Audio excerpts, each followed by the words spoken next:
To protect his older sister, this young boy bravely clashed with a group of thugs, but his small frame was brutally beaten. The girl wept and begged the man to stop the beating, but he simply approached with a spoonful of pig slop, telling her he would stop only if she ate it. Her hands trembled in helplessness as the man continued to mock them, calling them fatherless bastards. He claimed they only deserved pig food, while Wu Zhai sobbed that she had a father and wasn't a bastard. The brute then threw her aside, and when Zhu Yi tried to save his sister, he was knocked unconscious with a single blow.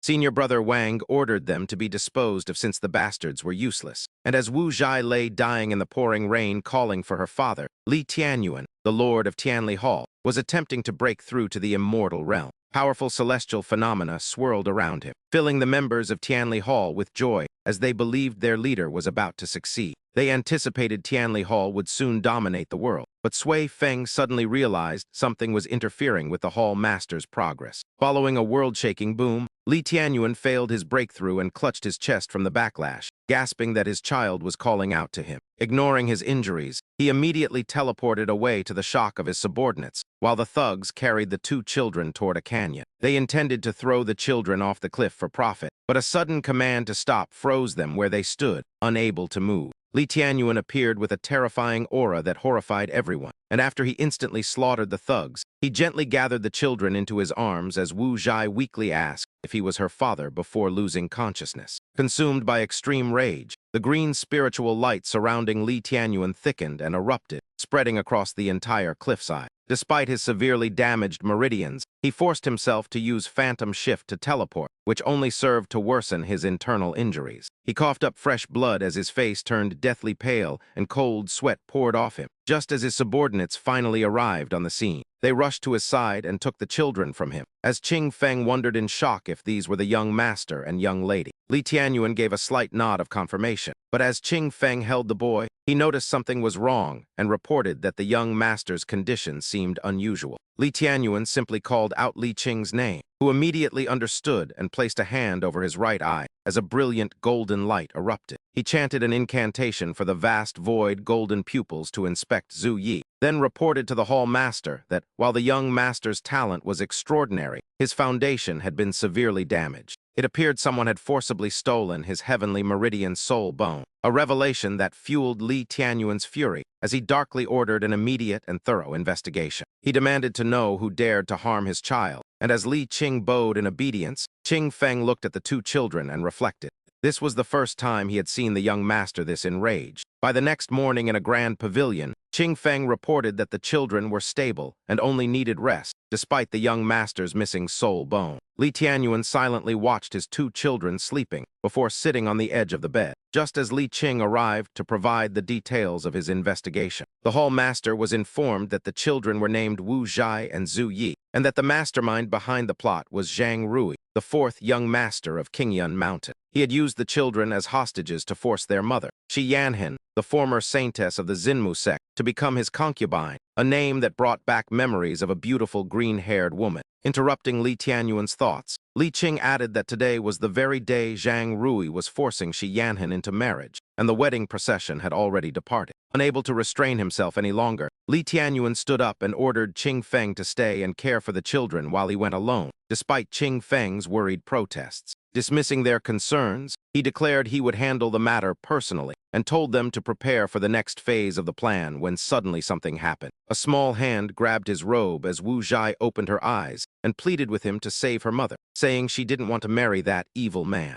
Li Tianyuan gently stroked her head and promised her that if she rested well, their family would be reunited by the time she woke up, before he strode out of the room. Meanwhile, amidst the rolling mountains, a grand wedding procession carrying a bridal sedan came to a halt in front of Shi Yanhan's small thatched hut. Zhang Rui, dressed in vibrant red wedding robes, was blocked outside and cursed furiously, calling her a damned woman for not even opening the gate for him. The man surnamed Wang hurried to intervene, urging young Master Zhang to calm down while he went inside to persuade her, to which Zhang Rui irritably told him to hurry. As the bridal gown lay on the bed, a sorrowful Shi Yanhan sat in silence until Wang opened the door and softly called out to his junior sister, though she ignored his greeting. She immediately demanded to know the whereabouts of Xiao Zhai and Xiao Yi, causing him to feign deep grief before threatening her that the people of Mount Qingyun were cold-blooded. He warned that if she did not comply, things would end badly, his face displaying a perfect mask of helplessness that would rival the performance of a master actor. Standing up, he loudly pretended to advise Yanhin to abandon the two children and flee with him, claiming he had reached the forest sparrow realm. He promised to take her to another sect to start a new life together, but she looked directly at him and told senior brother Wang to maintain his propriety. She declared that her two children, born after a 4-year pregnancy, were her priceless treasures, and their safety was more important than anything else. Her words terrified him, as he realized that children born after 4 years were no ordinary humans, but must be monstrous entities. He warned Yanhin not to fall deeper into this path, but she stood up and cut him off, telling him to inform Zhang Rui that she would follow him if her children were safe. Once the wedding procession had collected the bride, Yanhin sat in the sedan chair, telling herself she must find the right moment to subdue Zhang Rui and force him to release her children. Gripping a hidden knife, she resolved to ensure her children's safety even if it meant dying together, while Zhang Rui grumbled about the wretched woman who had caused him so much trouble. He muttered that if not for her peerless beauty, he would have taken her by force long ago, vulgarly adding that he would use the children to keep her obedient. He even planned to give her away to others once he was bored or throw her to the demonic beasts at Wanwang Mountain Villa, while his subordinates praised his cruelty. As the procession reached a mountain pass, they were blocked by a figure waiting for them. When the figure remained silent, a subordinate lunged forward with a punch. In an instant, Li Qianyuan caught the opponent's fist with one hand and squeezed, causing the man's hand to immediately erupt in blood. With his finger bones crushed, the man stared at his mangled, bloody arm and let out a horrific scream of agony. Only then did Li Qianyuan speak coldly, stating that he had come to settle the accounts with all of them. Recognizing the familiar voice, Shi Yanhin was startled inside the sedan chair as chaotic screams erupted outside, prompting her to pull back the curtain. She saw a battlefield littered with corpses, with only Li Qianyuan standing tall and imposing in midair. Sensing her gaze, Li Qianyuan turned his head. Yanhin called out his name in surprise, and he softly whispered her name back after so long. She quickly approached him with a face full of both anger and heartache, raising her hand as if to deliver a sharp slap. However, as her hand neared his face, she stopped and instead gently caressed his cheek, unable to bring herself to hurt him despite her inner rage. Stepping back, she asked him why he had returned, reminding him that she was the one who had heartlessly driven him away years ago. Li Qianyuan ignored her reproaches and got straight to the point, telling her the children were safe in a heaven-grade room at the town inn. Shi Yanhin fell silent before turning to run off, but after a short distance, she stopped to ask about his own child. He replied that he had some debts to settle, so she told him to be careful before vanishing like a gust of wind toward her children. Once she was gone, Li Qianyuan focused on Zhang Rui, walking slowly toward the sprawled-out young master and grabbing his collar with a terrifyingly cold gaze. He dragged Zhang Rui along and coldly demanded to know who had stripped the heavenly vein soul bone from Li Zua. Despite the situation, Zhang Rui screamed back, asking who he thought he was to ambush a Mount Qingyun convoy and if he was seeking death. Moving with the speed of a lightning strike, he attacked Zhang Rui, causing a mournful scream to echo as Zhang Rui gritted his teeth and cursed, "Damn you! I will surely tear you limb from limb." His stupidity and arrogance further fueled Li Tianyuan's rage, and with killing intent surging in his eyes, he unhesitatingly severed one of Zhang Rui's arms, making him howl in pain and beg for mercy. "Stop, I'll talk. The heavenly vein soul bone of Li Zua, son of Shi Yanhin. If I remember correctly, it was likely extracted by my 7th brother, Zhang Tong. 3 years ago, his cultivation spiked unexpectedly, so it must be because of that," he continued, providing information as Li Tianyuan stopped. Due to his extraordinary talent, he was sent to the 9 Clouds upper sect as the 11th disciple. Zhang Rui took the opportunity to threaten him, saying, "You had better reconsider, for my Qingyun mountain possesses great power and deep connections with the 9 Clouds upper sect. If you retreat now, you might still keep your life otherwise." Li Zhang suddenly stopped and pointed ahead, asking coldly, "Look and see." "Where is this?" Zhang Rui asked in confusion, forced to look up as his face turned pale with terror upon realizing, "This place is." Indeed, they were standing at the base of Qingyun Mountain, and Li Tianyuan dragged Zhang inside just as the 3rd young master was questioning his subordinates back at the sect. "Where is the 4th young master? Is the training of those half-slaves not finished yet?" the 3rd young master asked, to which the subordinate bowed and replied, "He has gone out to fetch a bride." The 3rd young master flew into a rage, shouting for him to be found, when suddenly a powerful gust of wind, the battered body of Zhang Rui, was thrown forward by Li Tianyuan, slamming into a wall. He slid to the ground before the 3rd young master, his face swollen and bloodied as he feebly called out, "Third brother," leaving the others to cry out in horror. "Fourth brother, how did you end up in such a miserable state?" the third young master demanded, turning his gaze toward the opponent as Li Tianyuan approached with measured steps. His entire body radiated a brilliant blue light, and upon drawing near he went straight to the point, asking, "Where are my 8 steeds?" While Qing Feng quickly reported to the hall master. "4 of the 8 steeds are still missing," Li Qing added with a respectful bow. "Hall master, Qingyun Mountain has 1,579 disciples, 323 handamen, and 372 half-slaves." The golden-haired man noted that no one on the mountain was innocent except for a few cooks, while the gray-haired man yawned and urged them to hurry, just as the 5 of them joined together against the third young master. "Did you heavily injure my disciple?" the man questioned indignantly, to which he calmly confirmed as the blue light intensified. And when asked why they were there, Li Tianyuan declared he would level Qingyun Mountain. Immediately, the mountain birds flew away in a panic, and the third young master ordered his subordinates to mobilize all the half-slaves to resist the invaders. Suddenly, a white-haired old man stepped out with an air of authority and a face full of rage, shouting, "Who dares to trespass upon my Qingyun Mountain?" Seeing him, the third young master joyfully called out to the second elder, while before them, a fierce battle erupted with thunderous explosions and golden flames. Amidst the swirling dust and smoke, several subordinates near the third young master were knocked to the ground, just as Qing Feng appeared gracefully holding a fan. He walked forward leisurely, his mere aura enough to blow away his soldiers, his eyes cold and filled with murderous intent. With a gentle wave of his fan, the subordinates collapsed while coughing up blood, leaving only the second elder standing firm as he made a stern observation. Profound energy merging with the body and power moving with intent. "To reach the monarch realm at such a young age is truly the mark of a genius," he said, before ordering everyone to retreat. "I will personally deal with this lad," he declared, prompting the third young master to retreat while secretly rejoicing at the chance to see the second elder's techniques. This elder had reached the monarch realm long ago and might have been a saint emperor by now if not for sect duties. And soon,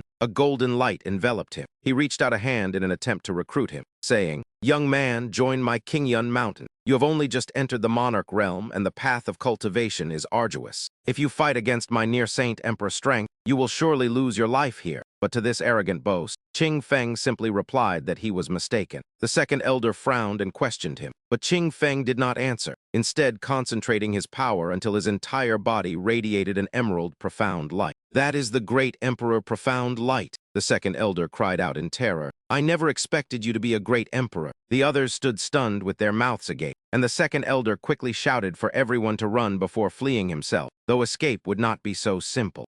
Qing Feng swings his fan to the right, unleashing a power that shakes the heavens and earth. He easily wipes out the crowd, leaving the second elder coughing up blood and severely injured. The elder desperately screams for the ancestor to activate the mountain-protecting divine artifact. Standing amidst the swirling dust, Qing Feng wonders aloud. "A mountain-protecting divine artifact?" He retracts his fan and speaks with disdain, questioning if it can even withstand a single strike from him. At this moment, Mount Qingyun has lost all its peace. Screams echo everywhere as chaos ensues. The disciples whisper in confusion, wondering why a great emperor is attacking and how they offended him, while asking if the 9 Clouds High sect has been contacted. The third young master rushes to the main hall's entrance, pleading for the ancestor to activate Mount Qingyun's divine artifact immediately, as the great emperor's power is impossible to resist. Sitting on his throne, the ancestor speaks in a heavy tone, noting that the divine artifact possesses destructive power that would damage Mount Qingyun's foundation even if it repels the enemy. He closes his eyes. He continues, stating there is no other choice now, then stands up decisively to order all demi-beasts to the front lines, while the Mount Qingyun disciples retreat to the rear.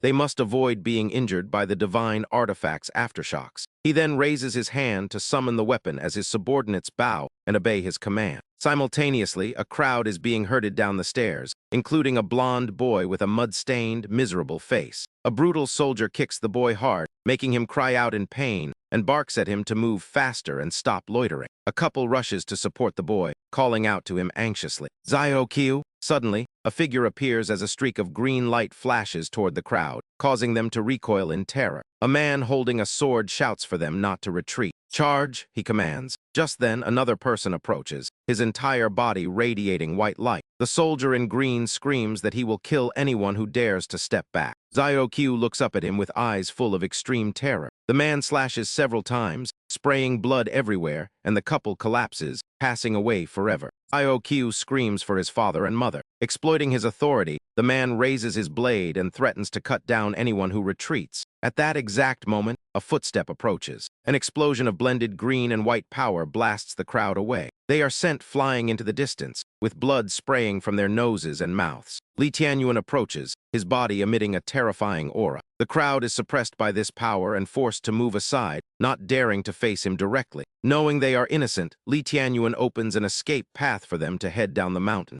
"Go down the mountain," he says. The people clasp their hands and bow in gratitude before quickly departing, running past the murdered couple. No one notices Xiao-Qiu sitting, dazed, beside his parents' bodies. Li Tianyuan then cuts his fingertip to let his blood flow. He flicks 2 drops of blood into the mouths of the couple lying on the ground. The man in green still refuses to let Xiao-Qiu go, looking at the boy and cursing. "Damn it, you spineless mongrels!" Xiao-Qiu trembles as he picks up a knife, his eyes fixed on the man in green. Though he is shaking and tears stream down his cheeks, his gaze is incredibly firm. He is determined to avenge his parents. Seeing the boy charge with a knife, the man recoils in fear and stammers, asking what the mongrel thinks he is doing. The boy screams that he wants revenge for his parents and lunges forward. Suddenly, a firm hand stops him, causing Xiao-Qiu to widen his eyes in surprise. The man in green breaks into a cold sweat from fear. The person holding Xiao-Qiu's hand is Li Tianyuan, who advises that there is no need for this hatred to persist. Suddenly, a familiar voice rings out.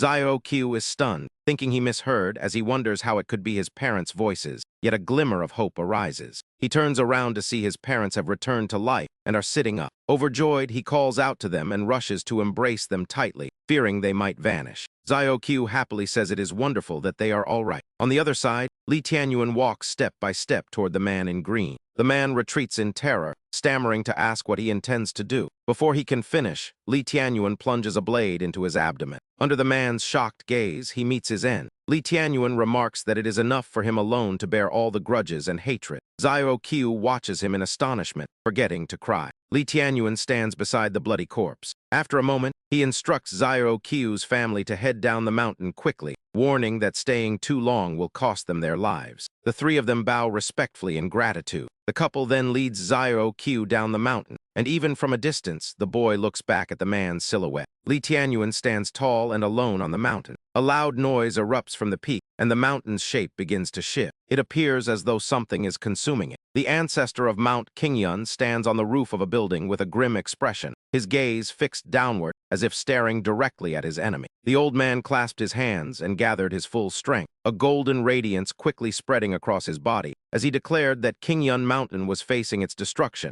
and staked the sect's 1,000-year legacy to summon the divine artifact. The gold and white lights intensified and intertwined, gradually converging at his feet until an object began to manifest from within the brilliance. It was the divine artifact he had spoken of, and he gripped it with absolute confidence, setting it into place and opening it while arrogantly claiming that even a great emperor could do nothing against it. Having spoken, he began to activate the device while the crowd behind him erupted in laughter, certain that victory was already theirs. He suddenly snapped his eyes open, revealing pupils that had turned into a solid, glowing gold. Immediately after, a golden light washed over the entire mountain. Yet Qing Feng and Li Qing watched with composed expressions, showing no signs of terror. Since the old man had unleashed such a powerful technique, Li Tianyuan responded in kind by spreading his palms, gathering white energy, and shouting for the dragon chasm. A massive blade appeared in his hand, just as the divine artifact locked onto his position, with the ancestor declaring he was wagering the entire fate of Qingyun Mountain. He then unleashed a violent blast of fire from the artifact, screaming for the enemy's death as the flames streaked toward Li Tianyuan like a falling star. Within seconds, the attack was upon him, but he remained fearless, thrusting the dragon chasm into the earth as a surge of green energy erupted from the blade. He looked toward the sky and roared "Mountain Slash" before striking downward, summoning a colossal green dragon that opened its maw to devour everything. The green and golden energies collided violently, but the green power soon gained the upper hand, piercing through the golden light and obliterating everything in its path as debris scattered everywhere. The green dragon charged directly at the ancestor, who could only retreat in terror without any means of defense as Li Tianyuan pressed his advantage.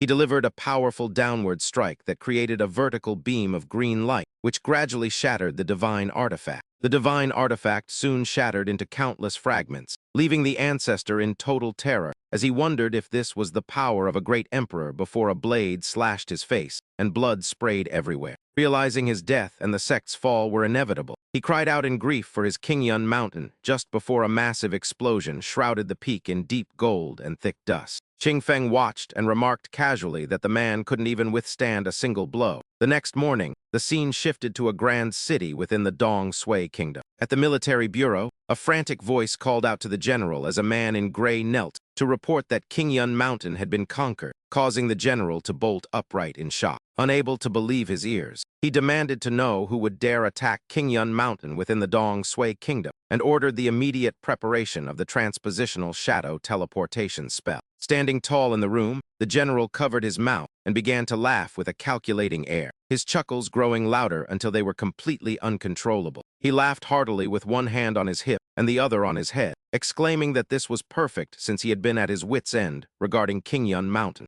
After calming down, he began to speculate if the Heavenly Lie Palace master had acted much earlier than planned. He noted that if it were truly him, he needed to hurry there, as the great minister was truly ruthless. Meanwhile, the terrifying explosions at Qingyun Mountain persisted. As rocks crumbled and dust billowed into the sky, a voice rang out through the air, warning that the entire mountain would be leveled if the destruction wasn't halted. Li Tianyuan and his subordinates hovered in the sky, his body radiating a murderous aura as the green light surrounding him continued to expand. Suddenly, a golden object appeared near him as General Fang arrived, only to be stunned by the sheer scale of the devastation. Looking at the barren wasteland and the scattered boulders, he lamented that the place had truly been razed to the ground.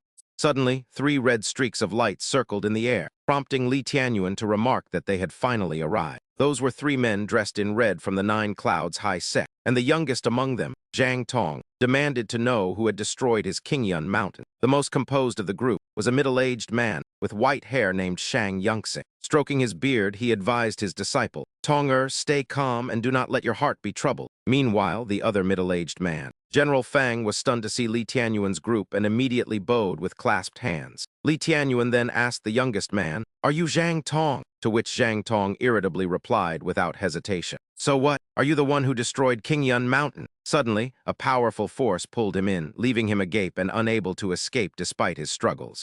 In a flash, Li Tianyuan gripped his throat. Deacon Shang Yun spoke up for his disciple, shouting, "How dare you? Release my student at once." Seeing his rage, General Fang hurried to intervene. "Brother Shang Yun, please be calm and composed. We must observe the situation first. Besides, do you even know who he is?" However, Deacon Shang Yun refused to listen and screamed at the top of his lungs, "Get lost. Not even the Heavenly King himself can kill my disciple in front of me." Despite his shouting, General Fang said something that left him utterly shocked. "He is the master of the Tianli Palace." Deacon Shang Yun fell silent, his face darkening as he lost his words. Understanding his feelings, General Fang remained quiet to let him recover. Meanwhile, Li Tianyuan tightened his grip on Zhang Tong's neck and growled, "Did you steal Li Zuo's heavenly vein soul bone?" Upon hearing that name, Zhang Tong gave a contemptuous laugh. "Li Zuo, that brat. Haha, a lowlife like him doesn't deserve to possess such a noble heavenly vein soul bone. Why should he have better talent than me? Luckily, those useless fools from the Xinmu sect didn't recognize its value. I ripped it out so such talent wouldn't be wasted. In that dilapidated mountain house," he continued rambling, oblivious to Li Tianyuan's face turning cold. After finishing, he asked a question in return. "Now it's my turn to ask. Did you destroy my Qingyun mountain? My brothers?" Before he could finish, Li Tianyuan plunged his hand into the man's abdomen and forcibly extracted the heavenly vein soul bone before resuming his chokehold. General Fang was horrified by the sight. "What? He's seizing the heavenly vein soul bone right in front of the master." Holding the bone, Li Tianyuan whispered, "This isn't my son's bone." Zhang Tong couldn't believe it. "What did you say?" "Impossible. I personally planned the theft of that brat's heavenly vein soul bone." Hearing this, he tossed Zhang Tong aside and sneered, "It seems you were merely a pawn used by someone else." Li Tianyuan's actions sent Deacon Shang Yun into a towering rage. He clasped his hands and activated the 9 Clouds immortal art to attack, shouting, "I don't care if you're the master of the Tianli Palace. Today I will end your life right here. 9 Clouds immortal art." He thrust both hands forward and yelled, 10,000 swords exorcism."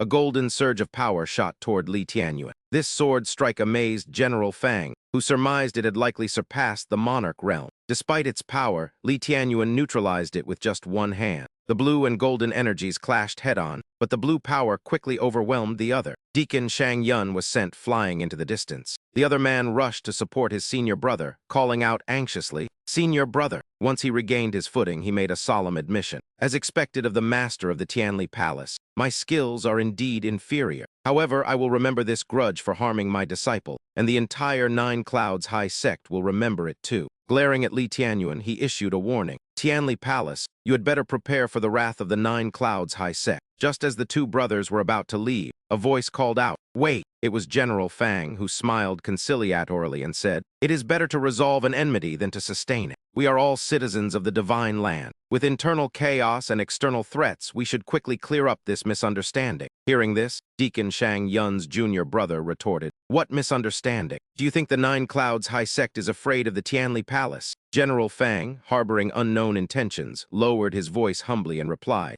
"Of course not." Suddenly, General Fang's eyes widened as he shouted, "Heavenly prison!" He stood with his hands crossed over his chest as a blinding golden light radiated around him. Deacon Shang Yun's junior brother yelled in anger, "Fang Zhuli, what are you doing?" Ignoring him, he thrust his hands forward and cried, "Unbreakable jade cauldron art." The power of this technique was immense. Flames gradually began to consume the two Shang Yun brothers, who screamed in agonizing pain. The black-haired man screamed in terror, "Fang Zhuli!" The fire grew more intense, incinerating everything until the two brothers were quickly reduced to ashes. Only flickering embers remained in the air as Fang Zhuli watched calmly. Once the flames died down, he turned to speak to Li Tianyuan. "Had I not intervened in time, they would have summoned the main forces of the Jiu Yun exalted sect." He paused, then pointed his finger toward him. He continued, stating that the deaths of those two must be blamed on him, as it had nothing to do with his Dong Sui kingdom. The blond man, a subordinate of Li Tianyuan, pointed at him in anger and shouted, asking if that rogue hadn't realized they let them go on purpose. Fang Zhuli remained indifferent. Instead, he commented on Li Tianyuan's condition, noting that his current aura was less than half of what it once was, and that he had yet to reach the immortal state. It appeared his breakthrough had failed. He warned him that once this news spread, the 10 halls of demon disciples, the Bai Kui sect, the Heavenly Pool Holy Land, and the Wu Ling Divine Dynasty, all the powers he had offended, would simultaneously target the Tian Li Palace to strike at him.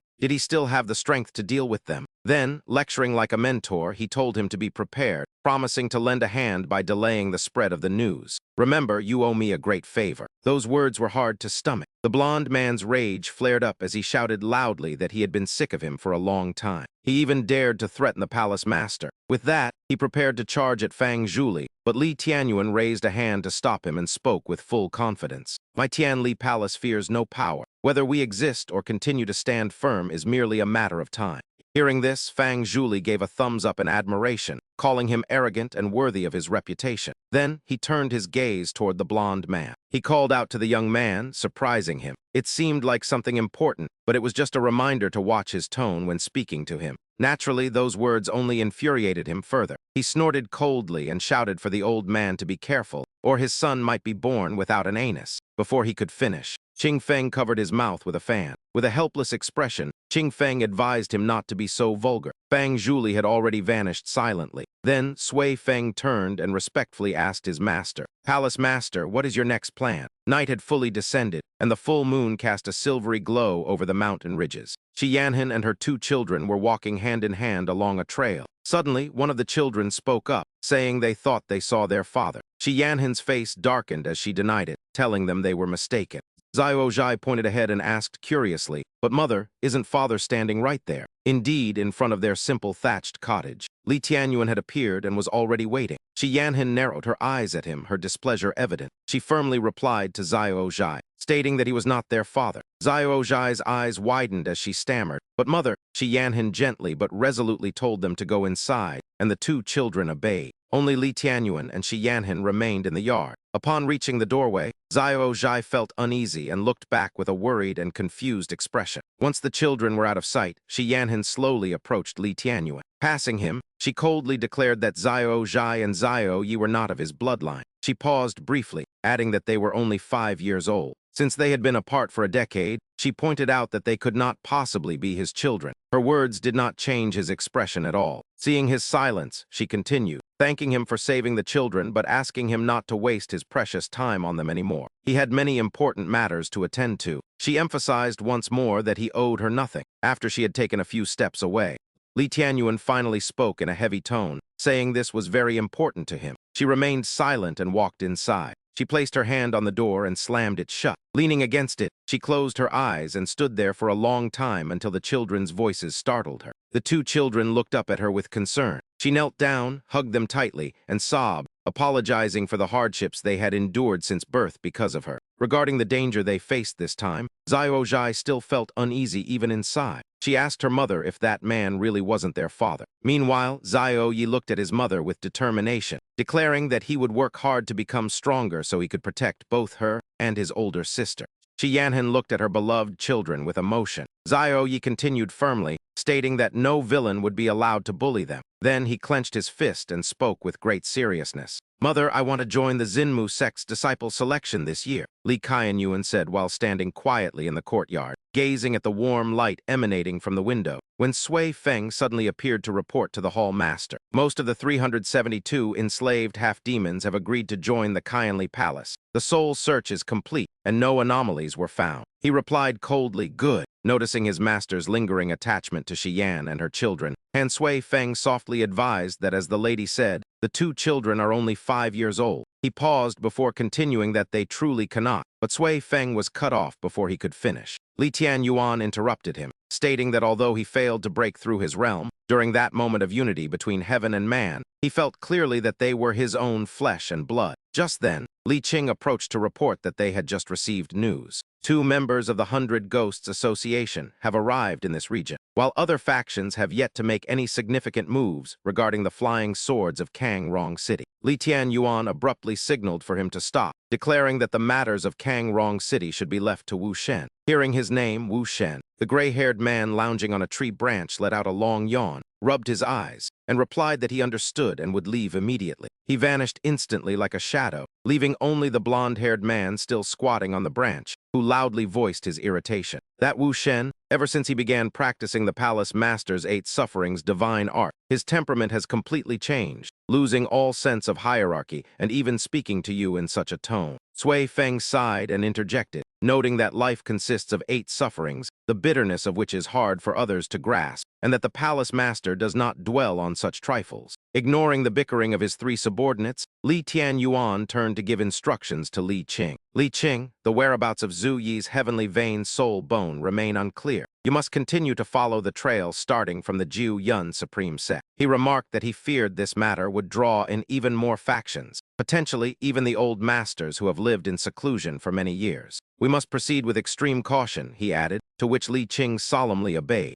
Afterward, he turned to instruct the 3 that from now on, in the presence of outsiders, "You are to address me as young master. I intend to stay at the Xinmu sect for a while, as this place happens to possess something that can help me quickly heal my damaged meridians. Before long, I shall break through to the immortal realm once more." With that, he waved his hand and ordered them to depart and carry out their respective missions. 3 responded in unison, before their shadows instantly vanished into the void, leaving Li Tianyuan standing alone under the cover of night. He slowly rolled up his sleeve, revealing a deep purple birthmark on his arm. He frowned at it before looking up to face the full moon. He muttered to himself that there was still time. The following morning, a large crowd gathered at a wide square, with Xiao Zhai and Xiao Yi among them. Suddenly, Xiao Yi spotted something that made his eyes widen in shock. It was Li Tianyuan, standing there with his arms crossed. Xiao Yi thought in astonishment that it was him, just as Xiao Zhai walked over. She draped her arm over her brother's shoulder and cheered while pointing at Li Tianyuan, exclaiming, "Xiao Yi, look, it's father." Xiao Yi immediately denied it, reminding her that their mother said he wasn't. A short while later, several other figures appeared and drew everyone's attention, causing Li Tianyuan to look up at the high platform in surprise as well. 2 men stood there, one of whom shouted for order before loudly announcing to the crowd that the Xinmu sect does not accept those who lack resolve. They would not tolerate the wicked or those without great ambition. And the man standing behind added that to become a disciple of the Xinmu sect, every test must be passed. After speaking,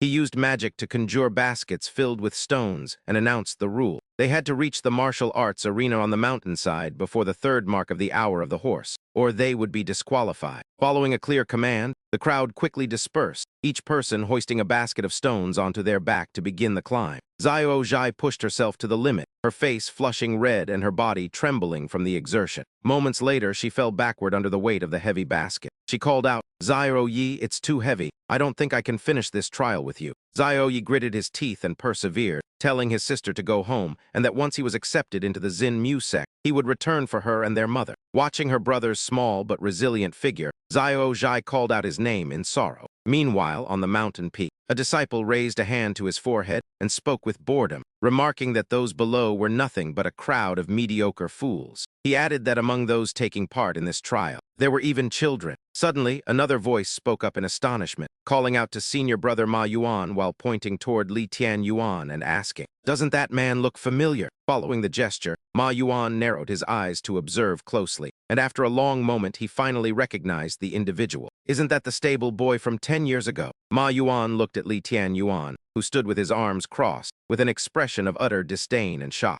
"I never expected him to have the audacity to show up for the trials. Go report this to the superiors immediately. I recall that when he left the sect back then. It seems he caused quite a bit of trouble." The orange-haired disciple replied, "Understood," before quickly vanishing. As the group moved further away, Zio Zhai continued to watch them. Suddenly, a voice called out to the young girl, making her turn around. Zio Zhai saw that it was Sui Feng. She asked if he was traveling with the others, but he didn't answer directly, instead leaning down toward her. With a friendly smile, he offered to take her to watch the trials of the young master and Zio Yi. Zio Zhai immediately clenched her fists and excitedly agreed, saying, "Yes, please." At that moment, everyone was carrying heavy baskets of stones up the stairs, looking visibly exhausted. One person groaned, complaining about having to haul such a massive rock to the mountain peak. He feared he would be crippled before even reaching the subsequent challenges. Another man slumped to the ground, glancing around shiftily like a rogue. Seeing that no one was paying attention, he stealthily dropped a stone from his basket onto the ground. But unfortunately, his actions were spotted by a man in purple robes. The man coldly declared him disqualified, leaving the cheater horrified at how quickly he had been caught. He began to plead desperately,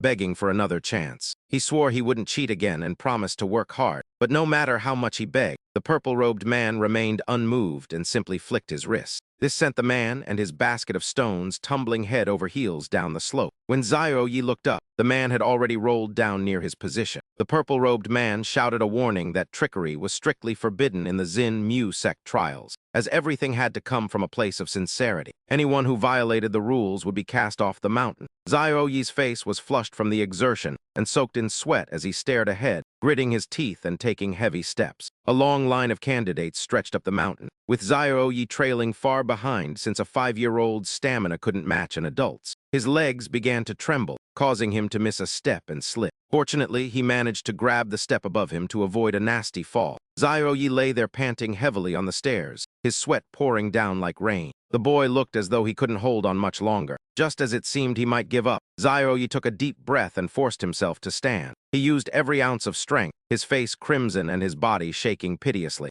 Wondered if he could actually make it. Suddenly his eyes snapped open as a thought flashed through his mind. Should he just stop here? Just as he was about to quit, he spotted Li Tianyuan's silhouette carrying a basket of stones ahead. From a high rocky outcrop, Sui Feng, Zio Zhai, and a blonde-haired man were observing the scene. Zio Zhai called out in distress, "Zio Yi," while the blonde man wondered why the young master wasn't helping the boy, considering he was just a child whose body wasn't fully developed yet. Sui Feng explained that not intervening was actually the best way to help him. Hearing this, both the blonde man and Zio Zhai were baffled, staring at him in confusion. Back with Zio Yi, Li Tianyuan asked if he wanted to give up. He gritted his teeth and lowered his head, clenching his fists as his entire body shook uncontrollably. A minute later, he shouted at the top of his lungs that there was no way he would give up. Zio Yi was determined. Even if he had to crawl or be crushed by the basket, he had to reach the summit. With that, he continued to take heavy, agonizing steps while Li Tianyuan walked calmly ahead. Though his heart ached for his young son, he held himself back, knowing this was the best path for the boy. A short while later, many participants had reached the arena grounds. Li Tianyuan and Zio Yi arrived just as an announcement declared them qualified.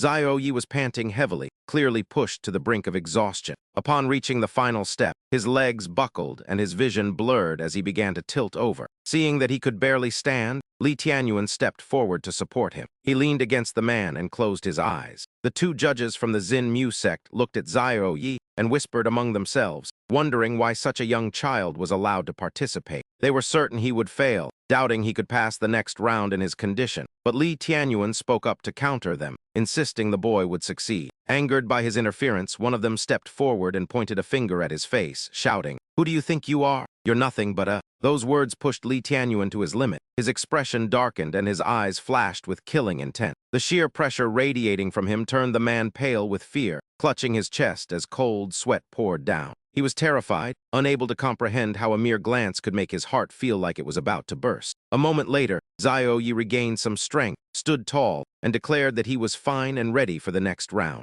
The other purple-robed man gestured behind him with his thumb and squinted, telling them to move along, while the first man continued to gasp for air. Once all the candidates had gathered on the platform, the man in purple announced loudly, "Congratulations on completing the first test. This level was to examine your physical bodies and mental fortitude." Pausing briefly, he pointed toward a cave on the right and continued, "The second round is to enter this heart-disturbing cave. Whoever can emerge within 2 days will qualify for the final round." With a loud shout, he officially started the trial, and the crowd quickly began entering the cave one by one. As Li Qianyuan and Zhao Yi reached the entrance, the man in purple raised his hand to stop them, telling Zhao Yi to wait, while someone nearby commented that they hadn't believed the rumors until now. "I never imagined you were actually just a stable boy," senior brother Wang remarked, leaving Zhao Yi utterly stunned, while the man in purple quickly bowed and greeted him with respect. Stepping closer, senior brother Wang immediately recognized Zhao Yi, pointed at him and cursed loudly, "You little brat, how are you still alive?" His mouth moved faster than his brain, and only after cursing did he notice Li Qianyuan standing beside the boy, noticing the resemblance between the two and stuttering, "You too," before suddenly shouting, "So it was you.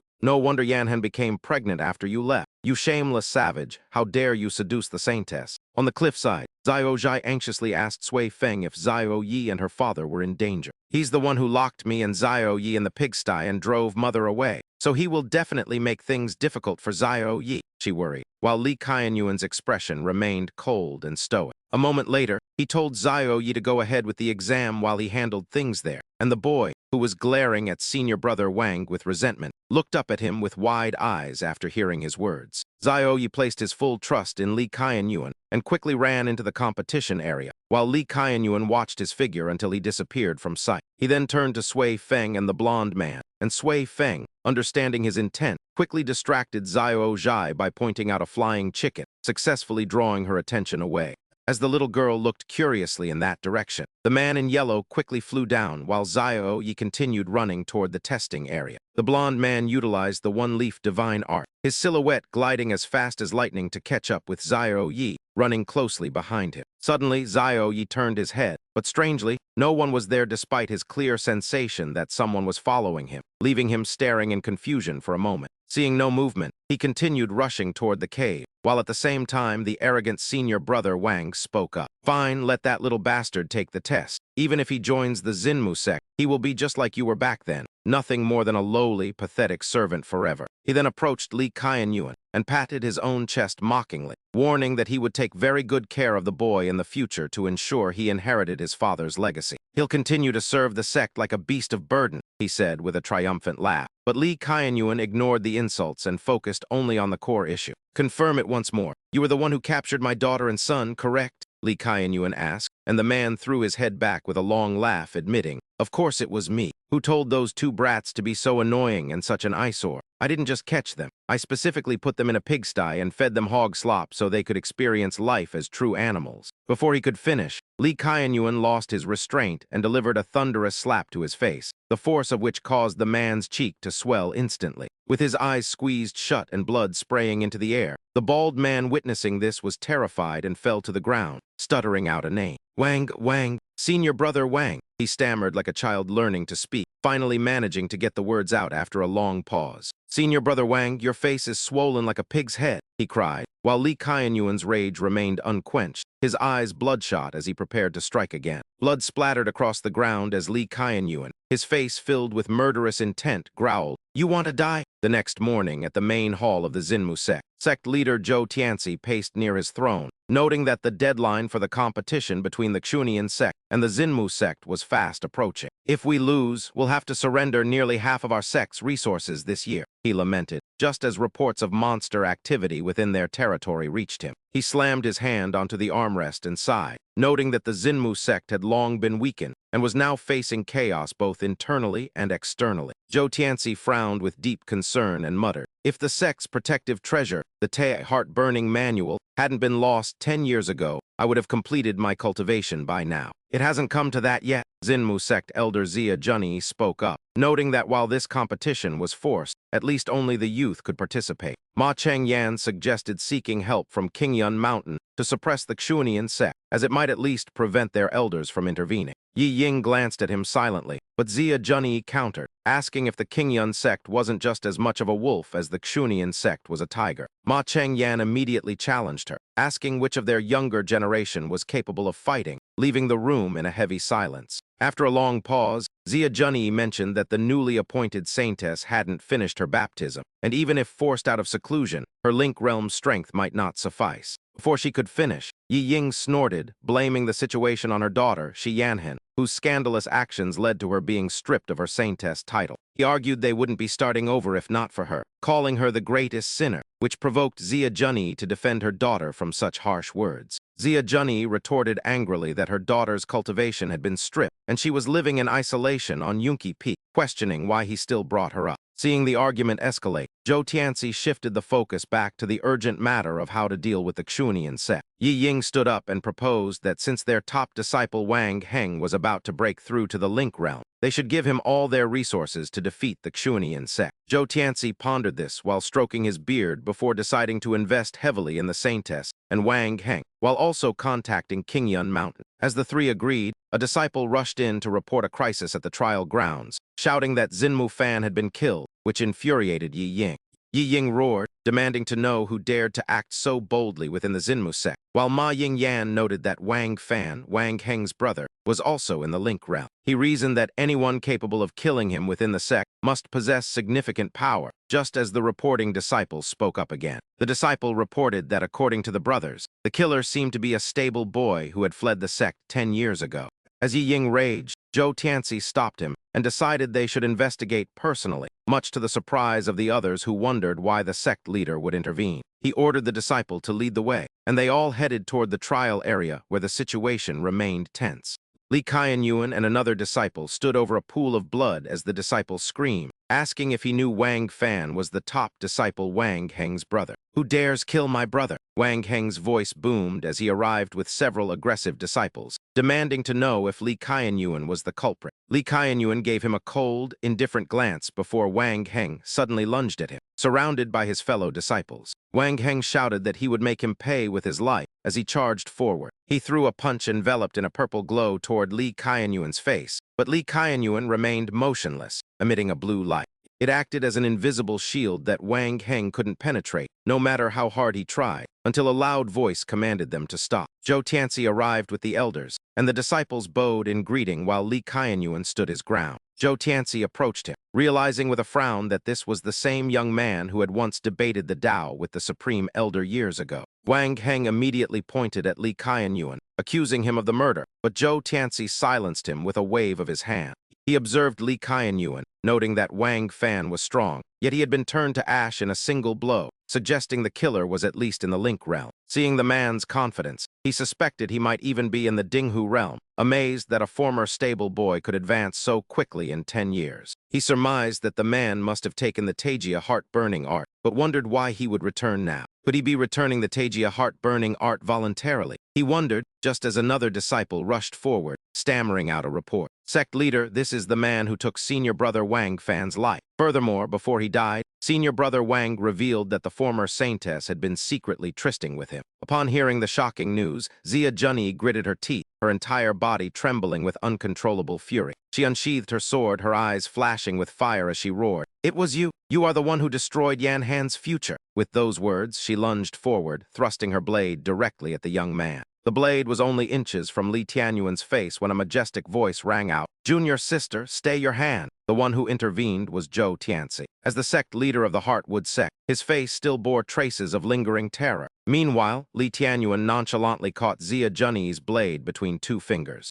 No matter how much strength she exerted to withdraw or press the sword down, the weapon remained motionless. Li Tianyuan spoke calmly, "Since you still harbor some concern for Yan Han, you are worthy of being called mother-in-law by me." Zia Junyi then jerked her sword back. In contrast to her rage, Zhou Tianxi offered Li Tianyuan praise. Young friend, it has been many years. I did not expect your cultivation to reach such heights. It is truly heartening. He then shifted his tone to question him. However, I am unclear as to why you sought out the Heartwood sect and murdered our disciples. Li Tianyuan pointed at the bloodstains spreading across the ground and replied bluntly without any hesitation. He forced my wife to serve Zhang Rui of Azure Cloud Mountain and even intended to take this opportunity to murder my 2 children. If I didn't kill him, was I supposed to keep him around for the New Year celebrations? These words left Zia Junyi stunned and utterly horrified. She could never have imagined that her daughter and grandchildren had faced such a calamity, while she, the mother, remained completely unaware. Li Tianyuan raised 2 fingers to further clarify his purpose. I have come here for only 2 reasons: to eliminate those who deserve it and to support those who need help. There is no need to beat around the bush with me. If you have questions, ask them directly. Zhou Tianxi burst into laughter and said, Young friend, I will investigate the matter regarding Wang Fan thoroughly. However, you were originally a member of the Heartwood sect. That, he raised the sect leader's command token high and announced to all the members, In the name of the sect leader, I am granting you special permission to join the Heartwood sect. Upon hearing this proclamation, everyone else was so shocked that their mouths hung open. What? Ignoring the crowd's expressions, Zhou Tianxi gave an order to Ma Yuan. Ma Yuan, take the new disciple to his quarters. Ma Yuan cupped his hands and replied, As you command. He then politely gestured for Li Tianyuan to follow. This way, young master. As he passed by Zhou Tianxi, Li Tianyuan whispered softly, For a dignified sect leader of the Heartwood sect to secretly learn the techniques of others. How very peculiar. This remark caused Zhou Tianxi to startle in alarm. He could not fathom how Li Tianyuan had discovered this secret. Wang Heng was so consumed by rage that he could no longer endure it. Once Li Tianyuan had departed, he immediately protested to Zhou Tianxi. Sect leader, that man murdered my younger brother. How could you let him off and even allow him to join the sect? Yi Ying also chimed in to support him. Only then did Zhou Tianxi explain, I suspect the great void heart-burning art is in his possession. However, this man has a stubborn character. Using force will only backfire. We must target his weaknesses. He paused for a moment before commanding, Summon Yan Han to the main hall for discussion. After speaking, Zhou Tianxi left, leaving only Yi Ying and Wang Heng behind. Seeing Wang Heng's defiant look, Yi Ying raised a hand to stop him. Wang Heng called out in surprise, Uncle. Yi Ying glanced at him and said, Find a way to seize the great void heart-burning art before the sect leader does. Then you will be the greatest contributor to the Heartwood sect. With that, Yi Ying handed Wang Heng 2 medicinal pills, 1 blue and 1 red. He then gave his instructions. The blue one is the soul-binding pill. When thrown, it turns into gas that can seal an opponent's cultivation. The red one is the power burst pill. Consuming it will double your cultivation, to be used for self-defense in an emergency. He continued his instructions. At the same time, you are perfectly free to repeat what your younger brother attempted to do. With a devious and calculating expression, Wang Heng replied, Understood. At the same time, Ma Yuan had led Li Tianyuan to a spacious room and said, You may rest here for now. The sect leader will make further arrangements later. However, Li Tianyuan appeared dissatisfied and told Ma Yuan, Change the room. This prompted Ma Yuan to ask in surprise, Why? This is a private suite. Only high-ranking disciples are qualified to stay here. Li Tianyuan calmly sat down and took a sip of tea, saying, I simply do not wish to go through the trouble of repairing the door. Hearing this, Ma Yuan stood there dazed, unable to comprehend what he meant by not wanting to repair the door. Suddenly, a loud crash echoed. The door was kicked down. Ma Yuan retreated in terror while Li Tianyuan, as if he had anticipated this, leisurely sipped his tea and greeted, So, you have arrived. The newcomer was Wang Heng, who spoke with a voice full of murderous intent. HMPH, Li Tianyuan, you killed my brother. I should have torn you into 100 pieces. He stepped toward him and offered a deal. If you surrender the heart-burning technique, I might spare your life. Li Tianyuan scoffed, took a sip of tea, and replied, To you, your brother's life is worthless. Wang Heng acted superior, speaking condescendingly. Hand it over now. At most, I'll just cripple your cultivation. Don't be ungrateful, you must realize that. Shi Yanhen, your lover, has been summoned by the sect master. Even though she was once the saintess and her father is Shi Bufin,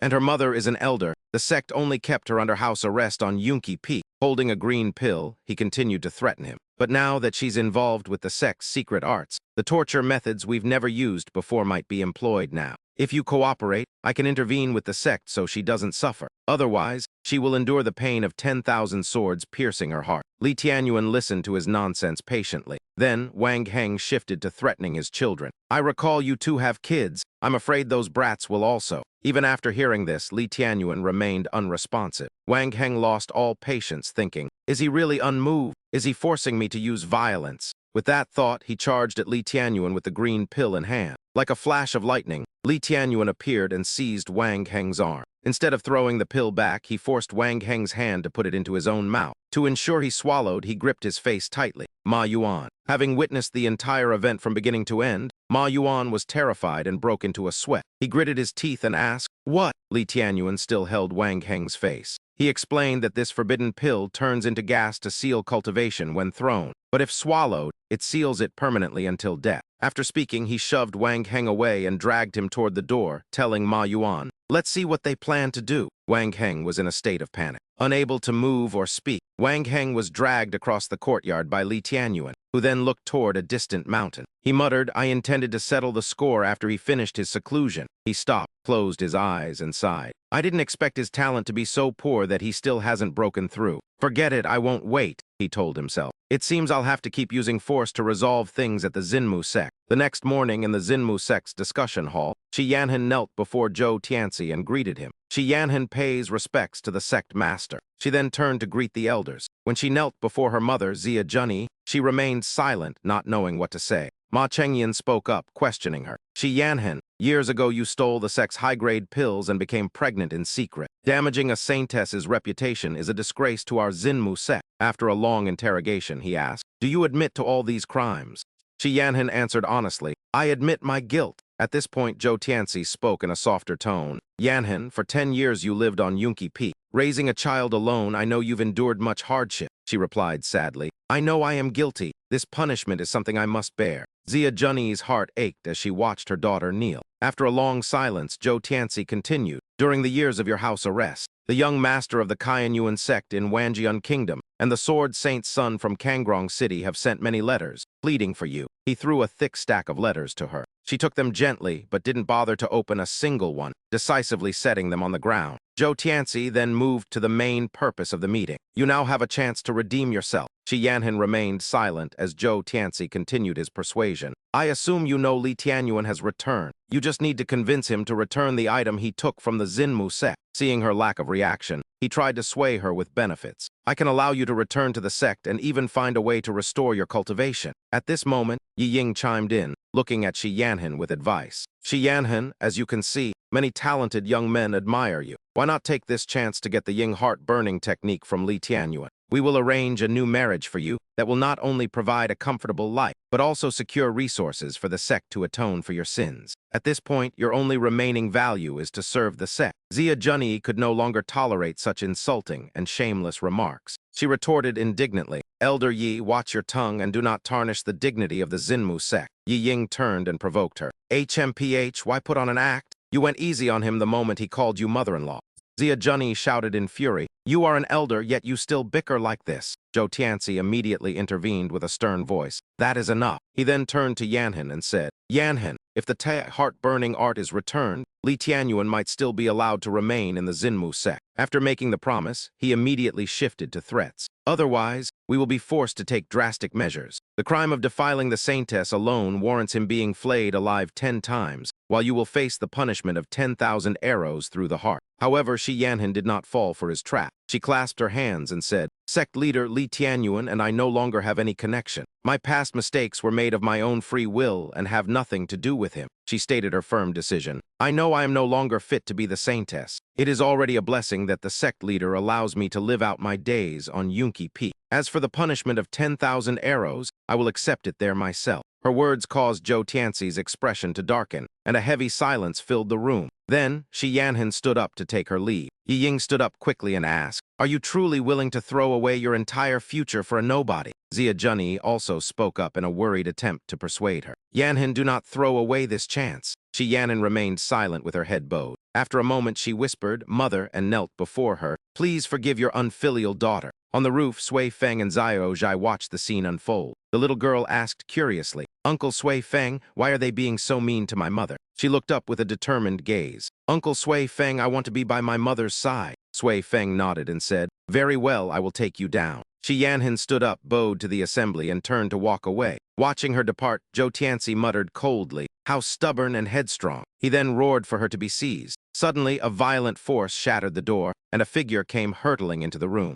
The figure crashed onto the floor in a pathetic, upside-down heap. Yi Ying quickly recognized him and cried, "Wang Heng, why is it you?" Tianyuan Heng sat there dazed. He replied weakly, "Uncle, I was ambushed by Li Tianyuan and forced to swallow a soul-binding pill. My cultivation is now sealed." Moments later, Li Heng strolled in calmly. He casually remarked, "The atmosphere in here is quite spirited, isn't it?" Seeing Li Tianyuan completely unharmed, Yi Ying was stunned, and Yanhin asked in surprise, "Why are you here?" He did not answer, his gaze fixed solely on her. Shi Yanhin spoke up loudly, "The child and I have nothing to do with you." Before she could finish, Li Tianyuan moved swiftly and covered her mouth with his hand, preventing her from uttering any further denials of their bond. He looked deep into her eyes and said sincerely, "I do this because it is my heart's desire, not because of any external pressure." His words left her in total shock. Wang Heng couldn't help but bark, "Enough! This is no place for the two of you to be flirting." Hearing this, Li Tianyuan gave him a cold warning.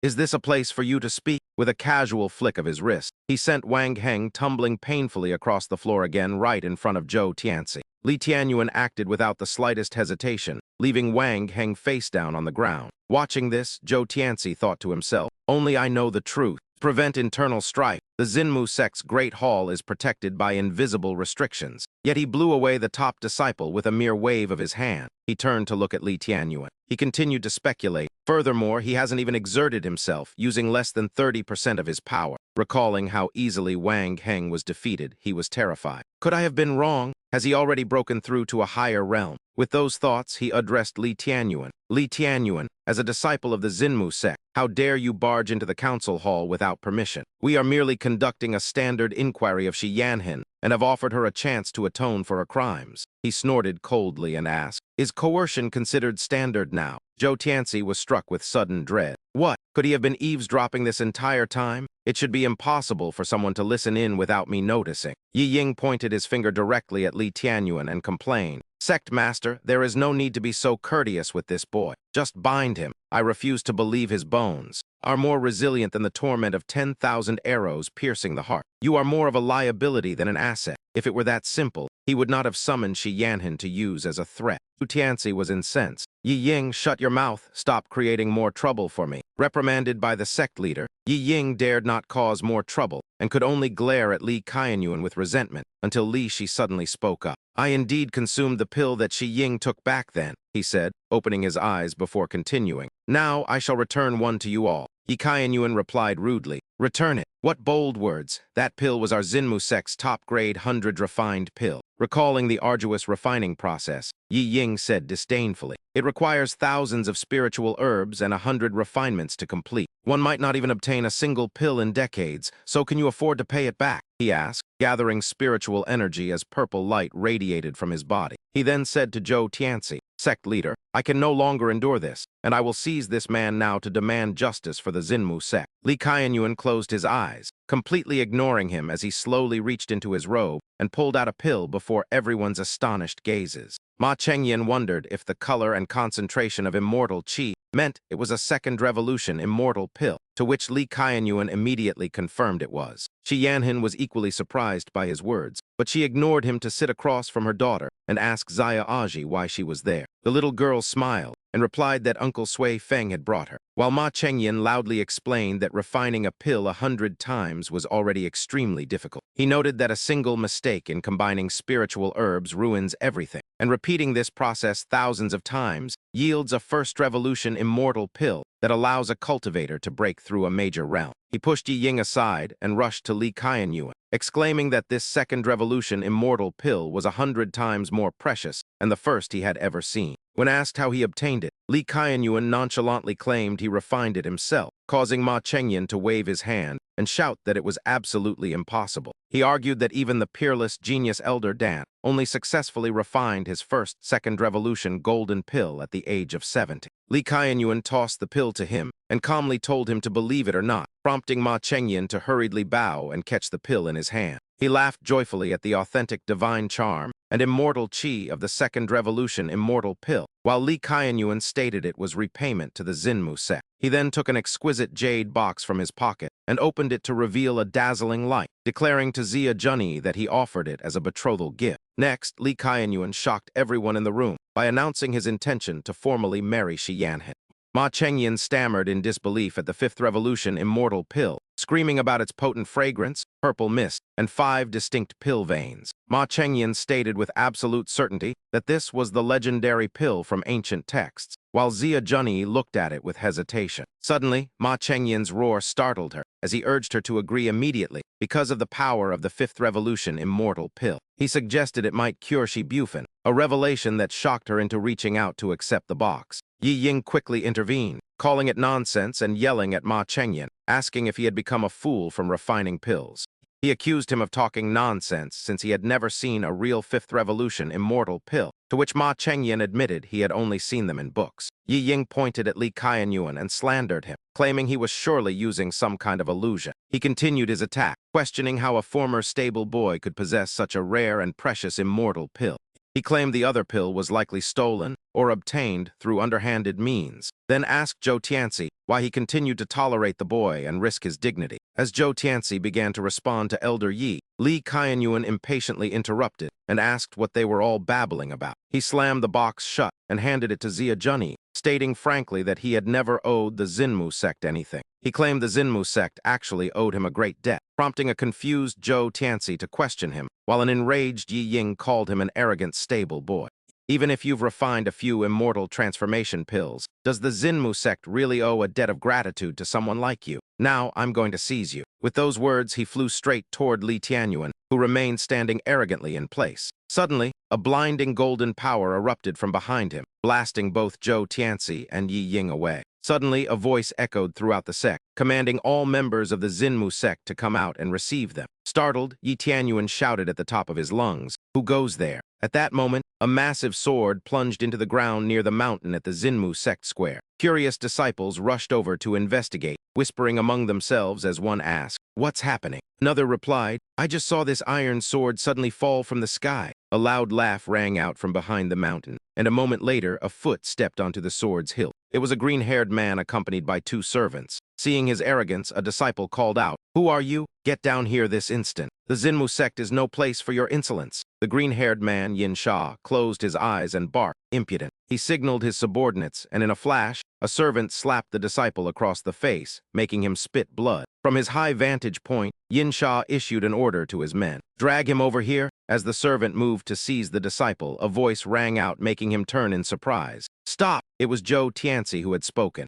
Leading a group of Zinmu sect elders, he approached and asked, "Are you from the Xuanian sect?" When they didn't respond, he repeated his question. "Are you from the Xuanian sect?" Yin Sha replied nonchalantly, "That's right." Having received his answer, Zhou Tianci asked politely, "You are quite young and accompanied by 2 attendants. I wonder which of the world-renowned Yin Sha you might be?" Yin Sha spoke as he descended. "As expected of the Zinmu sect leader, you have a keen eye." He then landed, standing directly on the head of the beaten disciple. Standing atop the disciple, he introduced himself. "I am young Master Yin Sha." Upon hearing this, Yi Ying remarked, "The world-renowned Yin Sha. The 2 rare geniuses of the Xuanian sect have both reached the Marquis realm and possess the potential of a great emperor. Why has young Master Yin Sha come to our Zinmu sect now? Isn't it too early for the competition?" Yin Sha counted the days on his fingers and replied, "Indeed, it isn't time yet. I've come today under orders to set up this array." As he finished speaking, the massive sword suddenly emitted a white light. Gradually, a large circle formed in the sky, radiating 3 beams of light and small bolts of lightning. Zhou Tianci realized in horror, the demon-locking sword array. Zia Junyi couldn't help but shout, "Xuanian sect, what are you trying to do?" Yin Sha explained softly, "With the competition approaching, my master fears the Zinmu sect lacks capable disciples and might flee when cornered. Therefore, I was sent here to set up this array as motivation." Hearing this, the Zinmu sect disciples were furious, but Yin Sha paid no mind to their reaction. He continued his mockery, "It's merely encouragement. Losing isn't scary, but being a coward is quite disgraceful." The disciple beneath his foot couldn't take it and cried out, "Do not insult the Zinmu sect." This provoked Yin Sha, who narrowed his eyes. "Oh, then let me show you what an insult looks like." With that, he stepped down lightly, forcing the disciple's head into the ground. The man lay flat on his face in utter humiliation. Seeing her disciple humiliated, Zia Junyi pointed at him in rage. "Impudent! I've never seen anyone as arrogant as you. Release our disciple at once, or else. Before she could finish, Yin Sha interrupted with a contemptuous tone. Well, you've met one today. Then he tilted his chin up. Pointing at himself with his thumb, he said, I've been this arrogant for a long time, yet I don't see any of you making a move against me. Isn't it because you fear the power of the Xuanian sect? He continued his assault. In this world, the strong are supreme. Do you dare to truly face the Xuanian sect? Do you even dare to lay a finger on me? Hearing this, the people of the Xinmu sect could only lower their heads in silence. Then, Yin Sha made a provocative suggestion. How about this? I'll give you an opportunity to practice. Send out any disciple you wish. If they can defeat my 2 servants, I will take it upon myself to withdraw this demon-locking array. In an instant, a young disciple with green hair shouted excitedly, Let me try, and charged forward bravely. Before he could even launch an attack, the servant landed a fatal punch so powerful it made him bleed from every orifice. The servant showed no mercy, following up with a powerful palm strike that sent the disciple collapsing to the ground. Witnessing their comrade's humiliation, the remaining disciples' blood boiled. They roared in unison, Let's fight them. It's better to die with honor than to live in shame. Kill him, standing to one side. Wang Heng gritted his teeth as he listened to the chaotic sounds of the battle, cursing under his breath in a fit of rage. If Li Tianyuan hadn't sealed my cultivation, I would have charged forward to fight Yin Sha to the death by now. Suddenly, a thought struck him. Wang Heng turned to Ma Chengyan and spoke with absolute confidence. Elder Ma, give me that second revolution immortal pill. Ma Chengyan gasped in shock. To you, that is our sect's greatest treasure. Wang Heng quickly explained. We cannot ignore Yin Sha's insults. Right now, I am the only one capable of taking action. I will defeat him and restore the Xinmu sect's honor. Besides, we still have the 5th revolution immortal pill as our guardian treasure. Ma Chengyan fell into deep thought. He muttered, Is this truly the only way to save our sect's reputation? Seeing Ma Chengyan waver, Wang Heng rejoiced inwardly. He's hesitating. This is my best chance to get the 2nd revolution pill. Later, I'll find a way to seize the 5th revolution one as well. Once I succeed, my status in the Xinmu sect will be unshakable, and it's only a matter of time before I look down upon all of the divine land. Meanwhile, the disciples were still struggling against the 2 servants. One after another, they were struck down, hit in the ribs, or punched in the face. After a powerful palm strike hit the ground, Yin Sha mocked them. Go on, call out that saintess you've worked so hard to train. Perhaps she won't lose quite as pathetically as this. Xia Junyi could no longer restrain herself. She drew her sword and declared in a rage, This is too much. Yin Sha didn't take her seriously at all. Oh, does Elder Xia wish to fight? If so, my masters should also have the right to join the upcoming match. Realizing her impulsiveness, Zhou Tianxi quickly raised a hand to stop her. He tried to calm her down. He is right. This is a duel between disciples. Neither we nor the elders of the Yin sect are permitted to interfere. Xia Junyi trembled with rage, muttering about the hypocritical bandits. A painful thought surfaced in her mind. If only Bu Fan had taken over the Xinmu sect, would things be this tragic today? Just then, another disciple charged Yin Sha, only to be kicked away. Seeing the fallen disciples, Yin Sha sneered, How can your levels be so pathetic? I want to see what kind of talent these Xinmu sect trash actually possess. Divine eye technique. His eyes flashed with a mysterious green light. Yi Ying watched in horror, exclaiming, The divine eye technique. To think Yin Sha possesses such incredible talent that he mastered the ultimate ocular technique, capable of seeing through one's innate potential. No wonder he is hailed as a great emperor talent. Our Xinmu sect cannot compare. Yin Sha scanned each disciple, finding them all to be useless. When he reached Li Tianyuan, Yin Sha looked puzzled. Why does this man have nothing? Not even basic talent is showing. The most useless of the lot. Only the Xinmu sect would keep such trash. Suddenly his eyes lit up as he looked toward Shi Hanyan and Xiao Zhai, seeing a bright green aura.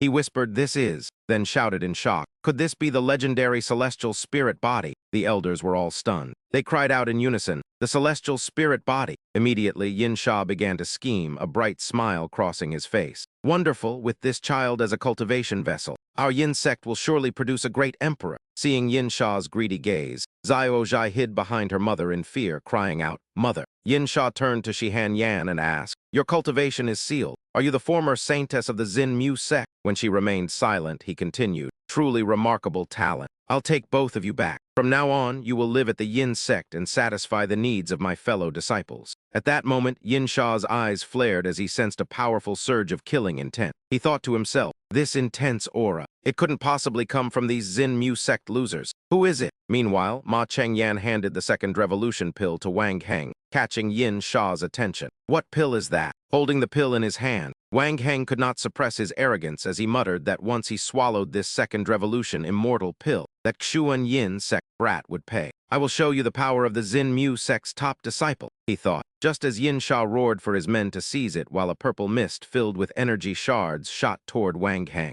Just as he was about to swallow the pill, the mist locked onto it, and with a thunderous command to stop, Yin Sha lunged forward with a powerful kick that sent Wang Heng reeling as the pill flew from his grasp. Yin Sha easily snatched the second revolution immortal pill and admired his new treasure with satisfaction, while Yi Ying cursed Wang Heng for being a complete idiot. If you wanted to take the pill, you should have swallowed it immediately instead of wasting time talking. Now it has been stolen, Yi Ying barked, while Ma Cheng-yan wailed in agony over his lost treasure. Wang Heng felt a wave of ultimate humiliation as Yin Sha stepped on his face, and he ground his teeth, blaming everything on that useless stable hand. He believed that if his cultivation had not been sealed and his movements were not so sluggish, he never would have failed, and the second revolution immortal pill would not have been taken. Yin Sha was absolutely jubilant, loudly proclaiming how wonderful it was to obtain both a second revolution immortal pill and an immortal spirit body at once. After a moment, he turned to Zhou Tianci and sternly stated that the Xuan Yin sect would temporarily safeguard these two treasures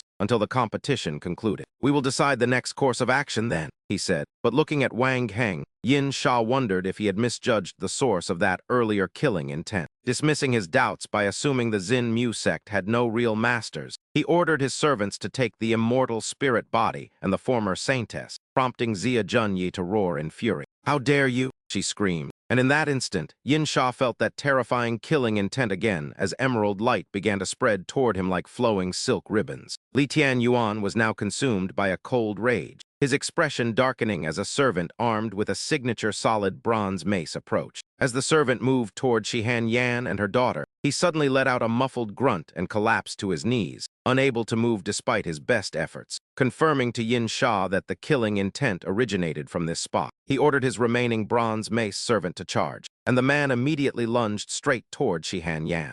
Zia Junyi shouted a warning for Han Yan to be careful and drew her sword to intervene, but the servant was incredibly agile, leaping into the air to strike with his weapon. Suddenly, a rough hand caught the bronze mace midair, and Li Tian Yuan let out a cold snort, gripping the weapon so tightly that the servant could not pull it free. Yin Sha finally realized with certainty that the killing intent piercing his heart was coming from this man, who appeared to have no cultivation foundation at all. At that moment, the servant who had been kneeling managed to stand and rush to attack Li Tian Yuan, causing a blinding golden light to erupt and obscure the entire battlefield. Yin Sha stood by indifferently as if watching an entertaining play, waving his hand dismissively and mocking the man as a mere clown he had overestimated. He claimed the bronze maces were specifically forged to counter body-refining techniques, and that facing them head-on was a death wish. But as the light faded, a shocking sight was revealed. Li Tian Yuan stood perfectly still, his hands firmly grasping both of the servant's bronze maces, leaving Yin Sha stunned and only able to mutter a provocative remark. As the green aura around him grew even denser, Li Tian Yuan calmly remarked that the materials were of good quality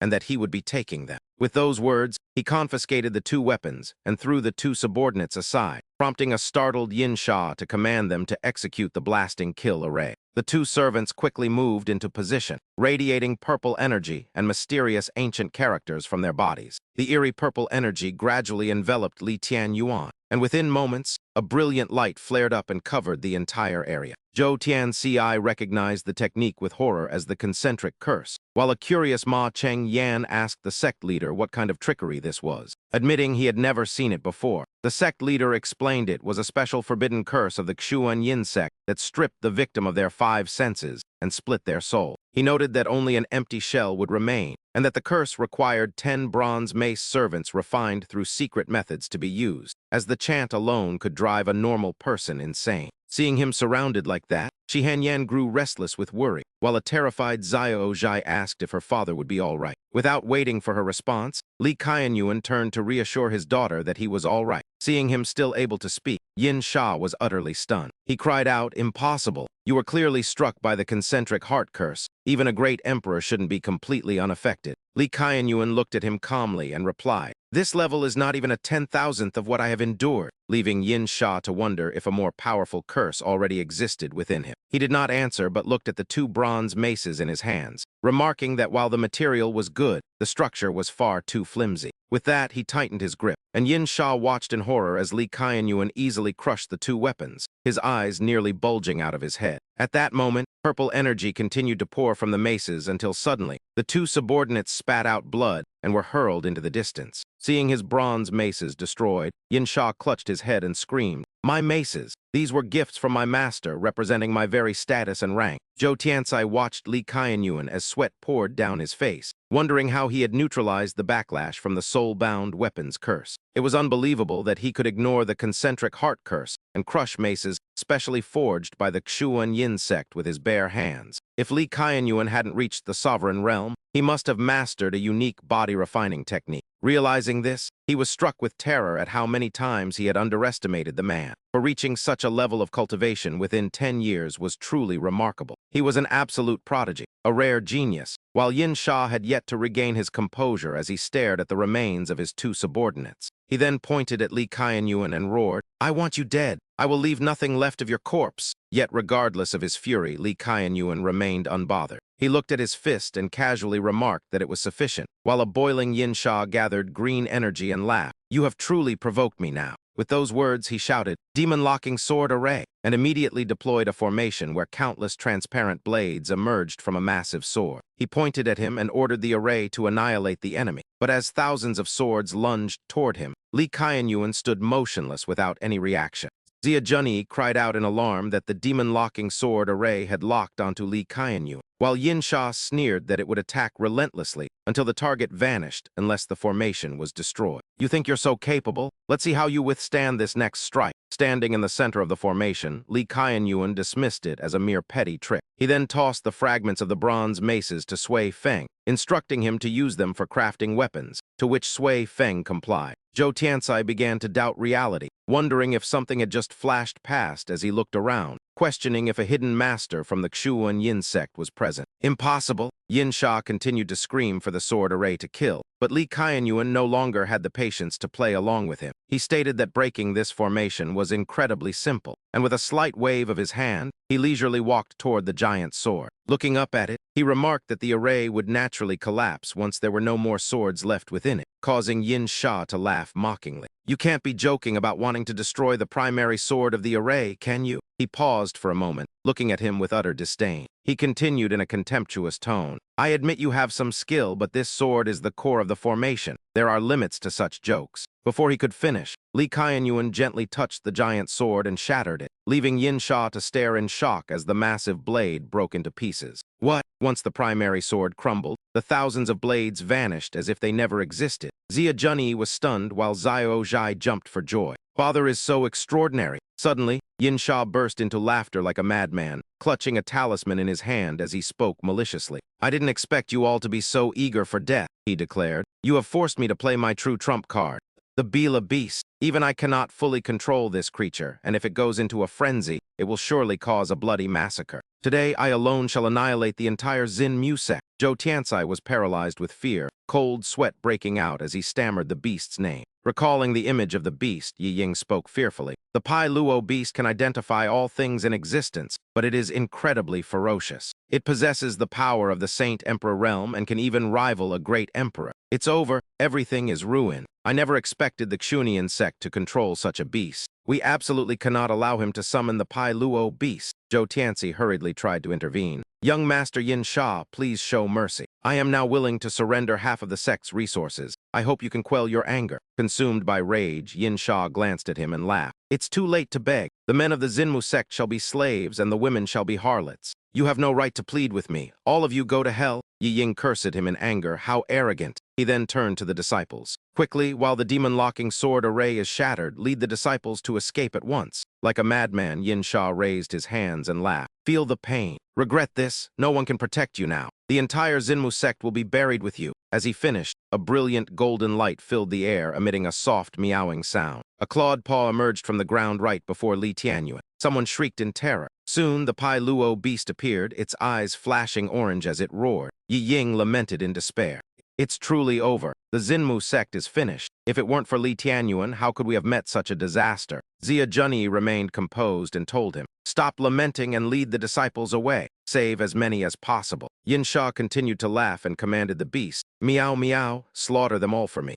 To everyone's surprise, the Pai Luo beast merely stepped forward and stared silently at Li Tianyuan. Li Tianyuan looked back, while the beast began to sweat profusely. Seeing the Pai Luo beast remain motionless, Yin Sha urged, "Meow, meow, why are you idling? Kill him now." As soon as he spoke, the Pai Luo beast gave a strained smile and said, "I apologize for the intrusion. I'm leaving now." It then vanished into the earth. Everyone stood frozen in shock. Yi Ying wondered if that was truly the Pai Luo beast or just an ordinary cat. Yin Sha asked Li Tianyuan in terror, "Who exactly are you? Why did meow meow?" Before he could finish, Li Tianyuan lunged forward and delivered a powerful kick. The strike was so forceful that Yin Sha coughed up blood. He asked fearfully, "What are you doing? I am a disciple of the Xunian sect.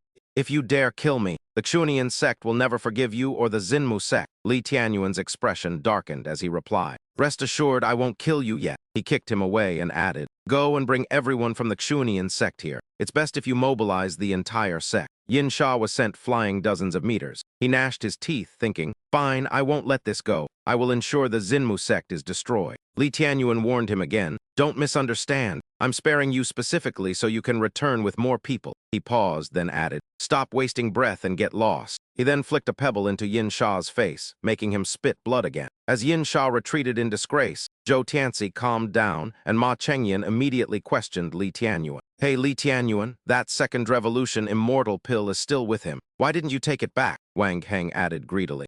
"Exactly. With that pill, my cultivation could finally break through. Only then could I face the Xunian sect's elites in the coming match." Yi Ying also criticized him. "You are clearly aiding the enemy, and you even foolishly told them to bring their entire army." Facing the accusations, Li Tianyuan replied coldly, "The pill was given to you. If you couldn't keep it, how is that my concern?" Seeing them blame him, Zia Junyi spoke up. "What are you doing? He just saved us from a dire situation."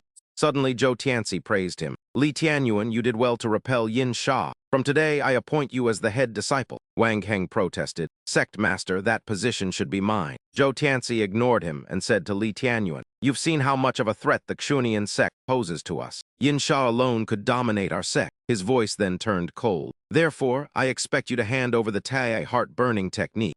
This matter concerns the survival of the sect, so I must resort to certain tactics." He paused for a moment, then emphasized that he surely wouldn't want his daughter taken to become a cultivation vessel. Hearing those threats, Li Tianyuan only gave a cold warning that those who play with fire will eventually get burned. Just then, a brilliant golden light flashed on the mountain peak, and Li Tianyuan sneered. It appeared at the perfect moment as a majestic voice echoed from the golden light, summoning the Xinmu sect leader, elders, and key members. He ordered them to come to him immediately, leaving Zhou Tianxi and the elders stunned and terrified to recognize the Supreme Elder's voice. A shocked disciple asked if the Supreme Elder was still alive and hadn't passed away, while Zhou Tianxi signaled the elders with his hand. He then solemnly told the elders to follow him to the rear mountain to pay their respects, before casting a meaningful glance at Li Tianyuan. He then invited him to come along. While on a nearby cliff, several men monitoring the situation suddenly fell into a state of chaos. One man's sword unexpectedly shattered, leaving him horrified, and soon the entire group collapsed to their knees on the ground. They coughed up blood as one wondered why they were suddenly injured. Later, Zhou Tianxi's group reached the rear mountain where the Supreme Elder sat in meditation. His body was wrapped in a radiant golden light as he opened his eyes and noted that everyone had arrived after his 10 years of cultivation. He had finally reached the mid-stage Saint Emperor realm, prompting Zhou Tianxi and the elders to clasp their hands and speak in unison. They welcomed the Supreme Elder back from seclusion, and Ma Chengyan exclaimed that since he was alive, the Xinmu sect had hope again. Zhou Tianxi thought that the Bila beast summoned by young Master Yinsha must have sensed the elder's presence and retreated. Yi Ying felt contempt, thinking Zhou Tianxi was overthinking things and that Li Tianyuan wasn't actually formidable at all. He suspected the Supreme Elder had secretly broken the formation, just as the Elder began asking Zhou Tianxi about the sect's status. He asked if any major events had occurred in the Zinmu sect over the last decade, and upon hearing it was a long story, he closed his eyes. He decided to set it aside for now, stating he had an urgent task for them, and all four of them responded as he gave his instructions. They pledged their full devotion as he slowly told them to find Li Tianyuan, the former horse groom of the Zinmu sect, leaving them in disbelief. At that moment, Zhou Tianxi pointed toward the approaching Li Tianyuan and asked the Supreme Elder if he was the one he meant. Upon seeing him, the Supreme Elder quickly flew closer and confirmed it was him, prompting Zhou Tianxi to start complaining. He told the Supreme Elder that the sect's Tai heart-burning technique was in that man's hands, but before he could finish his plea, Yi Ying loudly interrupted, claiming the man had stolen secret pill techniques, acted with extreme arrogance, and murdered Zinmu sect disciples. He urged the elder to capture the man who disrespected the Zinmu sect, while the two of them continued to distort the truth. As they blamed everything on Li Tianyuan, Zia Junyi indignantly noted that he had just saved the sect, but Yi Ying cut her off. He insisted it wasn't him but the Supreme Elder's secret doing, leaving Zia Junyi extremely furious and at a loss for words. She could only manage a single word as the two argued, failing to notice the Supreme Elder's face darkening as he walked toward Li Tianyuan. As they watched him approach him, Yi Ying smiled wickedly, thinking the Supreme Elder had a grudge against Li Tianyuan and a battle was coming. Zia Junyi thought Li Tianyuan would have to face the consequences, but then the Supreme Elder reached him and suddenly dropped to his knees. He bowed to him, begging his master to accept his salute, leaving Ma Chengyan, Yi Ying, and Zia Junyi staring in wide-eyed shock. It was impossible. Li Tianyuan even shook his head and denied being his master, but the Supreme Elder stubbornly insisted. "Master, you must accept me as your disciple." No matter which way he turned, the man would scramble to kneel before him and plead. "Master, please take me in." The cycle continued to repeat itself. Casting aside all dignity, the Supreme Elder rolled on the ground and begged him, "Master, please take me. Accept me as your disciple." Zhou Tianxi was shaken to his core, completely unable to make sense of the situation. The once exalted Supreme Elder was now repeatedly bowing and kneeling in desperation, all because he wanted that former stable boy to accept him as a disciple. But despite his pleading, he remained firm, stating his talent was too poor for acceptance. Hearing those words, Zhou Tianxi clutched his head in shock and cried out, unable to believe the Supreme Elder's talent was deemed too poor, while Yi Ying was still reeling. He pointed at himself and told Ma Chengyan to strike him to see if he was dreaming. Zia Junyi was also in disbelief, exclaiming how absurd it was, while Ma Chengyan slapped Yi Ying hard enough to make him cough up blood. Yi Ying shouted that it truly wasn't a dream, while the Supreme Elder sighed dejectedly and acknowledged his own low talent. He admitted he wasn't worthy of being the master's personal disciple, but had one more bold request, then knelt before him to continue. He explained that the Zinmu sect had declined since his era and begged the master to teach 8 disciples for 1 month to revitalize the sect, then looked up at him. Li Tianyuan did not yield and looked away, so he crawled to his feet to bargain for 5 people for half a month, but there was still no reaction. With teary eyes, he reminded the master that he was the one who taught Han how to refine the 100 refined pill to save his life back then. He asked if the master could fulfill this small wish, but Li Tianyuan frowned at the mention of the past. He stated he had already cured the man's hidden ailment and modified the Tai heart-burning art to save him from cultivation deviation, so their debt was settled. He then asked about the location of the jade piece, and the Supreme Elder pointed toward the forbidden grounds, saying it was still there. Li Tianyuan finally gave his final word, 3 people for 5 days, prompting the elder to excitedly promise to retrieve the jade the next day before speaking humbly. He suggested the saintess as the first choice due to her high talent, and told the master he could choose the other 2 as he pleased. At that moment, Zhou Tianxi quietly informed the Supreme Elder that the sect's lost Tai heart-burning art had still not been found. The Supreme Elder asked for clarification, still dazed from his emotions, leading to a heavy silence among the 4 as they struggled to speak before he suddenly remembered. He realized they meant the Tai heart-burning art and awkwardly explained with a forced smile that it had been with him all along. He had taken it with him during his hurried seclusion and hadn't realized 10 years had passed, leaving Zhou Tianxi utterly stunned. Having finished his business, Li Tianyuan reminded him that it was time to pick someone up and gave a final instruction before leaving. He told him to prepare the items, and the Supreme Elder bowed respectfully. Seeing him off before Zhou Tianxi finally asked about Li Tianyuan's true identity. He questioned why even the elder showed such reverence and knelt repeatedly, but the elder only sternly warned him never to reveal what happened today. He forbade any information about these events from reaching outsiders, then glared at Zhou Tianxi with murderous intent and a warning. Zhou Tianxi was terrified, realizing this was the power of a Saint Emperor realm expert, while Yi Ying quickly promised to keep everything a secret. The elder then told them that securing 5 days of instruction for 3 people was the greatest opportunity he had gained for the sect. Zhou Tianxi explained that the Xinmu sect was in peril, with the Xunian sect watching them like predators.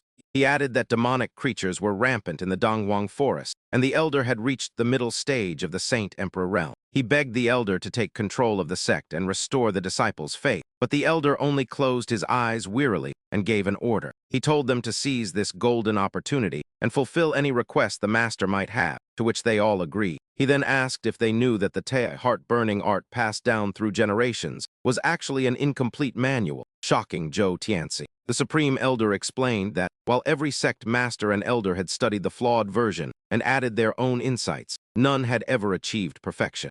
The flaws of the heart-burning technique were also exaggerated, making it nearly impossible for me to turn back once I began my cultivation. He paused for a moment and emphasized, "It was that gentleman who fixed it," while also correcting and completing the errors in the annotations left by the Xinmu sect ancestors over many generations. He then looked up at the sky and sighed, calling him a peerless talent favored by heaven. From that moment on, our sect truly possessed the original heart-burning technique. His words left the sect master and the elders in utter shock. Yin Sha clenched his fists in a fit of rage, slamming the table so hard that the wine splashed everywhere. As he gulped down the drink, he thought through gritted teeth that his bronze hammer servant had been killed, the demon-locking sword formation destroyed, and even Mio had been snatched away. After finishing the bowl of wine, Yin Sha wiped his chin. "If I suffer such a massive loss, how can I possibly explain this to my sect? If I return empty-handed like this, my title as Yin Sha will surely be stripped away." Suddenly, he remembered he was holding a second-grade immortal pill. He took it out to admire it, feeling a sense of relief. "Fortunately, I still have this second-grade immortal pill. If I bring it back to the sect, I can surely use it to atone for my failures." He remained deeply immersed in his thoughts. He was unaware that 2 strangers had been watching him for some time. Thinking of Li Qianyuan, Yin Sha's hatred reached his very marrow. He vowed to destroy the Xinmu sect and skin that brat alive. Suddenly, a hand slapped his shoulder, startling him.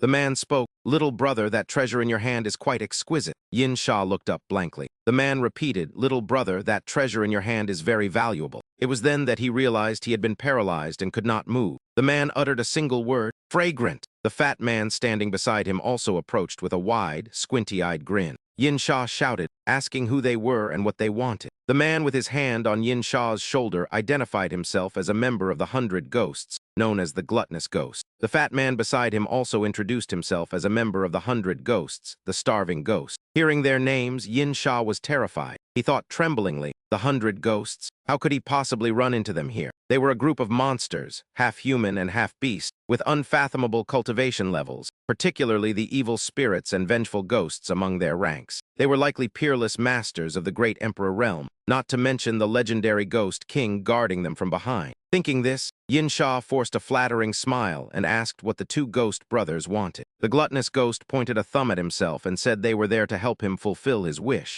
The starving ghost agreed, "Exactly, that's right. Don't you want to level the Xinmu sect? We're here to assist you. Besides, we were already planning to head to the Xinmu sect anyway." Hearing this, Yin Sha began weighing his options. He glanced at them and asked if the 2 ghost brothers were truly willing to help him. The gluttonous ghost replied curtly that they wouldn't work for free, and the pill would be their payment. This made Yin Sha hesitate, and he awkwardly suggested another way. "I can pay in other ways. I am the young master Yin Sha of the profound Yin sect, and my sect holds many rare herbs." Hearing his refusal, their expressions soured. The gluttonous ghost slammed his foot on the table and asked if he was refusing. Yin Sha quickly made an excuse, saying he had a heavy responsibility that required the pill. Only then would he have the courage to return to the profound Yin sect, his homeland. The starving ghost lost all patience and barked at him to stop rambling before sinking his teeth into Yin Sha's hand. He broke into a cold sweat from the pain and screamed about his hand. Seeing this, the gluttonous ghost shoved his hand into the starving ghost's mouth while scolding him. Holding the pill covered in the starving ghost's saliva, the man muttered that it was filthy and he no longer wanted to taste it. The starving ghost, his mouth smeared with blood, grinned widely and suggested bringing it back to the evil ghost, who might reward them with delicacies if he was pleased. At that moment, the gluttonous ghost lifted Yin Sha's face and spoke with disdain. Scram and wait for the news of the Zinmu sect's total annihilation. Clutching his severed arm, Yin Sha fearfully complied. The two figures departed coldly, leaving him alone in his terror. Right at the exit of the heart-disturbing cave, Li Qianyuan stood atop a high crag, his calm gaze fixed on the disciples practicing below. Suddenly, a disciple recognized him, pointed at Li Qianyuan, and whispered to the others to look. Another was shocked that he was unharmed, wondering if the sect master had taken him for investigation. Someone else chimed in, asking if he was now the top disciple. Having met the Supreme Elder, perhaps he received special recognition. Seeing her father safe on the cliff, Xiao Zhai cheered happily. She pointed at him and told Shi Yanhan that her father was safe. But before she could finish, Shi Yanhan gently stroked her head and knelt down in front of her. Looking at her with loving eyes, she asked, "Xiao Zhai, you love your father very much, don't you?" The little girl obediently replied, "Yes." Shi Yanhan gently explained, "But we cannot continue to stay by his side. Otherwise, it will hinder your father's cultivation path, as he has greater responsibilities to fulfill." Despite her deep sadness, Xiao Zhai remained understanding and replied, "Yes, Xiao Zhai understands." The girl's heartbroken expression would make anyone's heart ache. Shi Yanhan sorrowfully pulled her daughter into an embrace, whispering, "I'm sorry, my child." Just then, Zia Junyi called out to her, "Yanhan?" She softly replied, "Yes." Seeing her approach, Xiao Zhai politely greeted her grandmother as Zia Junyi spoke to Shi Yanhan. "The situation has changed now. Li Qianyuan's status is no longer what it used to be. You should stay at the sect and not rush back to Yunqi Peak. Take the opportunity to visit your father and Yu Nuan first," Shi Yanhan bluntly remarked. Given the Supreme Elder's personality, he likely wants to ask him to instruct the new disciples, right? Her accurate deduction made Zia Junyi's eyes widen in surprise. Shi Yanhan lowered her head and firmly stated her intention. "I will visit my father for a moment and then take Xiao Zhai back to Yunqi Peak." Li Qianyuan remained standing on high, eyes closed in meditation. Suddenly, Zhou Tianxi approached from behind and questioned why he hadn't made things clear from the start. "The supreme heart-severing technique was never in your hands." Li Qianyuan glanced at Zhou Tianxi, his tone full of contempt. "If I had said so, would any of you have believed me?" Zhou Tianxi said sternly, "Even so, you didn't need to declare war on the profound Yin sect." Without looking at him, he calmly replied, "Since they dared to target my daughter, shouldn't I eliminate the threat and pull them out by the roots?" This reasoning was indeed irrefutable. Zhou Tianxi could only grunt in acceptance, secretly marveling that he was truly worthy of being the one the Supreme Elder wished to apprentice under, utterly arrogant. Shortly after, Li Qianyuan turned to look at him and issued a warning. "I advise you one thing. There are some things you absolutely should not touch recklessly." Zhou Tianxi did not understand and asked back, "What do you mean by that?" Whether he was pretending or truly didn't understand, Li Qianyuan only stared with a darkened expression without saying another word. Zhou Tianxi turned and walked away. He didn't forget to remind him, "The saintess will arrive soon. Take the chance to select the remaining 2 disciples." After Zhou Tianxi left, Sui Feng landed beside him. Reporting, "Young master, they have all come out." At this moment, the trial participants began to emerge. Xiao Yi, the youngest boy, came out last, quietly observing the situation. A disciple pointed at the group that had just exited the cave and said, "Senior brother Ma Yuan, everyone who passed through the heart-disturbing cave is present." Ma Yuan looked at them and offered his congratulations. "Congratulations on passing the second trial of the Zinmu sect. From this day forward, you are qualified to become outer disciples." Li Qianyuan and his 2 companions stood on the cliff, watching Xiao Yi. The golden-haired man, Mingwu, teased him with a smile. "Hall Master, this child is truly impressive. He possesses unwavering faith and a strong will to advance. His spirit wasn't shaken by the heart-disturbing cave at all." Meanwhile, Ma Yuan continued his speech. "You will all be assigned to the miscellaneous service courtyard, the courtyard responsible for chores. In 1 month, if you pass the aptitude test, you will have the chance to become official disciples." Suddenly, Xiao Yi turned his head, searching for Li Qianyuan. The boy wondered to himself, "Didn't he follow us?" All of a sudden, a surge of eerie power struck. Sui Feng said in shock, "Young master, there are 3 demonic beasts." These 3 beasts began to charge and attack the disciples. The terrified disciples wondered if demonic beasts from the Dongwang forest dared to invade the Zinmu sect. The sharp limb of one beast stabbed a disciple who failed to dodge in time. Ma Yuan and his bald fellow disciple hurriedly joined forces to fight back. Ma Yuan gritted his teeth, breaking into a cold sweat as he thought in shock. Their attack power is too strong. He didn't know how long they could hold out. Another demonic beast suddenly lunged, leaving him no time to react. Ma Yuan screamed in despair, "It's over." Suddenly, a translucent purple sword pierced through the beast's neck. The one who struck was the saintess of the Zinmu sect, Shi Yunwen. "It's the saintess. The saintess has arrived." The disciples cheered joyfully. Shi Yunwen flew down along with a middle-aged woman. She spoke loudly. "Aunt, the strength of these beasts is extraordinary. We must join forces." "Understood," she ordered the disciples. "You all hold back the other two. Once we finish this one, we will assist you immediately." The disciples replied in unison, "Yes," very quickly. A demonic beast knocked two disciples aside. Seeing the beast about to charge, Ma Yuan shouted, "Wang Heng, senior brother Wang Heng, protect them and block the other one. They just passed the trial and don't know any techniques yet." Hearing this, Wang Heng flew toward the beast, muttering under his breath, "How troublesome." As soon as he got close, he was knocked back by the beast. Wang Heng retreated, muttering, "I'm no match for this demonic beast. There is no need to risk our lives for those who are not yet official members of the Xinmu sect," he said, before fleeing to report to the sect leader and elders. He told them to let the higher-ups deal with these beasts, prompting Ma Yuan to call out for senior brother Wang Heng while sneering at the man's cowardice. Li Qianyuan and his two companions watched the battle in silence until Sui Feng eventually told the blonde man, Ming Wu, to take action. As they prepared to move, Li Qianyuan signaled them to stop, leaving Sui Feng surprised, while Ming Wu worried that Xiao Yi could not protect himself against the demon beast. Li Qianyuan calmly stated that he wanted the boy to experience death once, just as the beast noticed Xiao Yi and swung its claws, forcing the boy to dodge. Suddenly, the boy remembered Li Qianyuan's instruction to memorize a mantra and circulate it during an emergency, so he looked around for the man's figure. He thought the man must be nearby.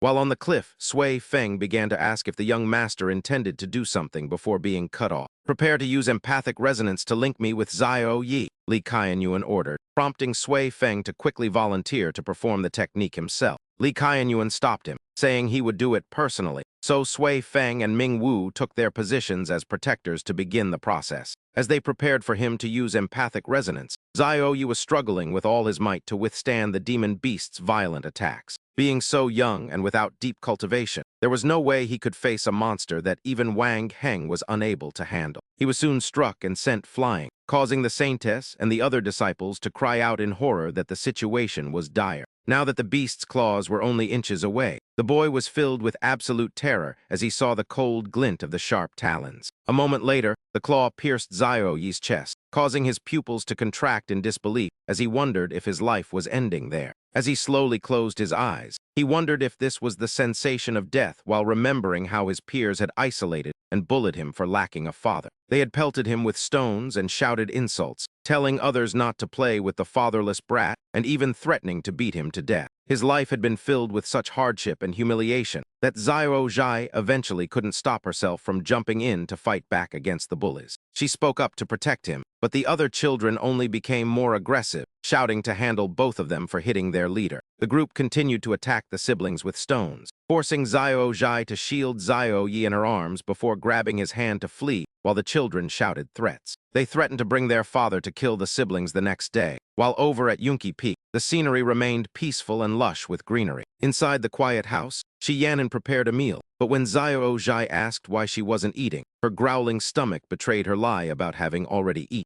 Xiao Zhai and Xiao Yi both tried to give their food to their mother, but at that moment, a bag of grain was thrown through the door. A bald man stood there with his arms crossed, contemptuously stating the rations were late before insulting the saintess for raising two bastards. Yanran Yi rushed out to attack the man for insulting his mother, but the man simply barked a death threat at the boy.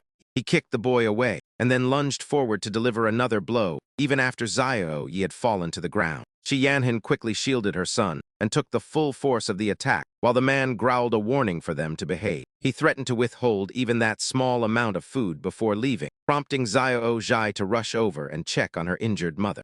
Shi Yanran smiled and told her she was fine despite her injuries, while the bald man went to report his success to senior brother Wang. The man boasted about beating the family as ordered, and Wang Heng praised him before deciding it was time to go and act as their savior, all of which Xiao Yi overheard. Feeling weak and resentful, Xiao Yi's consciousness returned to the present as he wondered if he had just experienced the legendary heart-linking incantation. The young boy recalled the vow he had made to himself. He would become powerful and never allow anyone to bully them again.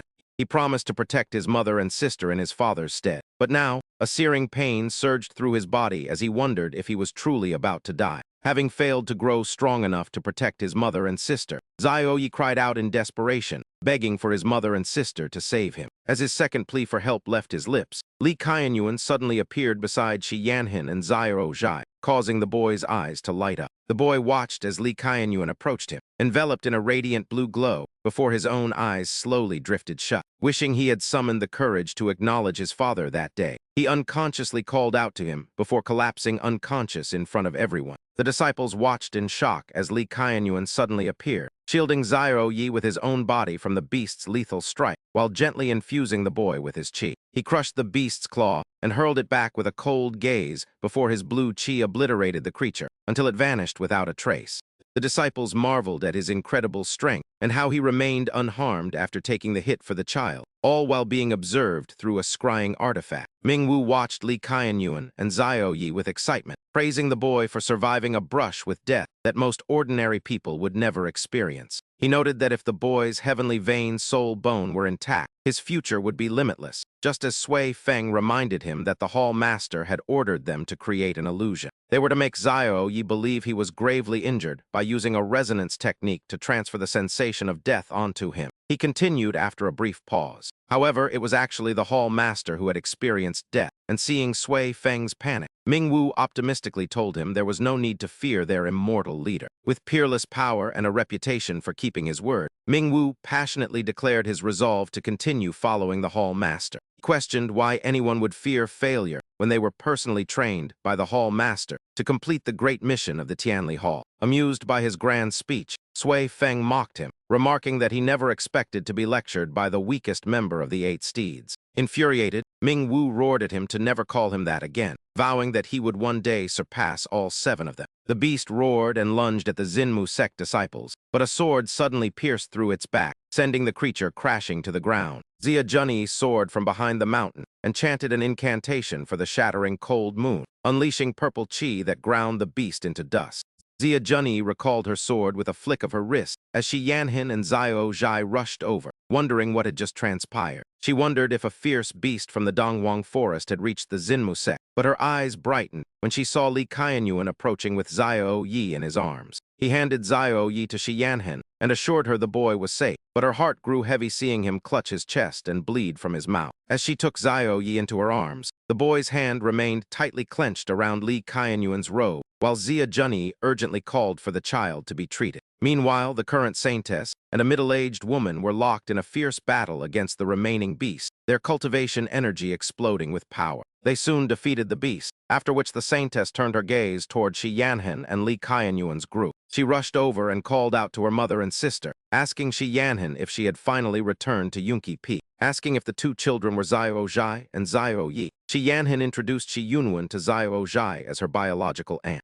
Xiao Zhai politely greeted her aunt, and while Shi Yunwen praised her cuteness, the middle-aged woman beside her coldly reminded the saintess to maintain her decorum. She warned her to mind her status and avoid casual conversation, prompting Xia Junyi to retort that a Dao-protecting elder shouldn't restrict the saintess's right to speak. With a scowl, the woman replied that while she could speak, she was forbidden from communicating with sinners, especially those who were utterly shameless. After speaking, the elder turned to instruct Saintess Shi Yunwen, telling her to view that woman as a cautionary example to discipline and motivate herself. She warned her never to follow such a disgraceful path, to which Shi Yunwen bowed slightly and complied, her response feeling like a direct slap to Xia Junyi's face. Xia Junyi ground her teeth in fury and shouted at the elder, but the woman didn't stop there, stepping toward Shi Yanhin and pointing at her 2 children. With a venomous tone, she declared that if she were in her position, she would have killed and discarded those 2 vile spawns at birth rather than wasting food on them. She continued her insults, claiming her greatest regret as an elder was ever intending to support and protect Shi Yanhin in the past. Stating that the sight of her was an eyesore, she raised her hand to deliver a slap, but Shi Yanhin refused to let an outsider insult her children and attack her. She decisively blocked the strike without hesitation, yet the elder only shouted louder, accusing her of having the audacity to fight back. Unwilling to engage in a pointless argument, Shi Yanhin calmly advised her aunt to stop the provocations for the sake of her own safety. She urged her to save her own life, warning that since he was present, the elder's very existence was truly in jeopardy. Despite the warning, the woman refused to listen and swung her hand again to strike while calling her a wretch, but her hand never reached Shi Yanhin. Instead, she was struck by a blistering slap first, one so incredibly fast that she couldn't even identify who had delivered the blow. Her face swelled and became distorted as she screamed out in confusion, only to be met with a second slap delivered by Li Tianyuan. Driven to madness by the consecutive strikes, she drew her sword and shrieked that she would cut him down just as Zhou Tianci arrived. Witnessing the chaotic scene, he turned pale with fear and shouted for them to stop. But it was too late as Li Tianyuan's powerful energy shattered her blade. The force sent her body flying back with a pained groan. Yet even after stabilizing herself, she remained defiant and continued her verbal abuse. She demanded to know who he was and why he would protect a lowly woman like Shi Yanhan. But Li Tianyuan would not tolerate threats against his family. He released an ever-increasing pressure that severely injured her without him moving a muscle, forcing her to kneel powerlessly on the ground as Zhou Tianci rushed to intervene. Zhou Tianci pleaded for Li Tianyuan to stop and resolve the matter calmly, while Wang Heng followed behind and called out to the sect leader. Shi Yunwen was stunned by the conversation, and as Li Tianyuan's overwhelming aura remained steady, he spoke with cold indifference. He stated he had no patience to reason with her and would use a direct method to warn her, then used his energy to snap her arm and twist her body like a wrung towel. The sight alone conveyed the agonizing pain she endured before he issued a final warning for her never to appear before him again. Now reduced to a pathetic and frail state, she suddenly hallucinated a monstrous head filled with jagged fangs looming over her. Blood-red eyes stared her down as if ready to devour her whole, leaving Zhou Tianci speechless as he stammered Li Tianyuan's name. Shi Yunwen then feigned a critical tone, asking why he acted so rashly, but stating they would overlook it this time due to his merit in slaying the beasts. She told him to be more cautious in the future, yet secretly sent a voice transmission calling him brother-in-law while winking and giving him an okay sign. She whispered that she knew he had been merciful enough to spare the elder's life and promised to cover for him, to which he gave a curt reply before walking away.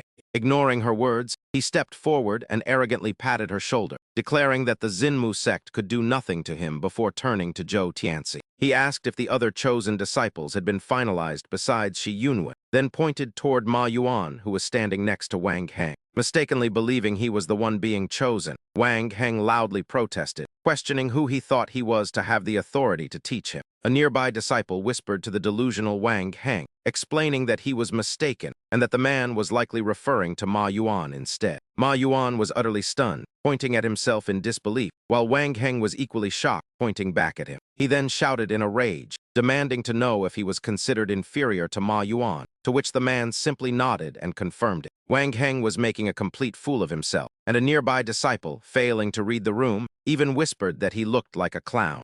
After selecting Ma Yuan, he pointed toward the unconscious Heng Yi in Shi Yan's arms and made his next choice. He declared the child as the final pick, leaving Wang Heng stunned and Zhou Shi deeply dissatisfied with the decision. Zhou Tianci began to protest, but the memory of the supreme elder Li Qianyuan's warning look forced him to swallow his words. He changed his tone, questioning why Li Qianyuan would treat the task of training Xinmu sect disciples like a joke by choosing a mere child.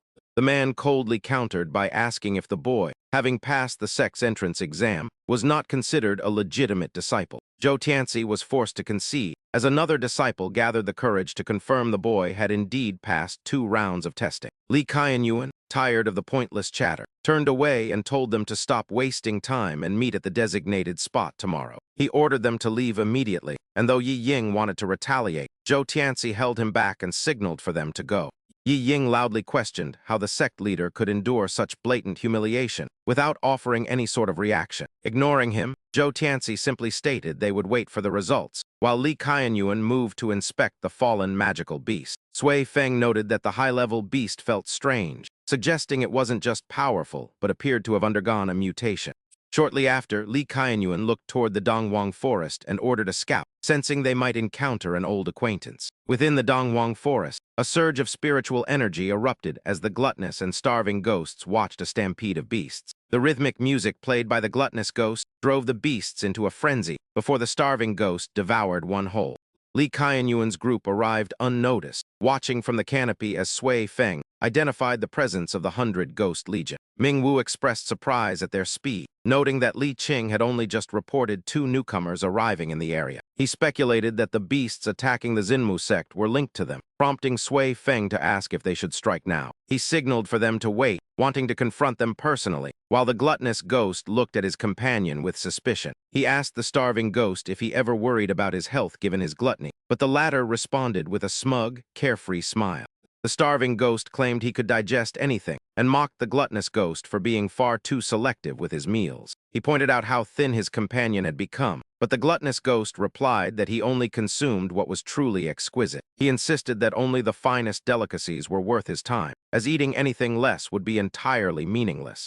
With the preparations nearly complete, the starving ghost used his unique sound to command 7 beasts to launch a probe against the sect. However, at that exact moment, a terrifying and invisible pressure suddenly crashed down upon the entire area. He suppressed the entire pack of demonic beasts, making them howl in extreme agony. Both members of the 100 Ghost sect were utterly stunned, their mouths agape at this overwhelming pressure. This is the secret technique of the ghost god. At those words, the gluttonous ghost shuddered, seemingly realizing something. Could it be? To verify his terrifying suspicion, he slowly turned his head. Behind him stood a tall, imposing figure radiating a chilling aura. The gluttonous ghost couldn't help but cry out, "Li Gui," he stammered, his voice trembling. "Li Gui, why are you here?" Li Gui walked past the members of the 100 Ghost sect, treating them as if they were invisible, before asking in a cold voice, "What are you doing here?" The gluttonous ghost replied, "Li Gui, we are acting on the orders of the evil ghost. Disclosing our specific objective to you might be inappropriate." This vague answer clearly displeased Li Gui. He immediately intensified his secret technique, causing a nearby demonic beast to be crushed by the pressure, disintegrating into gruesome fragments.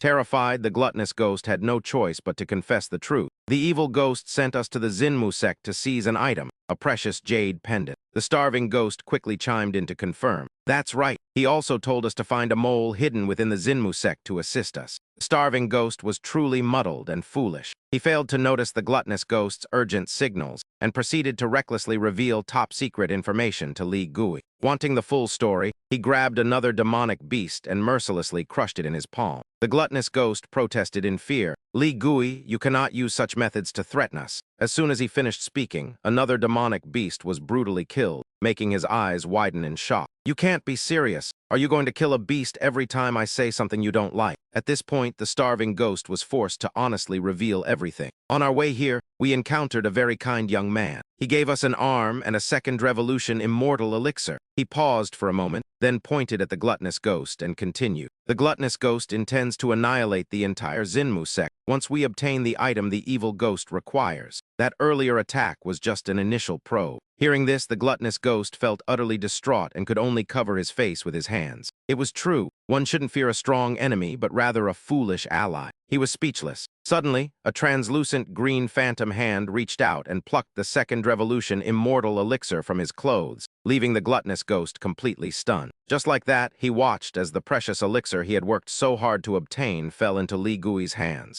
Li Gui looked at the group and asked, "Did you create these mutated demonic beasts?"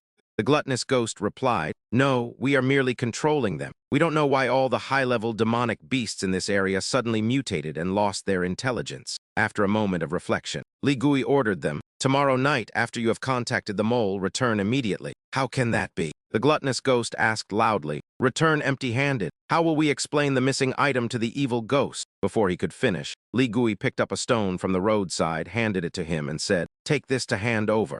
The gluttonous ghost grabbed the stone and muttered, "A rock." The starving ghost also wondered, but the evil ghost wanted the jade pendant. Seeing his companion still looking confused, the gluttonous ghost quickly pulled his sleeve and urged him to leave. As they walked, the gluttonous ghost whispered, "I don't know if my senses are wrong, but sometimes I feel Li Gui is even more powerful than the evil ghost." And with that, the members of the 100 Ghost sect departed. Li Gui was left alone in the forest. Once the 100 Ghost sect had vanished from sight, Sui Feng and Ming Wu stepped forward. Ming Wu asked, "Hall Master, I didn't expect the Zinmu sect to have a mole from the 100 Ghost sect." Li Gui removed his mask, revealing the face of Li Tianyuan, and replied, "I already know who it is." Then he knelt by a remaining pool of blood and gently dipped his fingertip into it. He raised his hand, meticulously observing the drop of blood. A short while later, the three appeared at a secluded stream. Ming Wu asked Li Tianyuan, "Hall Master, do you suspect there is something unusual about the water here?" Without delay, Sui Feng quickly scooped some water into his palm. He then used his other index finger to dab the water and lift it for examination. This action seemed mysterious but was not strange at all, as Sui Feng was analyzing the water source. He combined 4 sophisticated techniques: Supreme Star Platform, Constant Adaptation, Surging Qi Law,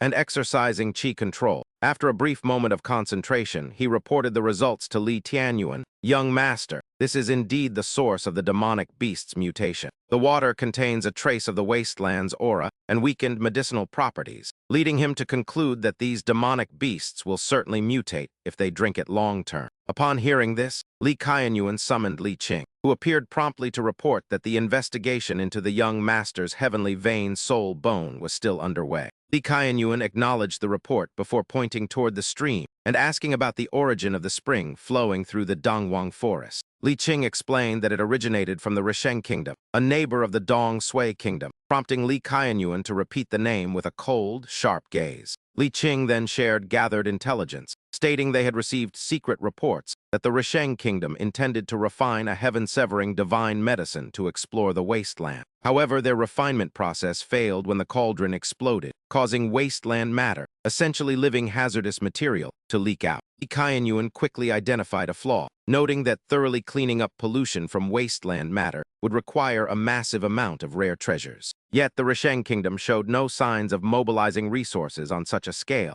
leading Sui Feng to voice his own suspicion. Young master, I suspect the Risheng kingdom has been secretly dumping the wasteland pollution from their cauldron across the border, Mingwu added with a look of fury. Since wasteland matter is part of the wasteland itself, leaving it unchecked would eventually turn any area it touches into a second wasteland, undoing all their hard work to push it back. Mingwu cursed in anger at their disregard for the lives of the people, but Li Qianyuan ignored his outburst and turned to Li Qing. Li Qianyuan ordered Li Qing to have someone notify Fang Zhulai and to continue the investigation regarding Zhu Yi. He instructed them to monitor the Risheng kingdom closely, stating he might personally investigate once his business at the Xinmu sect was finished, to which Li Qing complied. Li Qianyuan then glanced at Mingwu and told him to accompany Li Qing, noting that the Xunian sect was located within the Risheng kingdom. Mingwu grew excited, asking if the palace master finally trusted him enough to let him destroy the sect on his own. Li Qianyuan clarified that the Xunian sect still had some use and shouldn't be destroyed yet, but Mingwu should deal with those remaining at the sect in 6 days. This would take place after the competition with the Xinmu sect concluded, leaving Mingwu to grumble about only being assigned to handle the leftovers. He complained that even the Xunian sect's ancestor and their few experts offered no real challenge, prompting Sui Feng to intervene. Sui Feng lightly tapped Mingwu's head with his paper fan, telling him to focus on the task, before Li Qing and Mingwu both bowed to take their leave. Meanwhile, Shi Yanhan stood silently in the courtyard, her eyes fixed on the distant sky with an expression of lingering sadness and worry. A gentle voice suddenly called out as Shi Yunwen approached her sister, asking what exactly was going on between her and her brother-in-law.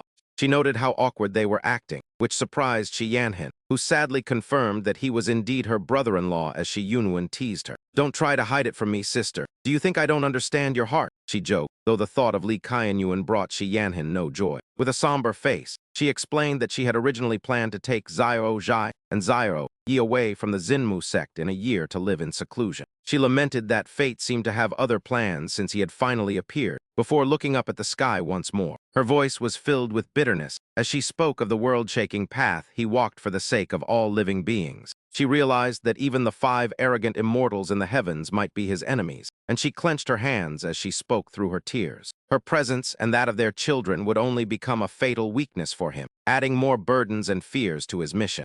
She believed that only by severing all ties could she minimize her impact on him, even if preventing the children from knowing their father was a cruel necessity. I simply cannot afford to burden him any further, she whispered, leaving Shi Yunwen with nothing to do but sigh at her sister's words. Sister, you have been far too stubborn since we were children. Sometimes you just cannot see things as clearly as I do. After a brief pause, she continued, Sister, I once had a thought. Having you and the children by his side would mean more to our husband than any physical flaws he might have. Sister, why not just be selfish for once? Stop constantly worrying about your husband and think about what you truly desire to do. Shortly after, Shi Yanhan departed, leaving Shi Yunwen standing there in silence to admire the scenery. Alone, she closed her eyes and muttered that this ill-fated couple was truly troublesome and that she might have to intervene. Suddenly, she remembered something that shocked her deeply, causing her to gasp. Then she called out loudly, Wait, did you just mention the 5 immortals of the proud world? she cried out in terror. Hold on, I know my husband is powerful, but is his opponent really the legendary 5 immortals?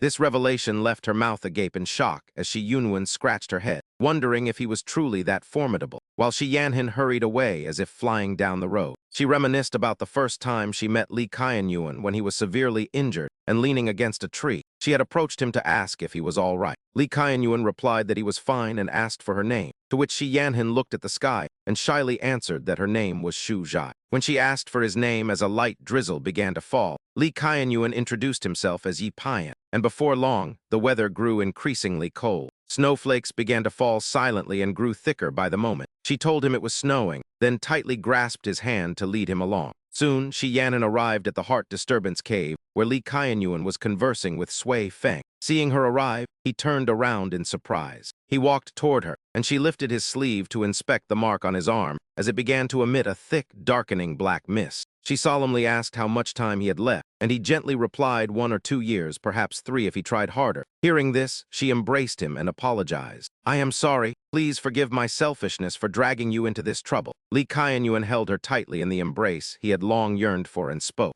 You and I are husband and wife of one mind, so there is nothing to fear. Shi Yanhan, with tears in her eyes, looked up at him and asked him to make a promise. If anyone ever uses my life to threaten you, before she could finish, he gently placed his index finger on her lips to silence her. He then asserted that such a thing would never happen, for he would wipe out the entire world before letting it occur. Shi Yanhan responded with firm determination. If it is unavoidable, I will absolutely not burden you. The first thing I must do now is restore my cultivation base. She knew of 2 ways to break the seal. One was to reclaim the entire foundation she had cultivated as a saintess, but doing so would cause Shi Yunwen to lose everything. The current saintess would lose all her cultivation, which is something I do not wish to see. She paused and then continued. The second way is to attempt to dispel it manually. I have studied this reverse yin-yang 5-element seal for years and have managed to break 80% of it. I only need 1 more year to fully dissolve it. She sadly shared that she had originally planned to take Xiao Zhai and Xiao Yi far away to live in a place where no one knew them after breaking the seal. She then took 2 pieces of paper from her sleeve, handed them to him, and explained that these were the methods of dispelling the seal she had researched. You understand sealing formations better than I do. I am sorry for having to trouble you even more. Li Qianyuan gently tapped Shi Yanhan's nose and tenderly advised her never to apologize to him again. Just as Li Qianyuan was about to enter the cave, she unexpectedly grabbed his hand, causing him to exclaim in surprise. Under his confused gaze, she told him to go home. We are husband and wife and thus one entity. Is my home not also yours? These words made Li Qianyuan feel immensely joyful. Thus, the 2 of them held hands and walked quietly on the path home. The next morning, Li Qianyuan began teaching the 3 Xinmu sect disciples he had chosen. He announced that he would only teach them at the Xinmu sect for 5 days, and how much they learned would depend on their own abilities. First, he turned to Shi Yunwen, noting her great talent but unstable foundation and mixed internal energies. If you do not rectify this, your body will gradually become unable to endure it within 20 years, and you may even risk exploding, he said, leaving her mouth agape in shock. He further explained that the power of the saintess was passed down through generations, but ultimately, it did not entirely belong to the individual if their natural talent was insufficient. Will ultimately find it hard to escape this fate. Hearing this, Shi Yunwen asked fearfully, then according to Mr. Li, what should I do now? He placed his index finger on her forehead, sending a stream of golden energy directly into her head. Soon, her entire body radiated a golden aura that burned like fire.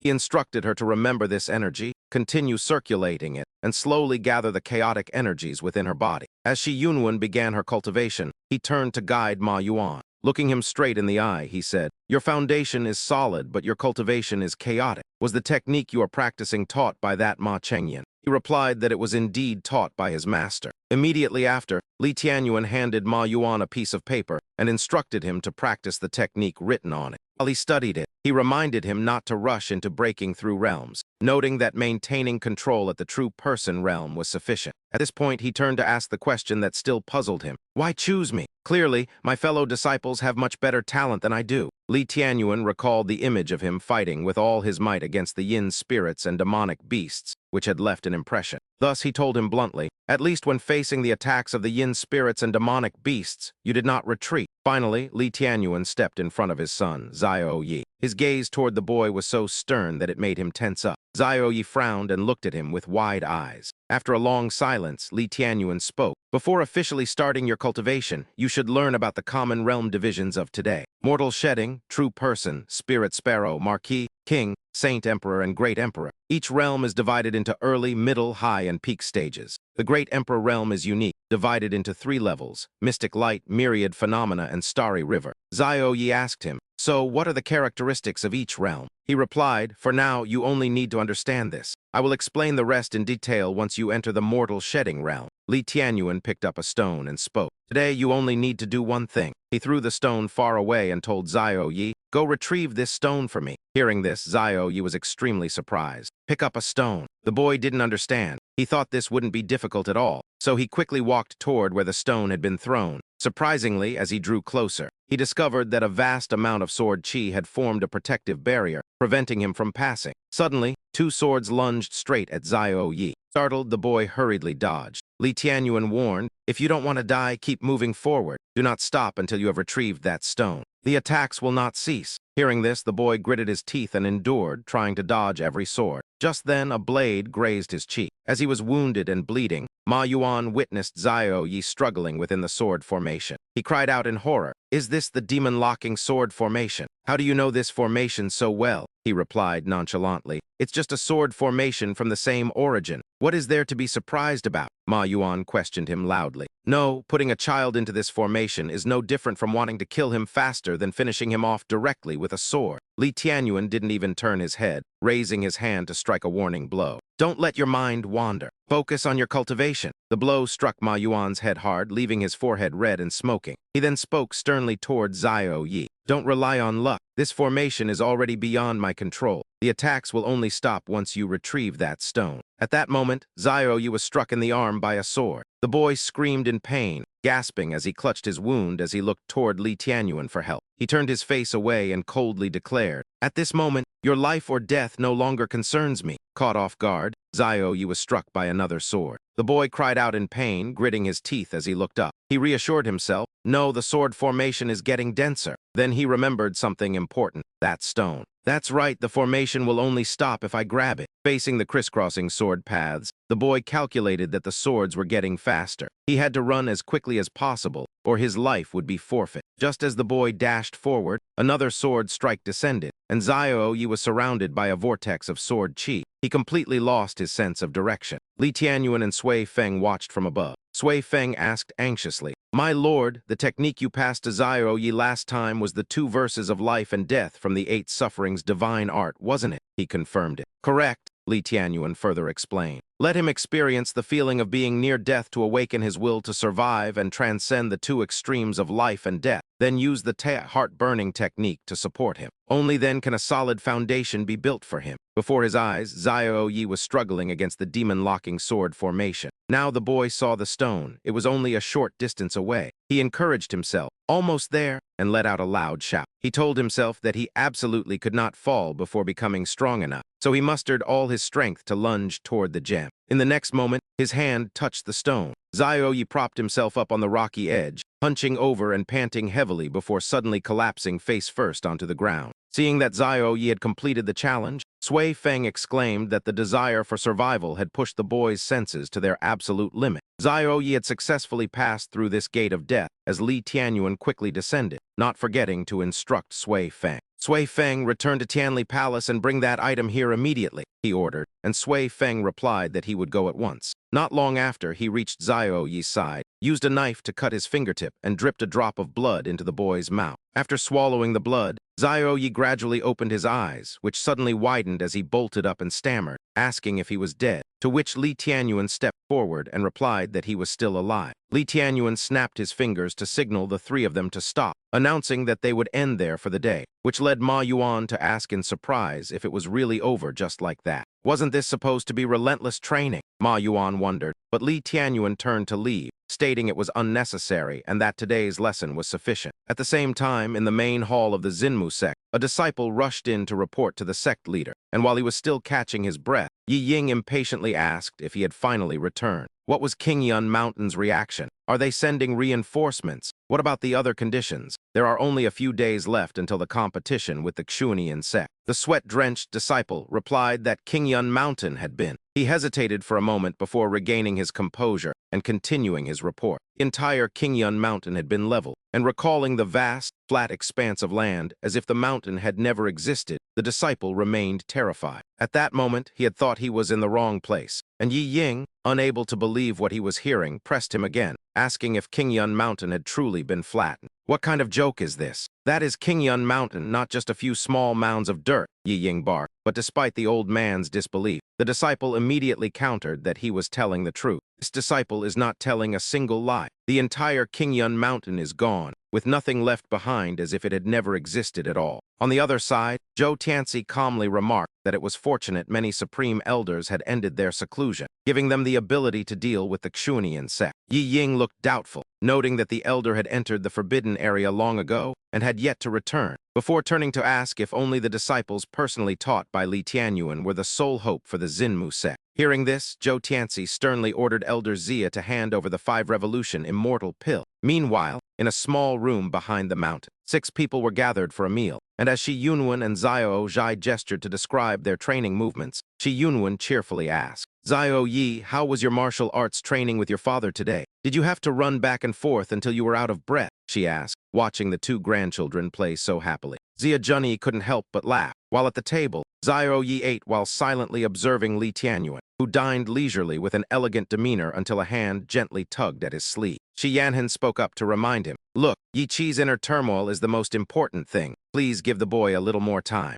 Just then an old man stumbled into the room with a jar of wine in his hand, and Xia Junyi quickly stood up to ask, "Bufan, have you finally returned? Where have you been these past few days?" she asked, and he set the wine jar on the floor, leaned against a table leg, and replied with his eyes closed that he had simply been out drinking. Seeing how drunk he was, Xia Junyi hurried her daughter, Yunwen, to go get a bowl of sobering soup, and the girl nodded before quickly running to the kitchen. Then she told Shi Yanhan to look after her father for a moment while she stepped away, and Shi Yanhan hurried to help Bufan into a chair, telling him to sit down. Xiao Zhai and Xiao Yi greeted their grandfather in unison, and seeing the 2 adorable children, he approached and asked Yanhan if these 2 little ones were the sons she had given birth to. His breath reeked so strongly of alcohol that the 2 children couldn't stand it and covered their noses, thinking to themselves that the smell of the wine was truly terrible. Suddenly, Bufan's eyes lit up, and he unexpectedly grabbed Xiao Yi's hand, holding it for a long time as if he had realized something that caused his eyebrows to furrow. Afterward, he released Xiao Yi's hand and clutched his head with a dejected expression, letting out a hopeless laugh about how he was old and had his meridians destroyed by a sneak attack, while the boy was too young and suffered from defective bone structure. At that point, he glanced at Shi Yanhan and shouted that her cultivation had also been sealed, turning her into a useless person, words that left her completely stunned. Shi Yanhan's brow furrowed as her eyes widened in disbelief at his words, while Bu Fan sat there looking a decade older, muttering that everyone in his family was a useless failure. After speaking, he burst into a fit of maniacal laughter, prompting Xia Junyi to solemnly present a grade 5 immortal pill to Bu Fan. Xia Junyi urged Bu Fan to try the grade 5 immortal pill to see if it could heal his wounds, but he despondently replied that it was futile since his meridians were utterly destroyed beyond any pill's salvation.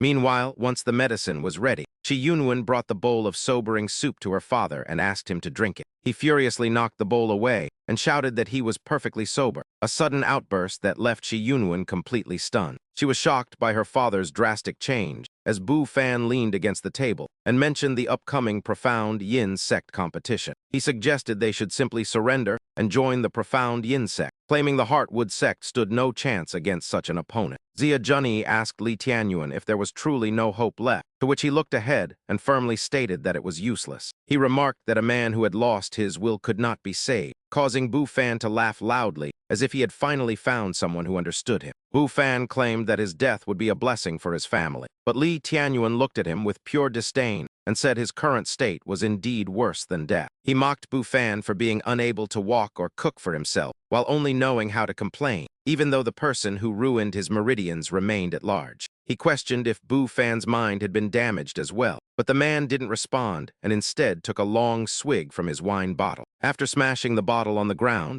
Li Tianyuan pressed him further, asking if he had ever bothered to teach his daughter or any heart-would sect disciple anything during his years of cultivation. Bu Fan slumped over the table and rasped that he once harbored great ambitions to restore the sect, but he was cut off before he could finish. Li Tianyuan knocked away another wine bottle and interrupted, asking what else he had accomplished besides being a burden to his family and wasting resources. Unable to watch her father be insulted any longer, Shi Yunwen spoke up and told Li Tianyuan that he had no right to speak to her father that way. With his hands behind his back, he sternly told her that while they might coddle the man, he would not, before leaning down to address Bu Fan again. He called Bu Fan a selfish coward who never considered his wife or children, but then he suddenly realized something was amiss. He decided he would heal the man, admitting he had no right to criticize him on that matter, before informing everyone he was stepping out for a moment. At that time, 3 disciples were walking in the courtyard, with one asking the other if they were truly going to demand the grade 5 immortal pill. The other displayed a command token and replied that since it was the sect leader's order, Elder Zia wouldn't dare disobey, though the first disciple remained skeptical given Bu Fan's legendary reputation. He recalled how Bu Fan had once single-handedly leveled the demon realm with his sword, leaving the cultists utterly defeated, but another disciple chimed in. He claimed that Bu Fan was now nothing more than a cripple, unaware as they gossiped that Li Tianyuan was already standing directly in their path. With a darkened expression, he ordered them to get lost, but one disciple angrily retorted, demanding to know who he was to stop them from collecting the pill from Elder Zia. Recognizing the man, a companion tried to stop his senior, identifying Li Tianyuan as the disciple who had recently been promoted. The senior disciple pointed at Li Tianyuan and threatened to teach him a lesson for stealing Wang Heng's position, only to have his finger instantly snapped back. As the disciple collapsed in agony, Li Tianyuan coldly repeated his order to leave, warning that he would break another finger if another word was spoken. The man stubbornly held up the command token and accused him of rebellion, resulting in all 10 of his fingers being broken as he screamed in pain. Ignoring the horrific cries, he walked away and later met Sui Feng on a high tree branch, where his subordinate handed him a newly forged item. Sui Feng explained that the weapon for Xiao Yi had been crafted from 2 blocks of pond copper as requested, and Li Tianyuan unwrapped a remarkably exquisite sword. He picked up the sword to gauge its weight, while Sui Feng voiced his concern that Xiao Yi lacked a heavenly vein spirit bone. Even if she survived the gate of life and death, true qi could not circulate through her body, but Li Tianyuan interrupted, saying he had a way. He produced a brilliantly glowing heavenly vein spirit bone, causing Sui Feng to exclaim in shock, asking if it was the one taken from Zhang Tong. Li Tianyuan then fused the bone with the sword forged from pursuit bronze, watching as the spirit bone slowly merged into the weapon. A blue radiance enveloped the blade as Sui Feng finally understood his master's intent to create a temporary conduit for Xiao Yi's true qi. He predicted the weapon might evolve into a sentient, immortal artifact in time, while Li Tianyuan sheathed it, noting that though the bone wasn't hers, its high quality suited her well. He added that it was a top-grade material, perfect for forging a weapon for Zhu Yi, just as 2 figures appeared below. Sui Feng informed Li Tianyuan of their arrival as a man in black knelt before the starving ghost and gluttonous ghost to pay his respects. He inquired if the 2 underworld emissaries had any orders, to which the gluttonous ghost replied dismissively, while the starving ghost asked about a certain jade. The gluttonous ghost insisted on following the standard procedure, leading the man in black to ask if there was some difficulty they were discussing. The gluttonous ghost explained they were there to enlist help in locating an item within the Xinmu sect. He produced a drawing of the Kishin jade, which Li Tianyuan and Sui Feng observed closely from their high vantage point. He mentioned it was called the Star Spirit Jade, then paused as if unsure how to explain before waving his hand dismissively at the man. He told the man to just find the item in the drawing, to which the man in black worriedly replied that the Xinmu sect was in great danger. He warned that the Xuanian sect would soon arrive to seize the Xinmu sect and begged the emissaries to resolve the crisis to secure the treasure. Otherwise, it might fall into the Xuanian sect's hands and cause trouble, leading the gluttonous ghost to agree and the man to offer his thanks. Once the man departed, the starving ghost asked why they had agreed to help and if they truly intended to intervene. The gluttonous ghost replied that with the vengeful ghost present, he cared little for the sect's fate and only wanted to survive their own ordeal. The starving ghost understood, lamenting that when the kings of hell fight, it is the lesser ghosts who pay the price. From the treetops, Sui Feng confirmed the man's identity to Li Tianyuan and asked if he should be eliminated immediately. Li Tianyuan shook his head, deciding the Xinmu sect's traitor should be dealt with by his own people as a hand reached out in the dim light. Shi Bufin sat motionless, staring intently at his own palm, while Xia Junyi asked with concern if he had slept at all. He suddenly called her name with such tenderness that she was stunned, as it had been years since she heard him speak so affectionately.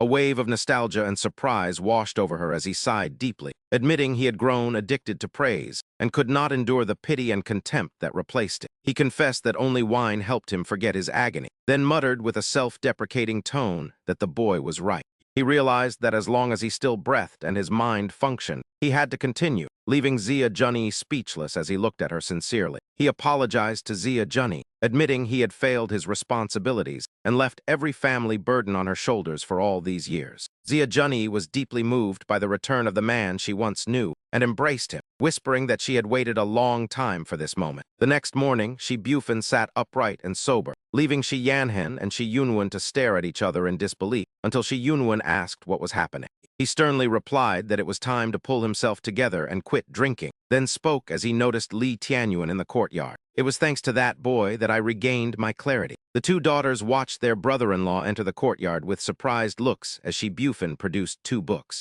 Yanhan and Yu Nguyen, these are the cultivation insights I personally compiled and recorded throughout the night. He then thumped his chest confidently, telling them to ask their father if they ever encountered anything they didn't understand during their training. Just then, Li Qianyuan stepped forward. Shi Bufin was slightly surprised. As she picked up one of the books, Shi Yu Nguyen added a remark that left Shi Bufin feeling quite embarrassed. "Yes, father, I believe my husband's guidance is more than enough, isn't it?" He was on the verge of tears, realizing he had truly become useless. In contrast to Yunwen, Shi Yanhen clutched the book to her chest and cheerfully encouraged him. "Father, I will cherish this effort of yours." Shi Bufin watched her in silence while Li Tianyuan, taking advantage of the moment when no one was looking, secretly slipped something into the teacup before handing it to him. "Father-in-law, please have some tea." Honored to be served by his son-in-law, he immediately raised the cup and drank without hesitation, but after just one sip, he felt an extraordinary transformation within his body, as if his meridians were being mended, causing Shi Bufin to cry out in shock. "The injuries to my meridians have completely healed." He raised the teacup to ask loudly but stopped when he saw Li Tianyuan's knowing look. He immediately clasped his hands and prepared to kneel, saying, "For this gift of rebirth, please accept Shi Bufin's bow." Li Tianyuan quickly used his spiritual power to stop him and help him up, insisting that a father should never kneel to him. He then added, "But if you truly wish to start over, father, you must never neglect yourself." He handed him a piece of paper and said, "Your meridians have just recovered, so you need time to adapt. Follow these instructions to cultivate, and they will help you stabilize quickly." He paused and advised, "For now, focus on your recovery. Once everything is fully stable, you should consume that 5-revolution immortal pill. At that point, you will return to your peak state." Deeply moved, Shi Bufin gripped the paper and said sincerely, "Son-in-law, I don't know how to thank you." Li Tianyuan replied calmly, "There is no need for thanks. In 5 days, I will have another grand gift for you." Shi Bufin was surprised. "A grand gift?" He explained immediately, "Shouldn't the grudge of those who destroyed your meridians be settled?" Hearing this, the older man asked excitedly, "Do you know who harmed me?" He didn't answer but simply patted his shoulder and affirmed, "Just wait, that person will reveal themselves." While the family rejoiced that Shi Bufin had quit drinking and resolved to change, Shi Yanhen pulled Li Tianyuan aside, saying, "Tianyuan, come here for a moment." On the other side, Xia Junner was still happily hugging Shi Bufin and speaking loudly. "Bufin, this is wonderful." Li Tianyuan and Shi Yanhen stepped away to talk privately. She said, "Before Xiao Yi was taken by Zhang Rui, his heavenly meridian spirit bone was still intact. I checked his health just before I was about to leave the Xinmu sect." He pressed Shi Yanhen. "If that's the case, does it mean someone extracted Xiao Yi's heavenly meridian spirit bone while he was being held captive?" Shi Yanhen confirmed confidently, "It had to be during that time." She hesitated, looking confused. "But Xiao Zhai and Xiao Yi were always together, yet neither of them realized it. Even Xiao Yi didn't know his heavenly meridian spirit bone was gone." After reflecting for a moment, he concluded, "The mastermind planned this with incredible depth. They not only deceived Zhang Tong and the 9 Clouds High Sect, but also carried everything out in secret." He continued, "We can now be certain this person or organization is linked to the 9 Clouds High Sect. Perhaps we should act sooner than planned." Shi Yanhan asked. In your opinion, could it be him? After all, Xiao Yi is his own descendant. Li Tianyuan was furious, radiating a massive pressure as the green true qi around him fluctuated violently, reflecting his rage. If it is him, things will be much less complicated. The next morning, a horrific scene unfolded. A person stood on the steps while a young girl was tied tightly to a pillar below. Sharp nails had pierced the poor girl's body. Meanwhile, at the entrance of the heart-disturbing cave in the Xinmu sect, Li Tianyuan and his 3 disciples were focused on their training. While Shi Yunwen and Ma Yuan began their practice, Li Tianyuan stood before Xiao Yi. He handed the boy a sword made of bronze and gave him instructions. From now on, this weapon must never leave your side. Xiao Yi reached out to take it, but as soon as Li Tianyuan let go, the boy couldn't hold it up. The tip of the sword dragged across the floor. Xiao Yi gritted his teeth and tried to lift it, but it was still too difficult. He cried out, "It's too heavy." Li Tianyuan immediately transferred a stream of spiritual energy into the boy's forehead and advised, use this cultivation technique to build your foundation first. Soon after, Xiao Yi felt a flow of true qi coursing through his body. It was a magical sensation, and he exclaimed in amazement, "This is incredible. Suddenly, this bronze sword feels like a part of my own body, even though it's still very heavy." Li Tianyuan looked at the boy and commanded, "Continue your training as usual." Xiao Yi wiped the sweat from his forehead, looked him straight in the eye, and replied, "Yes, master." Suddenly, he concentrated a surge of true qi into his palm and struck out powerfully toward the boy. A second later, the boy was knocked to the ground, and confused by the action, Xiao Yi loudly questioned what he was doing, to which he calmly replied that he was helping him train. The boy pointed toward Shi Yunwen and Ma Yuan, who were cultivating in the corner, and remarked that he thought cultivation was supposed to be like what they were doing. While the boy looked annoyed, Li Qianyuan remained perfectly composed and told him his situation was different before waving his hand to manifest a stream of green energy. The energy struck Xiao Yi, forcing him to grit his teeth in resistance as he wondered if the man was actually serious. While the scene shifted to the majestic main hall of the Xinmu sect where a disciple knelt. With a pathetic expression and a trembling voice, he reported that Li Qianyuan had not only defied the sect leader's orders, but had also broken all 10 of his fingers for no reason. He begged for a severe punishment to restore justice, and upon hearing this, Yi Ying roared in fury at such lawless behavior. Unable to contain his rage, Wang Heng immediately rushed outside while shouting that he would gather the sect's elite disciples to capture Li Qianyuan.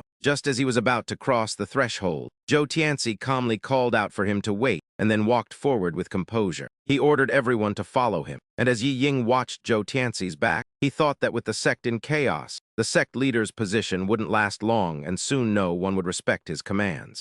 Outside the cave of heart disturbance, after a brief period of cultivation, Ma Yuan felt a distinct transformation within his body and realized that the technique Li Qianyuan taught him was truly extraordinary. Suddenly, he looked up to see a group of people rushing toward them, and he was startled to see Wang Heng leading the way. With his fists clenched and veins bulging on his face, Wang Heng looked incredibly menacing as he cursed Li Qianyuan in his mind for looking down on him. He decided to gather the elite disciples to kill the man today, then launched a kick toward Li Qianyuan while roaring for him to prepare to die. Seeing Wang Heng attack, Ma Yuan quickly stepped in to stop him, but as soon as he blocked the strike, Wang Heng was sent flying backward a significant distance.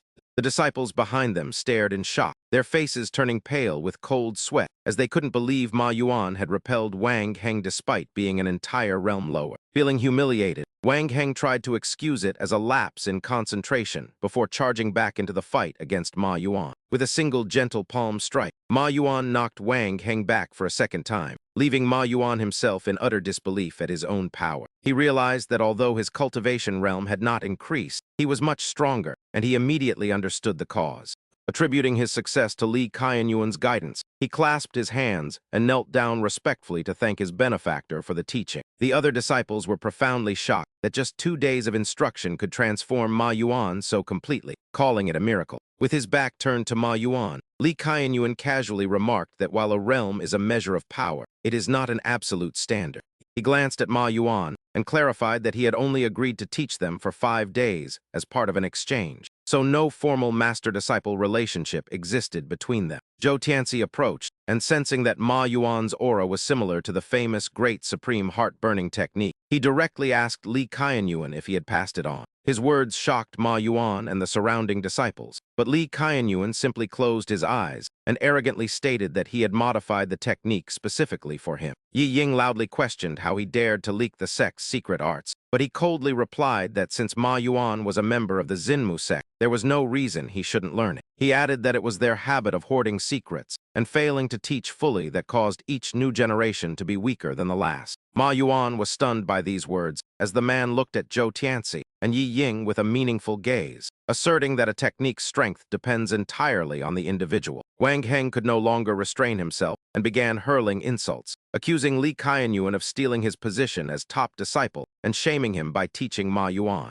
Li Qianyuan treated the insults like the buzzing of a fly and coldly remarked that he was nothing more than a nuisance who only knew how to bother others. Being called a nuisance drove Wang Heng into a total frenzy, and he screamed in a rage that the man had also murdered his younger brother. "It is a fight to the death between us," Li Tianyuan said, turning his expressionless face toward him as if looking at a corpse before speaking coldly, "Then die." With those words, he unleashed a powerful and oppressive surge of green spiritual energy that struck Wang Heng directly in the chest, the immense force crushing his ribs and suffocating his heart. He froze, unable to utter a word, before his body began to tremble violently until he could no longer stand and had to brace himself against the ground with a faint groan. His eyes rolled back as blood poured from his nose and mouth, his body bulging with hideous green veins until he finally collapsed to the ground, completely breathless. Seeing this, Yi Ying's face turned purple with rage as he roared in fury. Did you actually kill Wang Heng?" He admitted it without hesitation. "Didn't he want to fight to the death with me?" "I am merely fulfilling his wish," he replied, leaving Yi Ying so enraged that he could only stutter incoherently. "You insolent fool!" He pointed his index finger directly at Li Tianyuan. But before he could finish, an invisible force crushed his finger and snapped it backward. A second later, he stared at his finger and screamed in agony, while he remained indifferent, calmly warning him that his patience was wearing thin. "Say one more word, and another of your fingers will be broken," he said to Yi Ying, who was now pale with pain and drenched in sweat as he spoke in terror. As soon as the word left his mouth, he met his sharp gaze, and another finger was snapped, leaving Yi Ying in excruciating pain while a nearby disciple watched. Witnessing this scene, the disciple trembled in fear before Zhou Tianxi finally spoke up to reprimand him. "Li Tianyuan, what you say is not entirely without merit. However, you cannot simply give away our sect's supreme cultivation techniques. Do you have no respect for the sect leader of this Xinmu sect?" Instead of answering, he responded with a cold, mocking remark. "Your life only has a few days left, so you had better cherish them." He then turned back to continue practicing with Ma Yuan, not forgetting to warn him. "Furthermore, do not even think about that 5-revolution immortal pill. Anyone who touches it will become the next Wang Heng." Zhou Tianxi did not believe a word he said, snorting coldly with a heart full of contempt. "My life only has a few days left. I think it is you who won't live much longer. Just you wait. The day will come when you pay a heavy price." After 5 days, the vast martial arts square of the Xinmu sect was packed with people, as thousands turned their eyes toward the sky. They watched as tiny specks of light gradually descended. Zhou Tianxi observed tensely, his face filled with anxiety as he whispered, "They have arrived," as a massive group appeared in orderly ranks. Their aura was overwhelming. These were the elites of the Xunian sect. Witnessing the formidable power from the opposing side, Ma Chengyan evaluated them with a hint of hesitation. Almost all the core experts of the Xunian sect were present. Zhou Tianxi added worriedly, "Even their sect leader has appeared in person." Their ambition to swallow the Xinmu sect whole was clear. As the Xunian sect delegation landed, Zhou Tianxi stepped forward to greet them, surprised that sect leader Gu would attend a mere disciple competition. The sect leader of the Gu sect, Gu Shaoshan, stood with a majestic air and his hands behind his back, responding in a cold and provocative tone. "Didn't your Xinmu sect arrogantly challenge us and demand that our Xunian sect send its leader? Didn't you want to wipe us out?" Zhou Tianxi silently observed him in shock. With such a powerful aura, Gu cultivation had already reached the early saint profound realm. Tianhe from the Xunian sect immediately spoke up to belittle the people of the Xinmu sect, saying, "Look at the inexperienced state of this crowd." Seeing this, Yin Sha sternly warned him, "Tianhe, do not be careless. The Xinmu sect has someone extremely formidable. He even broke my demon-locking sword array." Instead of listening, Tianhe used a sarcastic tone to mock Yin Sha. "HMPH, you are in the Marquis realm and have various treasures gifted by our master, including the Bila Beast, yet you couldn't even suppress the Xinmu sect. You let them drive you back and even lost an arm. Do you still deserve your reputation?" These biting words sent Yin Sha into a towering rage. He gnashed his teeth in resentment, swearing that he would eventually stain the entire Xinmu sect red with blood. At that moment, Gu Shaoshan looked directly at Zhou Tianxi. He arrogantly declared that sect leader Zhou need not waste any more words, for offending the Xuan Yin sect left only the path of death. This extreme arrogance left the members of the Xin Mu sect utterly stunned before he offered them a choice: surrender and become a branch of the Xuan Yin sect to be treated as family. If the Xin Mu sect surrendered all their resources, he would overlook past grievances. Otherwise, he left the threat hanging as Zhou Tianxai lowered his head. As he hesitated to respond, Li Qianyuan suddenly stepped forward and spoke calmly, remarking on how lively the gathering was upon seeing him. Yin Sha pointed excitedly at Li Qianyuan and roared that he was the one who had killed his two subordinates in an instant. Li Qianyuan stood before Gu Shaoshan and bluntly asked if they hadn't come for a martial arts duel, urging them to start instead of wasting time talking. He then pointed directly at sect leader Gu Shaoshan and issued a challenge, stating there was no need to waste time fighting everyone individually. He suggested a single match to settle things quickly, but as soon as Li Qianyuan finished speaking, Tianhe burst out laughing, wondering who could have possibly defeated him. It turned out to be a fool who dared to challenge his master directly, and with that, he continued to laugh heartily. Seeing Li Qianyuan acting so recklessly, Yi Ying became frantic with fear and hurriedly pleaded for sect leader Gu to calm his anger. She claimed that offending the Xuan Yin sect was Li Qianyuan's own doing, to which Gu Shaoshan mockingly replied that the Xin Mu sect was surprisingly capable of raising such a rebellious disciple. Seeing them talk incessantly, Li Qianyuan urged them to stop wasting words and just start the fight already. At that moment, Yin Sha arrogantly pointed at Li Qianyuan's face and shouted that the brat would not be able to remain so insolent for much longer. Before he could finish saying that his master could defeat him with a single finger, Li Qianyuan released a powerful surge of pressure. His entire body was enveloped in a green light, and that terrifying suppressive force struck Yin Sha directly, forcing him to clutch his chest in agony. Even though he stopped the attack, Yin Sha seemed severely injured and speechless, while Li Qianyuan looked at him coldly, deciding to hold back so as not to frighten the others away. It would be a pity if they were too scared to compete. So Tianhe cupped his hands and volunteered to Gu Shaoshan, calling the Xin Mu sect far too arrogant. He asked his master to let him personally duel the madman to save face, and the sect leader immediately agreed, telling him to go and crush their pride before they annexed the Xin Mu sect. With the sect leader's approval, Tianhe stepped forward to face Li Qianyuan and began channeling his power, his entire body radiating a purple energy. Tianhe pointed at him and arrogantly asked if he would come forward first or if all his disciples would charge together. But Li Qianyuan did not respond. He simply looked at Tianhe and coolly remarked that the monarch realm was decent enough before turning to Xiao Yi and telling him to step up. Being called upon startled the boy, who wondered if he could really compete after only a few days of training, though he tried to hide his lingering fear. Xiao Yi composed himself and stepped forward, leaving the disciples of the Xin Mu sect in disbelief that a mere child was being sent into battle. They questioned what abilities the boy could possibly have, viewing the Xin Mu sect's decision to send a child to fight as an act of pure madness. Tianhe crossed his arms and laughed with disdain, arrogantly remarking that it was quite amusing to see a child being sent to face him. Li Qianyuan spoke a cold sentence that stunned him, claiming that if he suppressed his cultivation to the same level, he might not even be able to defeat the boy. Hearing this, Tianhe turned serious and stopped laughing, yet he still looked down on his opponent and agreed to lower himself to play along for the day. Xiao Yi raised his sword and began channeling his power as a golden light enveloped the blade and swirled around him. But he grew even more arrogant upon seeing the boy was only at the mortal shedding realm. He sneered, asking if it was a joke for a brat who had just entered the mortal shedding realm to challenge him, wondering if that was all the boy was capable of. Then, acting hypocritically, he told the boy that he would suppress his cultivation to the same level for the fight so that no one could accuse him of bullying. Xiao Yi's cultivation level left the Xin Mu sect disciples in utter disbelief, wondering if the boy had truly reached the mortal shedding realm. One disciple remarked that it took him nearly a year to reach that stage, while another gasped that it had only been a few days for the boy. Standing behind him, Xiao Zhai cheered enthusiastically for her brother to win, and her voice quickly caught Tianhe's attention. Pointing at Xiao Zhai, he asked Yin Sha if she was the celestial spirit body he had mentioned, to which Yin Sha solemnly confirmed. Yin Sha insisted his divine eyes never erred, prompting Tianhe to break into a sinister smile as he loudly declared his intent. He claimed that by seizing the girl's celestial spirit body, he would have a chance to become a great emperor, leaving Xiao Zhai wide-eyed with shock as Xiao Yi suddenly lunged at him.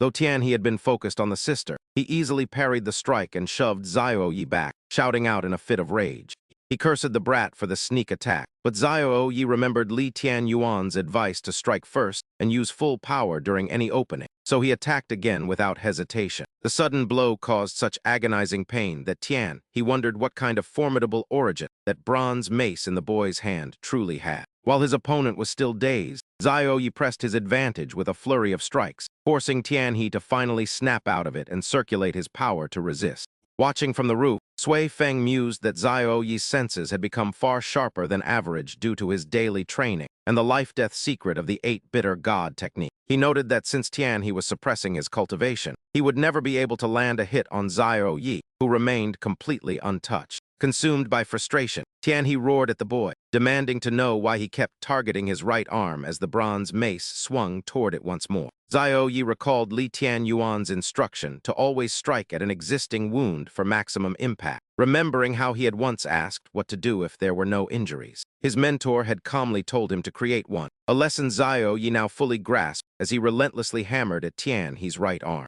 Tianhe let out a pained groan as sweat poured down his face, providing Xiao Yi the perfect moment to leap into the air for a downward strike. He aimed once more for the right arm, and the excruciating pain convinced Tianhe that he simply could not withstand the boy's assault. Gritting his teeth, he wondered if he truly was no match for the child at the same cultivation level before Xiao Yi lunged at him again. Driven past his limit by the pain, he cursed the brat and began to circulate his inner energy, unleashing a massive surge of power. The overwhelming pressure blasted Xiao Yi backward, prompting Zhou Tianxi to cry out in shock that Tianhe had reached the monarch realm. Ma Chengyan was stunned that Tianhe reached such a level in his 30s, while Yi Ying predicted he would one day become a great emperor and shake the Xin Mu sect. He mused that perhaps only the former senior Shibu Fan could have rivaled him, while Xiao Zhai angrily pointed at Tianhe and called him a cheater. The other disciples were equally furious, questioning how Tianhe could break his promise to suppress his cultivation and unleash his full power. They condemned him for being untrustworthy and having words worth nothing, which only served to further incense the enraged Tianhe. He roared for them to be silent, but Xiao Zhai fearlessly retorted that he was a shameless fraud who clearly couldn't defeat Xiao Yi fairly. Her words pushed Tianhe over the edge, and he turned toward the young girl with a murderous glare, calling her a wretched brat. Xiao Yi immediately rushed to stand in front of his sister, his face tense as Tianhe sneered and asked if he intended to protect her. Laughing, he declared he would refine her celestial spirit body right before the boy's eyes and charged forward, ordering Xiao Yi to get out of the way. Xiao Yi struggled against the monarch realm's might, recalling Li Tianyuan's lesson that concentrating one's cultivation into a single point could allow one to resist a superior master. Following those instructions, Xiao Yi began to gather his qi, letting the spiritual energy flow from his feet through his body and into the bronze mace. Energy converged at the tip of the bronze slip as Xiao Yi closed his eyes, focusing his spiritual power into a single point before launching the strike toward Tianhe. The two surges of spiritual power clashed violently while Tianhe sneered with contempt, asking if he was seeking death, leaving Sui Feng wide-eyed in shock. The death decree allowed Xiao Yi to unleash power far beyond his limits, and combined with his absolute focus, he might actually achieve a significant breakthrough. At that moment, Xiao Yi's spiritual power began to gain the upper hand, piercing through Tianhe's defenses and leaving the man horrified and unable to believe his eyes. As those words left his mouth, Tianhe was struck directly by Xiao Yi's power, causing him to roar in fury that a mere brat in the mortal shedding realm could insult him so. He screamed for the boy to die, pouring every ounce of his strength into a final blow intended to finish Xiao Yi once and for all. Ultimately, the gap between the monarch rank and the mortal shedding realm was too vast, and Xiao Yi was quickly defeated and sent flying backward. Meanwhile, Tianhe's spiritual palm continued its pursuit as Xiao Yi, dazed from the impact, struggled to narrow his eyes and see through the haze. Before he could even register the impending danger, a mysterious surge of blue spiritual energy appeared, forming a protective barrier in front of him. It turned out that Li Tianyuan had arrived just in time to intercept the fatal attack for Xiao Yi, calmly circulating his origin qi as he did so. He easily neutralized Tianhe's aggressive strike before glancing at Xiao Yi and instructing him to remember and grow accustomed to this sensation. He told the boy that he must not panic when facing those of higher cultivation in the future, to which Xiao Yi obediently nodded as Tianhe spoke up. The man remarked that he hadn't expected him to possess such skill, yet he remained incredibly arrogant, dismissively stating that it was all useless. He vowed to slaughter the Xinmu sect after killing the boy, but before he could finish, Li Tianyuan unleashed a fatal palm strike that turned Tianhe into nothingness. Li Tianyuan turned and told Xiaoyi that there were things he needed to witness with his own eyes, specifically his father's terrifying power. Xiaoyi turned pale with fear and bit his lip in silence, completely shaken after witnessing the casual destruction of Tianhe. Li Tianyuan realized his goal of using the Xunian sect for Xiaoyi's combat training was complete, so he clasped his hands and coldly addressed Zhu Shaoshan's group. He declared that they were no longer of any use, a statement that wounded Zhu Shaoshan's pride and drove him to a state of murderous rage. Calling him an arrogant fool who didn't know his place, the man vowed to destroy the Xinmu sect today before ordering his disciples to take action. He commanded them to deploy the 10 generals' heaven and earth absolute killing formation, and 10 disciples rushed forward with bronze rods to surround Li Tianyuan. A bizarrely shaped formation carrying an overwhelming pressure unfolded to trap him, creating a dire situation that terrified the onlookers. Zhou Tianxi and Ma Chengyan could not hide their horror, with Ma Chengyan trembling and drenched in sweat as he stammered in fear. He expressed disbelief that they would use such a formation, wondering how they could survive, while Zhou Tianxi desperately tried to mediate. He begged sect leader Zhu to stop, but Zhu Shaoshan exploded in fury, declaring that his actions were always decisive and grand. He vowed to wipe out the entire sect for the death of his disciple, while Li Tianyuan remained perfectly composed, as if he were facing nothing at all. Suddenly, Zhu Shaoshan noticed something that shocked him just as Li Tianyuan began to execute the 9 netherworld cavern technique. A glowing orb of spiritual energy crackling with lightning formed in his palm, while massive, swirling thunderclouds appeared in the sky above. The celestial clouds mirrored the orb in his hand, as he combined the move with the heaven-piercing God Slayer and unleashed a barrage of lightning bolts. Powerful explosions rang out as the disciples desperately exhausted their spiritual power to defend themselves, struggling just to stay alive for a few moments. Before long, they could no longer withstand the overwhelming force and began coughing up blood as the terrifying pressure of the lightning left them in total shock. After eliminating the 10 disciples maintaining the 10 generals' heaven and earth absolute killing array, he redirected his assault, launching a destructive bolt of lightning directly into the Xuanyin sect crowd, while Gu Shaoshan watched in a daze as his sect members were engulfed by the immense pressure. The usual composure on his face had now twisted into pure terror as Li Qianyuan gently waved his hand, transforming that power into a transparent beam of blue light that resembled a pristine stream. Every disciple of the Xuanyin sect was swept up in this terrifying surge of energy, which acted like a razor-sharp blade of sword chi, striking down each individual.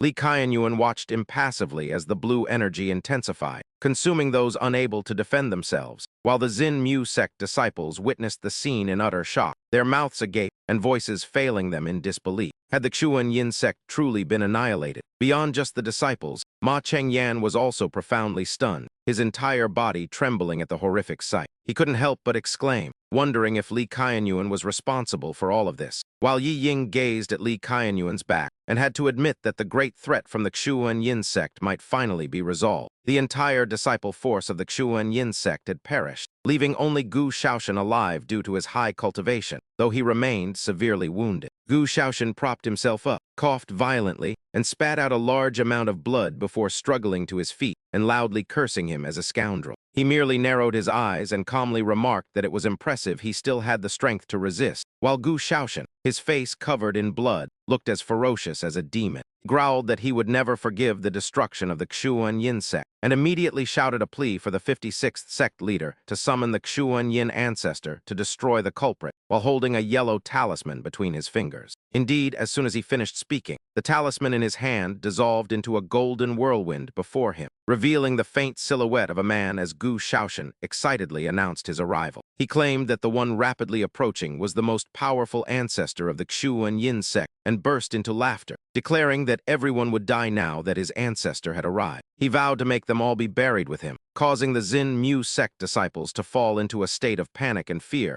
as the golden light began to fade. The avatar of a white-haired old man with a majestic face appeared, though strangely his eyes lacked pupils, and his head began to tilt to the side as another figure loomed behind him. A moment later, the head fell to the ground and rolled like a ball to Gu Shaoshan's feet, leaving him in absolute shock that the majestic ancestor had been defeated before he could even speak. Having witnessed this sudden turn of events, Everyone cried out in astonishment, unable to comprehend what had just happened. Ming-Wu appeared coldly and flicked his hand to push the ancestor's body aside before making his declaration. He announced that all 3 ancestors of the Xuan Yin sect had been decapitated, and the sect was now officially erased, inwardly smirking at having finally displayed his extraordinary abilities to everyone. However, he was met with a sarcastic remark from Sui Feng about his pointless boasting, while Gu Shaoshan was so enraged he could barely speak. Ming-Wu then stood with his hands clasped and reported to Li Qianyuan that the mission was complete and the remaining members of the Xuan Yin sect had been dealt with, causing Gu Shaoshan to vomit blood in bitter resentment. He whispered that destroying the Xuan Yin sect meant offending the entire Rai Tang kingdom, and that the powerful forces backing them would not let this go. Before he could finish, he collapsed to the ground and took his final breath, at which point Li Qianyuan patted the shoulder of the dazed Xiao Yi. He told him to stay calm and get used to it, as he would likely face such scenes often in the future. While Xiao Yi looked around in confusion and asked Sui Feng if he had been the one to take action. As Yi Ying cried out in terror, Li Qianyuan coldly replied that it wasn't over and that the best part of the show was only just beginning. At that moment, a white-haired old man riding a cloud rushed toward them, identifying himself as the Supreme Elder as he landed gently on the ground. The elders and disciples of the Xin Mu sect bowed in greeting, and before Yi Ying could finish explaining the downfall of the Xuan Yin sect, the Supreme Elder interrupted. He noted that the threat from the Xuan Yin sect seemed to have been neutralized, but suddenly Li Qianyuan called out his name, Sidu Lang. Hearing his name, the Supreme Elder turned in surprise and bowed deeply to express his sincere gratitude to the gentleman for saving the Xin Mu sect. He did not respond to the thanks, but instead bluntly asked for the item he required, to which the Supreme Elder looked up and confirmed he had brought it. After speaking, he presented a white jade pendant and explained that he had faced countless hardships and dangers to obtain the object for him. Ultimately, it was only through my perseverance and unyielding will that I successfully secured this jade. Will you truly not consider taking me as your disciple? Yi Ying stood at a distance, silently listening to the conversation between the two as the Supreme Elder refused to give up, continuing to plead with him. Sir, please give it some thought. From afar, Yi Ying quietly observed the entire exchange while the Supreme Elder persisted, fervently entreating him with a resolute attitude. Sir, I beg you to reconsider. Li Tianyuan ignored the plea, raising the jade piece and turning his gaze toward Zhou Tianci to question him. Are you not the one who craves this treasure? Yi Ying turned to look at Zhou Tianci and called out his name in astonishment, causing all the disciples of the Xinmu sect to immediately cast suspicious glances at their sect leader. Zhou Tianci shouted at the top of his voice, trying to hide his embarrassment and guilty conscience. What nonsense are you spouting? He unhesitatingly exposed him, asking, what title should I use for you? Sect leader of the Xinmu sect, or perhaps a mole for the 100 Ghosts organization? Li Tianyuan stared at Zhou Tianci and mockingly asked if he was the spy they planted in the Xinmu sect. He gnashed his teeth in rage but dared not offer a rebuttal. Seeing his silence, he continued his verbal assault, asking if he was also the one who destroyed Shibufan's meridians years ago. The Xinmu sect disciples were utterly shocked as Zhou Tianci's face turned pale, and he shouted back that he was being blatantly slandered. He loudly argued that as the sect leader of the Xinmu sect, it was impossible for him to be a spy. He claimed every decision in the sect was his to make, questioning if those were the actions of a mole. This justification carried weight, and the convinced disciples began whispering that the accusation was indeed ridiculous. Others chimed in, doubting a sect leader could be a spy for another organization, while some even thought Li Tianyuan had grown arrogant after defeating the Xuanian sect. Yi Ying loudly warned Li Tianyuan that everything required clear evidence. Although he disliked Zhou Tianci, he told himself that no matter how much he hated the man, being unreasonably condemned like this was not right. Li Tianyuan calmly repeated the word evidence, just as a sudden voice rang out, declaring that the proof was right there. The disciples gasped in shock once more as Shi Tianhen and Shi Yunwen walked over leisurely. Shi Yunwen explained that while everyone was occupied, she had gone to Zhou Tianci's room and found this ghost clan badge and decree. Seeing the items in her hand, the stunned disciples cried out in unison, "What?" At that moment, Zhou Tianci began to panic, breaking into a cold sweat. He wondered how anyone outside the 100 ghosts could have discovered them, given the secret concealment technique he used. Li Tianyuan seemed to read his mind and replied, questioning how a secret concealment technique could be broken. He paused for a moment, before continuing that, unfortunately, he happened to know how to break it. Shi Tianhen stepped forward and confidently added that, even more unfortunately, he had already taught her. Li Tianyuan silently praised her. At this point, Yi Ying could no longer shield him and turned to question Zhou Tianci. He asked if there was an explanation, but Zhou Tianci simply accepted the truth. He snorted, asking if there was any need to continue lingering with them. With that, he lunged toward Shi Yunwen, shouting for her to return the items. Immediately, Shi Bufin rushed out to intercept and attack Zhou Tianxai. The two engaged in a fierce battle. Zhou Tianxai aimed a palm strike at Shi Bufin's back, but he instantly stomped the ground and delivered a counter-kick. Zhou Tianxai blocked the kick with his hand and retaliated with another palm strike. Their clashing internal energies created a dramatic scene as Zhou Tianxai cried out Shi Bufin's name in shock. Shi Bufin glared at him with eyes full of hatred, angrily confirming it was indeed him. He explained that he had etched that specific internal energy and previous move into his memory. Seeing him, Yi Ying joyfully called out to senior brother Shi Bufin. Zhou Tianxai was beyond furious, asking if he had restored his cultivation and regretting that he hadn't been more ruthless back then. With the truth revealed, Zia Junyi could not contain her rage and drew her sword to charge at Zhou Tianxai. As the blade neared his face, Zhou Tianxai caught it between his palms while his body radiated a golden internal energy. He then easily repelled Zia Junyi with a palm strike, sending her backward until an arm reached out to steady her. Zia Junyi looked at Shi Bufin happily as he gently told her to step back and let him handle the man. Zia Junyi blushed while looking at her majestic husband. They embraced like long-lost lovers until Shi Yunwen, unable to bear it, asked them to stop being so sentimental given the situation. Shi Bufin then decisively declared that it was time to end their grudge with Zhou Tianxai. After speaking, he charged toward his opponent. Seeing the two fighting, the Supreme Elder intended to intervene and help, but Li Tianyuan suddenly blocked his path, leaving him startled. He told him to leave it to Shi Bufin. The Supreme Elder asked in confusion, noting that Shi Bufin had only just restored his cultivation while Zhou Tianxai had been training for over 20 years. Fearing the outcome, Li Tianyuan impatiently interrupted and told him to just watch. Zhou Tianxai, recalling his youthful grievances, spoke resentfully to Shi Bufin. He claimed that since joining the Xinmu sect, he had been suppressed by him everywhere, with everyone believing he was inferior. Yi Ying was unexpectedly dragged into the conversation as Zhou Tianxai called him out. Suddenly, Zhou Tianxai turned to Shi Bufin and asked if he knew why Yi Ying always opposed him. He then shouted indignantly, asking if it wasn't because the man believed he had stolen the sect leader position from him.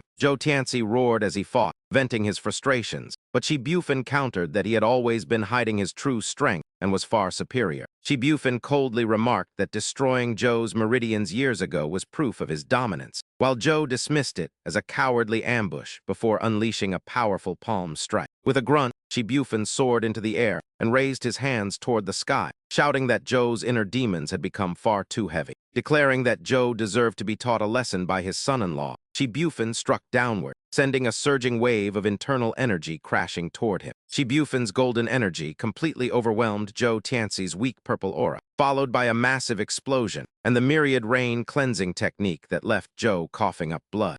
Thrown backward and collapsing to the ground, Zhou stared in disbelief, questioning how Shi Bufin had restored his meridians and advanced his cultivation so rapidly. Shi Bufin gave a cold snort and explained that it was all thanks to his excellent son-in-law. Zhou Tianxi looked toward Li Tianyuan and finally realized that the 5 Revolution spirit pill had been prepared specifically for Shi Bufin, causing him to lower his head in despair. Bitterly accepting that everything had fallen into Li's calculations, Zhou watched as Shi Bufin approached him and told him it was time to pay for his crimes. Suddenly, Zhou laughed loudly and asked if they thought his 100 Ghost Legion was so easily intimidated before pulling a small flute from his sleeve. With a mocking look, he claimed he had intended to spare the Heartwood sect because of his hard work there, but now his flute would summon the ghost army to attack. The warning left Yi Ying terrified, and Ma Qingyan beside her also panicked at the mention of the 100 Ghost Legion's arrival. Ma cried out that they were no match for the ghost army, but just as Shi Bufin prepared to strike again, a voice suddenly commanded him to stop. As Zhou Tianxi began to play the flute, the frightened disciples cried out in alarm, and the great elder's expression shifted, though Li Tianyuan remained perfectly composed. After finishing his tune, Zhou Tianxi laughed toward the sky despite his persistent coughing fits, but minutes passed without any change. As the silence stretched on, a sense of confusion grew within Zhou Tianxi as he wondered why his reinforcements had not yet arrived. Meanwhile in the forest, the starving ghost and the gluttonous ghost heard the signal, but the starving ghost just smirked while eating a chicken leg and told his companion he was being summoned.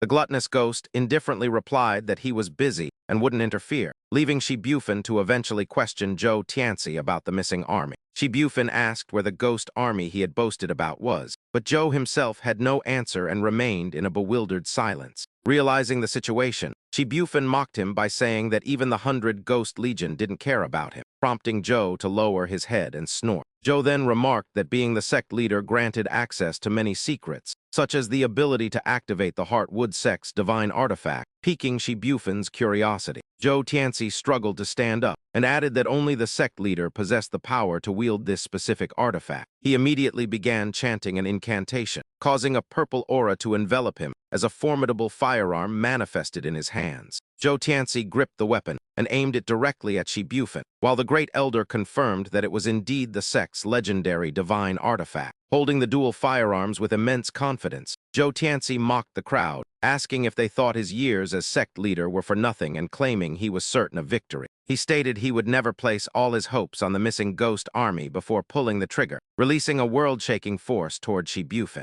Shibufin narrowly dodged the lethal strike, which caused a massive explosion, leading him to marvel at the terrifying power of the divine artifact while Joe sneered. Joe Tianci declared that he could start his own sect even without the ghost army and pointed his weapons at the disciples, offering them a chance to surrender. He warned that those who followed him to his new sect would prosper while the rest would face death, causing a disciple to stammer in fear.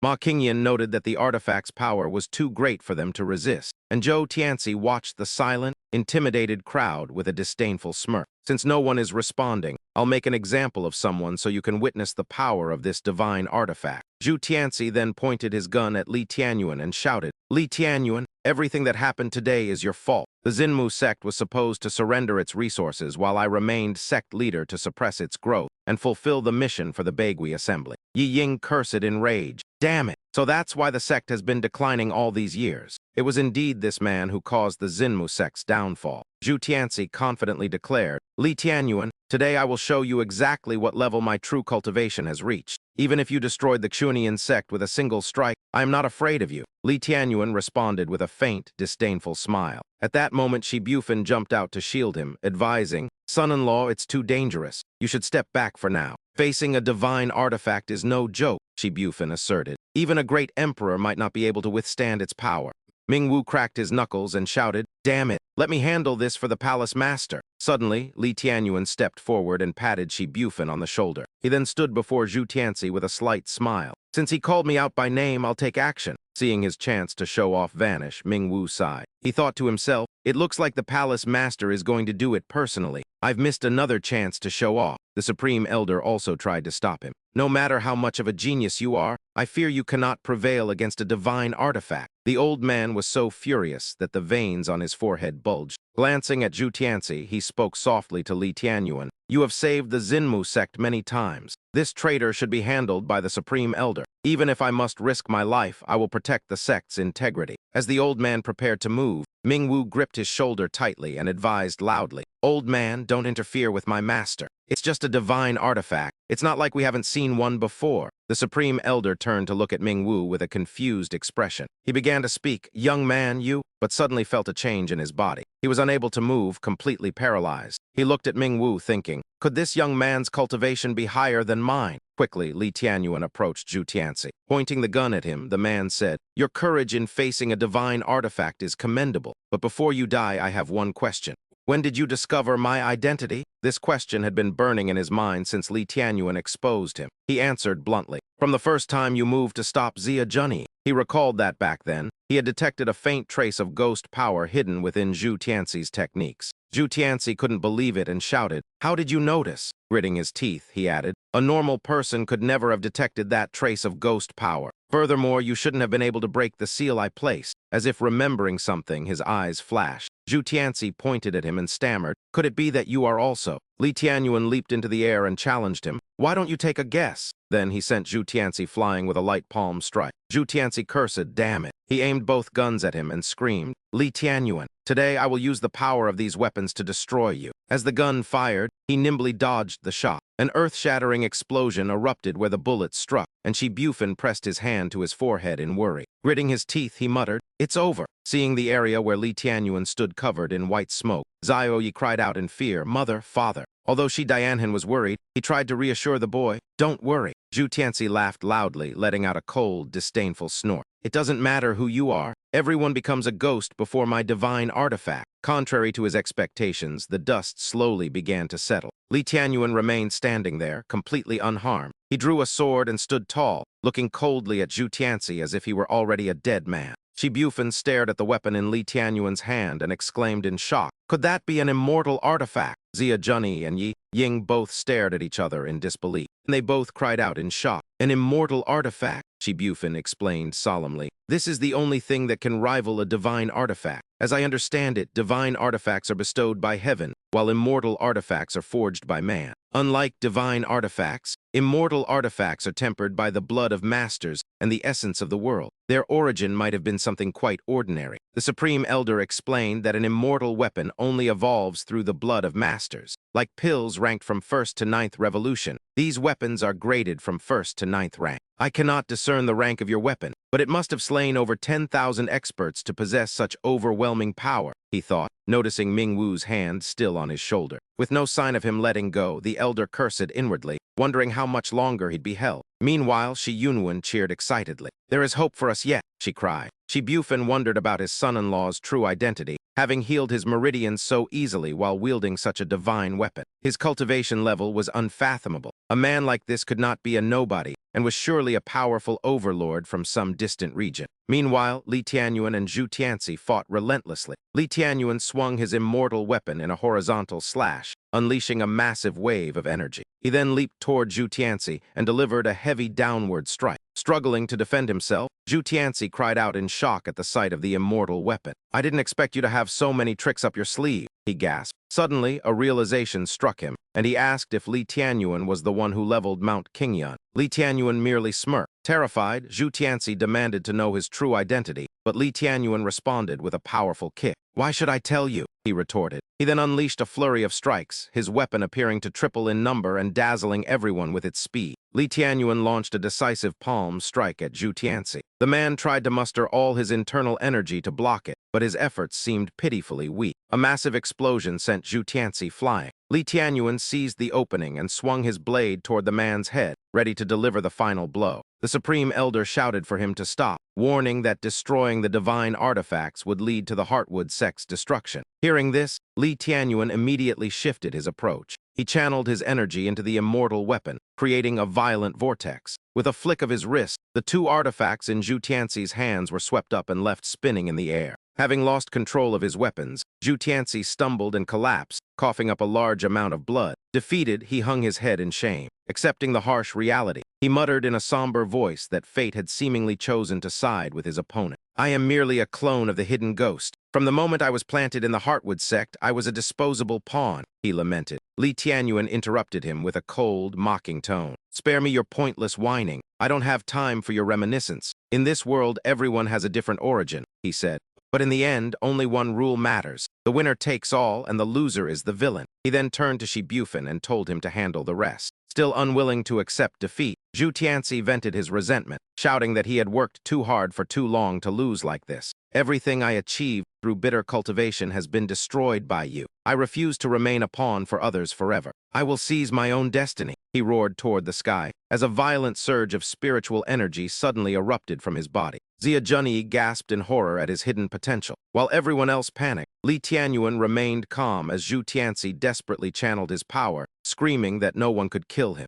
Laughing like a madman, Zhu Tianzi's body was enveloped in an intensifying purple aura. "Unless I destroy myself," he declared, meanwhile. In a remote cave, faint pink lights flickered in the deep shadows. Inside sat a lonely old man, the hidden ghost of the 100 Ghost sect. Leaning against the rock wall with a gnarled staff, he spoke in a raspy voice. "My clone in the Heartwood sect has perished." A masked demon approached and respectfully asked who was responsible. The hidden ghost lowered his head, his voice filled with regret, as he viewed his clones as his own flesh and blood. "I can sense their life and death, but I cannot intervene directly," he said before instructing the demon to retrieve the 100 Ghost command token the clone carried. "Only then can I trace everything he experienced." The demon replied that it would be easy and suggested sending the gluttonous ghost and the starving ghost. "They are near the Heartwood sect. Tell them to seize the Heaven Equal Jade as well. They will surely find clues about your clone's death." Just then, a blue glowing orb began to vibrate strangely. The demon cried out in astonishment, "Lord Demon God!" The orb of light began to move incessantly, repeatedly chanting the name, Chi Tianyu, Chi Tianyu. The demon blurted out in praise, "Giant Gui, this is truly a treasure." Immediately, Giant Gui turned around and shouted, "Do not be disrespectful to the Lord Demon God." He solemnly declared that the Lord Demon God was a magnificent existence. He is even more powerful than humans, the Li Gui, and the Demon King. He is a god who transcends this world. Have you clearly heard the Lord Demon God's command? Quickly bring the Chi-Tian jade back here. The demon hurriedly replied, "Understood." Then he swiftly left the cave, leaving Giant Gui alone. He muttered to himself, "Why are there two suns in the sky? Why have three moons appeared? What exactly is a divine artifact, and what is the purpose of my existence?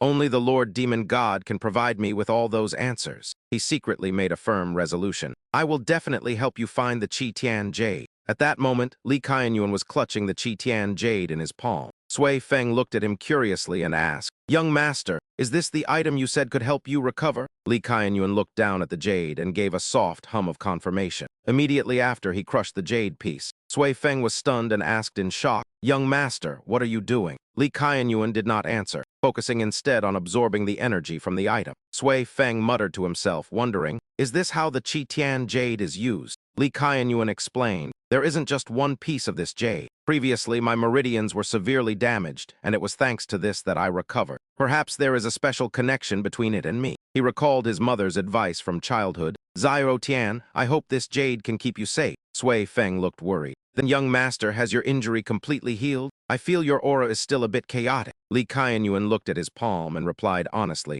"To be truthful, I am not sure myself. Aside from my blood and chi being somewhat turbulent after the failed breakthrough, I don't feel discomfort anywhere. However, I haven't reached a complete immortal breakthrough state either." Just then, Ming Wu appeared with his characteristic arrogance, saying, "So that's it, Hall Master. The few times you took action personally were actually to test your own condition." Li Qianyuan closed his eyes and nodded slightly, confirming Ming Wu's speculation. Ming Wu continued enthusiastically, "Hall Master, in your opinion, have you entered an entirely new realm? For example, a half-immortal or a transcendent immortal?" Sui Feng chimed in as well. "Indeed, that is not impossible." Suddenly, Shi Yunwen's panicked voice rang out from outside the door. Brother-in-law, something big has happened." The young girl burst through the door and announced loudly that due to the profound Yin sect incident, the envoy from the Rising Sun Kingdom had arrived at the Xinmu sect to demand accountability. Panting, she continued, "Furthermore, the Crown Prince of the Dong Sui Kingdom is also with them and is about to reach the mountain peak." Li Qianyuan remained calm. He nodded, "They've arrived. Then it's time to go out and meet them."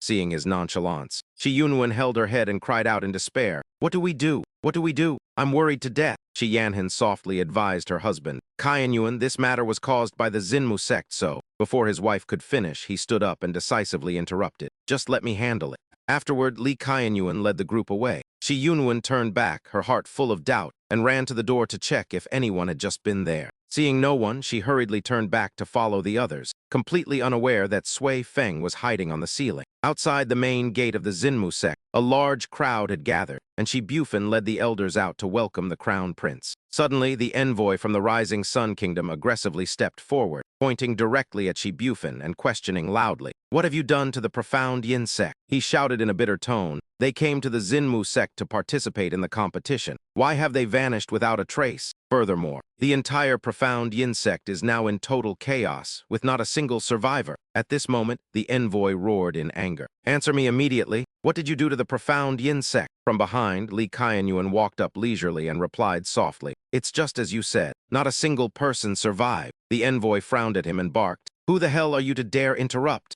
Xia Junyi hurriedly pointed at him. She introduced him as the top disciple of the Xinmu sect. Hearing this, Li Qianyuan turned back and gave her a cold glare, making Xia Junyi jump in fright. He cursed inwardly, "This meddlesome old woman. If she weren't my mother-in-law, I would have sent her on her way." This attitude only made the envoy more contemptuous. "A mere top disciple dares to speak so loudly." He turned and cupped his hands to report to the Crown Prince of Dong Sui, "Your Highness, please allow me to annihilate the Xinmu sect." These words threw everyone in the Xinmu sect into a state of extreme panic. The Crown Prince of Dong Sui spoke up. Envoy of the Rising Sun, the truth of the matter is still unclear. Isn't your way of handling this a bit too reckless? Being rebuked in front of everyone. The envoy's face turned purple with rage as he asked the Crown Prince if he intended to protect the Xinmu sect, before turning away and deciding to show some respect to the Dongsui kingdom. He then produced a large scroll and loudly proclaimed that since the Xuanian sect was a vital pillar of the Risun kingdom, the Xinmu sect had to be dealt with. Two subordinates quickly unfurled the two-page treaty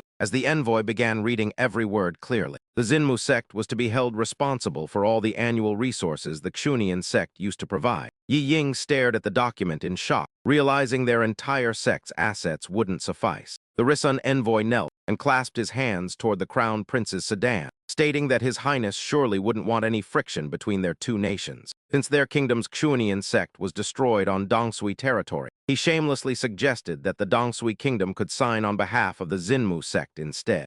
He claimed this would allow him to report that both nations remained in harmony as good neighbors. Hearing these brazen words, the blond man smirked as Li Qianyuan calmly stepped forward to take the treaty. This action left Yi Ying utterly terrified, his eyes nearly popping out as he screamed, asking how he dared to accept it. The Risun envoy glanced at Yi Ying with disdain and smirk, remarking that only those who recognize the circumstances are truly wise. The envoy clapped in approval and spoke condescendingly, praising the young man as a brilliant disciple with a commendable vision. He then arrogantly pointed at the elders and barked orders, demanding to know why they weren't preparing a welcoming banquet yet. He refused to be kept waiting and demanded pastries immediately, while the young man crumpled the paper into a ball. He called out to the envoy, who turned back in confusion, only for Li Qianyuan to move with lightning speed and shove the crumpled paper into his mouth. He then asked in a deep voice if the envoy was satisfied with the pastry he had served, while the man's jaw was held tight, preventing him from spitting it out. His face turned purple from the extreme discomfort as cold sweat poured down his body. After a few seconds, the young man let go and asked again. He asked if it tasted good while the envoy collapsed to the ground, coughing violently, unable to respond before frantically ordering his attendants to act. Between coughs, he ordered them to seize the insolent brat, prompting three subordinates to draw their swords and charge. But Li Qianyuan easily intercepted the blades. With a slight flick of his wrist, the sharp blades were bent into arcs, and the three subordinates were sent flying by an invisible force, suffering severe injuries. Having dealt with the attendants, Li Qianyuan slowly approached the envoy, whose face turned pale with terror as he tried to scramble backward. In a panic, he screamed a warning that he represented the Risun kingdom, and that touching him would be considered an act of war between the two nations. He then hurriedly turned to the blond man beside him, begging General Fang for protection and claiming they would all die if anything happened to him. General Fang responded with a loud shout and struck at Li Qianyuan's chest with full force, but the young man remained unmoved while the general was sent reeling back by a powerful countershot. Unfortunately, as he fell, he stepped heavily on the envoy's hand, causing a scream of agony. General Fang then ordered all the soldiers to charge while secretly signaling them. Understanding the general's intent, the soldiers nodded and charged at Li Qianyuan, but as always, they were repelled by the sheer pressure radiating from him. They were all thrown back, their cries of pain echoing everywhere as they marveled at his overwhelming strength. Li Qianyuan watched the clumsy performance with a speechless expression, while in the distance, Mingwu gritted his teeth in fury at the old clown. He was amazed that the soldiers were such coordinated actors. General Fang stood up with trembling limbs, claiming the man's power had likely reached the great emperor realm. The envoy was terrified, imagining Li Qianyuan crushing stone beneath his feet. The invisible pressure forced him to retreat in horror at the thought of a great emperor. In desperation, he tried to appeal to diplomatic relations, shouting for him to stop as this would severely damage the harmony between their nations. Just then, a voice called for a halt as the Dongsui crown prince, Zairo Mei, stepped out of the sedan and frowned at the envoy for being so easily frightened by a small sect. The Rizhao kingdom's reputation will be severely tarnished. I will keep this matter confidential for the envoy, he said, before turning to command his subordinates. Escort the delegation back to rest immediately. The Dongsu kingdom's soldiers promptly assisted the battered Rizhao envoys as they left the scene. Li Tianyuan cast a cold gaze at Xinmu Mei, but the crown prince met his eyes with composure, showing no sign of intimidation or fear. Ma Qingyan anxiously whispered to Yi Ying, "Does the crown prince intend to seize the Xinmu sect?" Yi Ying replied with a resolute tone, "If he dares, we will fight to the bitter end. At worst, we both perish, but at least we die defending our sect." Suddenly, Li Tianyuan signaled for everyone to step away. As Shi Yanhan prepared to leave with the others, he held her back. Yanhan, you stay. Fearing he was too hot-headed and might act impulsively, Xiao Bufin leaned in and whispered a warning. Don't be reckless. He is the crown prince. Li Tianyuan did not react to his father-in-law's warning. Shi Bufin sighed helplessly and turned to leave, while Shi Yanhan watched him with concern. Li Tianyuan and Xiao Mei stood facing each other. Xiao Mei smiled and greeted him. Second brother. Li Tianyuan softly replied. Third brother. This intimate greeting left Shi Yanhan utterly stunned, her mouth agape in silence. Xiao Mei turned to her with a smile. This must be my sister-in-law, he bowed politely. Second brother mentioned you before. Today, I finally have the chance to meet you in person. He then pointed toward the carriage where a girl stood. Second brother, I brought someone else along. That girl was Long Ling, known as the Crown Princess. She immediately ran over and shouted, Tianyuan. He looked at her with a rare coldness. Xiao Ling, you've grown up, the girl complained loudly. Why haven't you visited me all these years? You and Xiao Mei promised big brother you'd look after me. Suddenly, she waved at Shi Yanhan. Hello, sister-in-law, you're so beautiful. Shi Yanhan nodded in response, her heart filled with intense curiosity about what Li Tianyuan had gone through over the past few years. How did he end up with such a close brotherhood with the crown prince of the Dongsu kingdom? As night fell, lanterns from the buildings glowed under the crimson moonlight. The three siblings sat on the roof drinking wine together. Little Long Ling had fallen fast asleep from exhaustion, leaving only the two men to talk. Xiao Mei snorted coldly. I haven't even settled the score with the Xunian sect for trespassing into Dongsu, yet they dare to demand tributes from us. Such shamelessness is truly only rivaled by the Nanhui kingdom. Li Tianyuan looked at Xiao Mei apologetically. This matter has caused you a lot of trouble, third brother. Xiao Mei glanced at him and replied, since you personally wiped out the Xunian sect, what is there to worry about? If it comes to a confrontation, Dongsu isn't necessarily afraid of Rizhao. He sighed in frustration. When it comes to dealing with neighbors, my father is far too weak. A moment later, Li Tianyuan set down his wine jar and said firmly, whenever you want the throne, just say the word. I will help you. Xiao Mei looked at him, his eyes shimmering with emotion. He softly replied, yes. Then he raised his jar and shouted, let's not talk about that anymore. Let's have a drink. This one is for Big Brother. Li Tianyuan smiled and raised his jar as well. To Big Brother Long Xiao. After speaking, he tilted his head back and drained it. In her sleep, Long Ling seemed to dream of her beloved brother, murmuring, Big Brother. Li Tianyuan held her gently as Xiao Mei added sadly. After the incident years ago, many had their eyes on Xiao Ling. I had to use the title of Crown Princess to protect her. Li Tianyuan's eyes filled with memories. He remembered the scene from years ago, a resilient figure carrying an unconscious person, himself on his back, sprinting through the forest. Behind them, dozens of people were in a frenzied pursuit, roaring, hand over the myriad spirit blood. Don't let him escape. Long Xiao had reached the edge of a precipice. He stopped abruptly, nearly falling over the edge. The pursuers closed in, and one of them shouted, Long Xiao, hand over the myriad spirit blood. Do that, and we will grant you a path to survival. Otherwise, if we all charge at once, we might just take him down. Long Xiao turned back, spat in disdain, and let out a booming laugh. You used the fiercest tone to utter the most cowardly words. He turned around completely, his aura erupting with such intensity it seemed he was declaring war on the entire world. Come at me. I will settle the score with every single person here today. My junior brother and I shall slaughter to our heart's content. Suddenly, a world-shaking pressure descended as black and white energies intertwined like yin-yang fish high in the sky. One of the pursuers realized in terror that it was Huang Zhengxiao, the immortal of the Tai Su twin immortals. An old man appeared immediately, wearing a mask of false benevolence as he offered advice. Long Xiao, you have struggled greatly to reach the great emperor realm. There is no need to throw away your brilliant future for the sake of one person. If you surrender the myriad spirit blood, I shall accept you as my 11th disciple. Long Xiao glared at Huang Zhengxia with utter contempt, mocking him without the slightest hesitation. HMPH,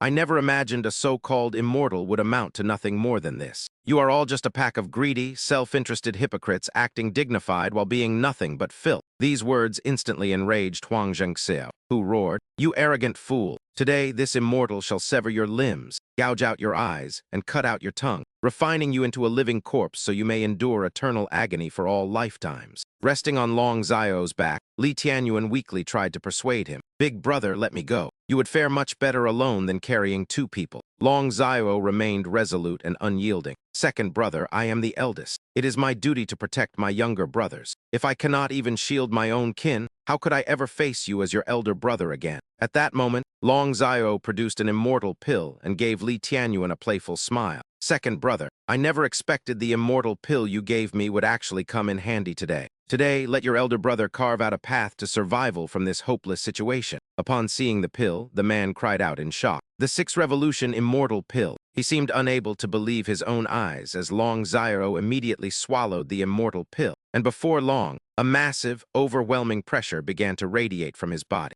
Then pushed Li Tianyuan a safe distance away and shouted his final instructions. Second brother, if you see our third brother, apologize to him for me. It seems we won't be able to share a drink together anymore. The power within Long Xiao erupted, shredding his garments as he looked toward the heavens and declared, "What does an immortal matter? Today, I shall transcend every limit. I will annihilate every last one of you bastards." Huang Jingxia watched in horror as Long Xiao, driven by desperation, began to self-detonate his entire core essence. To his surprise, after consuming the 6th Revolution immortal pill, Long Xiao recklessly sacrificed his very origin to perform the 9 nether abyssal void secret technique, causing the surrounding earth and stone to explode and scatter everywhere. In that moment of horror, Li Tianyuan stared at the scene before him in shock, reaching out his hand in agony as if trying to grasp his elder brother's fading silhouette. He cried out in a voice full of despair, "Big brother!" He could never forget that ultimate pain and helplessness as he gritted his teeth and crushed the jade bottle in his hand, swearing an oath against the faces of all those men.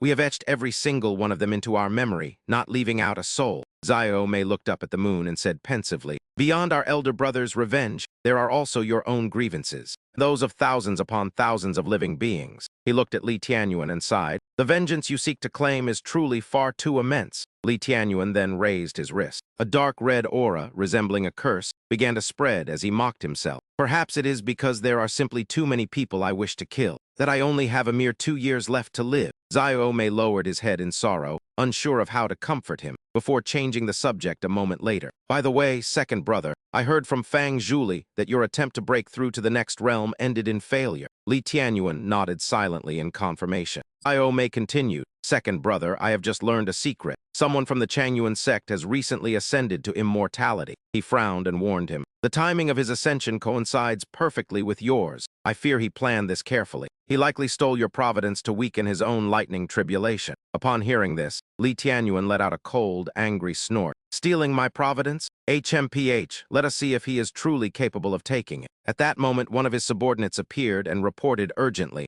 "Hall Master, we have found a lead regarding the Jiu Yun Shang sect." The man then stood behind him, awaiting further orders. Li Tianyuan spoke gently to his subordinate, "We are all brothers here. There is no need for such formalities." Hearing this, the man felt at ease and began his report. "Hall Master, we have a lead on the young master's heavenly vein spirit bone. The sect leader of the Jiu Yun Shang sect seized a treasure and abruptly announced he was entering meditative seclusion. However, he only left a body double within the sect. His true location for seclusion is near Jiangcheng." Xiao Mei frowned and pondered. "Jiangcheng, you say?" He looked at Li Qianyuan with a worried expression and noted that the wasteland around Jiang City had been restless lately, adding that he heard Fang Zhuli would also be heading there soon. He asked if the two matters were related, and after a moment of thought, Li Qianyuan replied that it was possible. The next morning, the family saw Xiao Mei and Long Ling off as the little girl hugged him tightly and insisted he visit. Standing beside Shi Yanhan, Xiao Zhai spoke up indignantly,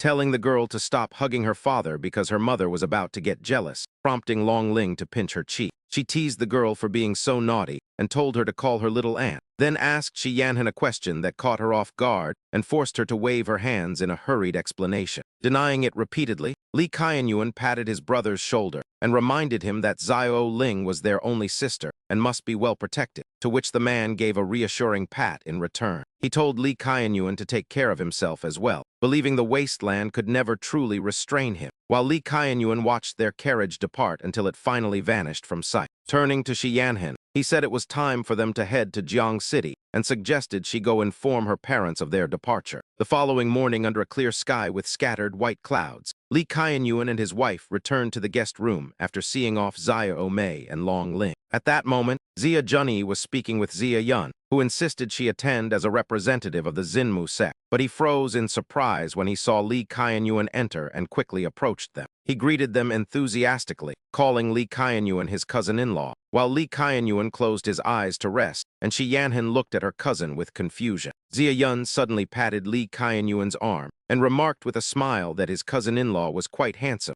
and likely possessed a very high cultivation level. Even though Lee Kaianyuan didn't respond, he kept rambling about a competition in Jiang City where they should test their skills, all while unknowingly gripping Lee Kaianyuan's cursed arm. A dark red essence silently emanated from the arm, and shortly after he cupped his hands to bid them farewell, saying he would see them all in Jiang City before quickly leaving. Zia Junyi explained that her grandfather's birthday was approaching in Jiang City, and he had invited them while also summoning fellow cultivators from across the land. It seemed a major announcement was coming, so Shi Yanhan softly told her mother that she and Lee Kaianyuan were already planning to head to Jiang City, which delighted Zia Junyi. She suggested they take Shi Yunwen along to represent the Xinmu sect in her stead, explaining that Shi Bufan had just taken over the sect and needed her help with many matters. She promised they would visit Jiang City once things settled, but then sighed as she recalled the time her husband had famously crashed her wedding to take her away. She noted that since her father had snatched her from her own wedding back then, appearing at this event might be somewhat awkward, leaving Shi Yanhan to smile helplessly at the old story. Zia Junyi then seriously told them to let Zia Yun look after them, as she believed the young man was quite capable of handling various affairs. Suddenly, Lee Kaianyuan spoke up, warning her that her cousin Zia Yun was no good person, explaining that the man had just tried to inject hidden force into him to corrode his meridians.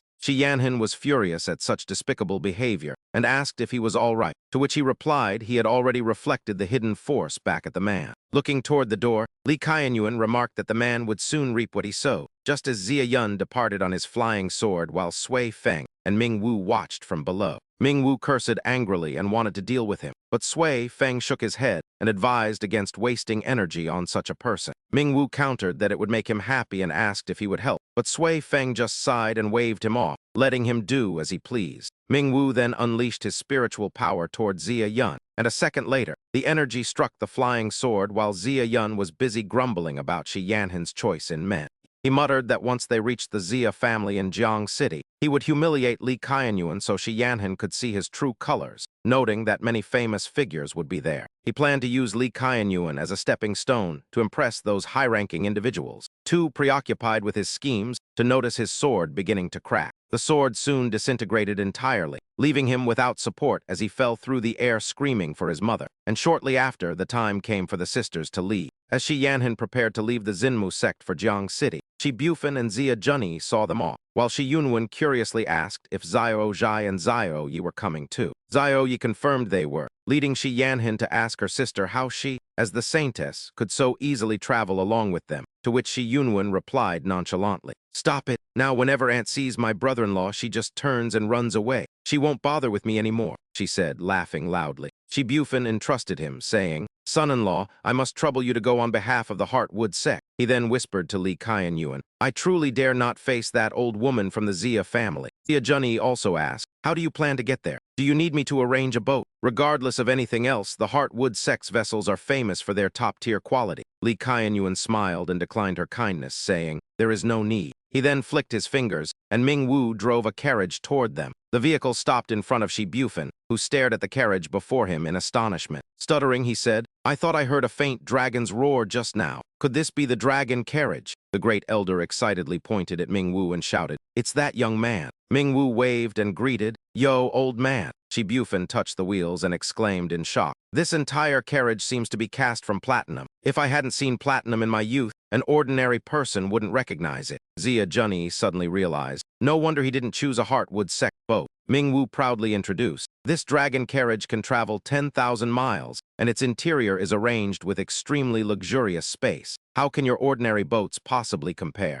Suddenly, Lee Kaianyuan turned his head toward a young girl hiding in the bushes. His sharp gaze startled her, making the hair on the back of her neck stand up. Seeing Lee Kaianyuan staring at that spot, Shi Yanhan asked curiously, "Is something wrong, husband?" He pulled back the carriage curtain and calmly replied, "It's nothing. Let's go." As soon as they stepped inside, Xiao Zhai cried out in delight, "The space is so vast." Shi Yunwen curiously looked around and asked Lee Kaianyuan loudly, "The interior is completely different from the exterior. From the outside, this looks like just an ordinary carriage. Brother-in-law, how did you do this?" He explained, I used space stones arranged around it and combined them with a formation. Only then did Shi Yunwen notice the space stone. It was cleverly placed in a corner. Ignoring her astonishment, Li Qianyuan turned to Shi Yanhen and said, Yanhen, I will first remove part of your seal so that you can at least use some of your cultivation. She looked at him in surprise as Li Qianyuan spoke solemnly. This trip to Jiang City will surely be filled with incidents. It's better for you to have some ability to protect yourself. Certain things are about to begin. Only when the carriage had completely disappeared did the green-haired girl hiding in the bushes dare to stand up. She breathed a sigh of relief,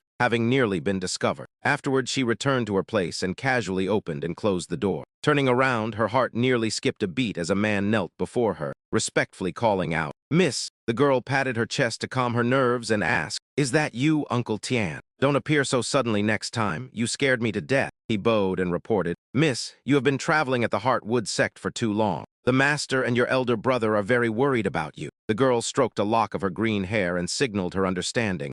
I see. Uncle Tian continued. Your elder brother hopes you can make a trip to Jiang City. Having intended to leave, the girl paused upon hearing this. She scratched her head and muttered with a frown. Treating someone whose meridians are completely destroyed isn't impossible, but achieving a sudden recovery is something an ordinary person could hardly manage. She then asked Uncle Tian if he was the myriad spirit blood from years ago. Uncle Tian could not hide his shock, repeating, myriad spirit blood. The girl giggled. The Heartwood sect is quite interesting, but the most fascinating moments were these past few days. Or rather, it's that person who is truly interesting. With that, she laughed meaningfully. After speaking, the girl grabbed the hem of her clothes and gave a quick tug. In a flash, she had changed into a new outfit. She ordered Uncle Tian, Let's go to Jiang City. Uncle Tian thought to himself, his mind filled with questions. Oh dear, how confusing. Her previous and subsequent sentences are completely unrelated. Is there something wrong with the young lady's head? Back in the dragon carriage, Li Qianyuan was focusing all his mind on treating Shi Yanhen. He channeled true qi into his palms, and a pure blue light radiated out, causing Xiao Zhai standing nearby to widen her eyes in surprise. As that powerful true qi transferred into Shi Yanhen's chest, she seemed to endure extreme pain. Her face turned pale, and she was in so much agony that she couldn't help but let out a soft groan. A moment later, the true qi circulated throughout her body, and her blocked meridians seemed to have been partially cleared. Seeing her mother looking deathly pale and bloodless, Xiao Zhai asked anxiously, Mother, are you all right? She replied weakly, I'm fine. Immediately after, Shi Yanhen tried to circulate her true qi. A faint trace of true power appeared in her palm. Shi Yunwen cheered joyfully. Sister, you can use your true power now. Li Tianyuan spoke gently, explaining that only a portion of the seal had been removed and asking her to grant him more time to undo the rest. Dianhen looked at him with eyes full of hope and softly agreed, while Li Tianyuan glanced at Xiao Yi sitting quietly in the corner, thinking it was time to teach the boy a proper cultivation technique. Afterward, he turned to ask Xiao Zhai if she wanted to begin her cultivation, but the girl decisively refused, saying her father's protection was enough. She snuggled into his arms as he stroked her head, privately considering that as a celestial spirit body, Xiao Zhai might have her own unique destiny. Just then, a voice called out from outside saying they had arrived at Jiang City, and as the carriage stopped, Xiao Zhai pulled back the curtain to look out. She exclaimed in surprise at the massive city gate, but then saw a man repeatedly lashing an old man with a whip while shouting at the wretched old fool. He accused the old man of blocking his path and startling his horse, before delivering several more strikes, as the elderly man tried to explain through his pain. The old man pleaded that he hadn't done it on purpose, while the surrounding crowd gathered to whisper, with one person noting how wide the gate was. They observed that the man had intentionally ridden close to the elder, and then blamed him for the horse's fright, but a nearby person warned them to lower their voices. They pointed out the guards surrounding the man and asked who would dare provoke him as he struck harder, causing the old man to cry out in agony. Becoming even more enraged, the man cursed the damned old man for trying to dodge and ordered his men to bind the elder's hands and feet.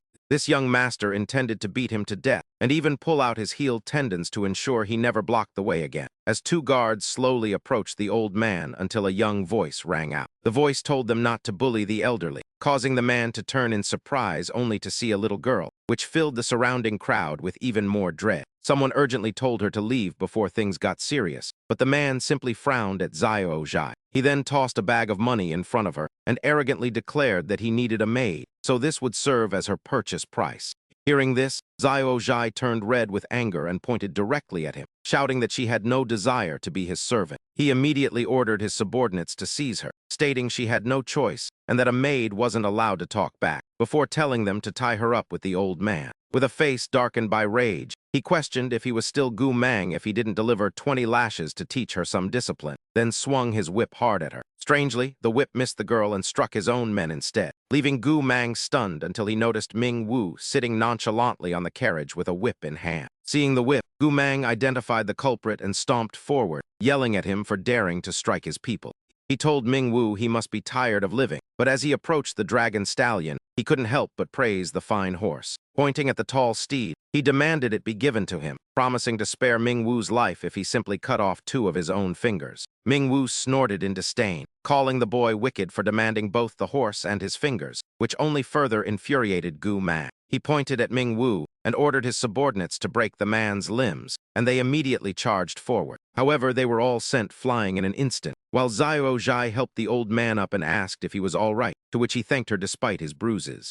Ming Wu continued to casually lash Gu Mang's subordinates before jumping down from the horse and strolling toward the young master. Terrified, Gu Mang fell to the ground and stammered that he was the second young master of the Gu family and that his master, Ding Jai, would not let this go. Suddenly, Gu Mang launched a hidden weapon, firing an arrow directly at Ming Wu's face. Gu Mang laughed triumphantly, thinking he had won, but to his shock, the arrow failed to hit its mark. Ming Wu caught the arrow in his mouth and mocked him before spitting it back with such force that it embedded itself in Gu Mang's shoulder. Blood sprayed as he rolled on the ground in agony, clutching his shoulder with a deathly pale face while roaring a murderous threat. Before he could finish, Ming Wu leaned down and asked coldly what he intended to do, causing a terrified Gu Mang to quickly claim he would respect his elders and love children. Ming Wu nodded and praised him for being an obedient child before turning back to the dragon carriage as Xiao Zhai said goodbye to the old man. She told the grandfather to be careful and stay away from bad people, while the subordinates rushed to help the injured Gu Mang up. They worriedly asked if he was all right, but Gu Mang lashed out at them for being useless just as a dark shadow fell over him. The dragon carriage and its horse stood right before him, and when a confused Gu Mang asked what else they wanted, Ming Wu only gave a cold smirk. Ming Wu told him he was blocking the way, and despite Gu Mang's angry protests about the gate's size, Ming Wu insisted on taking that exact path. Ming Wu threatened to drive right through him if he didn't move, then used his whip to destroy Gu Mang's carriage axle before speaking again. He warned that a smart dog shouldn't block the road, sending Gu Mang's group scurrying aside in terror as the dragon carriage sped past. The onlookers gave Ming Wu a thumbs up in approval, and he responded with an enthusiastic like. As the carriage vanished, Gu Mang ordered an investigation into their identities, though a subordinate timidly suggested it was useless since they were outmatched. Gu Mang slapped him and screamed that even if they couldn't win, his father, grandfather, and eldest brother certainly could. The subordinate apologized for his stupidity, and Gu Mang ordered him to summon his master to Jiang City immediately. Fuming with rage, Gu Mang vowed to himself that he would slaughter the entire family of anyone who dared to cross him. Declaring this the way of the Gu family, the dragon carriage arrived at the Xia residence, where Xiao Zhai spoke to Li Tianyuan. She told her father she couldn't ignore the pitiful old man, and he gently taught her that one needs strength to protect others. He warned that without power, she would only cause harm, but Xiao Zhai smiled and said she had him as her ultimate support. Li Tianyuan smiled and patted her head, reminding Xiao Zhai to turn around and thank Ming Wu for his assistance. She thanked Uncle Ming Wu, who gave a dashing smirk as they entered the crowded courtyard of the Xia residence. As Li Tianyuan and Shi Yanhan entered, she whispered that her family was no longer close with her grandfather's house. She noted that their relationship had cooled since she lost her status as saintess and told him not to mind any rude comments from the Xia family. She emphasized that his business was their priority, and he nodded just as a young man approached them. He politely greeted the guests from the Xinmu sect and apologized that the elders were too busy to welcome them personally. Shi Yanhan introduced him as her uncle's eldest son, Xia He, noting that Xia Yun was the second son. She mentioned their sister Xia Qing, and Xia He added that Mang had always wanted to see what made the Shi Saintess so special. He noted that Yu Nuan and Yanhan had arrived and suggested they all go to the arena together once he picked up his aunt and cousin Gu Mang. Suddenly, his eyes lit up as a voice called out, and Xia Mang began angrily complaining to his mother, demanding revenge. He insisted that his grandfather find them no matter what, and she gritted her teeth, enraged that her Manger had been hurt. She promised to have his grandfather track them down, swearing the Gu family would never let them go and would skin them alive. At that moment, Tianyuan's Mang spotted Xiao Zhai, and the girl shouted that he was the one who tried to hit her as they both pointed at each other. That's the little brat. He then pointed at Xiao Zhai and told his mother, "Mom, they're the ones who hurt me," as her face flushed with burning rage. Zia, he called out anxiously to the third aunt, who glanced at Li Tianyuan's group and said with disdain, "So you're from the Wood Heart sect. Why have you come all this way to beg? Has the profound Yin sect not wiped you out yet?" Shi Yanhan stepped forward and said softly, "Third aunt, thank you for your concern, but the Wood Heart sect is doing quite well." At that moment, Shi Yunwen whispered to Li Tianyuan, "Brother-in-law, years ago, our father snatched a bride away from the Gu family. Mother told us that only then was the third aunt able to marry into the Gu family smoothly. Without father's intervention back then, she never would have secured that marriage. It is unexpected that she grew so harsh and cold toward our family over time." Shi Yanhan spoke up, surprised that this youth was actually their cousin. However, he should not be allowed to openly assault people in the streets. He is young yet so cruel, so this minor injury should serve as a lesson. I hope third aunt disciplines her son well, or he will only bring harm to himself and others. She sneered. HMPH, this girl is certainly sharp-tongued, just like that wench Zia Junny. You actually dare to lecture my son? With that, she pointed at Xiao Zhai and barked, "You there, did you just say my Gu Mang tried to hit you? Why would he hit you and not someone else? Why don't you look for the fault within yourself? What kind of upbringing did your parents give you?" Seeing his sister being bullied, Xiao Yi quickly stood in front of Xiao Zhai, while Li Tianyuan stepped forward calmly and said, "So that is how your logic works." She looked at him with disdain and shouted, "Who do you think you are?" Before she could finish, Li Tianyuan slapped her hard, leaving her stunned and confused. Enraged, she began to scream, "You," but he cut her off. "Why did I hit you and not someone else? Why don't you look for the fault within yourself?" Fuming with rage, she ordered her subordinates, "Men, surround them."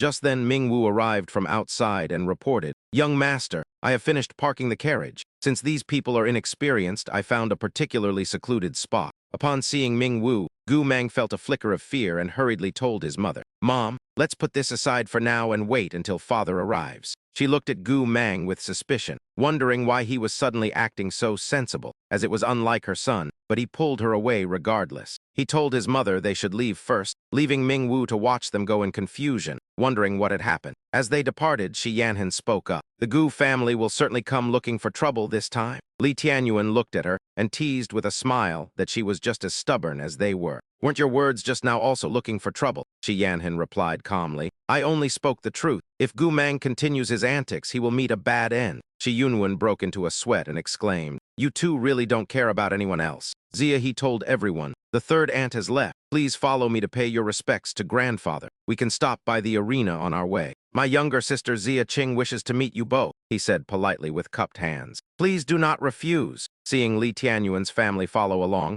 Shi Yunwen was puzzled by their sudden warmth after being so distant. Now they were acting quite cordial. At the arena, a dramatic match was underway between two fighters who were evenly matched, neither willing to back down. Girl with a phoenix manifestation appearing behind her frowned slightly and charged forward. A loud explosion erupted, sending the man flying as the audience cheered wildly. Miss Zia Qing's falling phoenix saint physique has reached completion. I fear few in the younger generation can rival her now. She has truly bolstered the Zia family's prestige. The old master specifically arranged this match for the birthday celebration, likely to showcase the young lady's talent. Zia Qing stood in the center of the arena. She spoke softly to the defeated man. "Master, you were careless." He cupped his hands and replied, "The young lady's progress is lightning fast. Your falling phoenix saint physique is now perfected. I am no longer your match." Suddenly, Zia he waved and called out, "Kinger!" Zia Qing quickly flew toward him, shouting, "Big brother!" before her eyes suddenly flashed with light. Zia Qing pointed at the two sisters and asked, "Are you from the Wood Heart sect?"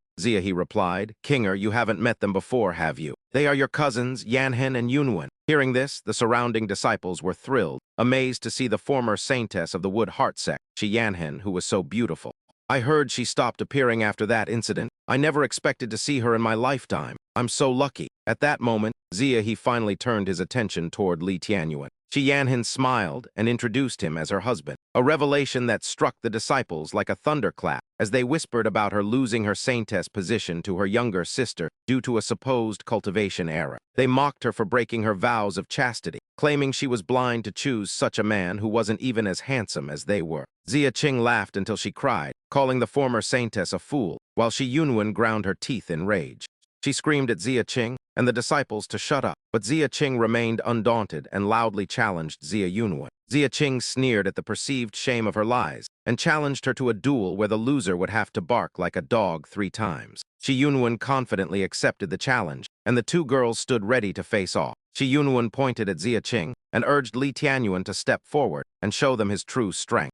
Li Tianyuan coldly refused to participate, leaving her surprised that he wouldn't take the chance to suppress the Xia family's arrogance. He sternly told her that since she had made the bet herself, she had to be the one to finish the fight. The surrounding disciples laughed mockingly, calling him a useless man who hid behind women. Shi Yunwen ran to Li Tianyuan and argued that her opponent possessed the fallen Phoenix Saint physique, but he cut her off. He questioned how she could fail to defeat such trash after 5 days of his training, while Xia Qing taunted her for being a coward. Her pride stung. Shi Yunwen charged at Xia Qing and declared that she wasn't afraid of her. Xia Qing excitedly joined the fray, and the atmosphere became instantly tense as they faced each other. Xia Qing struck first, lunging forward with her body erupting in brilliant golden chi and a burning battle intent. Xiao Zhai called out in worry for her aunt, but Xiao Yi whispered that he didn't think Shi Yunwen would lose. The boy explained that there was a massive gap in their true chi and predicted the match would end in fewer than 5 moves. They exchanged blows in a seemingly balanced exchange until Shi Yunwen clenched her fist and delivered a full-power punch. Xia Qing took the hit to her stomach and retreated in pain, cursing Shi Yunwen for feigning weakness to catch her off guard. Shi Yunwen was stunned by her own power, wondering if she was truly this strong as Xia Qing leaped into the air. From above, Xia Qing unleashed the full power of her fallen Phoenix Saint physique with a meteor strike as she dove down. The disciples cheered for the certain defeat of the Heart-Eye Sect Saintess, but the collision of their powers resulted in a massive explosion. Shi Yunwen stood firm while Xia Qing was knocked back, followed by a palm strike from Shi Yunwen that sent Xia Qing crashing to the ground. The disciples were shocked by their lady's defeat, recalling the rumors of the Heart-Eye Sect's 2 great arts. These were the Great Void Heart-Burning Art, which was incredibly difficult to master, and the Saintess Saint Physique, which was rarely inherited. They were amazed that Shi Yunwen had attained the Saint Physique, while Shi Yanhan watched the battle in astonishment. She whispered that he had helped Shi Yunwen activate her true Saintess constitution, the 10,000 origin flowing physique. He nodded, noting her high comprehension but lack of experience, suggesting she be tempered through life-and-death battles in the desolate realm. Xia Qing remained in denial about her loss, while Shi Yunwen finally realized she had won and cheered happily. As Shi Yunwen jumped for joy, Xia Qing huffed that it was just luck and vowed to prove she was not inferior to the Heart-Eye Sect Saintess. She then turned to her master and said, "Master, I wish to continue my ascetic training." Suddenly, Li Tianyuan spoke up. "Wait," Xia Qing asked irritably. "What else is there?" He coldly reminded her, "What about the 3 dog barks?" This remark made the disciples suddenly remember the bet they had made earlier. Xia Qing's face turned purple with rage as she pointed at him and shouted, "You!" Xia He hurriedly intervened. "Young Master Li, that was just a reckless bet between children." Before Xia He could finish his sentence, he coldly interrupted him. "Does the Xia family intend to go back on their word?" Xia He felt utterly humiliated by the rebuttal and could only growl in fury, while Xia Qing secretly drew a dagger and suddenly lunged at Li Tianyuan. She screamed, "You lunatic! How could I possibly endure such an insult from you?" But suddenly a hand firmly caught her wrist. Mingwu tightened his grip on Xia Qing's wrist and said coldly, "You were hostile from the start, and now you dare strike my master," before twisting her wrist back. He turned the blade toward her face, causing Xia He to cry out in panic, "Release Kinger at once!" But Mingwu ignored him and released a massive wave of pressure. Xia He tried to step forward to stop him, but he was completely suppressed by Mingwu's powerful aura and couldn't move, thinking in horror that the pressure was terrifying. "His cultivation is frightening. Did she flee with my cousin and 3rd aunt because of this man?" Mingwu then threatened Xia Qing. "Bark 3 times like a dog, or will you refuse? Or should I carve a few lines into your face?" To prove his point, he lightly nicked her cheek, and fearing disfigurement, a panicked Xia Qing quickly barked 3 times. "Woof, woof, woof." The disciples were so stunned they couldn't believe their ears, while Mingwu smiled with satisfaction, patted her head, and called her a good child for keeping her promise. Humiliated and enraged, Xia Qing shoved his hand away and shouted, "I will never forgive you for this," before quickly fleeing the scene. Mingwu smiled as he watched Xia Qing flee in desperation, while Li Tianyuan asked Xia He who the man was, and Xia He replied that he was a highly skilled new wood master. He gave a simple nod of understanding, and meanwhile, at the Xia Manor, a middle-aged man entered to report to Elder Xia. "Father, I'm afraid General Fang Zhou won't arrive until tomorrow, and we are still waiting on Azure Cloud Mountain." Elder Xia took a sip of tea and mused. "Azure Cloud Mountain, eh? I sent young Xia Yun to notify both the Heartwood Sect and Azure Cloud Mountain." The old man paused. "So why hasn't he returned yet? Hasn't the Heartwood Sect already arrived?" The middle-aged man stroked his beard and added, I'm not sure what's taking Yuner so long. I hope nothing has gone wrong. As they were speaking, a servant entered to report, Elder Master, young Master Zia Yun has returned. Zia Yun entered the room looking disheveled and exhausted, causing his father to rush over in concern and ask how he ended up in such a state, as Zia Yun sighed and explained. My flying sword suddenly shattered. Luckily, I reacted in time or I would have fallen to my death, he said, causing his father to shout in disbelief. I spent a fortune having that flying sword forged, so how could it just shatter for no reason? Faced with the questioning, Zia Yun could only bow his head and sigh before turning serious. Let's set that aside for now. Father, grandfather, something terrible has happened. Azure Cloud Mountain has vanished. Both elders were struck with shock. His father pressed him to explain what he meant by vanished, and Zia Yun confirmed he had circled the area several times to be sure before Elder Zia looked grave. The Zhuang family at Azure Cloud Mountain is close to me, and unless some world-shaking event occurred, it's impossible for there to be no news at all. The father suggested, Father, the Heartwood sect is near Azure Cloud Mountain, so why don't we ask them? They might know something, and the old man agreed to receive the guests. Shortly after, the two entered the main hall where Elder Zia sat in the seat of honor, repeatedly offering praise until Zia he suddenly called out. Father, he said, pointing toward Li Tianyuan's group, the representatives from the Heartwood sect have arrived. Elder Zia frowned and asked why only children had come. Tian Yanhan explained on their behalf. My mother, Zia Junyi, is occupied with sect matters and truly could not make it in person. She sent us to celebrate grandfather's birthday, and once the sect's affairs are settled, she will visit personally. We hope for your understanding, uncle. Zia Xiang and Elder Zia both snorted, their voices dripping with disdain as they remarked that regardless of the reason, she shouldn't have sent mere children. Especially you. Weren't you supposed to be imprisoned? How do you have the nerve to show your face here? This insult led Shi Yunwen to pull Li Tianyuan's arm and urge him to endure. He is my biological uncle, after all. Zia Xiang waved his hand dismissively and said, Fine. By the way, let me ask you something since Azure Cloud Mountain is near your Heartwood sect. What is the situation there now? Do you know anything? Li Tianyuan replied in a serious, cold voice. I have already destroyed Azure Cloud Mountain. Both the Zia family father and son and Shi Yunwen were stunned, as Zia Xiang thought he was making a ridiculous joke and immediately scowled, asking what kind of joke he was playing. Who exactly are you? Zia he quickly explained that he was cousin Yanhan's husband, which prompted Zia Xiang to take the opportunity to insult the couple even more. What a fool. And you, the second daughter Zia Junyi, also went astray by not choosing the excellent Changyuan sect or Kangdong City. Instead, you chose such a worthless man. Watching Zia Xiang walk away with disdain, Shi Yunwen angrily raised a challenging finger behind his back. Zia he still maintained a friendly facade with a social laugh and invited the guests inside, while Shi Yunwen curiously questioned Li Tianyuan as they walked. Aren't you too bothered at all? He narrowed his eyes slightly and replied that since he didn't care, there was no reason to be angry, and they all entered the birthday hall. Yanhan spoke gracefully. Greetings, grandfather. I wish to present the gift my mother prepared, as Shi Yunwen stepped forward carrying a box. Suddenly, a loud voice interrupted the ceremony, announcing Elder Dan's arrival, and his group walked straight past Shi Yanhan's group while they were performing their salutations. He walked straight in with an air of importance without even greeting them, forcing Zia Xiang to stand up and humbly welcome him, calling Elder Dan's presence a great honor for the Zia family.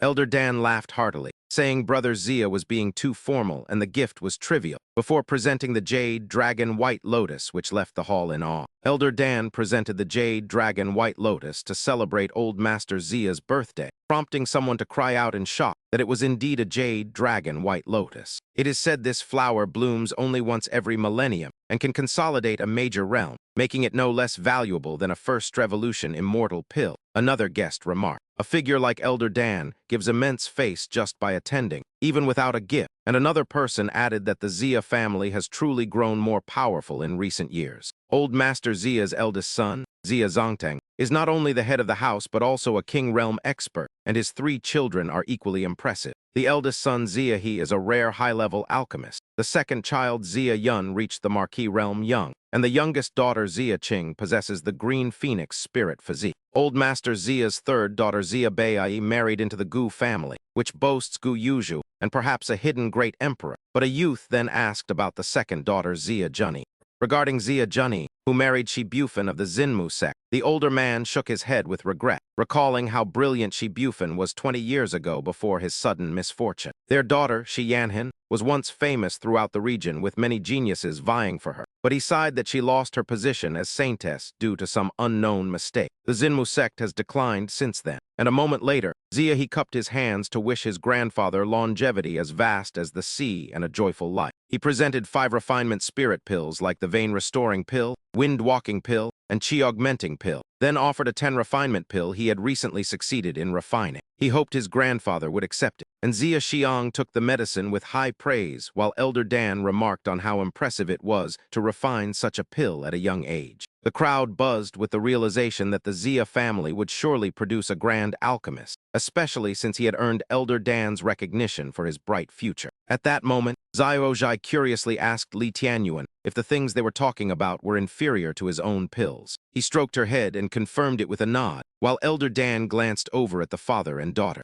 Zia Yun also presented a longevity technique scroll she had happened to acquire, wishing her grandfather peace and a long life. The guests were astonished again, because a longevity technique is rarer than cultivation methods or divine abilities, as it can revitalize a cultivator's aging blood and qi to extend their life. Old Master Zia accepted it with a smile, praising Yun'er's thoughtfulness, while Li Tianyuan frowned at the scroll and whispered that this longevity technique was flawed. Zia Zongtang asked his eldest son about Kinger's whereabouts, and after a whispered reply, the 2 sisters, Shi Yanhan and Shi Yunwen, stood in the center of the hall. Shi Yunwen held the box while Shi Yanhan presented an exquisitely embroidered red cloak, wishing her grandfather well and noting that their mother had personally sewn it. Each longevity character within the cloak held a small formation to clear the mind and ward off evil, yet the old man merely gave a cold and indifferent nod. Suddenly a piercing voice rang out, "How pathetic. No wonder Zia Junni didn't dare show up in person. This birthday gift is truly disgraceful." This man in purple was the son-in-law of the Gu family, and his words infuriated Shi Yunwen. She turned and shouted, "My mother hand-stitched every inch of this robe herself. It contains her entire heart and soul." The son-in-law simply scoffed. His disdainful sneer made Shi Yunwen grit her teeth in rage. Then, he summoned a servant to bring forward a gift, announcing, "I offer these longevity pills to my father-in-law. May you enjoy eternal youth, father-in-law." This gift stunned the crowd,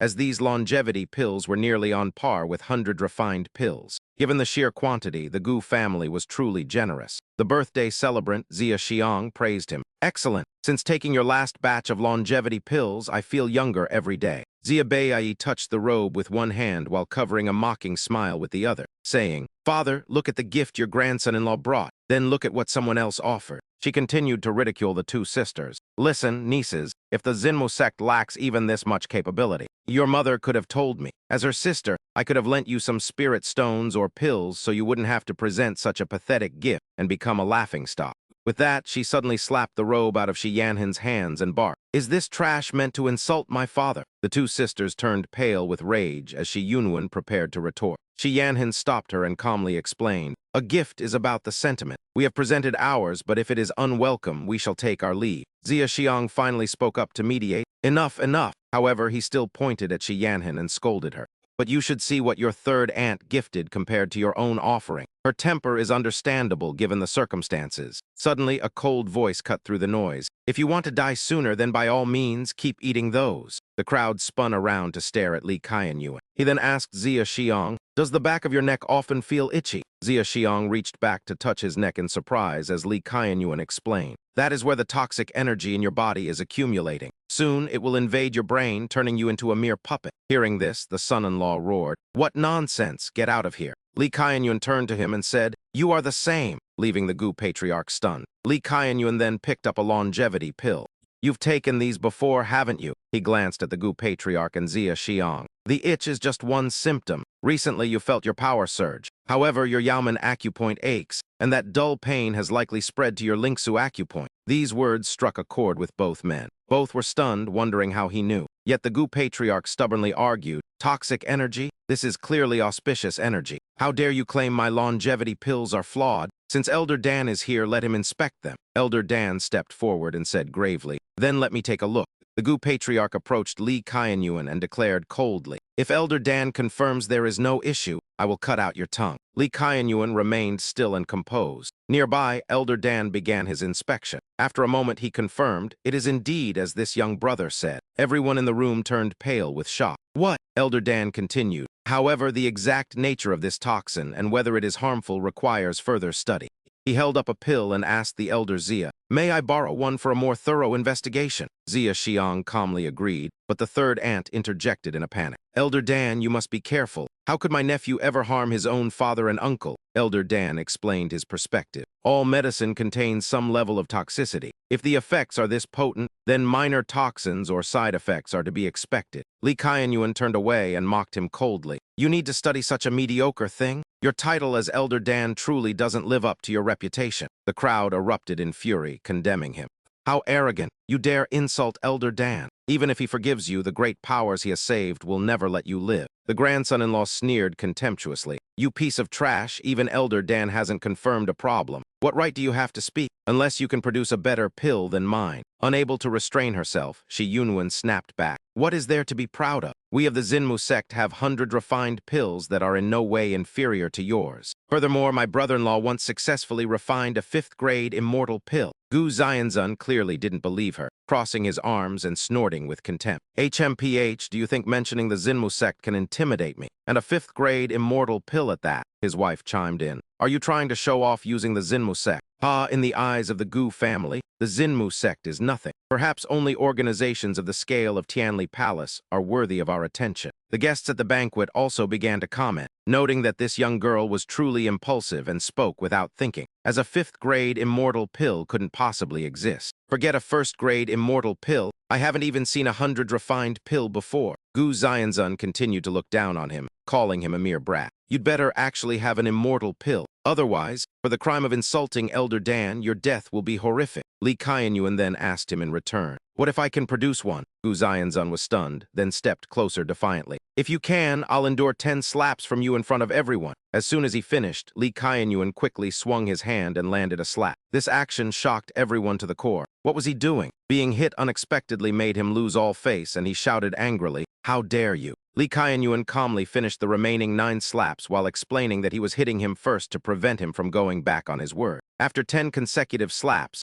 Gu Xianzun's face was swollen like a bun. Holding his face with one hand and pointing at him with the other, he screamed orders to his subordinates. "Guards, seize him for me. I want to hack him into pieces." Shi Yunwen grumbled in annoyance. As expected, they're all the same. Their personalities are no different. Lee Kaianyuan silently reached into his robe. Then he threw out a pill and said, "I happen to have a 2nd-grade immortal pill here that's been tainted with some saliva." Elder Dan was extremely shocked when he saw the pill. Just then, the Gu family members began to rush forward to capture him, but Elder Dan suddenly shouted loudly, "Stop!" He quickly rushed toward Lee Kaianyuan and caught the pill before it fell to the ground. Everyone was utterly terrified. Elder Dan and Old Master Zia stood up in shock. Looking at Elder Dan lying on the ground, he asked in confusion, "What are you doing?" Elder Dan sat up and gave a stern order. "No one move." As he held the pill and stood frozen looking at him, Lee Kaianyuan asked, "What's the matter?" Elder Dan shook his head and muttered to himself, "Such a pure 2nd-grade immortal pill. I had to go through countless hardships and only by chance refined my first one at the age of 70. In all of Shenzhou, how many people can refine this immortal pill? Not to mention you are so young." Gu Xianzun and his wife were so shocked their mouths hung open. Could this really be a 2nd-grade immortal pill? At this moment, Elder Dan curiously asked him, "I wonder where you learned your craft, young friend. Which master refined this 2nd-grade immortal pill?" he continued. "This old man has a few things to ask your master. I hope you can be generous with your guidance." People in the hall began to whisper that this person must have a powerful master backing him, as no young alchemist could refine a 2nd-grade immortal pill. Then they realized, no wonder he dared to be so arrogant. It turns out he has a patron. How lucky. Elder Dan began to persuade him. "So, young friend, can you sell this pill to me? I am willing to pay 10,000 high-grade spirit stones, along with 5 types of rare herbs, no less in quality than the jade, dragon, white lotus." Suddenly, another person raised their hand. "Little brother, I want to buy it too." As soon as this person finished, 2 others turned to advise him, "Don't compete with Elder Dan. He has saved many people. The pill will have better value in his hands." The other person was still regretful. "But I really want that 2nd-grade immortal pill." Immediately after, another man stepped out and introduced himself. Brother, I am the vice commander of the Life-I sect. The Life-I sect is willing to exchange for this second-grade immortal pill. With 100 top-grade 7 refined spirit pills, 100,000 high-grade spirit stones, and 3 promises of honor from the Life-I sect. This price left everyone stunned, as this amount was enough to buy an entire city. People whispered, don't forget there are also 3 promises from the Life-I sect. The Life-I sect's strength is not small. With those 3 promises, one can almost act freely throughout Shenzhou. And I want it too. Old Master Zia and his son's faces turned pale as they spoke incoherently. Suddenly, Gu Xianzun loudly offered a price of 300,000 high-grade spirit stones. Seeing that he was not moved at all, he continued to raise the price. Still not enough. Then I'll increase it to 500,000. The crowd was once again shocked to the extreme. He said to him, I'll also give you a chance to resolve the grudge with my Gu family. Then he began to threaten. Give the second-grade immortal pill to me. I will overlook those 10 slaps. Otherwise, you would have faced the full wrath of the Gu family. Elder Dan closed his eyes and shook his head with a sigh. Hayes, I cannot afford it. Young friend, just give it to him. Otherwise, you will offend the Gu family. Staying alive is more important. Li Tianyuan remained silent for a moment before speaking up. I never said I wanted to sell it. He then turned to Elder Dan. A second revolution immortal pill isn't that precious. If you wish to study it, just take it. Since you have a good attitude, I will consider giving you some guidance if you encounter any difficulties. Everyone present was utterly shocked, pointing at him and exclaiming, What? Giving guidance to Elder Dan? He is far too arrogant, yet giving away an entire second revolution immortal pill is incredibly generous. Perhaps he wants to curry favor with Elder Dan, but claiming he can instruct him is simply absurd. Elder Dan nodded and said, I always fail when refining heaven-grade pills. Even if I succeed, the purity is nowhere near the pill in your hand. However, you likely cannot resolve this doubt either. I plan to discuss it with Master Li.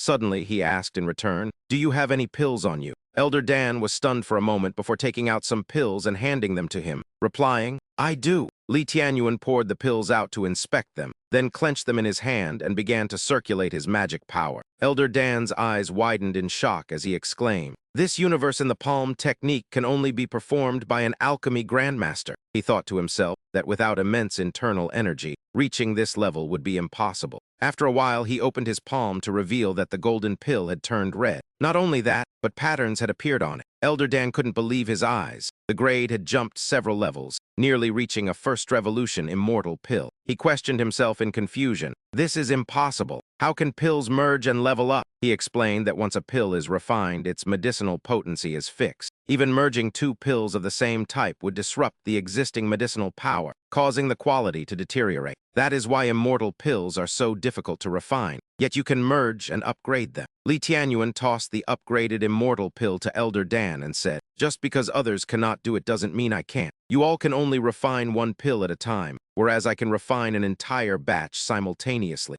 Take this pill and study it carefully. Whether you gain any insight depends on you. Afterward, Elder Dan turned to Shi Yunwen and asked, Young lady, was what you said about the 5th revolution immortal pill true? With a pouting face, Shi Yunwen confirmed, Of course it's true. Everyone was completely terrified at that moment. Daisima spoke up with a flattering tone. Brother, I wonder if you are engaged. I have a younger cousin who just turned 18 and is stunningly beautiful. Those present were startled, thinking, Oh, that's certainly a different approach. Recruiting him would be far better than buying pills. Under Xiao Yi's astonished gaze, many people quickly began recommending their relatives, pushing each other as they spoke. Young brother, I have a granddaughter for you to consider. Or perhaps my daughter. What about my wife? I don't need any betrothal gifts. Shi Yanhan stepped close to Li Tianyuan and firmly declared, My husband is already married. Please do not waste your time playing matchmaker. Elder Dan also felt regretful. What a pity I still have an unmarried elder sister. He whispered softly to him, Young friend, perhaps you should consider taking a concubine. Shi Yunwen pouted and muttered, Isn't his elder sister already over 70 or 80 years old? Li Tianyuan turned toward the door and said to Shi Yanhan, Yanhan, let's go. Master Zia was now extremely excited, calling out to him with a beaming smile, Grandson-in-law? His attitude had completely flipped compared to the beginning. Li Tianyuan glanced over, completely indifferent. Grandson-in-law? Actually, giving you this pill wouldn't have been impossible. It's just a shame you are all too good at flattery. Having said that, he walked on unbothered. However, it was clear the people there would not let him leave easily. 3 masked men blocked his path. From behind, Gu Xianzun threatened, "I gave you a chance, but you didn't know how to appreciate it. You dared to damage the reputation of my Gu family. If you can walk out of here in one piece today, I will take your surname." With that, he ordered his subordinates to attack. As the crowd rushed forward, Elder Dan stood in front of Li Tianyuan. He turned to Gu Xianzun and said, "Mr. Gu, these people are my friends. Please show some respect and do not cause trouble." His words were polite at first, but followed by a clear warning. "Though I am just an old man, friends from all over still show me respect. I hope Mr. Gu can grant me this favor." Gu Xianzun understood that escalating the situation would be disadvantageous, and Elder Dan had provided him with a way out. To persist would be truly unwise. He snorted and replied that he would yield out of respect for Elder Dan, who then bowed in gratitude before asking Li Qianyuan to stay for a major event tonight.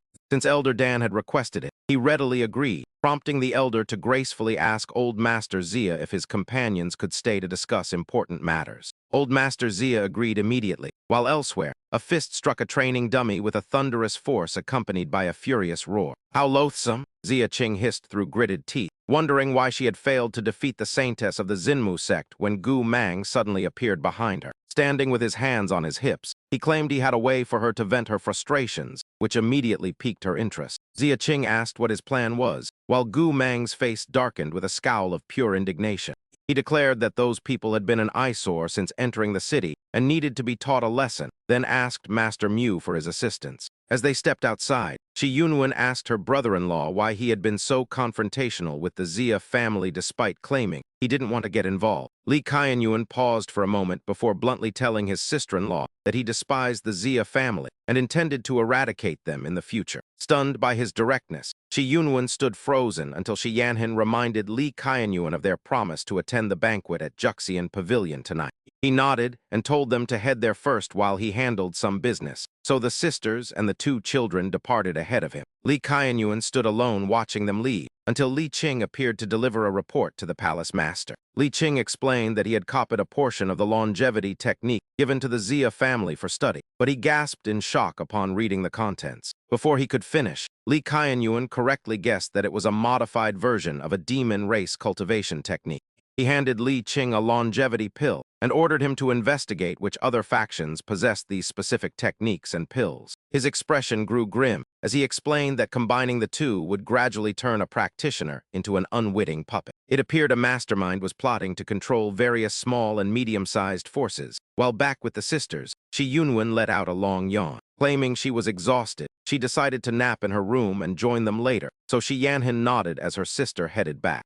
While Shi Yanhan and her children were walking through the crowded streets, Zhao Zhai spotted the old man who had been whipped by Gu Mang. Recognizing him, the little girl happily ran over to greet him, and the old man asked if it was really her before she asked what he was doing there. The old man clutched his stomach and weakly explained that he was too hungry to move, asking the young girl if she had anything to eat. She sheepishly admitted she had nothing on her, but then smiled as she realized she would soon have food and turned to ask Shi Yanhan for help. After receiving her mother's permission, the girl smiled and helped the old man up, telling him she would take him to a banquet.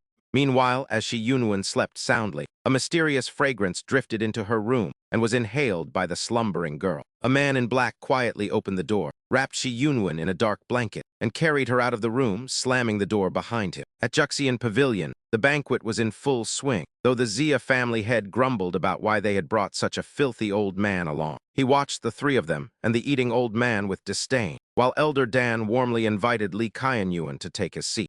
As soon as he sat down, a worried Shi Yanhan asked why Yunwen hadn't arrived yet, to which he quietly replied that someone was trying to kidnap her. Shi Yanhan turned pale with shock, but he quickly reassured her that her sister would be perfectly fine. At that moment, as the man in black fled through the streets with the unconscious Shi Yunwen, a massive rock suddenly struck him hard in the chest. He halted in pain, unable to move further, as a hand gently opened a paper fan and Sui Feng approached, addressing Mu Wu Ming, the guardian. As one of the 4 great experts of the Jiu Yun Supreme sect, it was unexpected for him to commit such a foul act as kidnapping. Sui Feng fanned himself gracefully, looking like a refined scholar. Mu Wuming carried Shi Yunuan and leaped onto the roof, while Sui Feng remained calm before soaring into the air a moment later to pursue him closely. They engaged in a game of cat and mouse until Mu Wuming suddenly threw a hidden weapon at Sui Feng, who deflected it back with a wave of his fan. The weapon shattered against a roof tile as Mu Wuming landed with Shi Yunuan. Sui Feng sensed his power and identified his ability as the Azure Sorrow Realm transformation.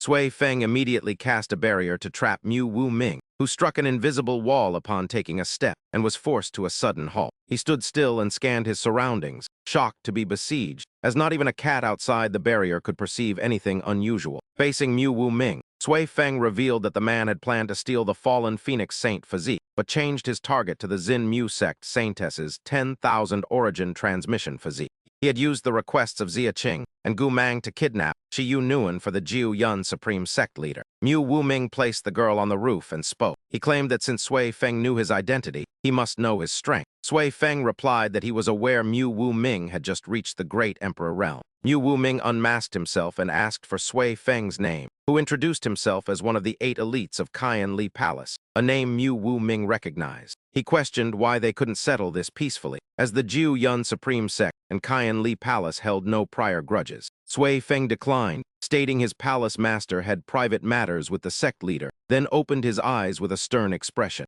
He declared with a serious gaze that from the moment Mu Wuming learned his name, he never intended to let him leave this place alive. Enraged, Mu Wuming roared as his aura exploded, shredding his clothes to reveal a muscular body while he challenged the reputation of the 8 elites. As Mu Wuming began to channel his spiritual power, Sui Feng watched with indifference. When a palm strike was launched at him, the elite of Kaian Li Palace simply tilted his body to evade it with ease, causing Mu Wuming to clench his fists. Intense purple energy surged from his hands as he threw a punch, sending a blast of power directly toward Sui Feng. Sui Feng spun his fan to create a sturdy shield, but Mu Wuming suddenly appeared behind him, only for Sui Feng to strike through his afterimage. The afterimage released a powerful burst of purple energy that transformed into a violent, swirling vortex. Multiple sharp-tipped cyclones appeared and surrounded Sui Feng as Mu Wuming controlled them from the air to crush his target. He pressed his palms together and shouted, "Myriad Law's destruction," as the vortexes collided with Sui Feng in a massive explosion.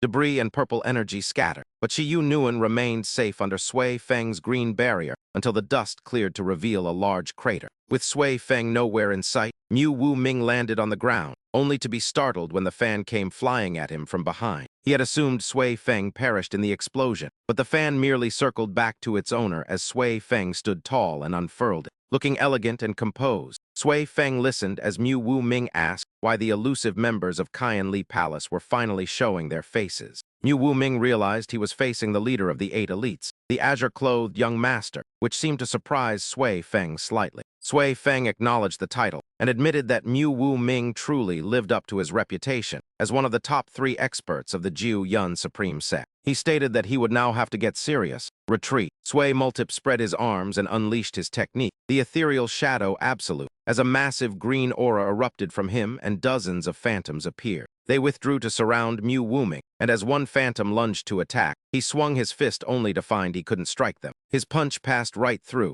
after which Sui Feng withdrew the attacking phantom to merge it with those behind, as another one charged at Mu Multiply. The cycle repeated as he punched through the phantom, which then merged back into the group, while the young master in green stood silently, controlling the illusions to strike Wuming from all sides.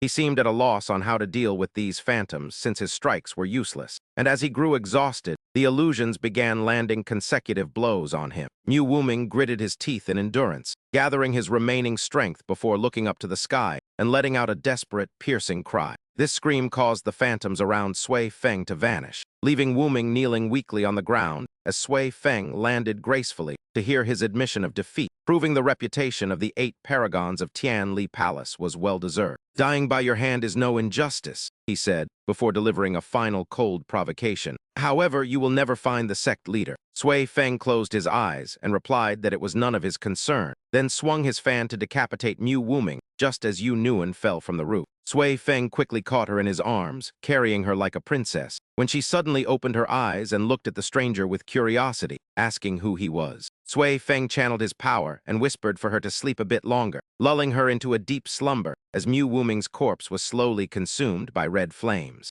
As the body vanished into thin air, two people watched from outside the barrier. The green-haired girl asked the elder, "Uncle Tian, what would your chances of winning be?" To which he replied 90% after a pause, prompting her to frown and clarify her mismatched question. "I meant against the man who just won," she clarified, and he revised his answer to 60%, causing her to look at him skeptically and wonder why he held the man in such high regard. He explained that while it was hard to tell from outside the barrier, both were at the great emperor level or at least the profound light realm, and he had defeated Mu Wuming. Having defeated a long-renowned figure so quickly, his true strength was obvious at a glance, the elder concluded while stroking his beard in deep thought. The green-haired girl also frowned as she gazed into the distance, softly remarking that the man bore a slight resemblance to someone from Yuan Kaijing's household. After recounting the events to ease Shi Yanhan's worries, he softly concluded his summary just as he stood in the center of the stage to make a loud announcement. "Distinguished guests, today is my grandfather's birthday, and as he has always cherished talent, I see that everyone here represents the elite youth of the Dong Sui Kingdom. Since you have gathered here from far and wide, I wish to take this opportunity to organize a competition so that we may all improve together through a trial of strength." Upon hearing this, the guests began to buzz with conversation, and one man stroked his beard, wondering if this was a contest to see which family's youth was superior. Someone remarked that the Xia family clearly wanted to flaunt the power of their younger generation, while another added that it was a rare occasion for everyone to gather like this.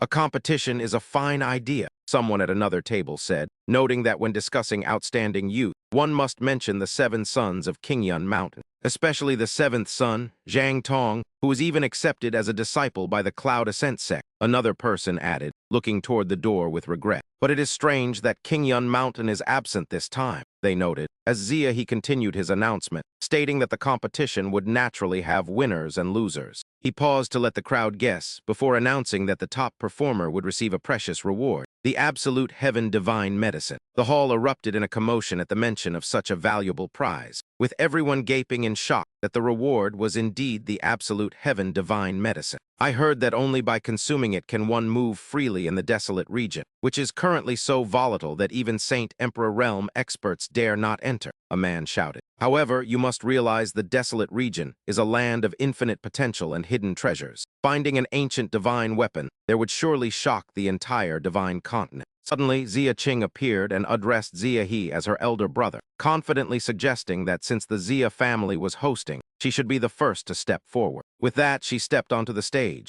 and Xia He, proud of his talented sister, patted her shoulder in encouragement and told her to begin before he stepped down. Xia Qing stood alone and issued a loud challenge, announcing to everyone that she had admired the Xinmu sect saintess since childhood. She challenged the saintess of the Xinmu sect, asking if she dared to show her face, while looking at Li Tianyuan and Shi Yanhan with disdain. When no one answered, Xia Qing continued her taunts, mocking the saintess for not even daring to respond to a small match. She stood with her hands on her hips asking for Yu Nuan until Shi Yanhan suddenly stood up, surprising everyone present. Shi Yanhan coldly replied that she would fight in Yu Nuan's place, intending to teach the girl a lesson for her kidnapping attempt. Zai worriedly told his mother that she was no match for that woman and offered to go instead since he knew her moves. Shi Yanhan felt a surge of happiness from her son's concern, looking at him tenderly before gently stroking his head. As Zai watched, she stepped onto the stage while Li Tianyuan confidently assured the children that their mother knew her limits. The crowd was stunned to see her step up, whispering about how Shi Yanhan's cultivation was supposed to be sealed. They wondered why she would fight, noting that Xia Qing possessed the fallen Phoenix Saint physique, while Shi Yanhan had no cultivation. As the two women faced each other under the watchful eyes of the crowd, Xia Qing smiled with a calculating look. Xia Qing leaped forward to attack, while the twins cried out in fear for their mother to be careful. Shi Yanhan gracefully dodged the incoming palm strike, leaving Xia Qing in a state of utter disbelief. Shocked that her attack was avoided, Xia Qing stared as Shi Yanhan looked back at her with a cold, piercing gaze. Shi Yanhan delivered a sharp slap to Xia Qing's face, and surprisingly, the possessor of the fallen Phoenix Saint physique could not avoid it. Staggering to maintain her balance, Xia Qing touched her badly swollen cheek and asked in disbelief how she could have been hit. Below the stage, the spectators were horrified, wondering if Xia Qing had simply been careless as the two women glared at each other. Xia Qing gathered her strength and launched another punch, arrogantly declaring that she wouldn't be bested by a useless person. He watched the match and realized Xia Qing was getting serious, wondering if Shi Yanhan could possibly dodge her. Shi Yanhan stood still and watched as Xia Qing's incoming fist suddenly and inexplicably dropped. It was as if her arm had been crippled, for Shi Yanhan's sheer pressure alone had rendered Xia Qing's left hand completely powerless. The Xia family gaped in shock as Shi Yanhan noted that Xia Qing's left arm was now powerless, leaving the girl humiliated. Consumed by hatred, Xia Qing focused all her power into her right arm and threw another punch while cursing under her breath. As the fist approached, Shi Yanhan caught and manipulated her wrist, calmly remarking that her right hand was just as unskilled. Xia Qing's right hand trembled as she struggled against an invisible force, shouting, "Fallen Phoenix," before Shi Yanhan struck her head. She lectured her that flashy moves were useless, and only alerted the enemy before blasting Xia Qing's chest with spiritual energy. As Xia Qing was forced back, Zai Yi watched in awe, amazed that his mother possessed such incredible power. Li Tianyuan proudly told the children that their mother's fame was built on much more than just her beautiful appearance. While Xia Qing seethed with anger, Shi Yanhan appeared in front of her like a flash of lightning, catching her off guard. Asking if she had already lost her focus, Shi Yanhan told her she had much to learn before kicking her with her long legs. Xia Qing looked up in terror at Shi Yanhan's foot, which stopped abruptly just as it was about to crush her head, leaving her frozen with her eyes shut. As Shi Yanhan withdrew her leg, Xia Qing collapsed to the ground, gasping for air, while the crowd whispered that the blow could have been fatal. They wondered why the Xia family's young lady hadn't activated her fallen phoenix saint physique, only to realize Shi Yanhan had used her signature lightning-fast strikes. She had subdued her opponent before a single move could be made, easily defeating the young lady despite her own cultivation being sealed. One spectator remarked that the gap between them was simply too vast, whether it was because Shi Yanhan was too powerful or Xia Qing was too weak. Frustrated that the plan had failed, Gu Mang turned and barked that she was useless, while Xia Qing remained dazed by her crushing defeat. Though her body finally surged with the powerful spiritual energy of the fallen Phoenix Saint physique, it was futile now that she had already lost. My fallen Phoenix Saint physique has failed twice now. This is unforgivable, she hissed to herself, clenching her fists as she watched Shi Yanhan leave. Suddenly, she felt a crushing pressure washed over her, making her break into a cold sweat. It was Li Tianyuan, radiating fury after sensing her intent to sneak attack his wife. His mere gaze exerted a pressure that made her feel as if she were suffocating, leaving her paralyzed like a statue by something truly terrifying. Xia He approached Shi Yanhan and bowed politely, thanking her for showing mercy, while Xia Yun asked if she truly intended to stop there. As Xia Qing was helped away while muttering about the horror she felt, the two elders of the Xia family watched the scene unfold in silence. Shi Yanhan returned to her seat, where Xiao Zhai cheered excitedly for her mother's strength, just as Xia Yun stepped onto the stage to make an announcement. He declared that since his younger sister was clumsy and Shi Yanhan did not wish to continue, he would take over the matches himself. He then stated his desire to challenge a certain outstanding talent who had impressed everyone today with his superb alchemy skills. He turned to Li Tianyuan and asked if he dared to accept the challenge, but the man merely stood with his arms crossed, remaining silent. Li Tianyuan told Shi Yanhan that since they kept making things difficult, he would play along for a while before calmly walking toward the stage. He softly advised Xia Yun that they could duel, but warned him not to overexert his true energy, to which Xia Yun smiled with feigned gratitude. Xia Yun thanked him while secretly vowing to obtain the heaven-severing divine medicine and viewing the young man as nothing more than a nuisance. Confident that he had already corroded the man's meridians, he gripped his sword as a red spiritual aura flared, certain of his victory. He lunged forward, intending to use the man as a stepping stone for his own fame, but Li Tianyuan didn't budge, stopping the blade with a single finger. With a casual flick of his finger, he sent Xia Yun tumbling back as the sword flew from his hand and spun wildly through the air. Xia Yun recoiled in shock, but quickly regained his composure to question the man for hiding such formidable strength. He claimed the man had likely reached the second-grade Marquis realm, a revelation that left the entire audience trembling in disbelief.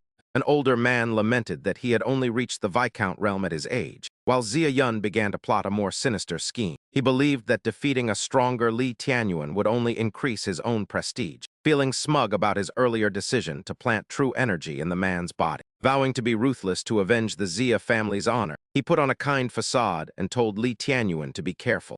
He lunged with a full-power punch, but Li Tianyuan stood motionless as the strike hit his chest like solid rock, leaving Xia Yun's face contorted in pain. It felt as though a violent wave had crashed against an immovable fortress wall, and he couldn't comprehend why there was no reaction at all. Despite having unleashed his entire strength, a small crack suddenly appeared on his own defensive barrier before it was instantly shattered. Creating a tiny opening, Xia Yun immediately surged his blood energy, determined to use a meridian-destroying technique to eliminate Li Tianyuan. However, the outcome was the exact opposite of what Zia Yun expected. Instead of harming his opponent, he suffered a backlash and spat out blood, leaving the audience bewildered. What? Why is the one who attacked the one coughing up blood? At that moment, Zia Yun felt chaos erupting within his body and screamed in terror. What did you do? Why are my meridians? Li Tianyuan replied coldly. Oh, if I hadn't returned all that internal energy to you, wouldn't this have been my own end? This was the final straw. The moment Zia Yun fully grasped his dire situation as he glared intensely at his opponent. Grinding his teeth in pure rage,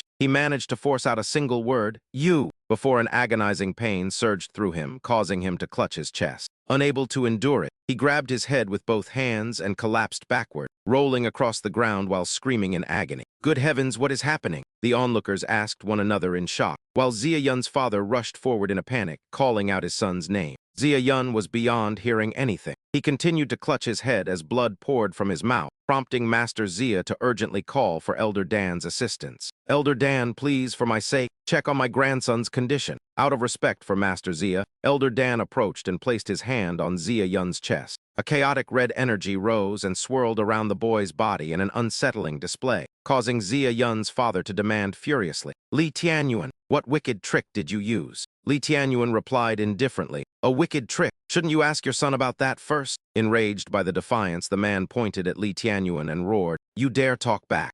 Let's see if I can't strike you down. Just as he was about to attack, Master Zia intervened to stop him, sternly commanding, enough. Do not act rashly. We must wait until Elder Dan finishes examining Yunner's injuries before deciding anything. Hearing the warning, Zia Yun's father could only glare at Li Tianyuan with murderous intent, while Elder Dan's expression grew increasingly grave after his examination. He somberly informed Master Zia of the situation, saying, Brother Zia, your grandson's meridians are completely severed, and his internal energy has entirely dissipated. This news sent Zia Yun's father into a panic. What? Does that mean Yunner is crippled? Elder Dan looked at him with pity and added, there is something else I should mention. Master Zia replied straightforwardly, please speak freely, Elder Dan. With permission granted, Elder Dan continued, though his meridians are ruined and his power is gone, I am certain he was practicing a sinister technique specifically designed to destroy an opponent's meridians. Does such a horrific art truly exist in this world? The crowd gasped in horror as Elder Dan speculated that the boy likely intended to use this cruel secret art on his opponent, only for it to backfire on him. Master Zia, unable to believe his ears, stammered as he asked Elder Dan, Is that truly the case?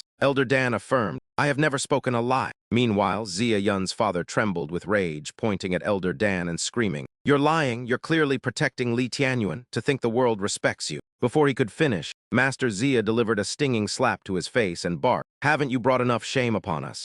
The scene on the stage had devolved into a Zia family drama, turning all the invited guests into an unwilling audience. Master Zia then lowered his head to apologize to the crowd, saying, I am sorry for this disgraceful display, before announcing that the competition would proceed. After he sternly stepped down from the stage, a young man whispered to his companion, He reaped what he sowed. How shameless. The other asked curiously, Why doesn't the Zia family dare to argue with Elder Dan? The youth replied, Elder Dan is highly respected and has never been wrong. Why would he lie? Another chimed in, Besides, it seems Zia Yun has done this before. The Zia family clearly harbors ill intentions. It's lucky Li Tianyuan was capable.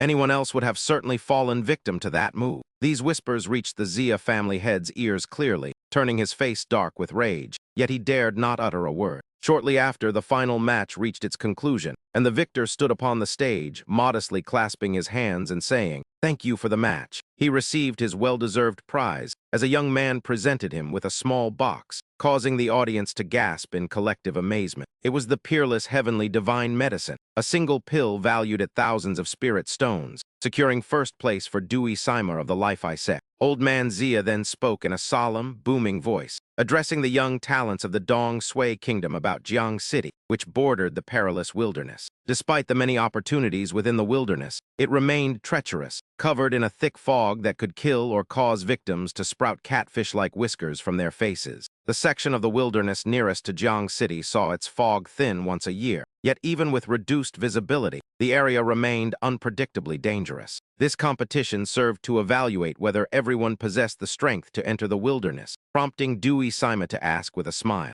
"Old Master Zia, what is the meaning behind mentioning the wilderness so suddenly? Unless there is a treasure hidden within," he asked, to which the old man nodded. Raising his head, he announced the shocking news that an immortal artifact had been discovered within the wilderness during this period of thinning fog. The crowd gasped in shock at the mention of an immortal artifact, which emitted a divine pressure that kept evil at bay and could be heard from hundreds of miles away. According to his estimates, the artifact was at least 7th grade or perhaps even 8th grade, a revelation that sent the crowd into a frenzy of hushed whispers. A 7th grade immortal artifact possessed enough power to alter the destiny of an entire nation, leading many to wonder if they could dominate the world with such a prize. After a moment, Old Man Zia raised his hand and shouted that he was using his birthday celebration as a pretext to invite his fellow cultivators. He urged the cultivators of the Dong Sui Kingdom to join him in claiming the artifact to bolster the nation's prestige and power. The crowd roared in unison to restore the nation's prestige, but Dewey Sima suddenly pointed out that there was only one artifact despite the many people present.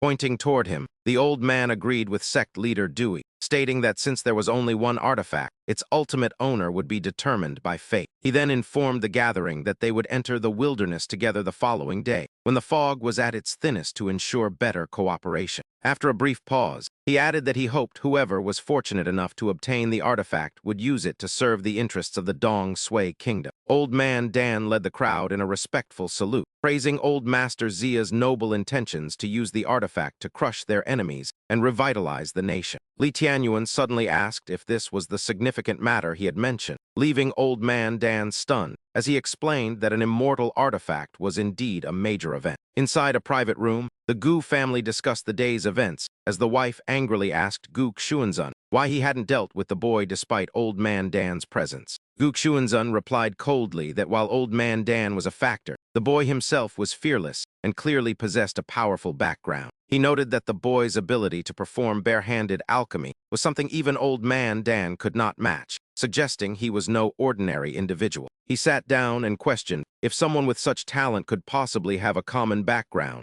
suggesting they wait until his identity was confirmed. He suggested yielding for now, using Old Man Dan as an excuse, but Gu Mang could not endure the humiliation and began to scream in rage. He insulted his father's cowardice and claimed his elder brother would have already sought revenge, just as a subordinate entered the room to make an announcement. The subordinate announced that the eldest young master, Gu Feng, had arrived, and the young man soon walked in with an air of absolute confidence.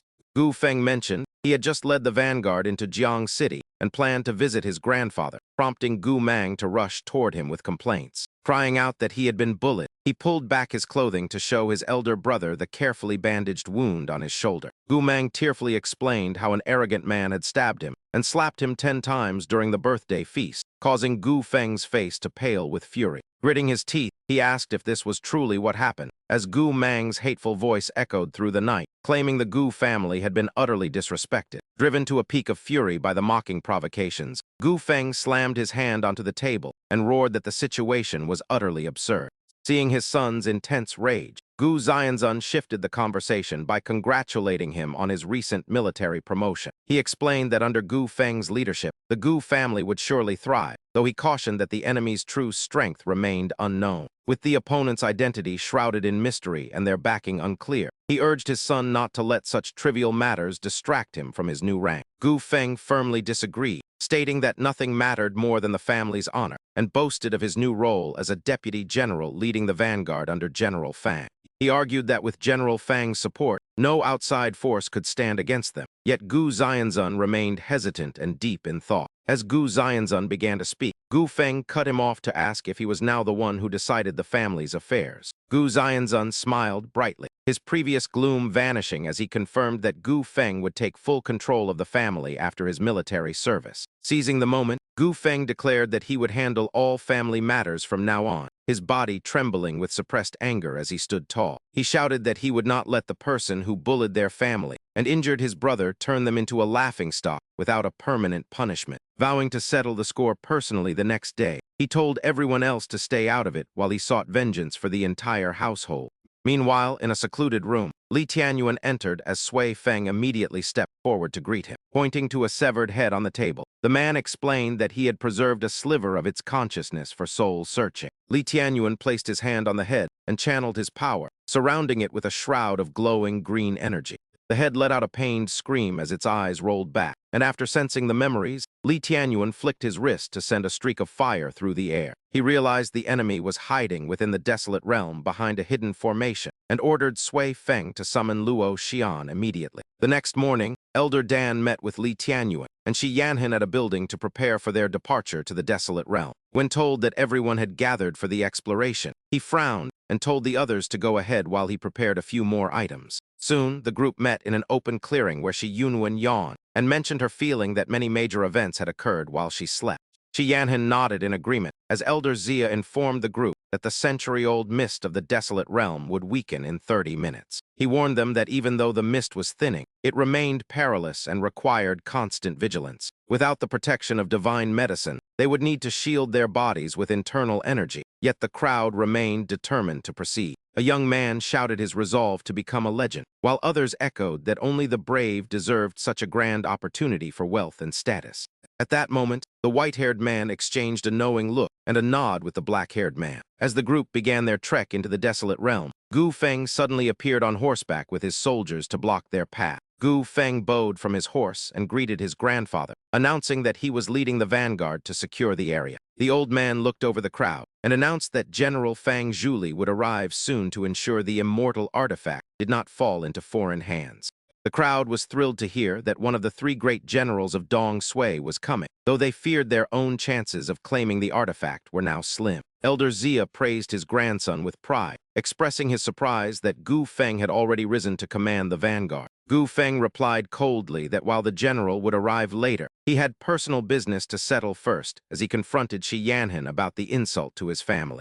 "You were the ones who injured my brother, weren't you?" Xiao Zhai immediately pointed at Gu Feng and retorted loudly, "It's because you bullied us first, and him too. He wanted to beat an innocent old man." Gu Feng ignored all reason and roared, "What right do you have to slander the Gu family, you lowly commoners?" He then ordered his soldiers to surround the mother and her children. Pointing his whip at Xiao Zhai, he barked, "You're the one who started this trouble, you undisciplined brat." With those words, he swung the whip violently toward her. A sharp needle was fixed to the tip of the whip. Seeing it about to strike Xiao Zhai's small body, Yanhan hurriedly pulled the girl out of harm's way. She shielded the two children behind her and shouted at Gu Feng, "Gu Feng, you've gone too far. How dare you strike a child?" Xiao Yi anxiously checked Shi Yanhan and asked, "Sister, are you all right?" Gu Feng curled his lip into a sneer and said, "What does the life of a lowly child matter?" Those words pushed Li Tianyuan past his limit. He suddenly released a massive pressure, as surges of green true qi billowed out like long silk ribbons. The pressure became increasingly terrifying as Gu Feng and his men struggled against the immense force, drenched in sweat and nearly collapsing. Soon, Li Tianyuan stepped beside Gu Feng, startling him.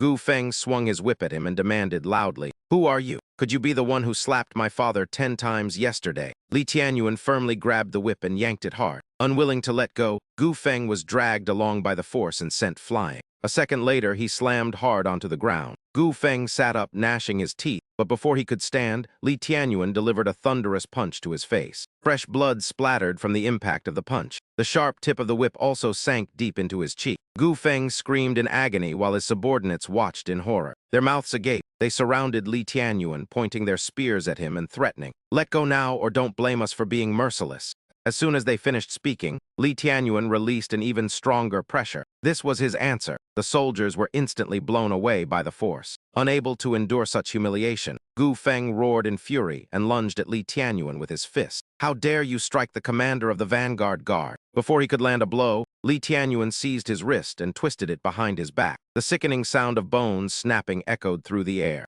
Nearby, Mingwu gently stroked Xiao Zhai's cheek and asked kindly, "Xiao Zhai, are you okay? Let me see." "Yes, it just stings a bit. The wound is better now." Gu Feng pointed his unbroken arm at him and said tremblingly, "I am General Fang's deputy. Attacking me is an attack on the entire Dong Sui kingdom." At that moment, Li Tianyuan grabbed the pointing wrist.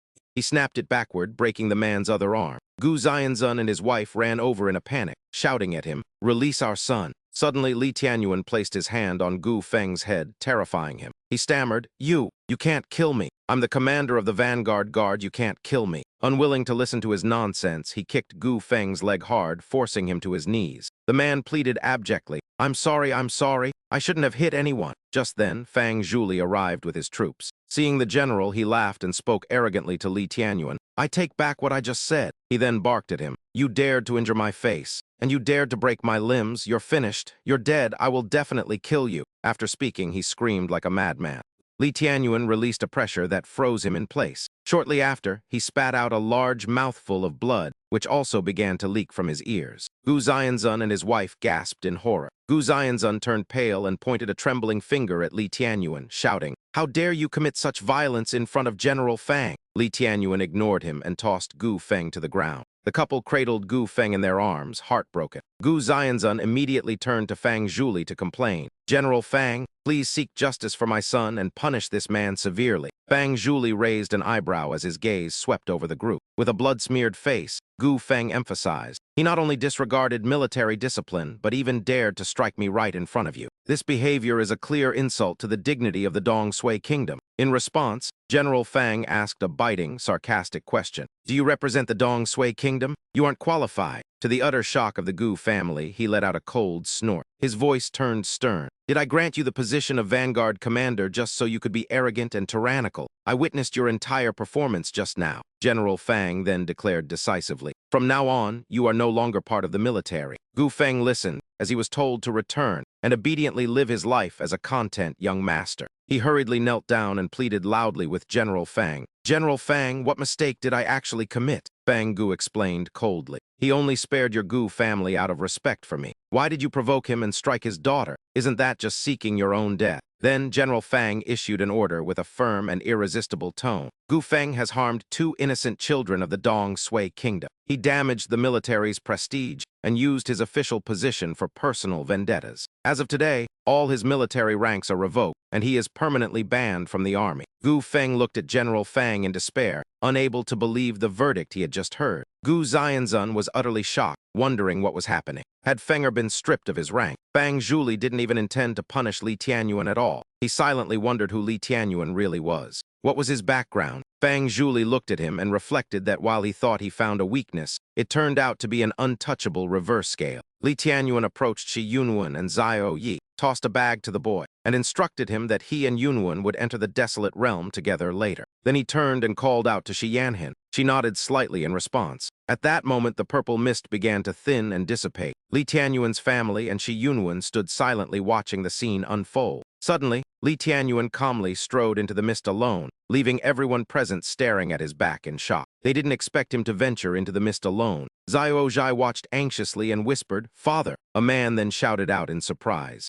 This man dared to go first. Not wanting Li Tianyuan to seize the opportunity, everyone immediately rushed in, urging each other forward. "We can't let him take it first. I must have the immortal artifact. Charge!" They watched as the crowd scrambled into the mist. Old Master Zia was so anxious he couldn't sit still. He shouted a panicked warning that the mist had not fully cleared and they should not enter. However, ignoring his warning, the crowd continued to surge forward. Suddenly, as a man's hand touched the purple mist, black smoke rose from his fingers as they were violently corroded. He screamed in agony. The person right behind him froze upon hearing the horrific cry, but those further back kept pushing, unable to see what was happening. They shoved those in front. The person being pushed cried out in terror, "Don't push! Don't push!" Immediately, the man who had entered the mist screamed piteously again. This turned the person behind him pale with fear. Large blisters appeared on the victim's face as his flesh began to melt, yet he seemed paralyzed. Unable to move, he could only cry for help. "Save me!" Shortly after, he collapsed face down on the ground. The man behind him stared wide-eyed at the horrific sight. Then he suddenly felt a sharp pain in his hand. Horrified, he looked down at his own palm. Fang Zhuli stood behind and shouted a command.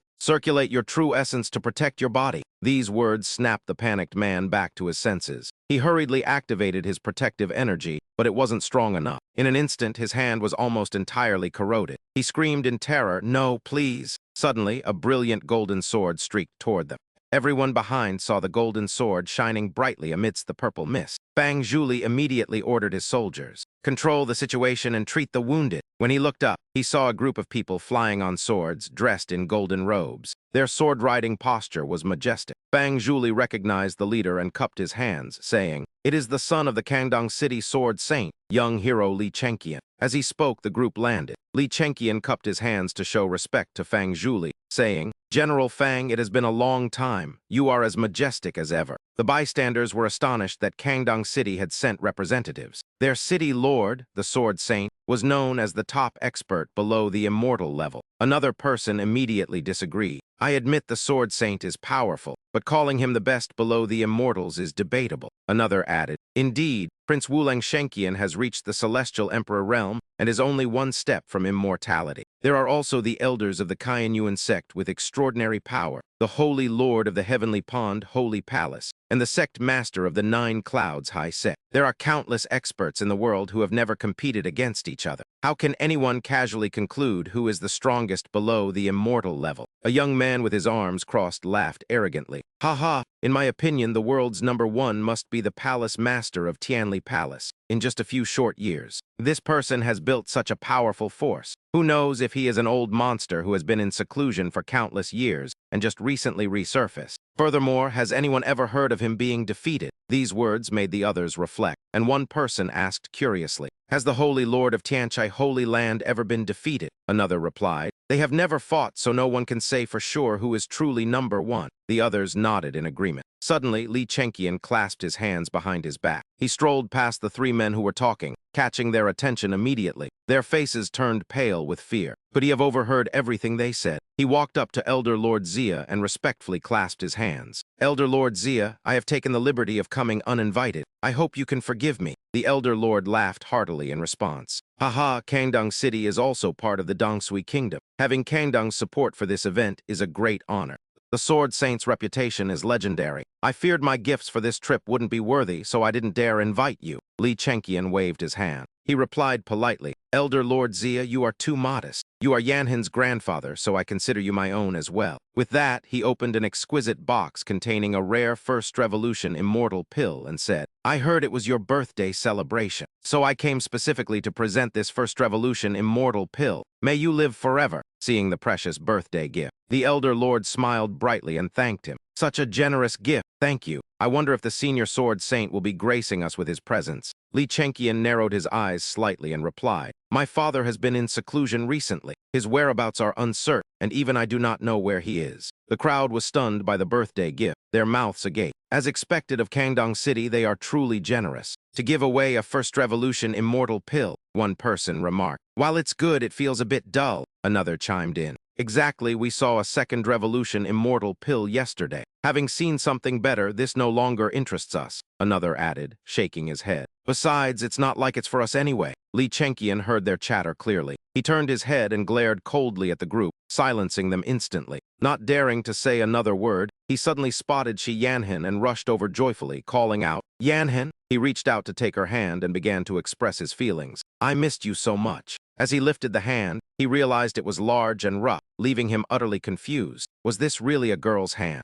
Looking up, he saw Ming Wu's scowling face staring back at him, while Shi Yanhin stood silently behind. Li Chenqian's face turned pale with shock. Had he just been holding a man's hand? Ming Wu shoved his hand away and shouted, "Hey, hey, hey," while waving his hands repeatedly. With a look of disgust and a contorted face, he pointed at Li Chenqian and snapped, "You filthy thing, stay away from me." Li Chenqian gritted his teeth in rage. However, he couldn't argue back since he was the one who had initiated the hand-holding. He then turned toward Shi Yanhin behind him. "Yanhin, I heard the threat from the Profound Yin sect was resolved by Azure Cloud Mountain. I originally planned to help, with my father's reputation as the Sword Saint. He surely could have easily repelled the Profound Yin sect." After speaking, he turned to Ming Wu and asked curiously, "What is your relationship with Yanhin?" Ming Wu replied with a mocking and sarcastic tone, "Why should I tell you? What right do you have to ask? Every time you open your mouth, it's my father this, my father that," like a child clinging to his father's robes. Li Chenqian ignored Ming Wu and focused on Shi Yanhin,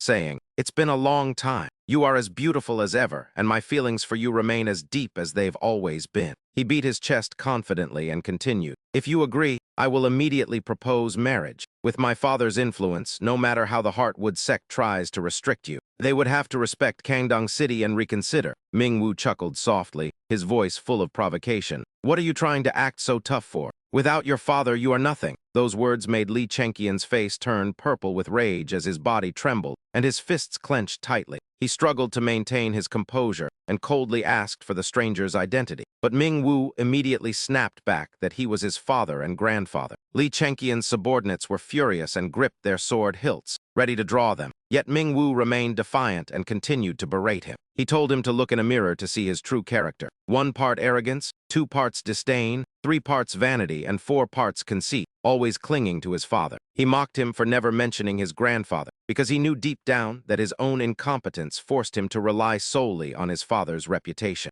Calling him a useless weakling, Li Chenqian ground his teeth and hissed that if he continued his insolence, he would have his tongue removed. In response, Ming-Wu stuck out his tongue to provoke him, daring him to try, while Shi Yanhan stepped forward to speak with polite but firm resolve. She informed Li Chenqian that she was already a wife and mother, asking him to stop his pursuit, leaving him pale and speechless while Ming-Wu watched him warily. It took a long moment for Li Chenqian to recover before he pointed at the twins and stammered, asking if they were truly her children. She confirmed they were hers, leaving Li Chenqian devastated just as Elder Zier announced that the mist was finally beginning to dissipate.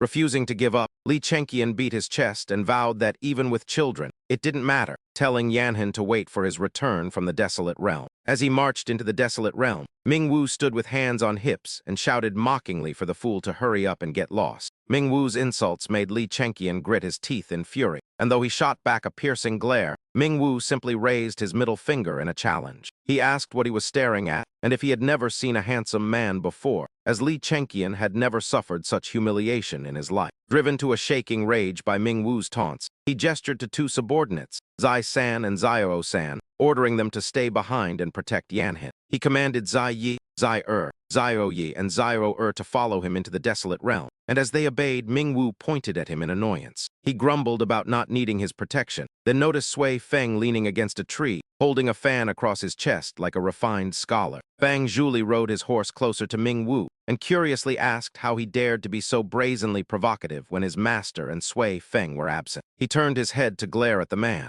mockingly describing Li Chenqian as a cowardly rotten egg who didn't deserve to even look at the lady. Fang Zhuli rode past Ming-Wu, mentioning they would need to look out for each other in the desolate realm, to which Ming-Wu confidently waved him off. He then ordered his troops to divide into squads and enter the desolate realm, while Zio-Yi, glowing with golden spiritual energy, muttered that he was ready.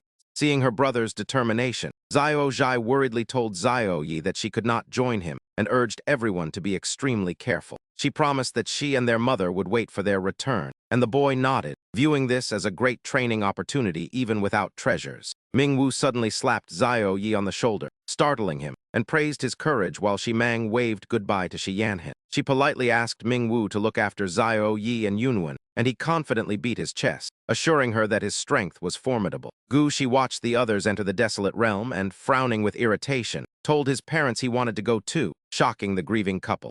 Both parents turned pale, and Madame Gu tried to stop him, but Gu Mang stood defiantly and pointed toward the subordinates behind him. He confidently claimed he was well prepared with many pills, including a peerless heavenly divine medicine, and was accompanied by numerous experts. Gu Mang then led his men into the desolate realm, thinking to himself that his elder brother was a failure while he clutched a medicine bottle.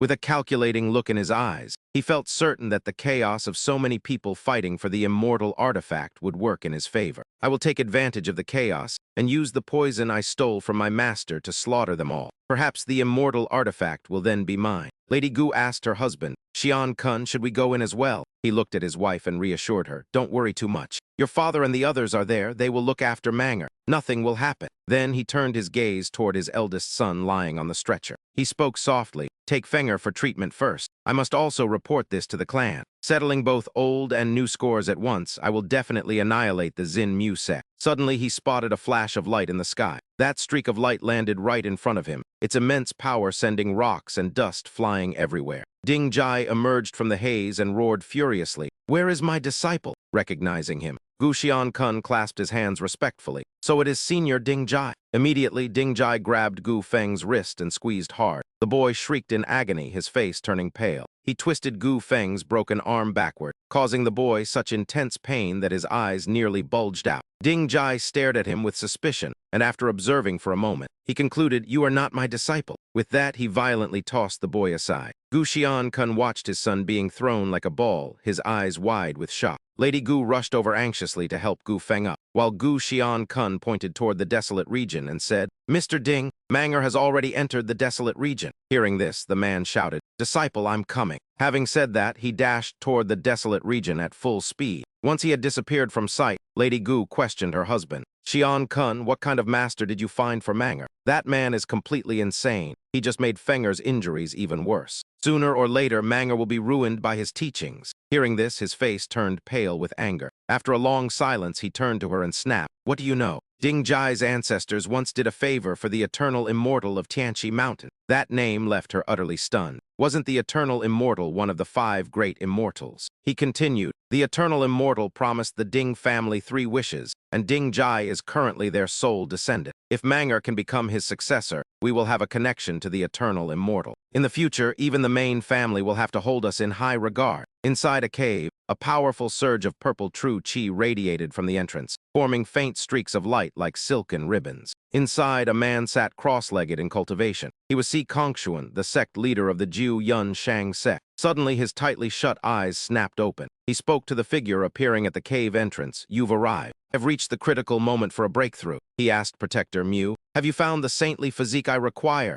Mu Wuming, the man in black, stared intently at him. After a moment, he spoke, "Not yet." Si Kongshuan frowned, his gaze filled with dissatisfaction. This was not the answer he had been hoping for. Thus, he rebuked him. "Then why have you come?" "I must quickly absorb a powerful special constitution to bolster my own strength. If all goes well, in less than 3 years, I will be the first immortal of the Jiu Yun Shang sect. If I can also obtain the immortal artifact in the desolate region, then the chances of the Jiu Yun Shang sect obtaining the fortune of the great assembly of 10,000 people will be even greater." Mu Wuming asked him why he didn't absorb that heavenly vein spirit bone. He replied, "Wasn't the heavenly vein spirit bone taken away by the holy envoy a few days ago? That's why I exchanged it for cultivation treasures." At this point, he realized something was wrong. "Wait, how do you know about the heavenly vein spirit bone? You only knew that I obtained treasures. But you shouldn't have known what I traded for them." Mu Wuming stepped coldly into the cave. Si Kongshuan questioned him. "Mu Wuming, have you been monitoring me all this time?"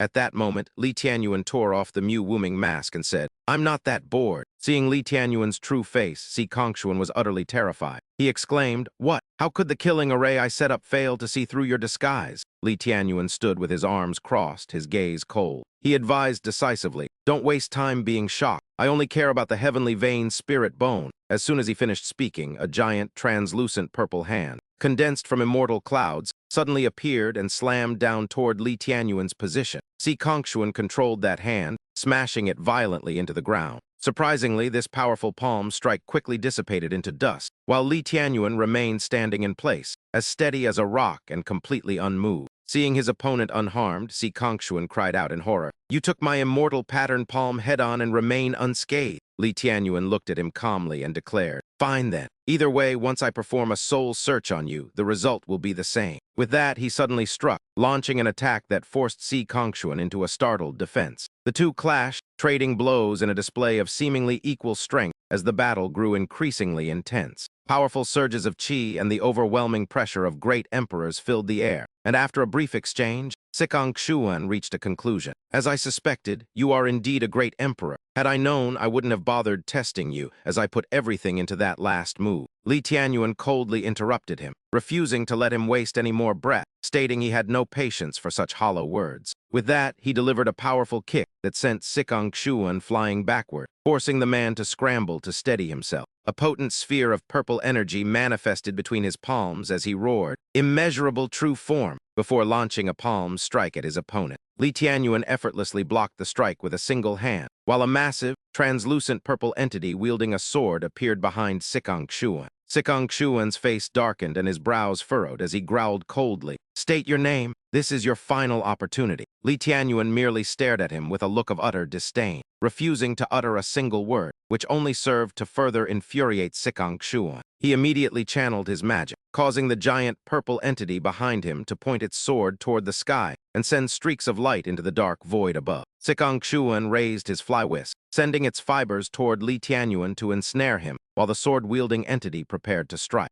Instead of the expected blow, Si Kongshuan launched a barrage of sealing talismans at Li Tianyuan, trapping him within a powerful purple sphere. Controlling the entity, Si Kongshuan confidently declared that he had fallen into the heavenly mystery cage and that challenging him here was a death sentence. He poured more power into the prison, yet in a mere instant, the cage shattered, leaving Li Tianyuan standing unharmed amidst the lingering purple mist. Sikong Xuan concentrated his spiritual energy into his palm and shouted, "Inner demon mirror," as the energy began to swirl and rise into the air. Guided by long, silk-like purple tassels, he channeled even more strength to command the inner demon mirror to attack Li Tianyuan. He stood back and explained that his formation restricted movement, while the inner demon mirror would trap him in a nightmare, as the desolate realm mist eroded his body. "Even at the same cultivation level, you will be at my mercy once your strength is gone. Perish here in silence, you nameless great emperor," he finished.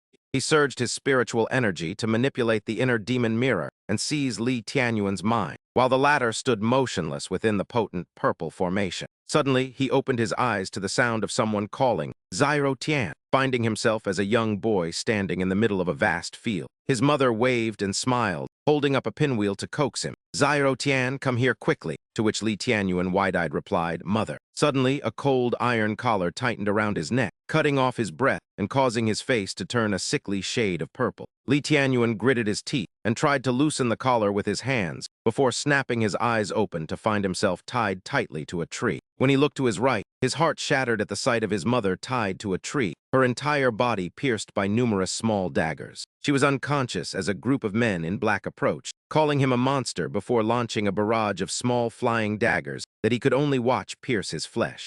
Li Tianyuan screamed in agony as a man in gold robes stood at the head of the group, flanked by two others dressed in green. Followed by many black-clad subordinates, they raised a giant hand to begin a curse ritual. Thunder origin heavenly tribulation, as a sinister black aura invaded his body. The excruciating pain turned his face pale and forced a loud cry toward the heavens, making the young Li Tianyuan want to surrender until his mother spoke. "Keep living, only by surviving is there hope," she said, and then he opened his eyes to a peaceful mountain village morning while lying on a wooden bed. An old man told him he would be named Li Tianyuan from that day forward, then unleashed a golden vortex of power that blasted him out of the house. Even the bed he was lying on was thrown outside with him, and the villagers immediately rushed out to investigate the source of the loud commotion. He quickly stood up to observe his surroundings as the old man in the room shouted, "Don't you dare be lazy, keep practicing. If you fail to please me, I'll skin you alive." As he finished speaking, two massive boulders flew toward him and settled heavily upon his head. Thus, Li Tianyuan was forced to use both hands to support two boulders several times larger than his own body. He gritted his teeth, silently cursing the old bastard. By evening, his legs had grown weak, and his knees were ready to buckle. After all, he was only a child. Having endured such training until late at night was already an impressive feat. At this point, he could no longer hold on and collapsed onto the ground. Li Tianyuan looked up, his eyes flashing as many cultivators suddenly invaded the peaceful village, using flying swords to set it ablaze as the fire spread rapidly. Many villagers were killed, their bodies scattered across the ground. The leader shouted, "Exterminate all these monsters," and then thrust his flying sword into a young man pinned to the earth. His mind was on the verge of collapse as Li Tianyuan watched the villagers being slaughtered in horror. Suddenly, a cold hand was placed upon his own. A girl lying in a pool of blood struggled to tell him to run away. Li Tianyuan shed tears of heartbreak as the group rushed from behind to attack him, leaving him with nothing left to lose. He turned around and struck with a palm that sent the crowd flying, then screamed frantically for them to get lost. Just as he was about to run inside to check on his master, the man stumbled out, covered in blood, and collapsed onto him as Li Tianyuan held him in a panic. Before passing away, his master gently stroked his young pupil's head and advised him that his ideals were noble and that he must always persevere on his own path. At that moment, he was speechless and could only silently weep as two streaks of tears rolled down his cheeks. Within Sikong Xuan's heart demon realm, an object appeared. It was like a mirror shining down from above, casting a purple hue over the entire space where Li Tianyuan seemed imprisoned and unable to escape. Sikong Xuan frowned deeply as he watched him, confidently asserting that he had been swallowed by his inner demons and fallen into the trap. Seeing him immersed in the heart demon realm, he sneered, noting that despite lacking protective true chi, his body hadn't been hollowed out by the desolate realm's mist. He withdrew his true form and spoke coldly, deciding that since he was in the great emperor realm, there must be something special about him, so he would personally send him on his way. Sikong Xuan then loudly declared the end of the battle, telling the nameless great emperor it was over. The sword in his true form's hand exploded with power as something shattered, releasing an earth-shattering green spiritual energy after a massive explosion. He exerted all his spiritual power, eyes wide,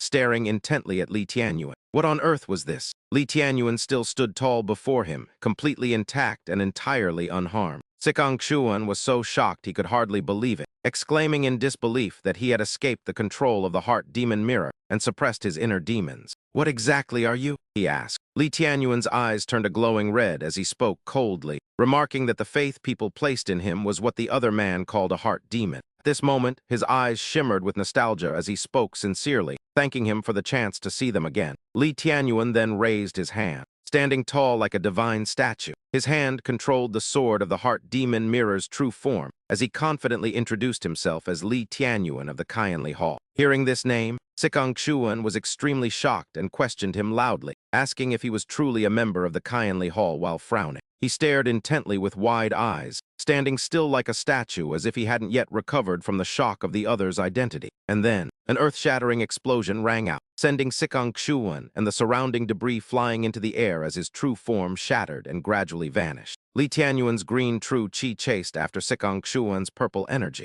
Li Tianyuan's eyes emitted a cold light, and his entire body radiated an immense pressure. Sikong Xuan's eyes widened as he realized this realm was not the aura a great emperor of the astral realm should possess. At that moment, Li Tianyuan flew toward where Sikong Xuan stood, and the two men faced each other. Li Tianyuan raised his fist and took the initiative to attack, landing a powerful punch on his right cheek, followed by a precise strike to Sikong Xuan's chin. Sikong Xuan recoiled in pain, his face turning ashen as he glared at Li Tianyuan and shouted, demanding to know what he had done, asserting that his Jiu Yun Supreme Sect did not fear the Qianli Hall. Li Tianyuan replied softly that the Jiu Yun Supreme Sect was merely a step in his plan. "My ultimate goal is only one, to destroy the Wan Gu sect." Sikong Xuan was terrified, wondering how he could possibly know about the existence of the Wan Gu sect. He didn't bother to answer, but instead used his spiritual power to create streaks of green light that surrounded Sikong Xuan, who then retreated. He realized he was no match for Li Tianyuan, but unwilling to give up, he continued to channel the heart demon mirror into his palm. The power of the heart demon mirror grew stronger and stronger until suddenly, cracks appeared on the treasure. Sikong Xuan noticed the fractures and thought in a panic that even the heart demon mirror, which rivaled a divine artifact, could not withstand him. Are the people of Tianli Palace all this terrifying? He continued to execute the Qiankun evasion lightning walk to escape. A second later, the heart demon mirror shattered into fragments, and the pale purple true qi dissipated into the air. Li Tianyuan watched indifferently and muttered that the man lacked real ability but was incredibly fast at running. After speaking, he also left quickly, leaving only a trail of green energy in the sky. A large crowd had gathered on a vast plot of land, steadily advancing. Suddenly, three men gaped in astonishment at the scene before them. Their companion stood in place, trembling uncontrollably. He stammered that the place was too terrifying. The others turned pale as they looked at the youth, and one of them couldn't help but speak up. "I know it's our first time in the desolate region, but don't embarrass me like this." Elder Master Zia pointed ahead and said the immortal artifact was not far away. The young man, shaking like a leaf, turned his head and said fearfully that he felt eyes staring at them. Another man spoke up. "In a barren place like the desolate region, who else would be staring at you besides us?" As he said this, he failed to notice a pair of red eyes lurking ahead. Just as he finished speaking, a bolt of black true qi pierced through his chest. It was unbelievable, far too fast and completely unexpected. He gasped and touched the hole in his chest. Before them stood a wolf with a piece of meat in its mouth. Everyone stared ahead in shock, their mouths agape with fear, wondering what it was as a large pack of wolves appeared. Bang Zhuli ordered his soldiers to take a defensive stance. The troops leveled their spears at the wolves as the old man shouted that they were desolate beasts. Their morale surged as they thought their numbers would prevail. But as the pack grew larger, he grew nervous, realizing they were outnumbered. Thus, the two sides clashed in a chaotic battle. Li Chenqian ordered his followers into formation as countless flaming swords swirled around him. Any wolves that lunged were instantly shredded into pieces. Elder Zia warned everyone to move quickly without lingering. They broke through the encirclement and advanced, though some unfortunate individuals became prey.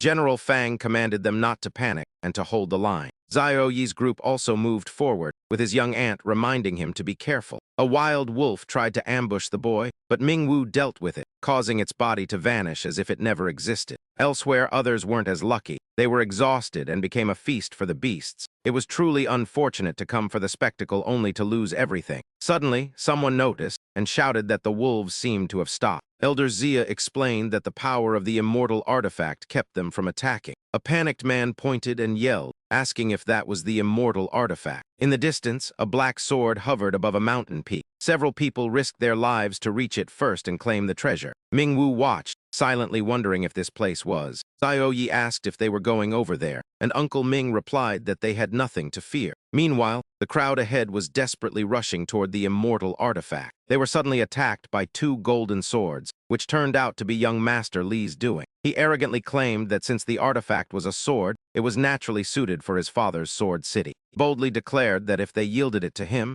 they would receive a high-grade spiritual tool, and his Kanglong city would also look after them. Hearing this, many considered retreating, realizing their strength was insufficient to seize the immortal artifact anyway. However, some had different ideas. They believed that with the immortal artifact, they could take on his entire city. After saying so, they charged, only to be blown away by young Master Li's sword chi. Sima couldn't stand idly by and intervened to stop him. A stalemate ensued as everyone's greed took over, while Xiao Yi and Mingwu slowly approached to watch the drama. At that moment, a young man seized the opportunity to snatch the immortal artifact, but the dark sword chi erupted and killed him instantly. His body shattered as he fell to the ground. Witnessing this, everyone was struck with terror. Anyone else who wanted to try would surely meet the same fate. A group of thick-skinned people mockingly thanked young Master Li for his spiritual tool. He had suffered a great loss himself, as facing that terrifying sword chi would mean certain death. Mingwu noticed that General Fang seemed to have a different objective. Meanwhile, young Master Li desperately tried to approach the immortal sword again. But no matter how hard he tried, he couldn't get any closer. He then shamelessly announced that the artifact was a matter of fate for everyone,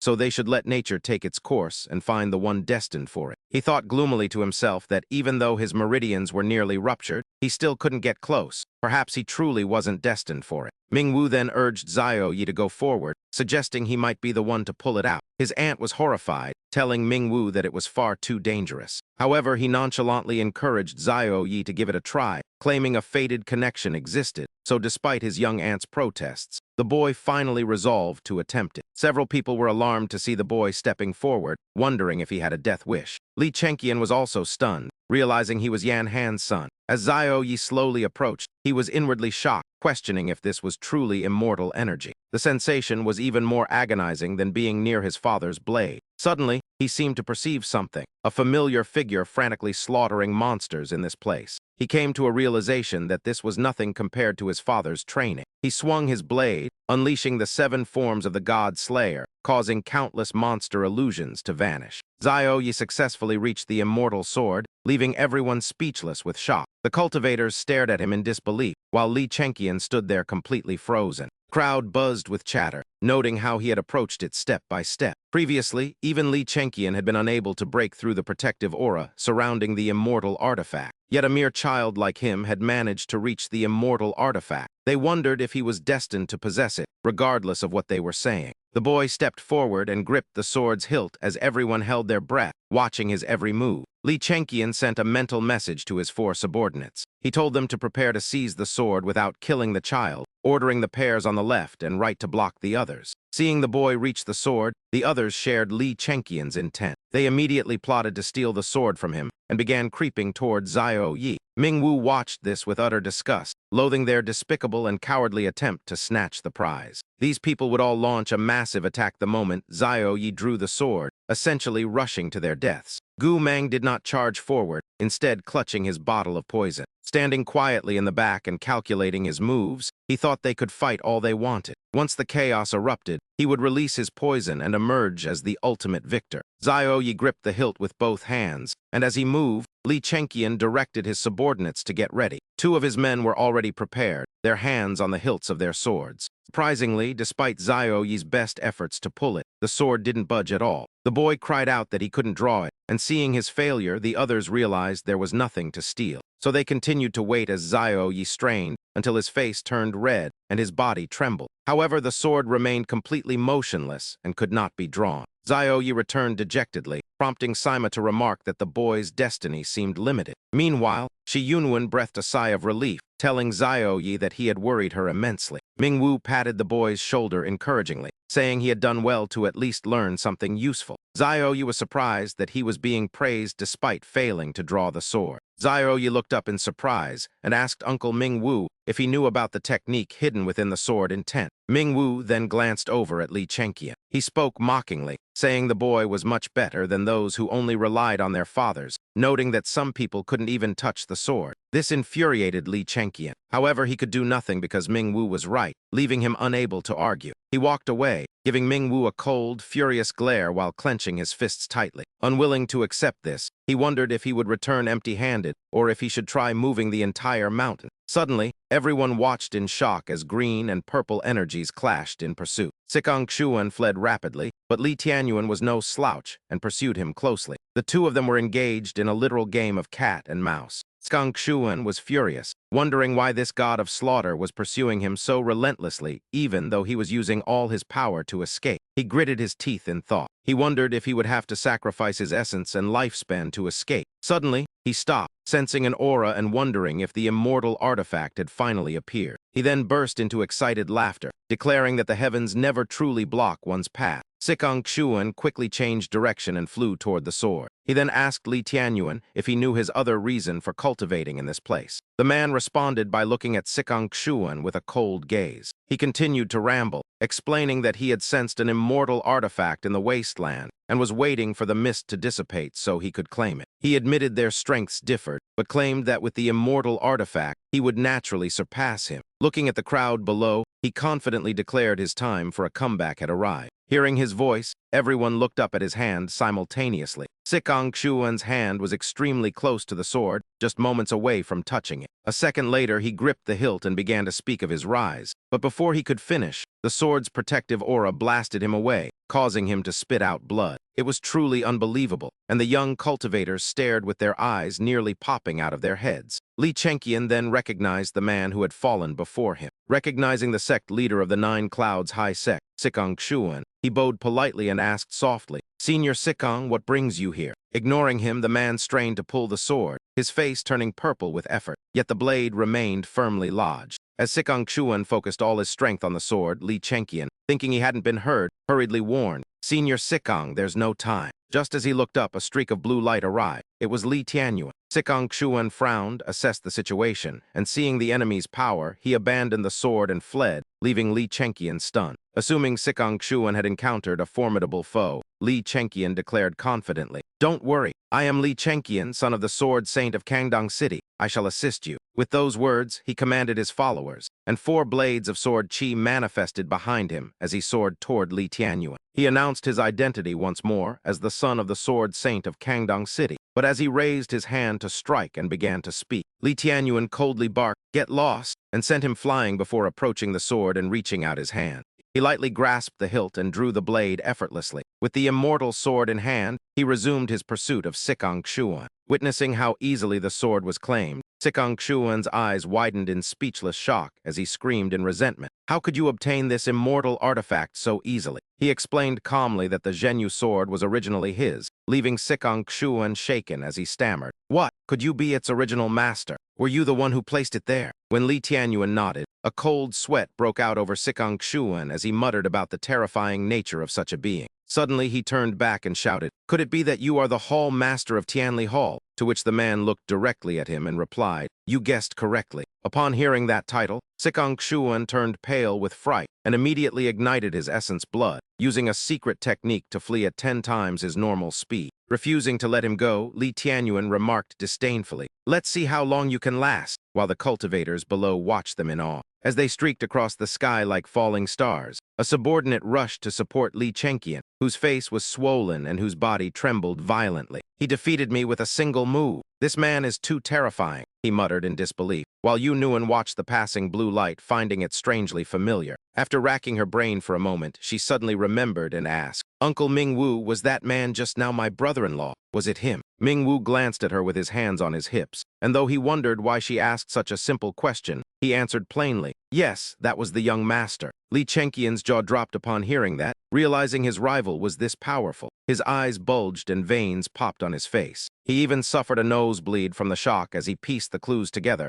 and despite his injuries, he determinedly flew after them. He ordered his subordinates, "Zhu ye zhu er you ye you er, follow me." and the four complied in unison, immediately taking flight behind him. The remaining cultivators were still in a daze, unable to process that the immortal artifact had been taken before they could even regain their composure. Suddenly, a dense swarm of wild beasts approached slowly, their eyes glowing red and their sharp fangs bared, prompting someone to scream in terror. "This is bad. The wild beasts are here." Fear gripped everyone as they realized that with the artifact gone, the beasts were no longer suppressed and were now surrounding them. Not knowing how to escape the ferocious pack, the cultivators watched as the beasts, sensing the danger had vanished, charged toward them like the wind. Young cultivators were drenched in sweat, some even breaking into tears as one cried out in despair, "Damn it! Not only did we fail to get the artifact, but now we're being hunted. The losses are too great." Another young cultivator wailed, clutching his head. "I just want to make it back alive." They gathered into small groups to use magic against the swarm, while Gu Mang stood behind Ming Wu and Xiao Yi, determined not to leave the desolate realm empty-handed. He decided to kill them all first, but suddenly, every cultivator looked up at the sky as an invisible power began to control the wild beasts. They struggled to move but found themselves rooted to the spot, leaving the cultivators bewildered by the sudden paralysis. Moments later,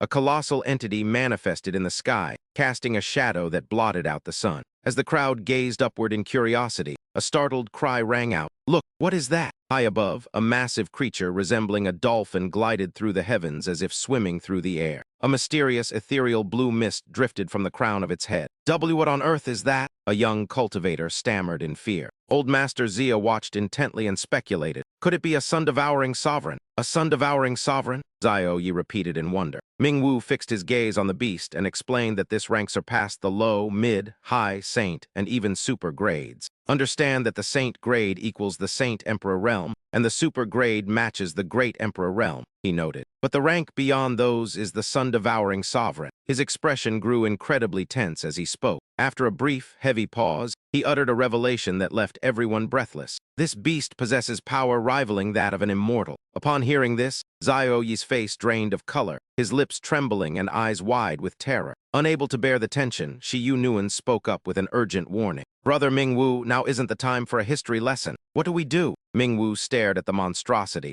channeling his spiritual energy as he gave a stern command. "Everyone hold your positions and see what it intends to do." The terrified cultivators, their faces pale as ghosts, began whispering frantically. "A sun-devouring sovereign? Why would such a thing appear here? This creature is no ordinary beast. Even a great emperor would fear it. We're doomed." Suddenly, the fog of the desolate realm grew even denser and more suffocating. "The density of the desolate fog is rising again," someone screamed in terror. Just then, the sun-devouring sovereign unhinged its massive maw and began siphoning the essence from the cultivators. Panic surged as everyone felt their internal energy being forcibly extracted. "If this continues, we'll be drained of every drop of power." A weaker cultivator collapsed, clutching his chest in agony as blood seeped from his eyes and mouth. "It's devouring our essence," another cried out, while Shiyu Nuan and Xiao Yi gritted their teeth against the pain. Ming Wu reached toward the two youths, urging everyone to huddle together and stabilize their energy. Frowning at the beast, he explained, "With every breath, it consumes vast amounts of the world's spiritual essence. Simultaneously, it exhales a toxic miasma that heightens the fog's corrosive nature. However, this seems to be an instinctive act rather than a direct attack on us. I only hope it moves on quickly without further incident." The cultivators huddled together in tears, sobbing. "But what if it decides to target us directly?"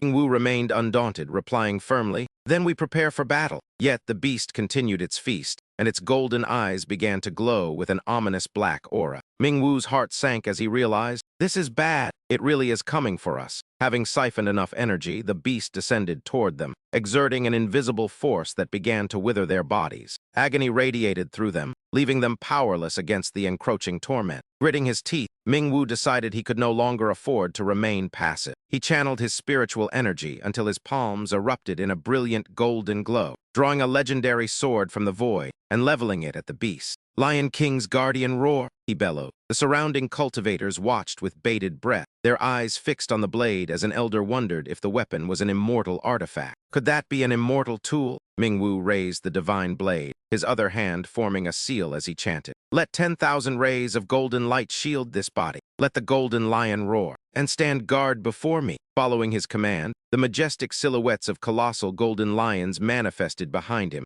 letting out a thunderous roar. In the blink of an eye, they charged at the sun-devouring sovereign. The collision of these two celestial powers triggered a massive explosion, and even Ming Wu marveled at the sheer pressure. "As expected of the dragon sinew might of a sun-devouring sovereign," he shouted. "Let's see if you can withstand this." With that, he poured his remaining strength into the golden lions. As the sun-devouring sovereign prepared to retaliate, the lions struck with lightning speed, yet the beast managed to parry the blow. Without pause, the creature opened its maw even wider. It began to voraciously consume the cultivator's essence and the surrounding spiritual energy, causing the ground beneath them to fracture and split apart. Meanwhile, the desolate fog completely enveloped Shiyu Nuan. Caught between the toxic mist and the beast's suction, her head throbbed painfully, and she was drenched in a cold sweat. "This is too much," she gasped. As the earth split open beneath her, Shiyu Nuan stumbled forward, only to be met with another sudden force. An invisible shockwave sent her reeling backward. Seeing the peril, Ming Wu cried out in alarm, "This is bad," while Zhao Yi shouted her name in a panic. She died.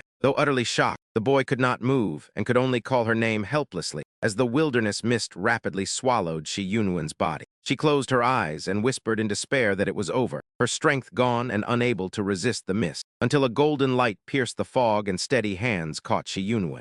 Shiyu Nuan slowly opened her eyes wide, staring in shock at the hero holding her, only to realize with a start that the person was Sui Feng, who spoke little and only coldly reminded her to focus her mind and quickly circulate her true chi for protection, causing her to nod instinctively. She let out a soft grunt of affirmation, while Ming Wu sighed at the sight of Sui Feng's rescue, muttering that he had nearly forgotten the man was present. Sui Feng gently set Shiyu Nuan down to stabilize her own power before heading toward Ming Wu and ordering him to focus entirely on dealing with Long Tu Jing. Passing Zhao Yi, he told the boy to retreat to the rear before immediately transferring spiritual energy to Ming Wu, stating they must unite against the powerful sun-devouring sovereign. They hoped to force its retreat, and as they spoke, their combined energies exploded into a fierce tiger clad in golden armor that charged without hesitation. It let out an earth-shattering roar and lunged at the sun-devouring sovereign as Ming Wu shouted for the beast to taste his power. The two forces clashed violently, and while the duo initially seemed to match the sun-devouring sovereign, the tide of battle soon shifted completely. They felt their strength was insufficient to suppress the monster, yet they gritted their teeth and endured, refusing to surrender. The surrounding cultivators nearly cried out in terror, wondering how such powerful men with immortal artifacts could still fail to defeat the sun-devouring sovereign. As Fang Zhuli and his army watched silently, a worried Ming Wu cried out that he couldn't hold on, prompting a sweating Sui Feng to yell for him to stay focused. The sun-devouring sovereign opened its mouth to swallow their spiritual energy when a massive, frigid block of ice suddenly rose to form a solid wall in the tiger's path. Fierce flames roared from the tiger but failed to melt the ice, creating only a thin mist before the frozen wall eventually shattered.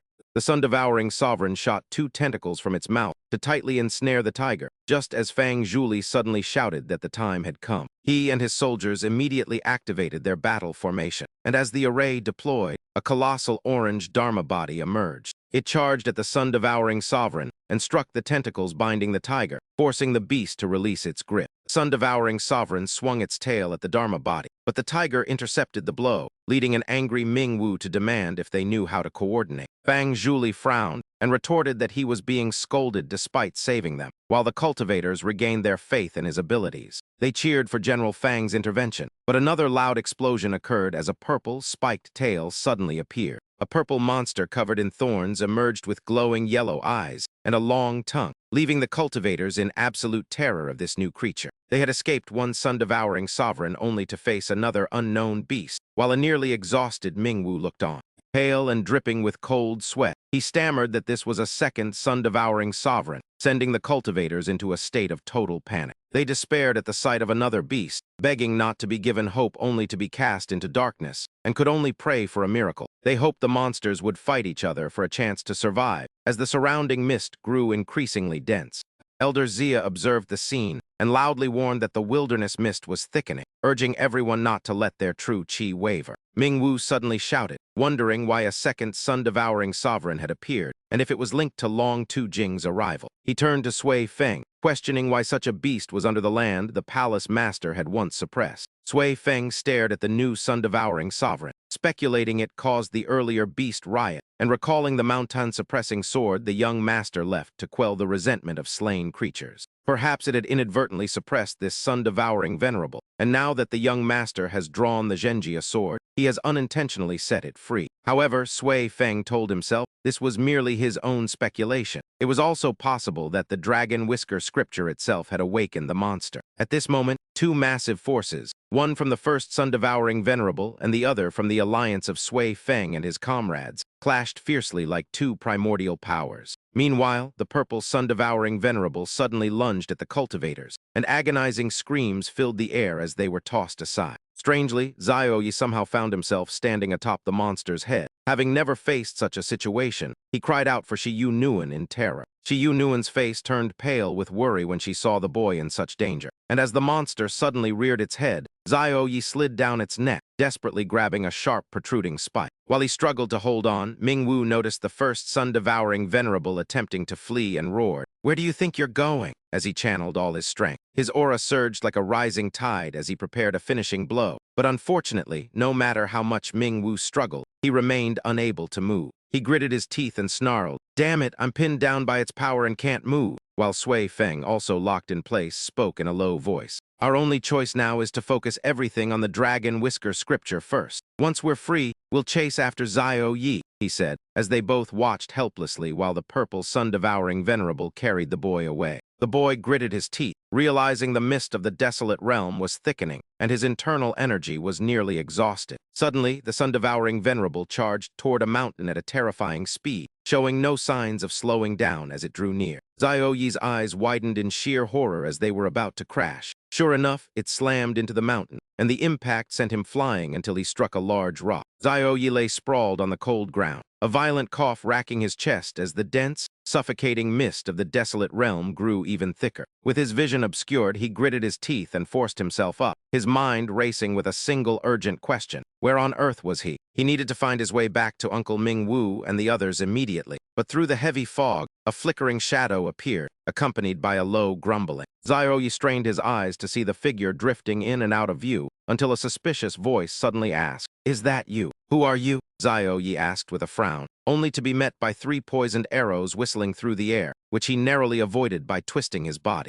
He escaped just in time but not unscathed, as the 3rd arrow grazed his cheek and left a bleeding gash. Then, Gu Mang stepped out of the mist with a sickeningly smug expression. Still holding his throwing stance, he gave a cold laugh and remarked on the perfect timing of their encounter, prompting Zhao Yi to demand answers. "Gu Mang, were you brought here by that sun-devouring venerable too?" Zhao Yi asked, but a sudden wave of dizziness hit him as black energy began to envelop his weakening body. He collapsed to the ground, cold sweat beating on his forehead, as he struggled to understand what was happening, while Gu Mang replied with an open, mocking sneer. "How do you like my poison? Is it potent enough?" he asked, and only then did Zhao Yi realize those arrows had been coated in toxin. His body went limp and his strength vanished, allowing Gu Mang to step forward and stomp on his back, saying coldly, "I've been sick of you lot for a long time." Drawing a cold dagger with murderous intent, he declared he would kill him first, while Zhao Yi, desperate to survive, tried to reason with him about cooperating to escape the desolate realm. That seemingly logical suggestion only enraged Gu Mang, whose face twisted in fury as he raised his blade and screamed like a madman, "Stupid! You're far too naive." Just as the blade was about to plunge down, a powerful force blocked it. Zhao Yi had summoned every ounce of his energy to raise his sword and parry the strike. But his relief was short-lived as he collapsed, completely defeated and gasping for air while drenched in sweat. Yet he still tried to convince Gu Mang that they were too far from the border. "We need to support each other with our internal energy. It's impossible for one person to survive until the exit," he argued, but the man remained entirely unmoved. Coldly producing a golden medicinal pill, he asked contemptuously, "Do you even know what this is?" before swallowing it whole.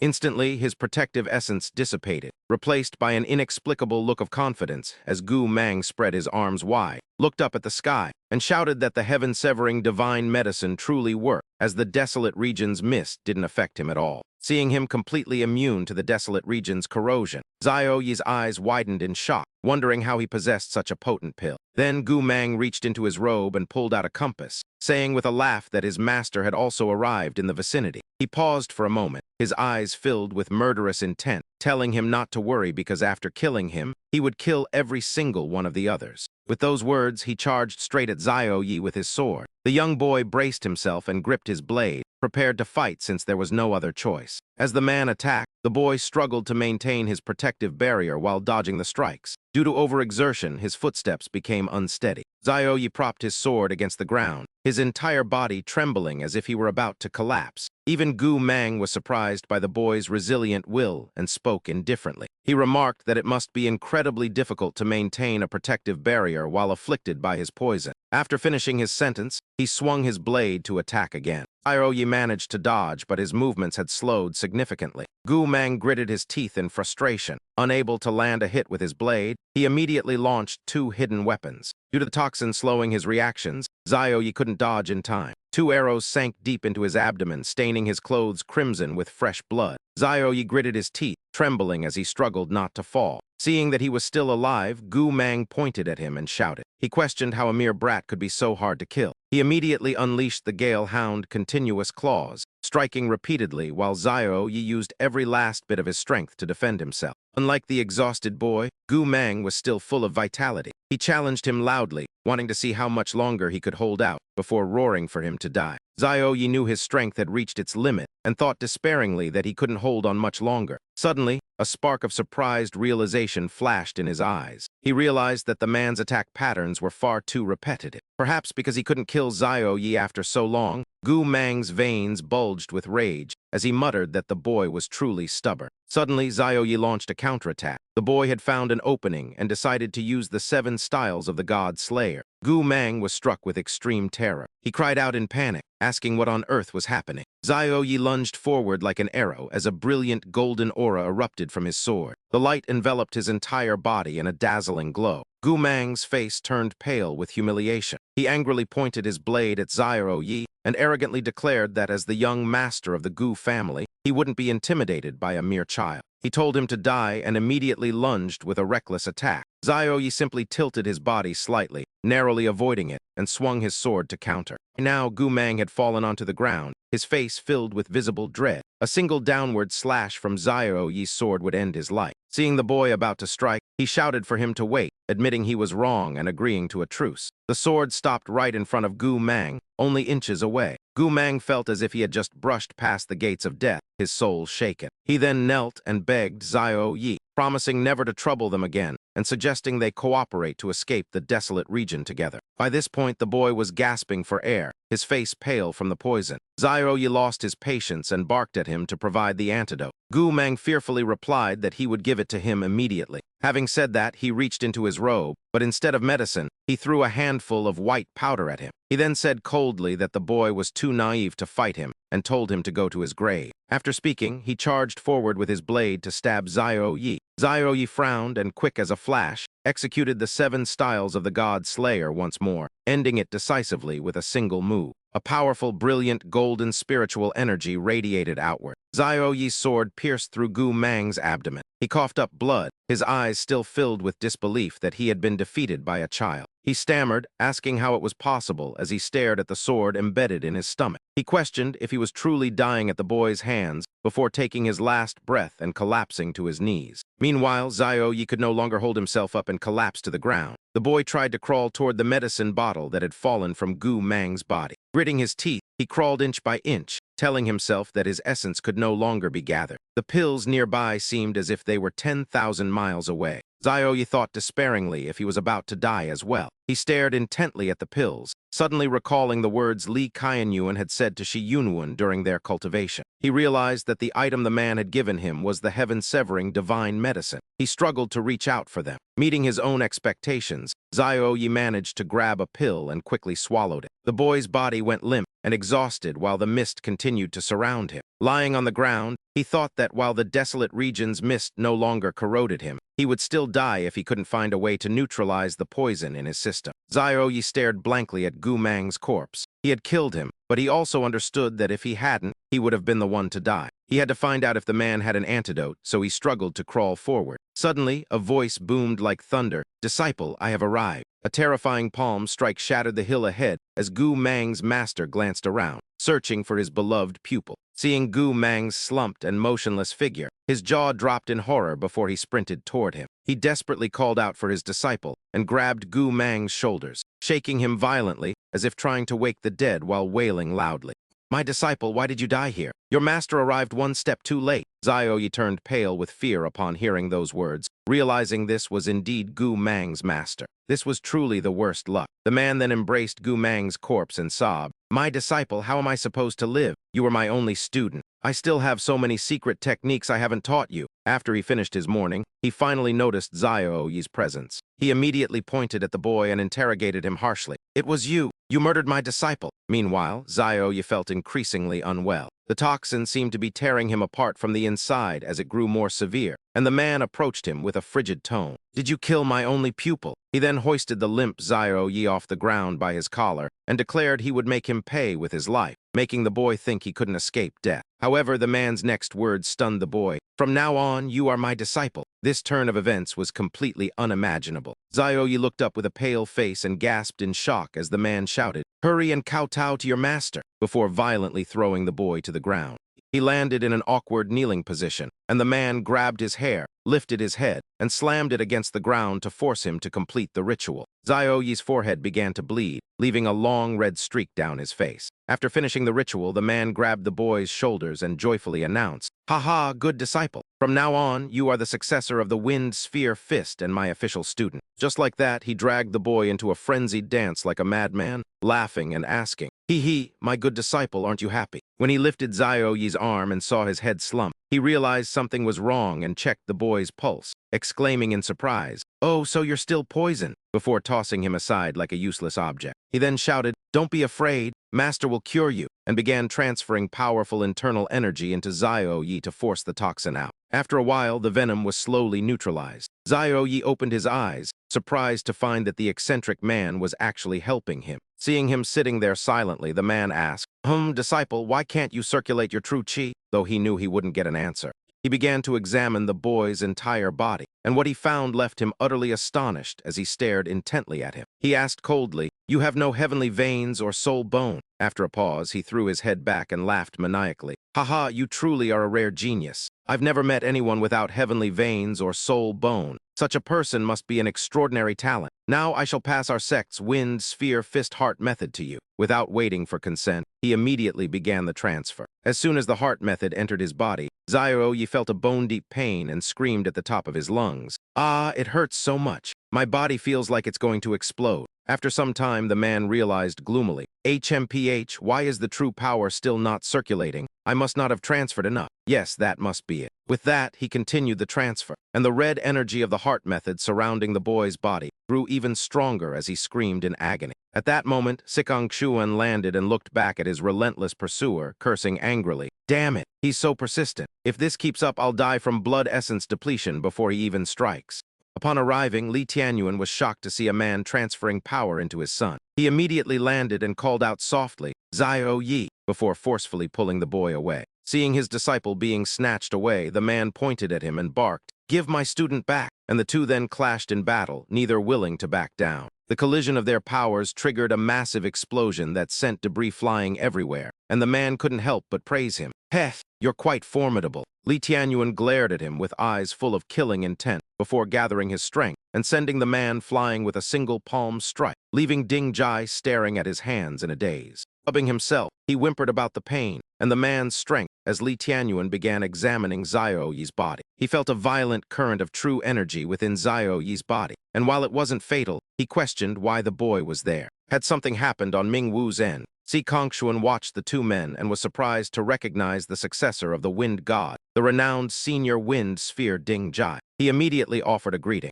"Senior Ding, I am Sikong Xuan, the sect master of the Nine Clouds High Sect. I am currently being pursued by a villain and hope you can save my life. The Nine Clouds High Sect will surely show its deep gratitude later." However, Ding Jai ignored him and pointed at Li Tianyuan, stubbornly demanding his disciple back. "Return my disciple to me, or you must become my disciple instead. After speaking, he charged straight at Li Tianyuan, leaving Si Kongshuan feeling ignored and utterly embarrassed. Overwhelmed with shame, his face turned pale as he wondered if the man truly treated him like thin air. Despite this, a new plan quickly formed in his mind. Since Ding Jai was also hostile toward him, Si Kongshuan thought that while Ding Jai stalled Li Tianyuan, he could seize the chance to cooperate and eliminate the Tian Li Hall master. He hurriedly caught Xiao Yi as if holding a fragile treasure and immediately assumed the role of an emergency doctor to begin a full examination and treatment. Ding Jai watched his actions with a fierce gaze. At that moment, Li Tianyuan was channeling his spiritual power into Xiao Yi, causing the boy to break into a heavy sweat. Boy's brows furrowed in intense agony. Due to Ding Jai's erratic logic, he believed the man intended to kill Xiao Yi, and his eyes instantly flared with murderous intent as he roared and lunged. "Do not lay a hand on my disciple." Li Tianyuan gripped his sword hilt with one hand while using the other to heal his son, striking back at Ding Jai even as the old man dodged the direct blow.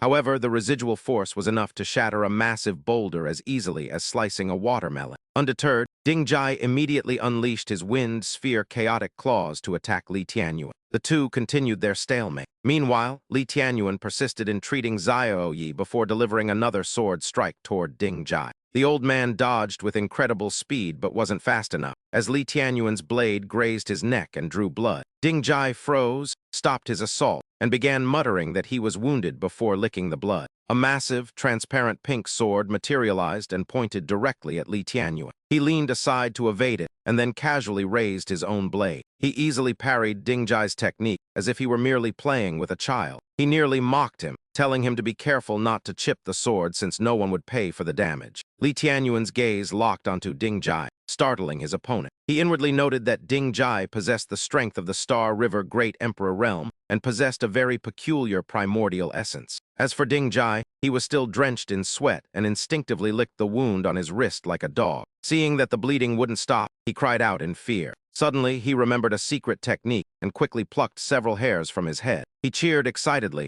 realizing he had forgotten he knew such a move. After pulling out the hair, he pressed it against his wrist and shouted wind-blood coagulation with all his might. Sure enough, the bleeding stopped shortly after. Ding Jai pointed directly at Li Tianyuan and loudly declared that since he was so strong, it was time to get serious. With those words, he lunged forward to attack again. Ding Jai opened his mouth and let out a wind sphere furious roar, instantly releasing a surge of powerful energy. Meanwhile, Li Tianyuan remained focused on healing Xiao Yi with green light. Suddenly, Si Kongshuan appeared right behind Ding Jai. Li Tianyuan pushed Xiao Yi to a safe distance, as he now had to face both of these opponents alone. Si Kongshuan immediately unleashed his power to attack while loudly encouraging Ding Jai, claiming that if they worked together, their opponent would stand no chance. It was unclear who had given him such immense confidence. Li Tianyuan was forced to use both hands to mobilize his power and defend both sides, calmly challenging them to try their best. Being looked down upon by Li Tianyuan made Si Kongshuan so furious he felt like vomiting blood. He shouted at him to stop pretending, asserting that the advantage lay with them in a 2-on-1 fight. He questioned what an immortal artifact could really do, but as soon as he finished speaking, both he and Ding Jai were sent flying by a single palm strike. Li Tianyuan radiated a terrifying pressure as he slowly walked toward them like an Asura from hell, declaring his intention to end the fight quickly. Si Kongshuan was knocked back, unable to believe that their combined strength couldn't defeat him. He frowned deeply and demanded to know how this was possible. He asked why the man possessed yet another immortal artifact. Li Tianyuan approached coldly with two sharp weapons in hand, prompting Ding Jai to realize the situation was dire. He then manifested his immeasurable true body, causing a massive purple phantom to appear behind him. The entity raised its sword and pointed it directly at Li Tianyuan's face. He raised the immortal weapon in his left hand to parry, then used his sword to sever the avatar's blade. Yet the man refused to yield and unleashed his wind sphere bone resistance. A fiery red canine entity manifested behind him with its massive Mara gate. But as it tried to swallow him whole, Li Tianyuan used his immortal weapon to wedge its jaws open. Seeing him standing there composed while the beast's mouth was jammed open, Ding Jai's eyes nearly popped out in shock as he cried out in terror, asking what that object was and why it was too hard for his beast to bite through. A purple entity seized the chance to strike Li Tianyuan from behind, but having lost all patience, he decapitated the beast with a single slash, though an unfortunate accident followed. The severed head of Ding Jai's beast happened to fall right where Si Kongshuan's entity was attacking. resulting in the entity striking the beast's head instead. Ding Jai immediately turned to berate Sikong Xuan for hitting his beast's head, unaware that Xiao Yi had already regained consciousness. Boy watched the battle with wide eyes, wondering if this was truly a clash between those nearing the immortal realm, as their techniques appeared quite ordinary. However, he could sense that every strike contained the power to destroy heaven and earth, with their attacks constantly neutralizing one another. Looking at the three men, a terrifying thought crossed his mind that if their strengths were not so evenly matched, this land would have likely been obliterated long ago. Li Qianyuan raised both immortal weapons above his head and loudly proclaimed that there was nothing in the great thousand world he could not sever. Without blinking, he swung both weapons like a chef slicing vegetables,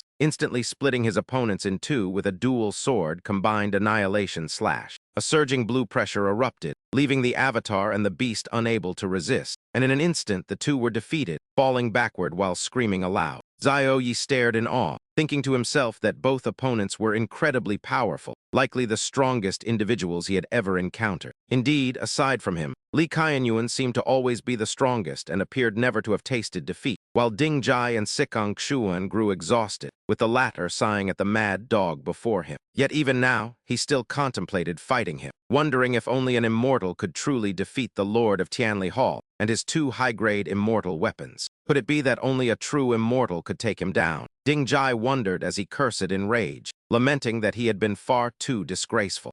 Deciding to use his ultimate technique, he crossed his hands over his chest and shouted "Wind Sphere" as his entire body erupted with fiery red spiritual energy. He then lunged at Sikong Xuan with a gale so powerful that it forced the man backward, leaving him unable to stand straight as his hair blew wildly. One would have expected a world-shaking technique, yet he simply relieved himself in the exact posture of a dog urinating against a wall. Sikong Xuan gaped in horror at the sight, wondering what on earth this disgraceful move was, just as Ding Jai's chaotic mind began to spiral further. He grew utterly confused, doubting if it was Wind Sphere walking, or perhaps Wind Sphere drinking water, or even Wind Sphere eating dog food. Unable to recall the move, he was suddenly struck on the head by Li Qianyuan, who could no longer bear to watch, prompting Ding Jai to turn around and see who had hit him. A large lump had already formed on his head, and he shouted in frustration that if he could only remember the technique, his opponent would be no match for him. Suddenly, a massive dark brown mountain appeared before the three of them, leaving the confused Ding Jai to wonder if he had somehow unleashed that technique himself. It didn't seem like the right effect, as it should have been more earth-shattering, but as Li Qianyuan observed the situation,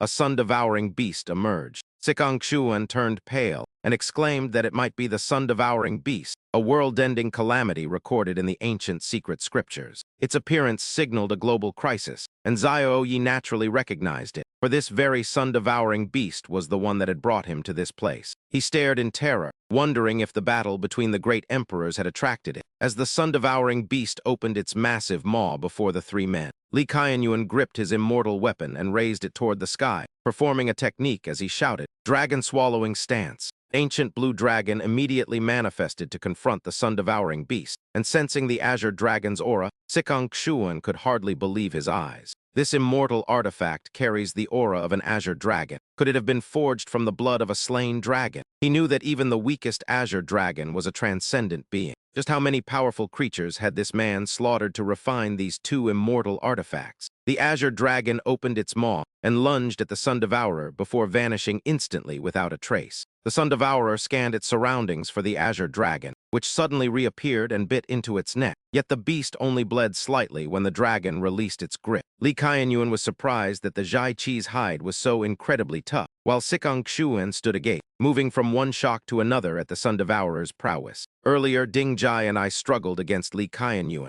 but now he seems suppressed, proving the Lord of Tianli Hall hasn't reached the immortal realm. Suddenly, Ding Jai charged at him like a madman. He shouted that their fight wasn't over, forcing Li Qianyuan to use his remaining immortal artifact to block Ding Jai's sudden assault. Sikong Xuan seized the opportunity, knowing that since Li Qianyuan was occupied on two fronts, he wouldn't be able to evade a surprise attack. Seeing this golden opportunity, he channeled spiritual energy into his palm and lunged at him, while Li Qianyuan was busy fending off the Sun Devourer with one hand. While his other hand dealt with those two madmen, he frowned and glanced at Ding Jai, who suddenly reached out and grabbed Sikong Xuan's wrist. He stood before Li Qianyuan and coldly asked Sikong Xuan if he was trying to assassinate him. leaving Sikong Xuan pale and wide-eyed with shock. While Sikong Xuan was still reeling, Ding Jai questioned him with fury, demanding to know who he was and why he kept interfering in his battle. Sikong Xuan pointed at himself in bewilderment before uttering a foolish sound and asking if it was fair for the two of them to gang up on him, leaving everyone speechless. Sikong Xuan couldn't fathom why they thought he was allied with Li Qianyuan and stuttered in rage as Xiao Yi struggled to stand, determined to help him. He couldn't possibly withstand the Sun Devourer and those two men alone, and in an instant, the beast bit down and tore the azure dragon in half. It quickly crushed the dragon's body until only a few fragments drifted in the wind. Then the beast's cold gaze fixed on Xiao Yi, turning the boy pale with terror. Black smoke billowed from the monster's nostrils as it lunged toward Xiao Yi, a danger that Ding Jai immediately recognized. He signaled for the battle to stop because his disciple was in danger, as the Sun Devourer opened its massive maw to swallow Xiao Yi's small body. Facing those terrifyingly sharp teeth, the boy felt he was about to be devoured when Li Qianyuan suddenly channeled his spiritual power and reached toward the Sun Devourer. Xiao Yi was too stunned to react as Li Qianyuan flew directly into the Sun Devourer's mouth, and the beast clamped its jaws shut as if to devour him. He could only hope that Li Qianyuan would destroy the beast's mouth to escape, while the Sun Devourer let out a heavy snort after swallowing the man. Sikong Xuan shuddered in fear, thinking that as long as the Lord of Tianli Hall had not reached the immortal realm, he could never defeat the Sun Devourer. He would never be able to oppose the true peaks of this world, and now that a great threat was gone, the Zhai Qi seemed to have lost its desire to attack. Once he escaped this wasteland, his path would be clear, while Xiao Yi wept and trembled, calling out for his father in deep regret. His father had always protected him, yet he had been cold in return, believing he didn't need a father and had to carry everything independently. As a child, he had naively thought he would protect his mother and sister alone, convincing himself that he didn't need a father at all. Bullied and mocked by the village children who called him a bastard, he constantly told himself that he had no need for a father. Despite his claims, in moments of extreme suffering, he would run to the cliffs and scream that he wasn't a bastard, knowing his words were lies.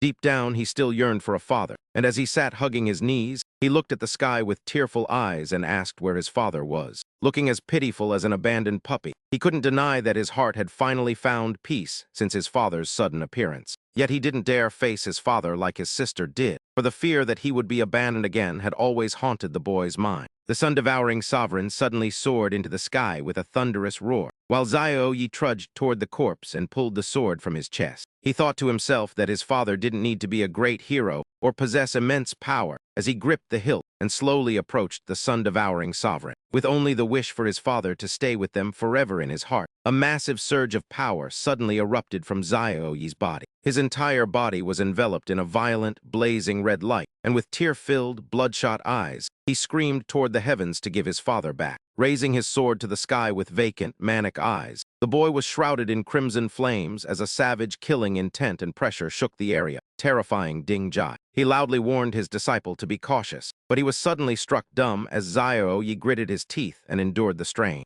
As he roared, a world-shaking explosion erupted beneath him, shattering the ground and sending debris flying like a hurricane, while the sword's violent power made space itself tremble. He howled amidst a sea of red flames, a cry that seemed to tear through the heavens, his power surging even further as memories of his father flooded his mind. With veins bulging across his face, he let out a loud cry of invocation, causing both Sikong Xuan and Ding Jai to look up at the sky. Red spiritual energy converged before turning into an emerald-green pressure that swirled around Xiao Yi, prompting a frowning Sikong Xuan to wonder how the boy dared use lightning magic of this caliber. He had achieved a breakthrough, and even more astonishingly, he had ascended 2 realms simultaneously, marking him as a truly rare and exceptional talent. Unlike Sikong Xuan, Ding Jai clutched his head in terror, realizing the boy could not yet control the surging true energy within his body. Failure meant he would explode and die. Yet Xiao Yi's lightning magic had already completely enveloped the sun-devouring sovereign. He pushed his heaven-reaching power further into the violent, god-slaying stage, while Li Tianyuan watched in shock as the sun-devouring sovereign thrashed under the lightning's assault. Tears streamed down Xiao Yi's face as he cried out for his father before collapsing, only for his supposedly deceased father to suddenly reappear. He used his immortal qi to slash through the sun-devouring sovereign, piercing its belly to escape, a sight that left Sikong Xuan utterly terrified.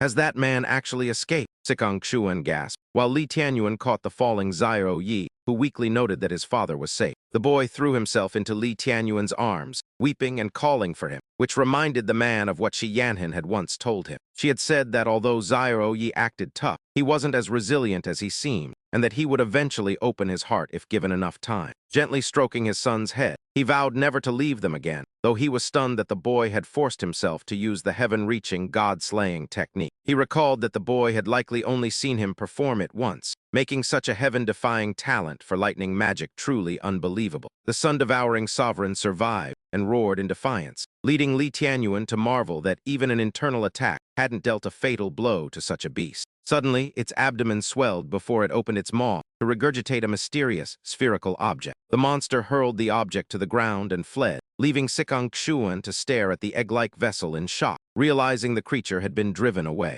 Seeing Li Tianyuan, Ding Zhai continued his provocation, demanding to know his name so he could return with reinforcements to crush him. Li Tianyuan shot him a cold glance and calmly uttered his name, causing Ding Zhai to vanish instantly the moment the words left his lips. He left behind a threat that he would return to teach him a lesson, and that his disciple would stay there for now, leaving Sikong Xuan speechless at such cowardice.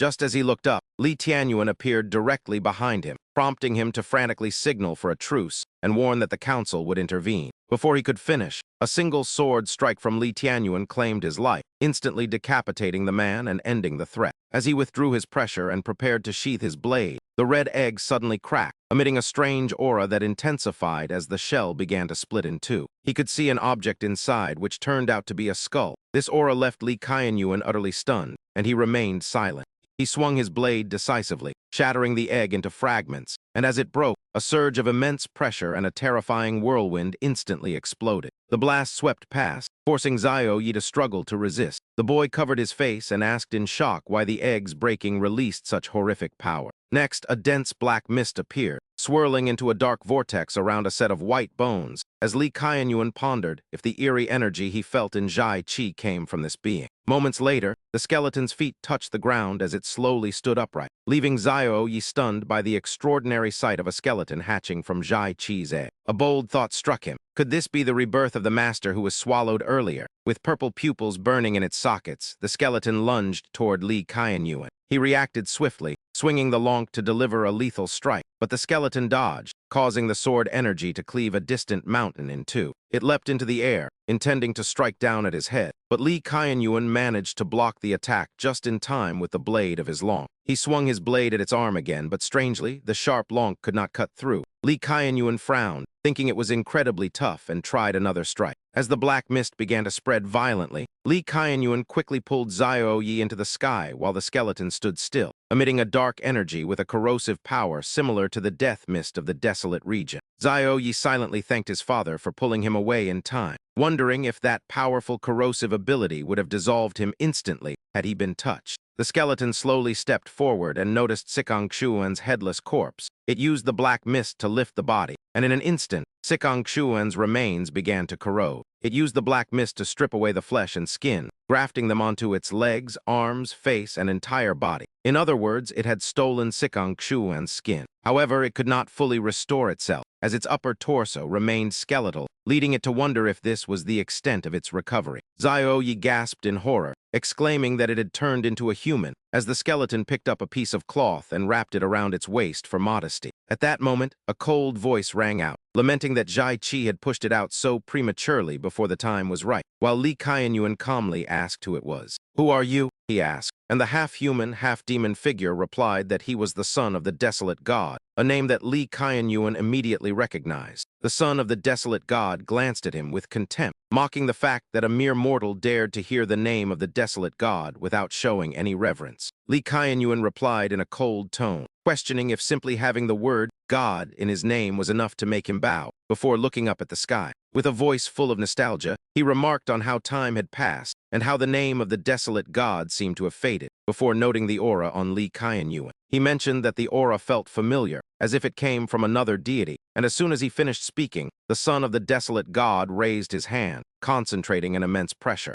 Xiao Yi suddenly felt a powerful force pulling his hand, causing his eyes to widen in shock, as the son of the desolate god offered to spare him if he followed, prompting Li Tianyuan to pull his son back. He coldly stated that, while he didn't know why Zhai Qi had expelled him so soon, the boy was excellent material that would greatly aid in his restoration. Immediately, a surge of powerful black energy lunged toward him, but Li Qianyuan gripped the hilt of the lonk and swung the blade in a magnificent arc. A powerful blue sword energy erupted from the blade, instantly dispelling the dark force. Yet the son of the desolate god remained unfazed as he watched Li Qianyuan fly toward him. When the tip of the sword was just inches from his face, the son of the desolate god caught the blade with precision, surprised to find that the weapon could actually damage his divine bones. He shamelessly declared that the sword was excellent and suited him perfectly, intending to seize it, but Li Qianyuan coldly asked if he could even hold on to it. The son of the desolate god intensified his black energy to hold the long, but he was immediately struck, and a moment later, Li Qianyuan yanked the sword back. The son of the desolate god fell to one knee in a miserable state as Li Qianyuan shouted "Unstoppable" by 10,000 and thrust his sword with full force. As the black energy enveloped his body, the son of the desolate god tried to save face by claiming he was only weak because he had just awakened, refusing to submit. He continued to generate streams of dark energy in his palms and shouted, "Black mist," as the dark vapors began to encircle Li Tianyuan and his son like silk ribbons. Although he remained unaffected, Li Tianyuan worried for Xiao Yi and immediately used his true qi to protect the boy, enveloping him in a solid blue barrier like a sturdy fortification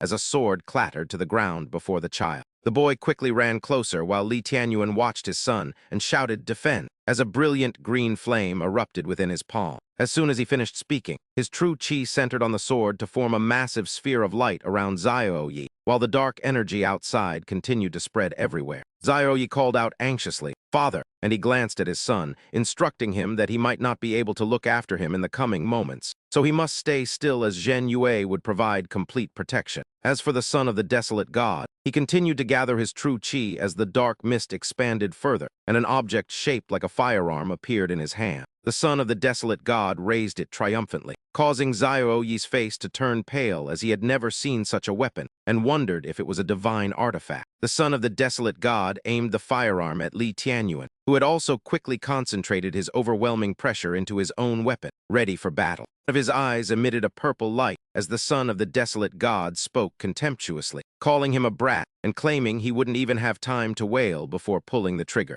A stream of dark energy shot rapidly toward Li Tianyuan, who raised his blade to block it and shouted "Slash" as he struck out to shatter the dark current. The energy he deflected struck a nearby mountain and melted the massive peak in a mere second, revealing its terrifying power. So Li Tianyuan spun his blade to continuously parry the blasts into other mountains and cause them to collapse until Xiao Yi suddenly cried out a warning. "Father, be careful on your right," Xiao Yi shouted, and Li Tianyuan reacted instantly by leaning aside to dodge while secretly feeling amazed by his son's capabilities. He had not expected Xiao Yi's vision to be able to keep pace with his and the son of the desolate god's movements. Realizing this journey to the desolate realm had truly helped the boy mature, as another unfortunate mountain was shattered by the dark energy. The desolate god continued by unleashing his ultimate technique, the desolate god's grasp, causing the earth to crack open into a wide abyss as a brilliant red light like erupting lava surged from underground. A multitude of pitch-black hands rose from the depths, reaching out to seize Li Tianyuan, but he had already prepared a way to counter them.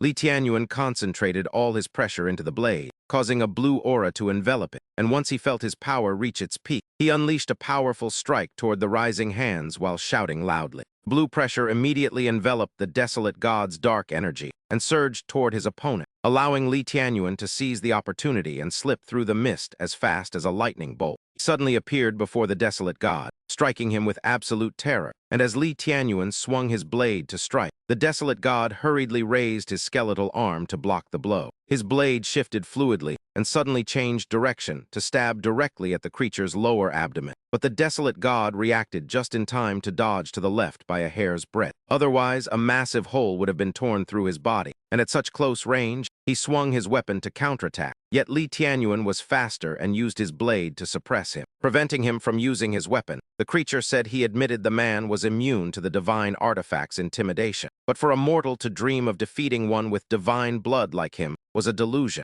to which Li Tianyuan replied that they would have to see about that. Before the desolate god could gloat, Li Tianyuan's blade swiftly shattered one of his ribs, leaving the desolate god in utter shock as he could not believe his eyes. "How is this possible?" the creature gasped, while Li Tianyuan maintained a cold expression and declared that he wanted to see if one with divine blood could actually bleed, as the desolate god stubbornly tried to deceive himself. "Mortal, I must admit you are powerful, but you want to make me bleed," he sneered. But suddenly, Li Tianyuan's pressure erupted with a terrifying force. It created an earth-shattering explosion, as Xiao Yi watched the battle with bated breath, the boy exclaiming in astonishment if this was truly the full extent of his father's power. Li Tianyuan continued to execute his chi slash, swirling the energy in his hand before tightening his grip on the hilt and delivering a decisive downward blow. The blue pressure pierced through the opponent's black true chi, and as a golden light flashed, the dark energy gradually began to dissipate. With a metallic clatter, the firearm fell from the desolate god's hand as his body was pierced by a slash, and he glared at Li Tianyuan with eyes full of hatred and resentment at being defeated by a mortal, while his divine artifact began to crumble into countless small red fragments. Looking like precious jewels, the fragments scattered as the desolate god spoke in a cold voice, admitting he never expected to lose even with a divine artifact, while a crimson hue enveloped the entire area. Surrounding mountains exploded and sent debris flying in all directions as the desolate god, with a final spark of curiosity, asked him what his name was. Li Tianyuan confidently stated his name, and before the desolate god closed his eyes, he muttered that he would remember it before being completely buried by the earth and stone. A moment later, Li Tianyuan stood atop a mountain peak and used his aura to recall the Zhenyu sword, which spiraled through the air to bring Xiao Yi to him as they both flew away from the crumbling land. Xiao Yi watched in awe as the massive mountain before him suddenly collapsed, and the innocent boy asked his father why such a great peak was falling apart. Li Tianyuan explained that he had severed the mountain's source divine artifact, causing the entire structure to crumble, a revelation that left Xiao Yi wide-eyed with wonder. Surprised that a divine artifact could be the root of a mountain, the boy wondered if it had once been a sex residence, while his father spoke to him as an equal, sharing his theories. He speculated that everything in existence could potentially become a divine artifact, though this only confused Xiao Yi further as Li Tianyuan continued his explanation. He suggested that the world might be composed of divine artifacts, with mountains and rivers being merely their outward forms, as the father and son continued their flight. Xiao Yi remained puzzled and asked if the world truly was built from divine artifacts, finding the possibility to be absolutely staggering. He questioned if these artifacts were creations left behind by the gods, to which Li Tianyuan admitted it was only a guess based on his many battles against such items. Their diverse forms seemed beyond human craftsmanship, a fact that troubled him as he recalled his failed attempts to create functional models of them. His replicas only mimicked the appearance of divine artifacts, but lacked their true power, barely capable of even piercing a wooden board. Li Tianyuan looked ahead and explained to his son that divine artifacts reinforced by sects possessed even greater destructive potential. He noted that the artifacts of the Xinmu sect and Qingyun Mountain were even stronger than the one held by the son of the desolate god, prompting Xiao Yi to ask why the Xinmu sect didn't collapse when its artifact was broken. He shook his head and clarified that he had only damaged the Xinmu sect's divine artifact rather than completely destroying it. Xiao Yi recalled the moment the artifact vanished and remained confused, noting that the way the son of the desolate god's artifact disappeared seemed identical. Both instances involved the appearance of strange symbols that only differed in color, causing Li Tianyuan to frown as he addressed his son's observation. He explained that he had seen those peculiar symbols in ancient texts where they were referred to as numbers, leaving Xiao Yi to wonder what that meant. Li Tianyuan further explained that the numbers were 0 and 1, leading Xiao Yi to wonder if they were the same as the digits they used every day. He listed the numbers 1 through 6, questioning why they would be represented by such bizarre characters if they shared the same meaning. Seeing that his son had endless questions, Li Tianyuan promised to bring the ancient books for him to study the next time they were together. Xiao Yi nodded with great interest, wondering if these numbers were the foundation of the world and if they influenced their very methods of cultivation. Suddenly, he spotted 3 figures flying toward them and ordered everyone to land as they saw that Xiao Yi was unharmed. Gu Fei rushed toward the boy in a state of emotion, expressing her relief at his safety before looking at Li Tianyuan with surprise. She asked her brother-in-law if he was the one who found Xiao Yi, and after he nodded, she carefully inspected the boy's small frame for injuries. Seeing that he was fine, she breathed a sigh of relief, knowing she wouldn't have known how to face her sister otherwise.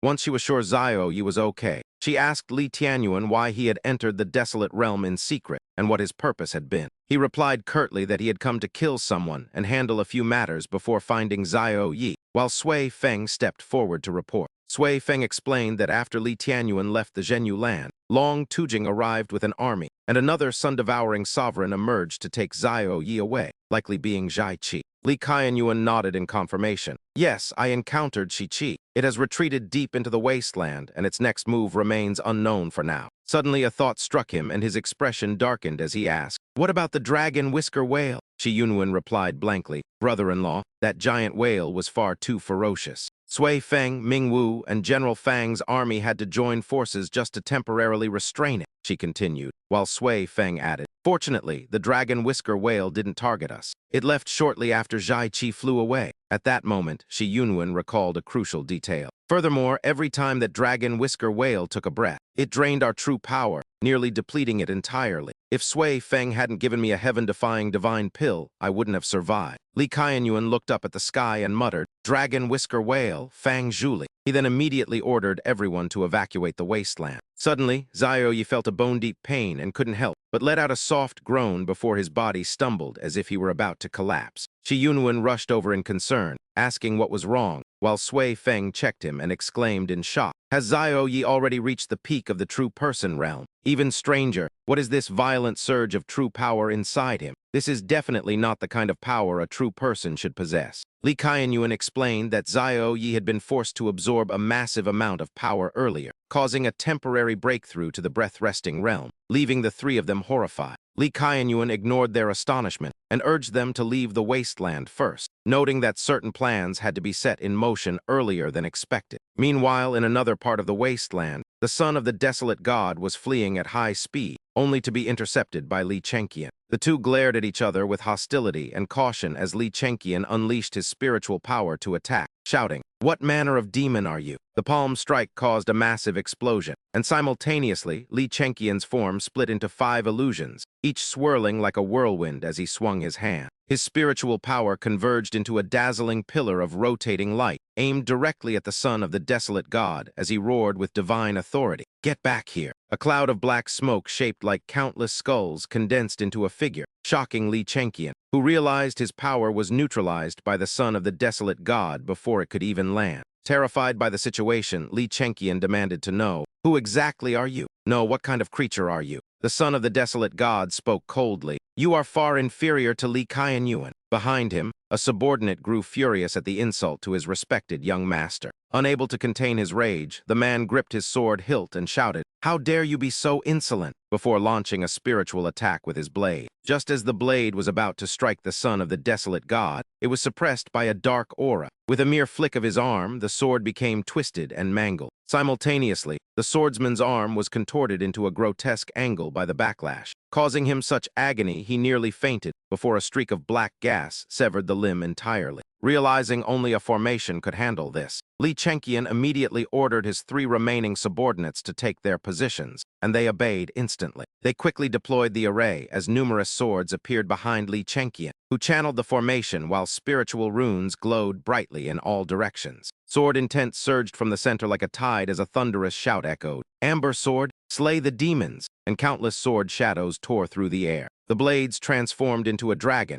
striking down like divine thunder as they flew toward the son of the desolate god, yet he remained perfectly still. He stood there like a statue until, a second later, every single sword shattered into fragments, prompting one man to cry out in horror, "How can he be unharmed by our combined full-power attack?" The son of the desolate god looked at them with utter contempt and said, "Is that all? I think I'll be borrowing your lives for a moment." With those words, he released a sinister black aura that even Li Chenqian's protective formation could not withstand. Drenched in cold sweat and pale as a corpse, Li Chenqian was consumed by a bone-deep terror, realizing he was absolutely no match for this entity. At that critical moment, a loyal subordinate used all his strength to strike Li Chenqian with a palm, shoving him out of the area engulfed by the black gas. "Young master, run quickly," he shouted, but before he could finish, his body was riddled with holes corroded by black energy. Even as he died, he urged Li Chenqian to flee, and soon the subordinate was completely consumed by the son of the desolate god. The skeletal frame of the son of the desolate god began to slowly regenerate as 3 men remained. One stayed behind to fight, while the other 2 supported Li Chenqian. The one staying behind ordered the others to escort the young master away, and following his command, the 2 immediately fled with Li Chenqian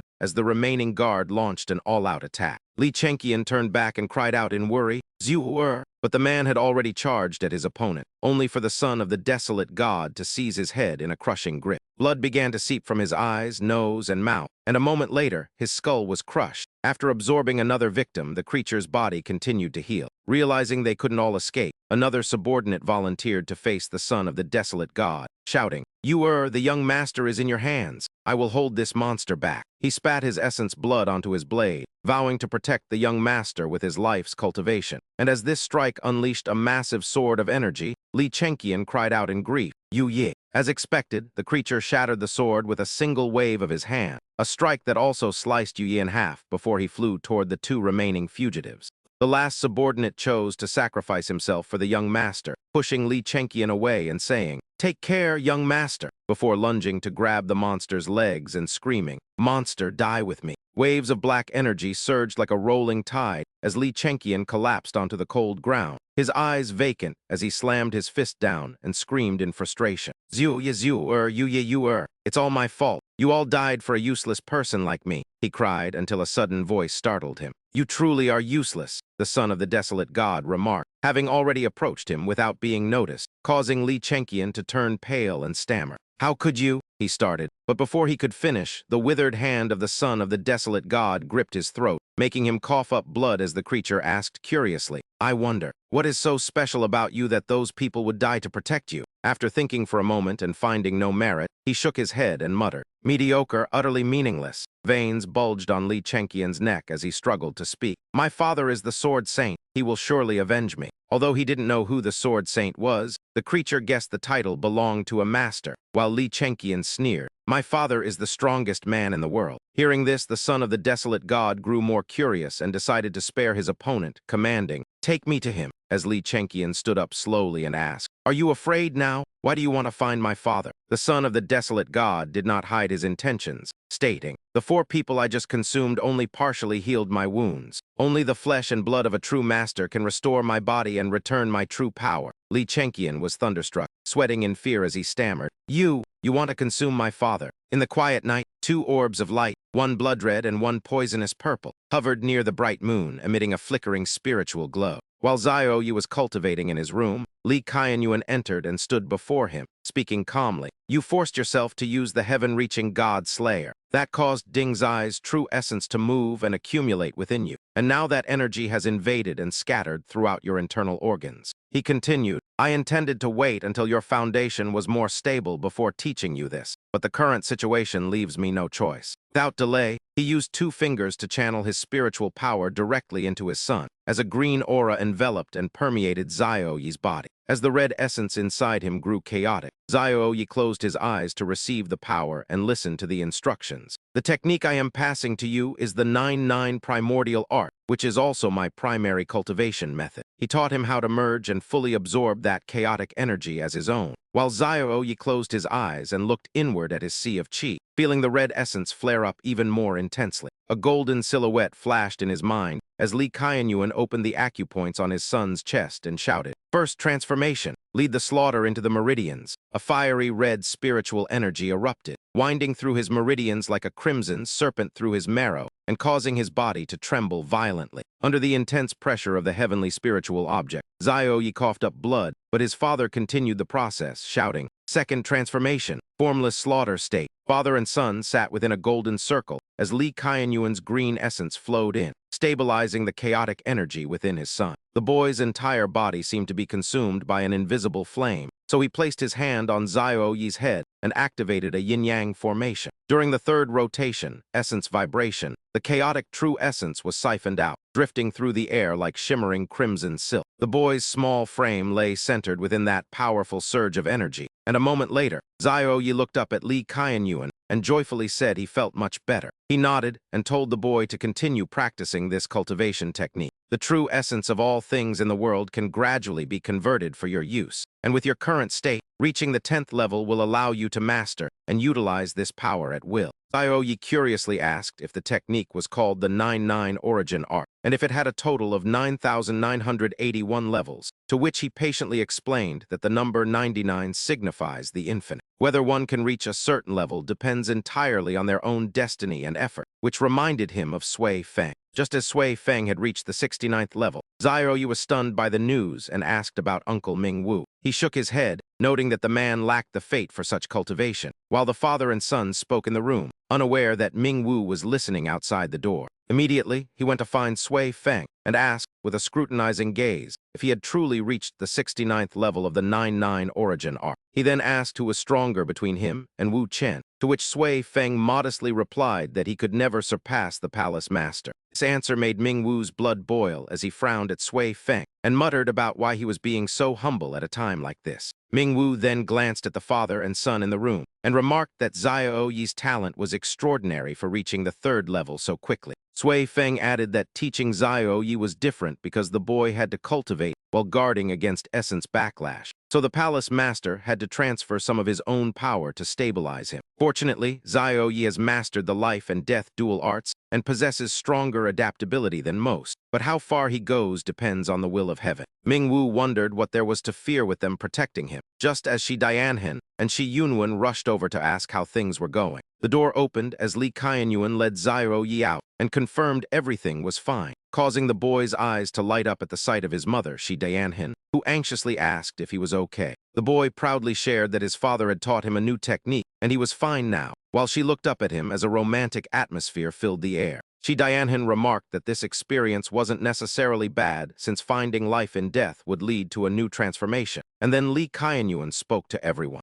He told them to rest for the night before they departed for the 9 Clouds high sect tomorrow, leaving Shi Yunwen confused about why they were going there as he patted Shi Dianhen's shoulder. He mentioned he was going to see Fang Zhuli for a moment and left immediately, while Shi Yunwen was shocked to see blood on Sui Feng's back. She quickly asked if brother Sui Feng was injured, and he tried to recall the battle, replying that he must have been hit during the fight with Long Tuking. Sui Feng awkwardly turned to leave and said it was nothing serious before rushing off so quickly that he didn't notice his jade pendant falling into Ming-Wu's hands. He stood there dazed, watching Sui Feng rush away as if he were fleeing, an action completely unlike his usual calm demeanor, leaving Ming-Wu puzzled by how distracted Sui Feng was. He noted that the man had even dropped his belongings and wondered if he was severely injured from the fight with Long Tuking. But Shi Yunwen took the pendant from Ming-Wu. She said she would go check on brother Sui Feng since she needed to thank him for saving her, and she hurried away with the jade pendant before Ming-Wu could react.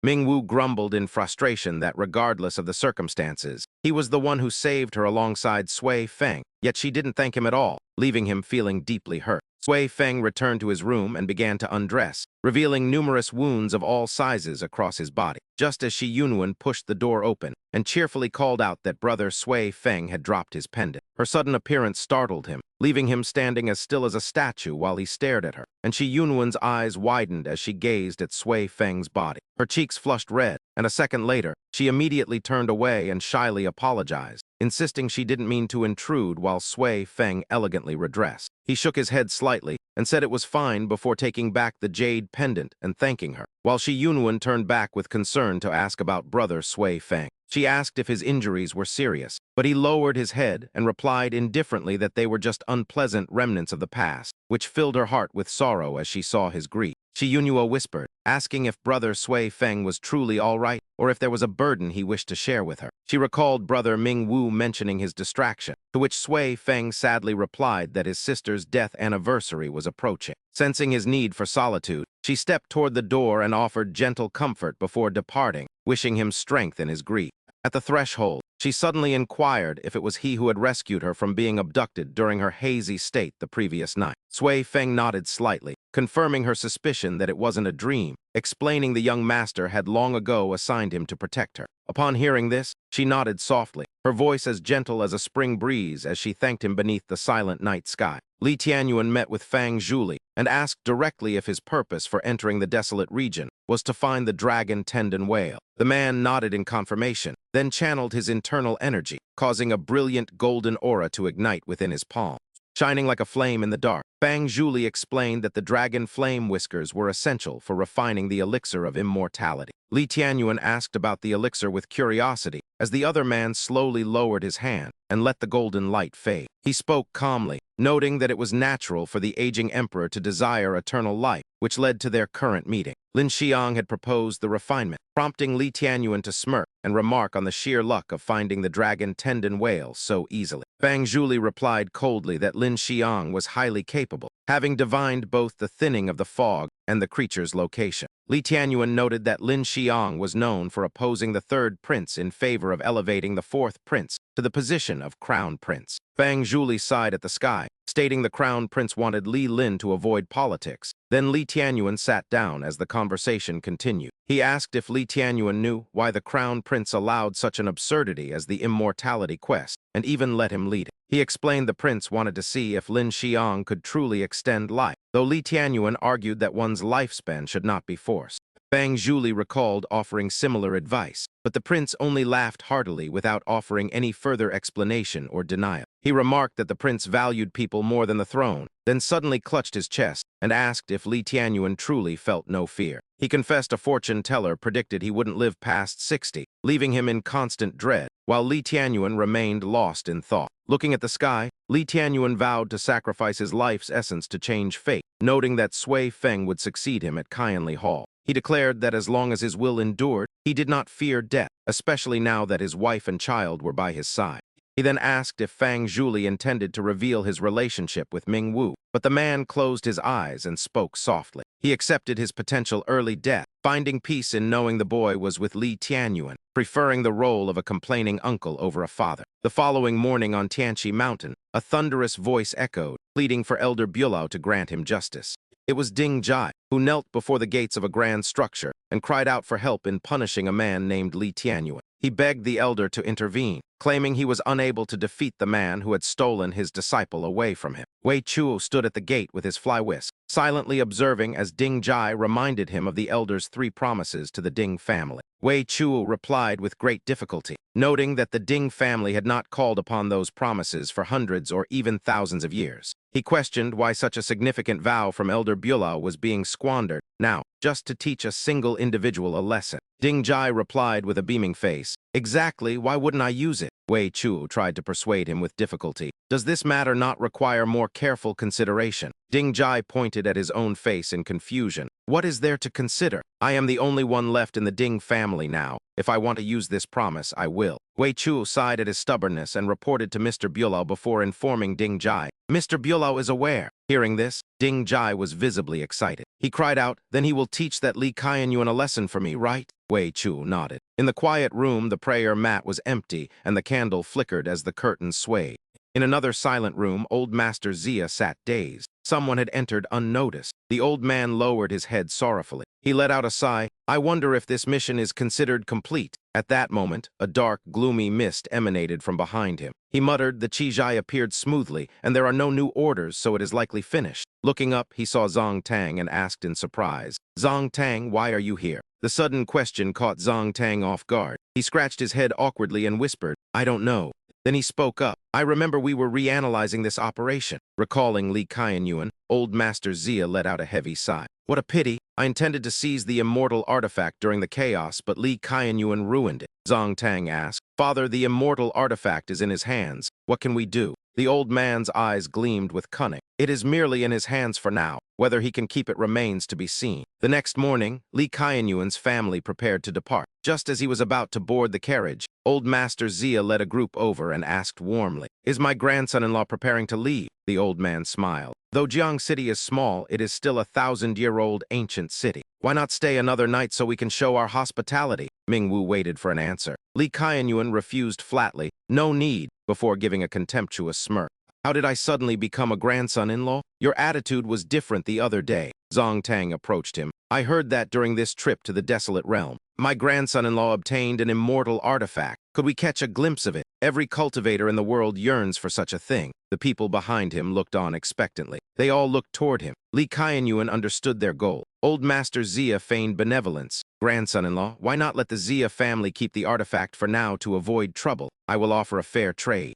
The old man clapped his hands. A young man stepped forward, respectfully holding an object covered in silk. Old Master Zia gently lifted the red silk to reveal the item, drawing astonished gazes. The orb emitted a red spiritual aura. The old man introduced it as the True Essence Body Protection Orb. Before he could finish, Mingwu mocked him. Keep it for now? The Zia family certainly knows how to scheme. The interruption made Zia Tang flush with anger. He frowned and shouted, "Insolent Junior, we are trying to help out of kindness, yet you are so ungrateful." Someone accompanying the Zia family spoke up. An immortal artifact should indeed be held by the great clans to prevent it from falling into the wrong hands. Gu Mang's family arrived. Gu Mang's father pointed at him and asked loudly, "Hey, where is Gu Mang?" Gu Mang's mother looked fierce. Her finger trembled as she pointed at Xiao Yi, her voice cold. "Someone saw my Gu Mang, and that little brat being taken away by the sun-devouring sovereign. Why is he back, but what about my Gu Mang?" Xiao Yi looked at her blankly in fear. Seeing his silence, she grew even more agitated. She continued to interrogate him. "Where is the boy? Did you harm him?" Li Qianyuan calmly declared, "He is dead."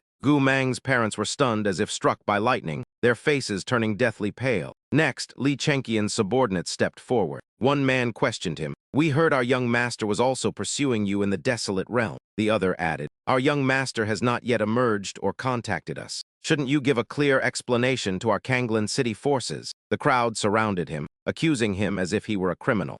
Mingwu could not stand seeing the palace master being intimidated. He threatened coldly, "How annoying. Do you want me to kill all of you?" Gu Mang's mother hissed, "If you don't return him, I will kill you." Before she could even finish her sentence, she was struck by a thunderous slap from Li Qianyuan. Afterward, he spoke with a calm yet arrogant and overbearing tone. Acting unjustly is a capital offense. Clutching her swollen cheek, she stammered inarticulately while Gu Mang's father roared in a fit of rage. "You have harmed my 2 children. The Gu family will fight you to the very end. It seems you are courting death," he declared coldly, his eyes filled with murderous intent. "Ha, Gu family, your turn is coming soon." Even at this stage, Elder Master Zia attempted to maintain a facade, repeatedly addressing him as his grandson-in-law. He was utterly shameless. "Grandson-in-law, it seems things will become quite troublesome if they aren't explained," the old man said, feigning kindness as he advised him. "It would be better to accept Beiju and hand over the immortal artifact. The Zia family will help you shoulder the burden. After all, we are one family." Li Qianyuan stepped past the old man, glanced at him, and asked, "You want the immortal artifact?" Elder Master Zia remained silent, his silence serving as a clear affirmation.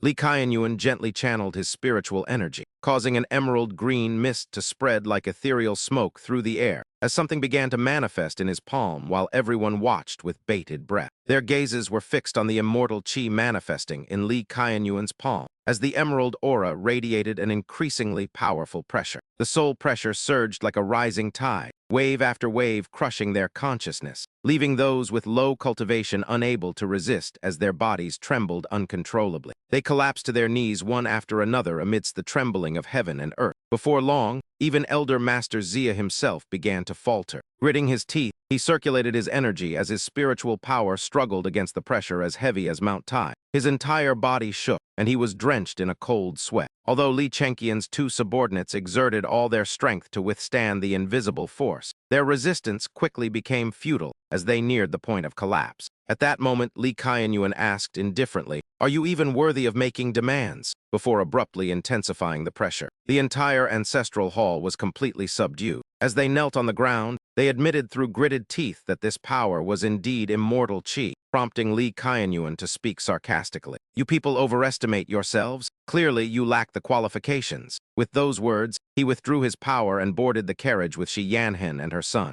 The crowd remained prostrate on the ground, looking as if they were respectfully seeing him off. Madame Gu Mang, unable to accept the painful truth, begged her husband, Gu Xuanzun, to immediately send men into the wasteland. "I am certain Manger is still alive." Gu Xuanzun, his face hardened with resentment, recalled the old humiliation of Shi Bufin stealing his bride. He growled, "I have not forgotten the disgrace Shi Bufin caused by stealing my bride years ago, and now they have taken my son's life. I swear your entire clan will suffer horrific consequences until the day you die." Meanwhile, Li Chenqian's 2 attendants whispered that the wasteland mist had returned to its dense state, making further searching impossible. "Yusan, stay here and wait for the young master." I will return to Kanglan City to report. As Lee Kaianyuan's carriage entered an open clearing, a group dressed in yellow was already waiting. The old man leading the group bowed respectfully and said, "Mr. Lee, meeting you during this trip to Jiang City is truly a great honor for 3 generations of my family. I recently completed a pill room in the Dongsui Imperial City and invite you to visit." Lee Kaianyuan merely glanced at him and replied coldly, "I will consider it if I have the time."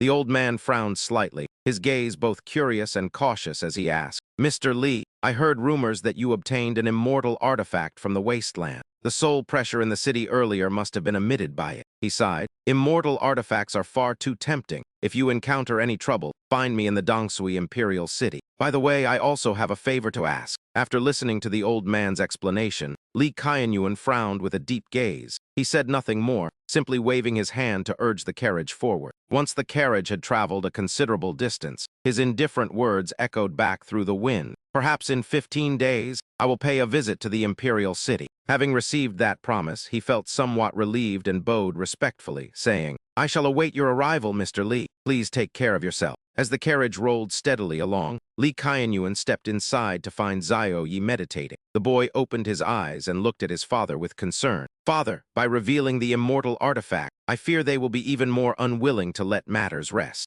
Kaianyuan closed his eyes and asserted firmly, "It matters not. No matter how many small fry there are, they cannot hope to move a mountain. A proper display of strength will force those who overestimate themselves to retreat and cease their interference." He remarked just as he finished speaking. Xiao Zhai ran over and hugged Xiao Yi from behind, giggling as she exclaimed that Xiao Yi had finally called him father, making this trip to the wasteland worthwhile. The young boy gave a bright smile and a soft nod of agreement, but suddenly, Sui Feng appeared from behind with a rare look of tension on his face. He hurriedly spoke of a matter regarding Sikang Xuan, yet in contrast to Sui Feng's urgency, Li Tianyuan maintained a calm composure. He calmly explained that he had probed Sikang Xuan's soul, but the crucial memories were obscured. Then he gathered magical power into his palm to form a sphere of blue light. Within the sphere, a scene appeared of Sikang Xuan reporting to a mysterious figure, stating that he had successfully collected all the requested items. He added that only he knew of the secret chamber to reassure the figure, a man dressed in black whose face remained hidden as his back was turned. Sui Feng suddenly noticed that Sikang Xuan's memory appeared to have been forcibly distorted, prompting Li Tianyuan to explain the situation. This is a technique used to divert thoughts, and to uncover the contents of their conversation, we must find the person from that memory and confront them directly. Sui Feng voiced his suspicions, asking if Xiao Yi's heavenly vein spirit bone was among the items the man had mentioned. Li Tianyuan withdrew his power, and the sphere vanished as he spoke in a low voice, noting that he had fortunately located the secret chamber from the memory. They would head there first to search for clues, though Li Tianyuan's expression suddenly darkened as his sharp eyebrows furrowed slightly. He added that it was time to eradicate the Yunsheng sect, but the carriage suddenly lurched to a halt, startling everyone inside. Shi Yunwen was the first to look out and ask Ming Wu what was happening and why they had stopped, to which Ming Wu replied with a frown. He found it strange as well, and Sui Feng noted that the dragon steed's senses were incredibly sharp, suggesting its sudden stop signaled an approaching danger despite the suspicious silence. At that moment, a rustling sound emerged from the bushes, and Ming Wu pointed toward it, shouting that someone was there. Recognizing a familiar face, Xiao Zhai excitedly exclaimed that she knew the old man before jumping down from the carriage and running toward him. As she called out to him, Sui Feng tried to intervene, but Ming Wu reassured him that they had met the man in Jiang City and he was merely a commoner. With wide, curious eyes, Xiao Zhai tugged on the old man's sleeve and asked in her innocent voice where he was heading this time. The old man's mood brightened at the sight of the lovely girl, and he kindly greeted her as she rushed over to support his arm with her small hands. Her eyes sparkled with concern as the old man gave a faint smile, explaining in a low, pensive voice that he was waiting for someone, which only confused her further. She wondered why he would wait in such a desolate place, just as the old man glanced toward the carriage where Li Tianyuan and his wife were stepping out. The old man coldly muttered a single word as Xiao Zhai curiously asked if he knew her father, but Li Tianyuan approached and gently told her to return to the carriage. She obediently returned to the vehicle while looking back at the two men, as the old man stared directly at Li Tianyuan. He coldly asked if he was Li Tianyuan, and upon receiving a firm confirmation, the old man explained that he had been sent by Ding Jai of the Ding family. Li Tianyuan recalled that Ding Jai was the only remaining descendant of the Ding family, and as the old man nodded, he realized the true identity of his opponent. It was the ageless immortal of Tianqi Mountain. And without another word, the old man raised his hand as a surge of intense magical power erupted. Like an erupting volcano, the energy spread outward, prompting Li Tianyuan to immediately manifest a heaven-shaking pressure to directly counter the Tianqi Mountain's fierce assault. The pressure was so overwhelming that Sui Feng and Ming Wu hurriedly combined their strength to shield the carriage, with Ming Wu gritting his teeth as sweat poured off him. He cried out in shock at the terrifying pressure, wondering if the old man was truly an immortal and if they could even withstand the force. Sui Feng remained somewhat calmer but still had to reassure his comrade. Ming Wu, stay composed. If the situation worsens, you must lead everyone away immediately. While maintaining the protective barrier, Sui Feng watched the two figures engaged in a silent internal power struggle. His face betrayed his deep anxiety. This man's power! I fear he is the strongest I have ever faced. Hearing this, Ming Wu turned sharply and asked, stronger than the palace master? Sui Feng's face turned pale as his brows furrowed. He whispered in a heavy tone, perhaps so. Within that space, the internal energies of an old man and a young man surged and clashed relentlessly, both seemingly intent on using their pressure to subdue the other. They sought a clear victory. Qianan watched his every move with worry, while Xiao Zhai's innocent yet anxious voice broke the suffocating tension. Is father going to be okay? Qianhan frowned as she watched, unable to foresee the outcome of this clash. A terrifying pressure suddenly erupted, sending dust and debris swirling through the air. At the eye of the storm, the two figures stood tall in silence. Elder Bulau narrowed his eyes at his opponent. Though his face was pale, his gaze shone with incredible resilience, leaving the man opposite him stunned. Even Elder Bulau was surprised by such steadfastness. He cleared his throat and spoke contemplatively. So that is how it is. He admitted without denial, you are one of the few who could push me to this point. After a brief pause, Elder Bulau sincerely advised, Tianli Palace Master, please stay your hand. The old man then withdrew his energy and Li Tianyuan followed suit. Elder Bulau looked at him with admiration. You truly live up to your reputation. You have reached the fourth stage of the Great Emperor Realm, the Kai Tian Realm. The entire area suddenly fell into a deathly silence. It seemed even the wind held its breath. Elder Bulau spoke first, and Li Tianyuan immediately used his power to move a table and chairs from the carriage to the ground, formally inviting the old man to sit. Witnessing this, Sui Feng was utterly shocked, his eyes wide with disbelief. What on earth was happening? These two were just fighting to the death. So why were they now chatting like old friends? He couldn't fathom their logic. Li Tianyuan then asked, does Elder Bulau have any guidance for me? He coughed and replied humbly, the title Bulau is just flattery. How could I not age? You may simply call me Elder Bulau. Li Tianyuan asked curiously, I never revealed my sect. So how did you determine my identity? Elder Bulau reminisced. Recently, several people attempted to transcend the tribulation and become immortals, but only one truly succeeded. The rest failed, including the Tianli Palace Master. I have encountered members of the Tianli Palace before. Their techniques are similar to yours, so I took a guess. The old man felt a sense of nostalgia. It must be fate. The first person I met using this technique was a long time ago, and he also bore the surname Li. Li Tianyuan exclaimed, my grandfather. Elder Bulau continued, once the concealment on your face was broken, I was certain you were the descendant of my old friend, Li Tianli. How fascinating. Your willingness to teach this peerless technique openly explains the rapid rise of the Tianli Palace, a feat few could achieve. Li Tianyuan explained calmly, a technique is just a tool, it is the living who control it. You knew my grandfather. But surely you didn't come just to reminisce? Elder Bulau didn't expect him to be so direct. He slowly explained, every major realm has 4 stages, initial, middle, high, and peak. But for the Great Emperor Realm, the world only knows of profound light, myriad phenomena, and astral river. He shook his head. In truth, that is not so. The Great Emperor Realm has a 4th stage, which is your current level.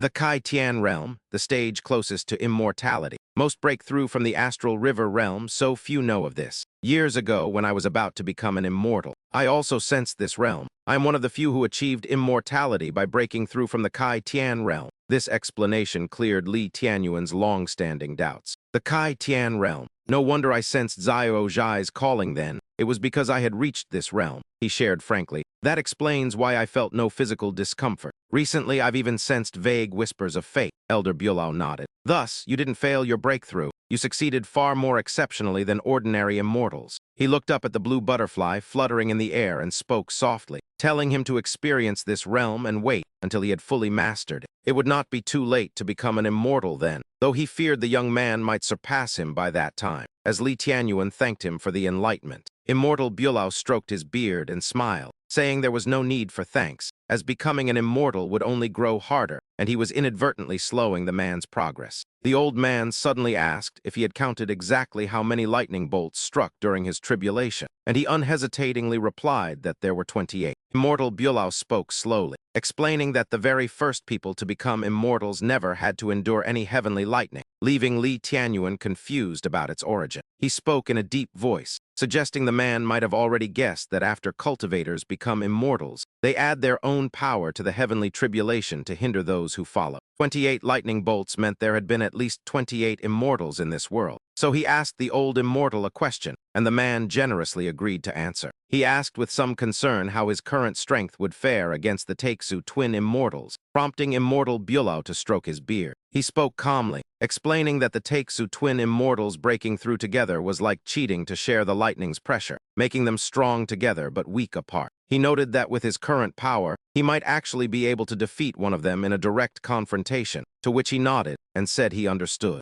Their conversation concluded, and immortal Bulau stood up, announcing that since they were done talking, it was time for him to depart, though he seemed ready to just walk away. Li Tianyuan wondered if he hadn't promised Ding Jai to teach him a lesson, but immortal Bulau simply shrugged and said he only agreed to the promise. He didn't say he would actually do it. Then his gaze shifted to Xia Aji as he curiously asked why he wasn't planning to train the girl with the immortal spirit body himself. Li Tianyuan looked at his daughter with loving eyes and shook his head, explaining that his murderous aura was too heavy and his cultivation methods didn't suit Wu Chai. He feared that if he taught her, she would only reach his level at best, limiting her potential, which made the old man nod in understanding. Just then, Xia jumped down from the carriage and ran toward them, loudly demanding to know why the old man was a bad person and why he bullied the grandmother. Immortal Bulau laughed helplessly and sincerely apologized to the little girl before handing her a command medallion, noting she had helped him twice. The old man said he had nothing else to offer as thanks, so he gave her the token, but the girl didn't dare take it until she looked up and received Li Tianyuan's permission. He looked at his daughter and nodded, so with her father's approval, Xia took the medallion from the old man and thanked him. Before she could finish her sentence, the old man walked away with a laugh, saying his farewells. Then after a few steps, he turned to ask Li Tianyuan a question. He asked if he intended to ignore the two people following them, and he replied that he was already preparing to shake them off. So the old man simply said goodbye. As Li Tianyuan and his daughter slowly approached the carriage, two figures suddenly emerged from the tall grass by the roadside, and the girl tilted her head. She curiously asked the man beside her if Uncle Tian had overheard their conversation, and the man stroked his beard, replying that since the old man appeared, he heard nothing. He suspected the old man's power had already surpassed the great emperor of the astral realm, causing the girl to cry out in shock at such immense strength. Suddenly, the girl's eyes flashed as Li Tianyuan appeared before her, leaning in and causing her to scream in terror, while he silently watched the pair hiding in the bushes. Both of them felt guilty and remained silent until the girl finally broke the suffocating atmosphere by raising her hand and awkwardly saying hello. Li Tianyuan coldly stated that since they had followed the Zixin-Wood sect this far, it was time for them to part ways, which shocked the girl. She asked if he had known they were following them all along, but he ignored her and ordered Sui Feng to see the guests out. The girl spoke up sheepishly, suggesting that since they had followed for so long, there should be some sentiment allowing them to continue for a bit further. Li Tianyuan did not respond and continued walking, and as the girl tried to follow, Sui Feng blocked her path and told them it was time to leave. Realizing she couldn't change his mind, the girl sighed and finally admitted, "Fine, fine. I actually had something to ask of you." Afterward, Sui Feng followed Li Qianyuan, leaving the elderly man and the young girl standing there in a daze until she suddenly called out to him. "Wait, I think I've met you before. You're from the Yuan family, right?" Sui Feng felt as if he'd been struck by lightning as the girl then uttered a name. "I remember now, Yuan Suyan," a name that ignited a deep-seated rage within him, causing his eyes to flash with murderous intent. Without the slightest hesitation, he launched a palm strike at the girl, and just as his hand was about to strike her face, another powerful hand suddenly clamped down on his wrist, as both Sui Feng and the elderly man simultaneously released a surge of overwhelming pressure. This created two colliding waves of energy, one a frigid blue and the other a deep green, clashing violently in midair. Having just escaped danger, the girl showed no fear. Instead, she clenched her fists and shouted excitedly, "With such a violent reaction, it seems I haven't mistaken you for someone else. You are the son of Lord Yuan Kaijing from the Wuleng Divine Dynasty." At those words, Sui Feng's usual composure completely vanished. Gritting his teeth, he hissed a warning to the two of them. "Never mention that man's name in my presence again." Then,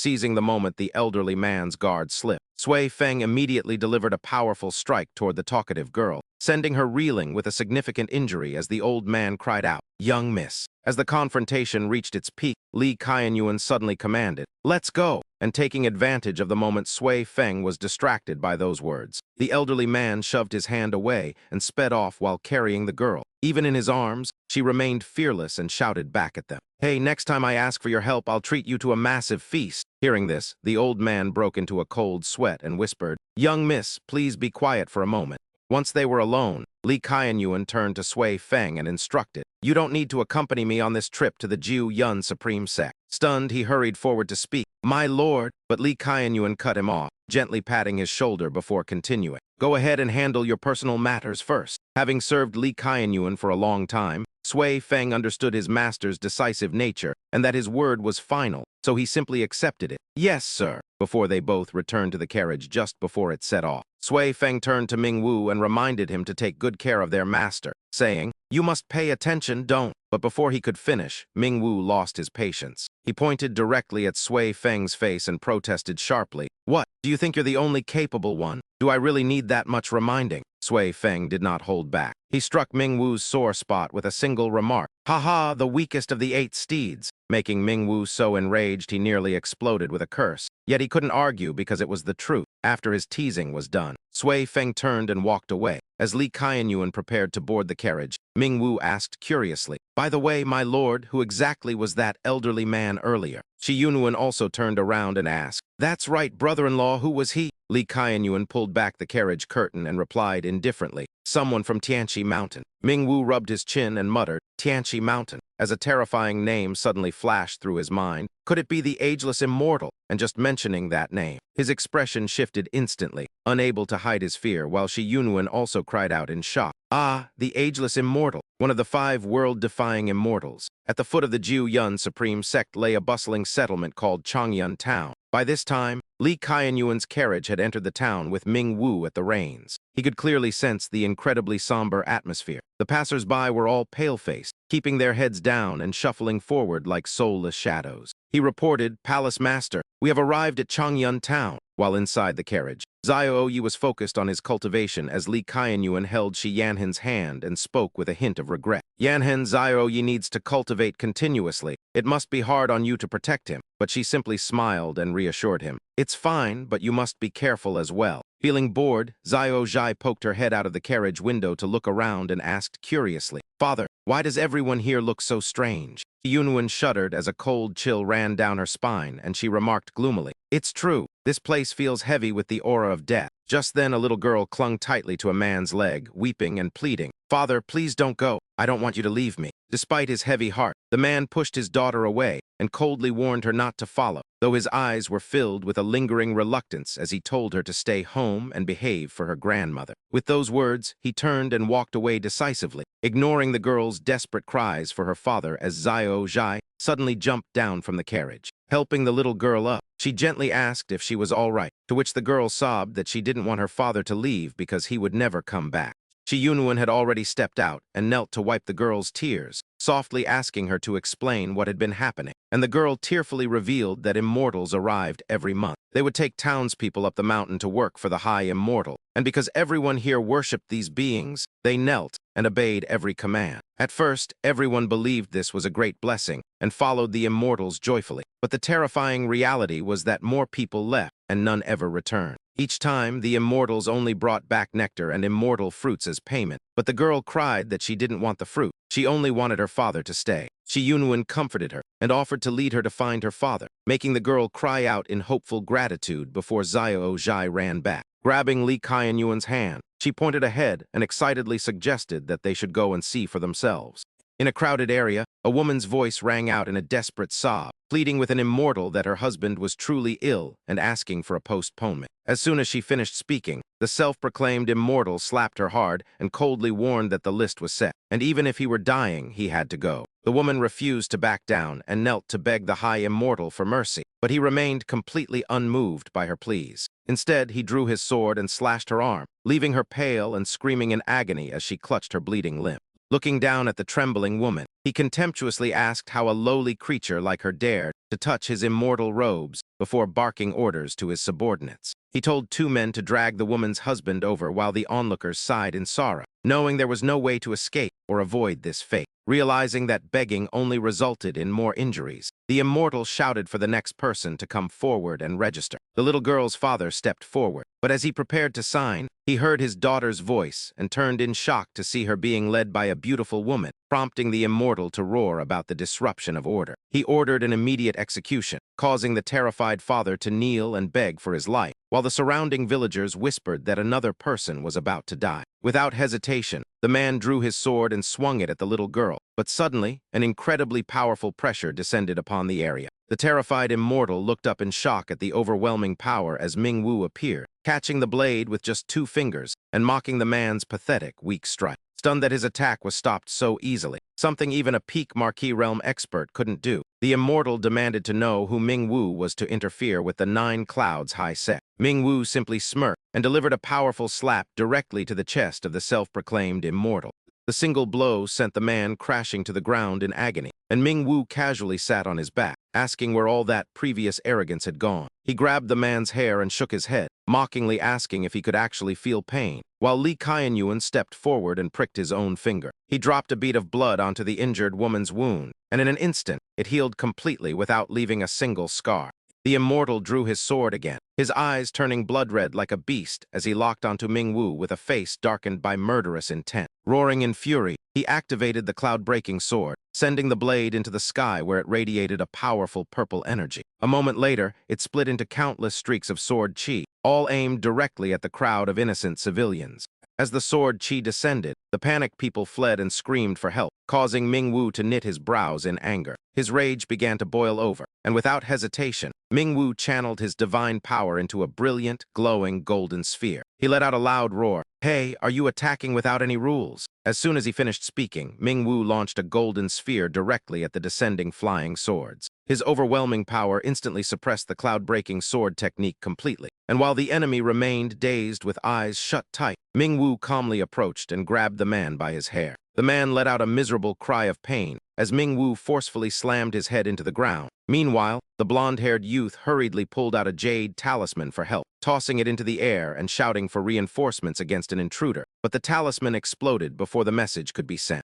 The man's face paled as his scorched hair smoked, and his eyes widened in disbelief, wondering how a sect jade talisman could possibly explode before he slumped to the ground in utter despair. His entire body trembled uncontrollably as Li Tianyuan passed by with Xiao Zhai, glancing at Ming-Wu and quietly reminding him to stop playing around. Ming-Wu simply uttered a brief acknowledgement and strolled past the defeated man, leaving the 2 companions of the fallen foe to demand in a panic who they actually were. Li Tianyuan remained silent, merely casting a cold gaze over them while releasing a powerful pressure that made the 2 men's legs buckle in fear. Following a resonant explosion, Xiao Zhai attempted to turn back and look, but Ming-Wu quickly stepped in front of her to block her view. Just as the group prepared to depart, a man from the village pleaded for the immortals to leave quickly, warning them that the Jiu Yun Shang sect possessed countless masters, and they should retreat before the sect could react. Ming-Wu crossed his arms over his chest and asked with an unblinking, arrogant gaze, "Are you telling us to run? I should ask you instead, why do you stay here and endure such slavery and oppression instead of finding another place to live?" The man shook his head in sorrow and resignation, explaining that they could not leave because the Jiu Yun Shang sect had bound the surrounding 100 miles with immortal spells, forcing their families to remain there for generations. Anyone who dared to flee would have their entire family hunted down and slaughtered, a revelation that caused everyone to hang their heads in profound gloom. Shi Yunwen was filled with indignation upon hearing this, and loudly voiced her protest against such a supposedly noble sect acting so despicably, while Li Tianyuan, who had already walked some distance away, turned back to tell them to wait there. When Shi Yunwen curiously asked where he was going,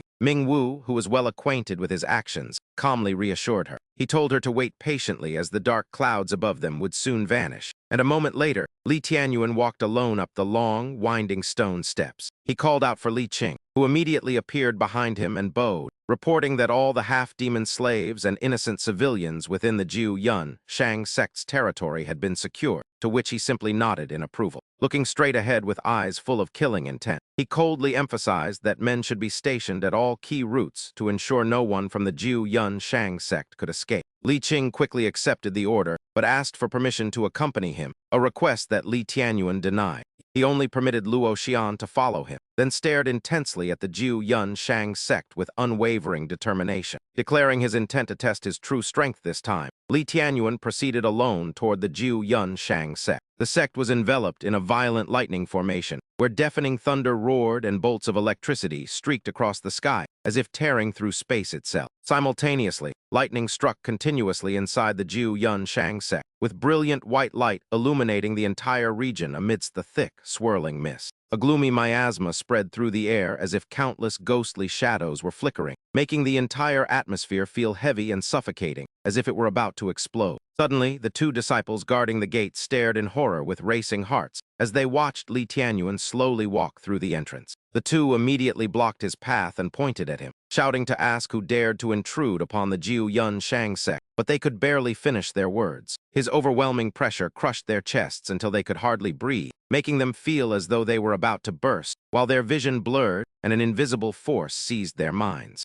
Amidst the interlacing flashes of lightning, they were terrified to see Li Tianyuan's image split into 4 or 5 overlapping silhouettes. As he brushed past them, both disciples coughed up blood and collapsed, while massive boulders weighing hundreds of pounds began crashing down from the cliffs onto the path ahead of him. Despite the chaos, Li Tianyuan continued forward calmly into the Jiu Yun Shang sect's training grounds, appearing as elegant and unburdened as drifting clouds or a passing breeze while the disciples practiced. His transcendent aura left the man instructing senior brother Li completely stunned and speechless with shock. A minute later, he regained his composure, furrowed his brows, and pointed directly at him, barking, "Which branch are you from? Do you not know the sect rules? How dare you barge in so recklessly? Leave at once." The practicing disciples also stopped to whisper among themselves. "Who is this brute? A new recruit? Senior brother Li has been in a foul mood lately. This guy is in for a world of pain now." By then, Li Tianyuan had ascended the steps, drawing closer to senior brother Li, who grew furious at being ignored and shouted again. "Didn't you hear me tell you to retreat?" His face turned pale with rage as he ground out each word through gritted teeth. "It seems I must enforce the sect's punishment myself." With that, he gathered spiritual energy in his palm, and a golden light flashed like fire. Suddenly his eyes bulged, and a second later he clutched his chest, coughing up blood repeatedly. As his body collapsed, Li Tianyuan stepped over him. A suffocating pressure radiated from him. Suddenly, a massive wave of suppressive power exploded, spreading throughout the entire area. The practicing disciples were all violently shaken, their bodies feeling as if crushed by 1,000 tons. They fell uncontrollably as someone screamed in terror, "What's happening?" Soon after, the tragic screams abruptly ceased. Every one of them had fallen, their breathing stopped, and their life force completely vanished. On the mountain peak, an elder felt this terrifying pressure and rushed out. Smelling the thick scent of blood, his expression turned grim and his eyes narrowed. "What is this stench of blood?" he muttered. "Something terrible has happened to the sect," before vanishing as fast as a lightning bolt. A minute later, he landed in front of Li Tianyuan. Fuming with rage, he roared, "Who dares to cause such chaos at the Nine Cloud sect?" As he swung a palm strike toward Li Tianyuan, the young man simply leaned aside to dodge while intensifying his pressure to counter. Quickly, the sword in the elder's hand began to crack under the weight of the pressure, small fissures emitting a faint light before he could react. The sword shattered into fragments, and the elder himself spat out blood and tumbled to the ground from the heavy backlash, losing all dignity.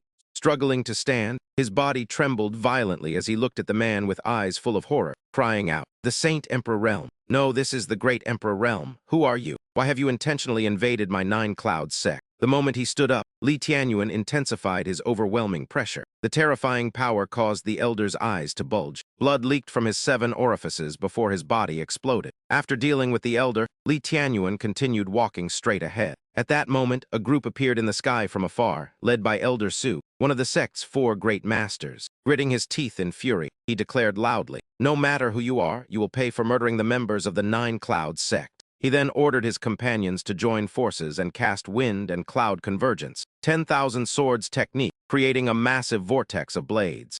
The disciples below cheered joyfully, praising him. As expected of Elder Su, his move can make the heavens and earth tremble. Indeed, Elder Su was a powerhouse in the myriad manifestations Great Emperor Realm, who once defeated 3 rivals using the immortal Cloud Sword art. Now he performed this sword art again, confident they could destroy the intruder. A barrage of blades shot out like arrows, creating a world-shaking explosion. Completely satisfied with the result, he calmly stroked his beard and nodded, saying, "This is the end for anyone who dares oppose the Nine-Cloud sect." The surrounding disciples shouted excitedly, "Elder Su is valiant, truly the spiritual pillar of our sect with peerless might." However, their joy was short-lived. As the dust from the explosion settled, he still stood there tall and imposing, completely unharmed.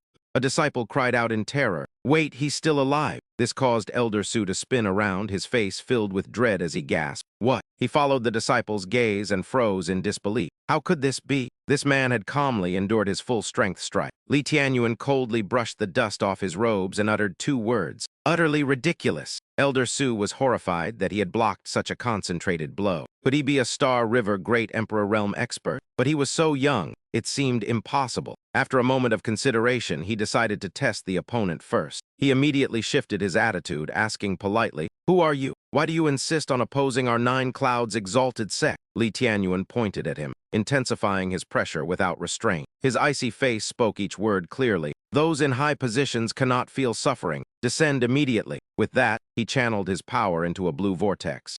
It crashed down from the sky directly onto Elder Su's position. As the vortex descended, the disciples felt a heavy weight, their breath catching as they collapsed, screaming, "What is happening?" The crowd rolled on the ground, faces pale as they desperately cried for help. "It hurts, I can't breathe. Help!" Elder Su himself had to struggle with all his might to resist. His entire body trembled uncontrollably. He couldn't help but mutter, "I didn't expect such overwhelming power from just a single finger." In this critical moment, another surge of power appeared to oppose Li Tianyuan. He looked up at the sky, his eyes filled with joy as he realized, it's the sect master. To counter Li Tianyuan's surging pressure, their sect master quickly cast the immortal cloud Dharma seal. Two powers collided violently, clashing between heaven and earth as the seal exploded into a giant purple hand. Beneath that hand stood two men, while Li Tianyuan simply watched them quietly. The disciples shouted, "It's the sect master! The sect master has arrived!" Indeed, the two men appearing under the hand were the sect master and Elder Liu. The disciples looked at the sect master as their savior, cheering joyfully. The sect master is at the Star River Great Emperor Realm, just one step from immortality. That kid is dead for sure. Elder Su quickly approached the sect master and whispered, "He might be a Star River expert." This news surprised the sect master. Star River Great Emperor experts were rare. Was he the Sword Saint or the Heavenly Li Palace Master? No, he looked far too young. Unable to think of any expert that age, he stopped wondering and asked Li Tianyuan directly, "Are you the first prince of the Wuling Divine Dynasty?" Li Tianyuan did not answer, only raising an eyebrow as he stared at him. Despite being ignored, the sect master continued his monologue. "We have no conflict with the Wuling Divine Dynasty." First Prince Li Tianyuan lost his patience and interrupted, "Stop talking nonsense. I am not the first prince. I came today simply to destroy your Nine Clouds exalted sect." Hearing the word destroy, the sect master could no longer hold back, his power causing rocks to fly. He growled, "Since you have no good intentions." He paused and ordered the disciples, "Everyone focus your minds and spirits. Form the formation and kill this man with me." Upon his command, all the disciples channeled their energy and activated the formation together. Murderous intent surged toward him. The sect master used his power to create a seven-colored rainbow formation, standing right in the center. He spoke arrogantly,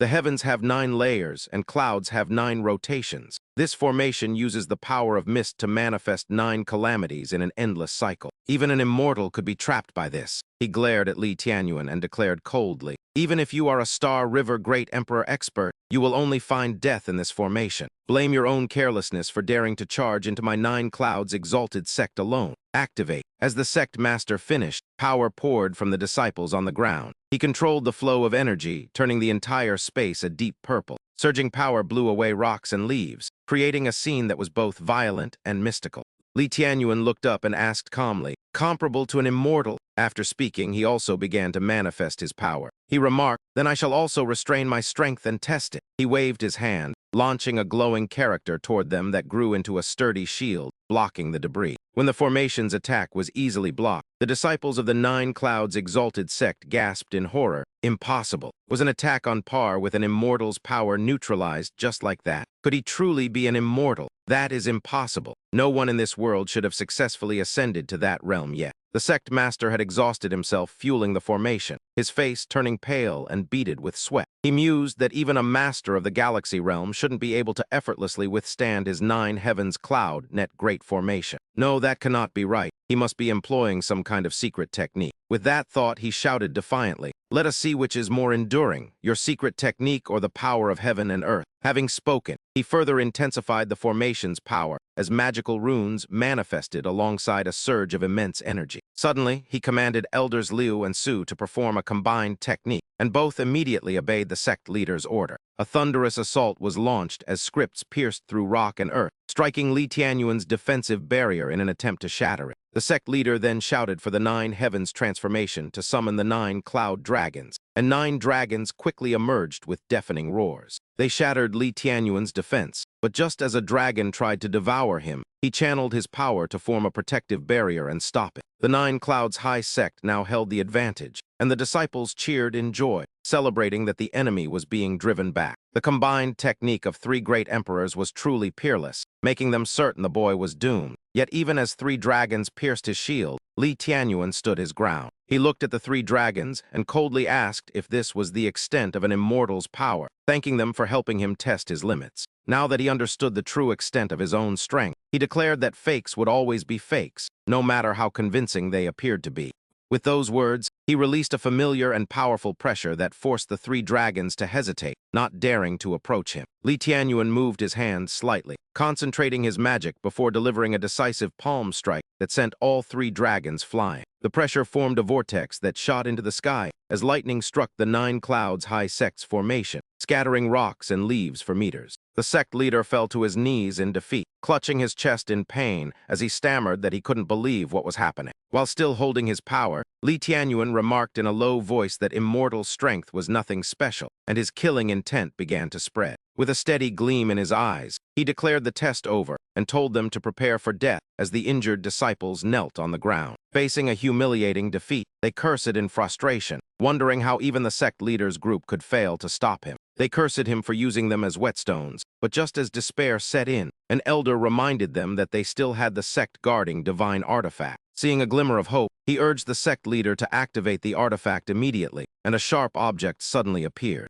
The white-haired elder continued to advise the sect leader that their only option now was to summon the artifact, even as the leader hesitated. The elder insisted that with the protection of the divine artifact, they could surely kill him, but the sect leader remained suspiciously silent. The disciples were confused and asked what the sect leader was waiting for, but Li Tianyuan coldly interrupted, stating that he was unable to do it. He reached out as a head rolled across the ground, and the crowd realized with horror that it was the sect leader's head, leaving them screaming in shock. The 2 elders turned pale and cried out in shock, wondering what kind of madness was occurring and why there were 2 sect leaders. The impostor stammered that he had killed Sikang Xuan, prompting the 2 elders to immediately question him about the identity of the true sect leader. They demanded to know who he was and why he was impersonating the sect leader, but the impostor avoided the question and addressed the elders. He argued that now was not the time for the truth, as the urgent priority was to repel the enemy and save the 9 clouds high sect. He claimed that only by gathering the entire sect's power could they hope to drive him back, solemnly declaring that the sect was in grave danger. He offered to use his body as a vessel for the sect's power to summon the artifact, but an elder objected, warning that he couldn't survive such a massive surge. Ignoring the risk, the fake sect leader prepared himself and ordered all disciples to transfer their power to him to destroy the enemy. He intended to use the artifact's power to kill the foe, and while the white-haired elder hesitated, the other insisted they deal with the enemy first. Both elders agreed, and all the disciples began transferring their power to the impostor, chanting the 9 clouds heaven-piercing technique. Suddenly, the 2 elders glanced at each other and redirected their attacks toward him, shouting in unison, 9 clouds reach the heavens, 9 rotations become 1. The entire sect's power surged into the impostor, forming a massive orb of energy above his head as the disciples trembled and cried out in terror, unable to control their own bodies. "What are you doing to my power?" the white-haired elder screamed in horror, while the green-haired elder realized too late that this man was a fraud with wicked intentions. The impostor offered no explanation, merely stating that they must suffer for the sake of the 9 clouds high sect's survival before letting out a sinister laugh. Furthermore, Si Kongshuan had previously utilized this very technique to plunder the sacred bodies and cultivation bases of others, leaving the disciples collapsed on the ground in an uncertain state. Meanwhile, the fake sect leader gazed at the orb in his hand with a satisfied nod, noting that his cultivation had progressed and he should continue his efforts. The shadow of the fake sect leader stood with arms wide and a resolute gaze, thinking that although he had been a mere shadow since childhood, he refused to accept such a fate. He had managed every affair within the Nine Clouds High Sect and was the only one who truly cared for it, having struggled through his cultivation to rise step by step. Declaring that a shadow could indeed surpass the original, he raised his hand as his bulging muscles tore through his clothes and his eyes glowed with a brilliant light. He announced solemnly that from this moment forward, he was the true Si Kongshuan, claiming the name as his own and declaring himself the sect leader of the Nine Clouds High Sect. As he spoke, he manipulated his spiritual energy to conjure a massive cyclone that swirled upward until it pierced the very heavens. The white-haired elder watched the scene in utter shock, realizing the divine artifact had resonated with him and believing he truly acted for the sect's benefit. Moments later, a sword that appeared to be a fragment of the divine artifact manifested in his hand, prompting the shadow of Si Kongshuan to throw his head back and laugh. He rejoiced at finally being recognized by the Nine Clouds High Sect, but while he was immersed in his triumph, Li Tianyuan spoke up coldly. Li Tianyuan remarked that the divine artifact seemed incomplete, and as he spoke, a small sword and a gun-like object appeared behind him. The impostor aimed his divine weapon at Li Tianyuan, his entire body radiating a ribbon-like purple pressure as he made his declaration. He shouted that it didn't matter if it was incomplete, for he now possessed the strength of the entire sect and the divine artifact, ordering his foe to die. He unleashed a series of sharp sword strikes, the intense pressure shattering the earth beneath them as he looked at the guardian artifact with adoration and pride. He laughed, claiming no one in the world could withstand its power, while the disciples, though pale from being drained of energy, couldn't help but feel a sense of joy. They marveled at the artifact's might, considering themselves fortunate to witness it slaying an enemy with their own eyes before they perished. The man stood smiling at the thick smoke ahead, believing the matter settled, until Li Tianyuan stepped out from the haze completely unscathed. He remarked that his personal strength test had concluded before drawing his weapon, and calmly thanking them for their contribution. Suddenly, the impostor's energy dissipated, causing him to cough up blood and collapse as he stared at Li Tianyuan in disbelief, seeing that he was unharmed. He stammered about the possibility of his opponent being an immortal, but Li Tianyuan merely swung his weapon with a cold, overwhelming pressure. Declaring that it was time to end the farce, he swung his blade in a single arc, causing the disciples' heads to fall in a gruesome display that horrified the fake Si Kongshuan. It was hard to believe those disciples were killed in a single strike, and in his despair, the impostor's grip loosened, letting the divine artifact fall and shatter into pieces. Struck again by Li Tianyuan's pressure, the fake Si Kongshuan coughed more blood and began to mutter like a madman,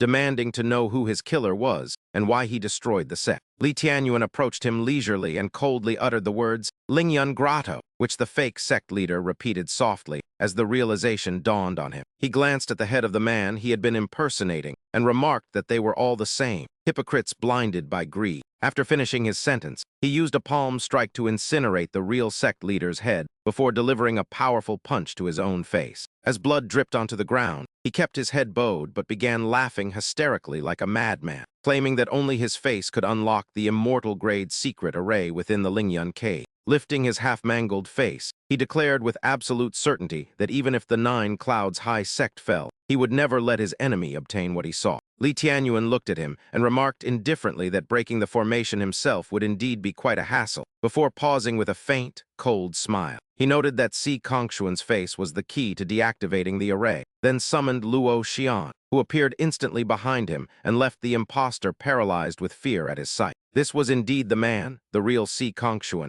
who clasped his hands and bowed to Li Tianyuan, solemnly addressing him as the palace master. That address struck the impostor like a thunderbolt, causing him to scream out a demand for his identity, to which Li Tianyuan coldly replied that he was the palace master of the Tianli Palace. After speaking, Li Tianyuan began walking toward his foe while the impostor cried out in sheer terror, unable to believe he was facing the palace master of the Tianli Palace. He stammered in shock at how young the palace master appeared, and demanded to know what the Nine Clouds High Sect had done to deserve such a merciless slaughter. With a face as dark as ink, Li Tianyuan spoke each word with heavy emphasis, stating that the Nine Clouds High Sect had always been his target, and he wanted them to vanish into nothingness. The impostor suddenly realized the true motive and asked if their ultimate goal was the Wan Yun sect, shouting in disbelief at how they could be so daring. Before he could finish his sentence, Li Tianyuan sent him flying with a kick, leaving him slumped on the ground as he muttered that it was simply impossible. He died in bitter resentment, and after the sect was dealt with, Si Kongshuan and Luo Xian asked Li Tianyuan if the divine artifact had been destroyed along with the Nine Clouds High Sect. Li Tianyuan glanced at him and asked if he truly seemed like the type of person who would leave nothing but total destruction in his wake, spreading his hands as he questioned him. Ignoring the question of whether that was true, Li Tianyuan ordered them to move toward the Lingyun cave, and the two of them arrived at the site shortly after. Inside was an array containing numerous heavenly meridian soul bones encased in transparent spheres, which Si Kongshuan observed were meticulously arranged to align with the celestial order. He noted that it was indeed an immortal's creation, and without his specific face, any reckless attempt to enter would have surely triggered a total collapse of the structure. Using his spiritual pressure to shift the moving spheres, Li Tianyuan remarked that the Nine Clouds High Sect must have been secretly hunting talented but powerless commoners for a long time. They specialized in harvesting their heavenly meridian soul bones, and then he closed his eyes to focus his senses on locating the soul bone belonging to Zio Yi. He repeatedly waved his hand to sift through the tens of thousands of soul bones in the cave, while Si Kongshuan watched him with curiosity. Si Kongshuan wondered what the sect intended to do with such a massive collection, and assumed the young master's heavenly meridian soul bone was surely among them. Suddenly, Li Tianyuan's brow furrowed as Si Kongshuan called out to him, but he snapped his eyes open and calmly declared that the bone was not in this place. A stunned Si Kongshuan asked how that could be, but Li Tianyuan firmly stated that his senses were not mistaken, and Zhu Mai's heavenly meridian soul bone was not there. He then asked if the mysterious nature of the formation meant there was a hidden secret area that they had yet to uncover. Li Tianyuan replied decisively that the array was designed for protection and had no concealment properties, leaving Si Kongshuan wide-eyed with astonishment. He asked what their next move should be, and Li Tianyuan explained that he intended to utilize the Great Array for his own purposes. He hoped to trace the spiritual trajectories of those involved in the formation to find a lead, and then he began to chant a mystical incantation. Ancient runes appeared in the air as he invoked the power to shake the heavens and reverse the universe, before clenching his fist and commanding the truth to manifest. The spiritual mist dissipated to reveal an image of Si Kongshuan, conversing with a masked individual who was giving him specific instructions. The figure told him to focus on his cultivation, because the situation at the Dong Sui Kingdom Imperial City was already prepared for him to prove his work. Upon seeing this, the real Si Kongshuan standing beside Li Tianyuan muttered the name of the Dong Sui Kingdom Imperial City just as the vision began to fade away. Si Kongshuan questioned him about the Huanking Dongsui Kingdom, asking if it wasn't merely a wisp of spiritual energy suspended in the air. Li Tianyuan narrowed his eyes, releasing a powerful aura while calculating with his fingers. A moment later, he spoke up unexpectedly.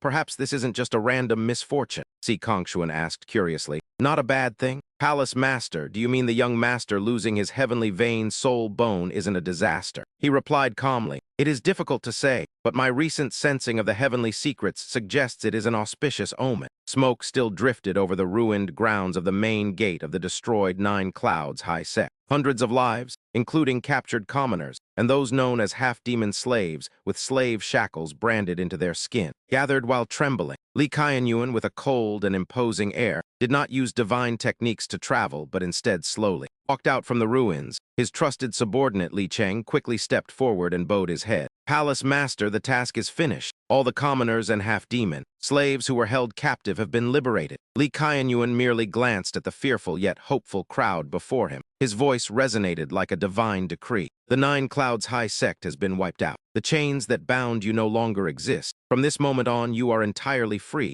Go wherever your heart desires. This announcement was like a sudden downpour in a parched desert. Joy erupted, surpassing all fear, causing even the men to be unable to restrain their tears. They cheered together, their voices thanking the immortal while calling out for their homes and families. In the midst of this, a middle-aged man with a haggard look stepped forward. He was Wang Fu, representing the people of Changyun Town, and he knelt to give thanks for saving their lives. However, his unconcealable worry forced him to reveal a terrifying secret. Immortal, you may not know, but this land is still completely within the range of an ancient formation. An invisible and sturdy barrier has imprisoned us here for generations. Furthermore, the allies of the Nine Clouds High Sect will surely hunt down those you have set free. Li Qianyuan listened in silence, then gently closed his eyes. Without needing any further explanation, he raised his sleeve. Instantly, a dull, shattering sound echoed through the air. It was not the sound of physical matter breaking, but the cracking of the sealing veil that had bound this land for many ages. In the distance, on the mountain peak,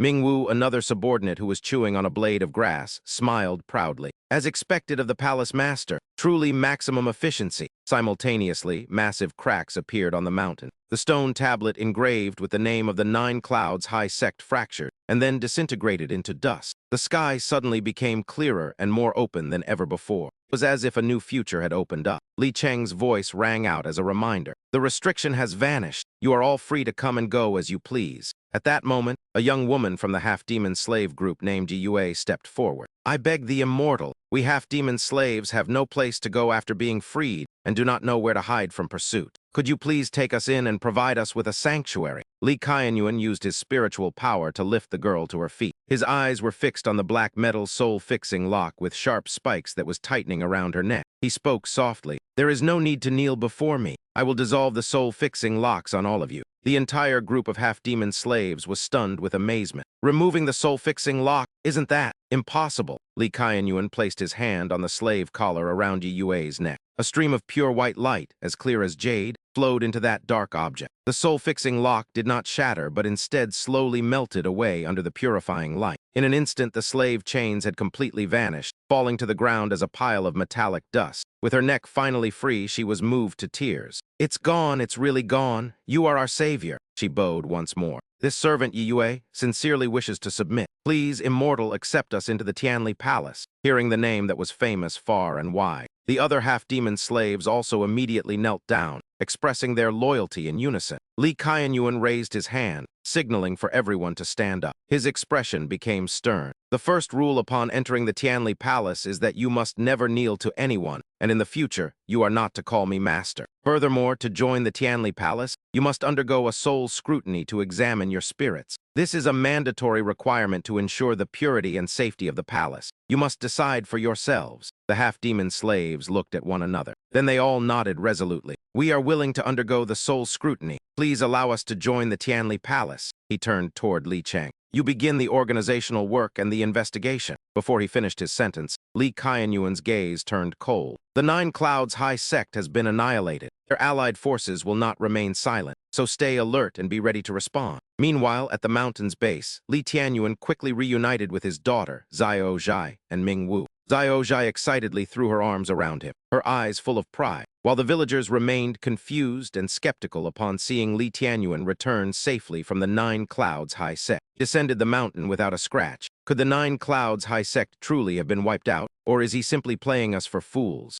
Xiao Zhai angrily tried to explain on her father's behalf, but a sudden, panicked cry rang out as the freed half-demon slaves and villagers appeared. Still holding their chains as they poured down from the mountain, they caused a terrible misunderstanding that sent the crowd below into a panic, screaming about the many half-demon slaves. They must have been sent by the Nine Clouds High Sect to slaughter us, so run. But then a man noticed something unusual. Wait, look, those are the people they took up the mountain. And in an instant, the panicked screams were replaced by the sobbing sounds of reunion. Tight embraces and heart-wrenching cries for brothers and fathers proved Li Tianyuan's words were true as a father wept, thinking his son Fu-er had perished. As a father tearfully held his lost son, the boy hurriedly pointed at Li Tianyuan, explaining that this immortal had single-handedly destroyed the Nine Clouds High Sect and broken the array to save them. The villagers' attitude shifted completely as they knelt and shouted in unison, thanking the immortal for saving the people of Changyun Town. Li Tianyuan remained cold, stating the restrictions were broken and they were free to go, yet despite their freedom, their faces showed only uncertainty.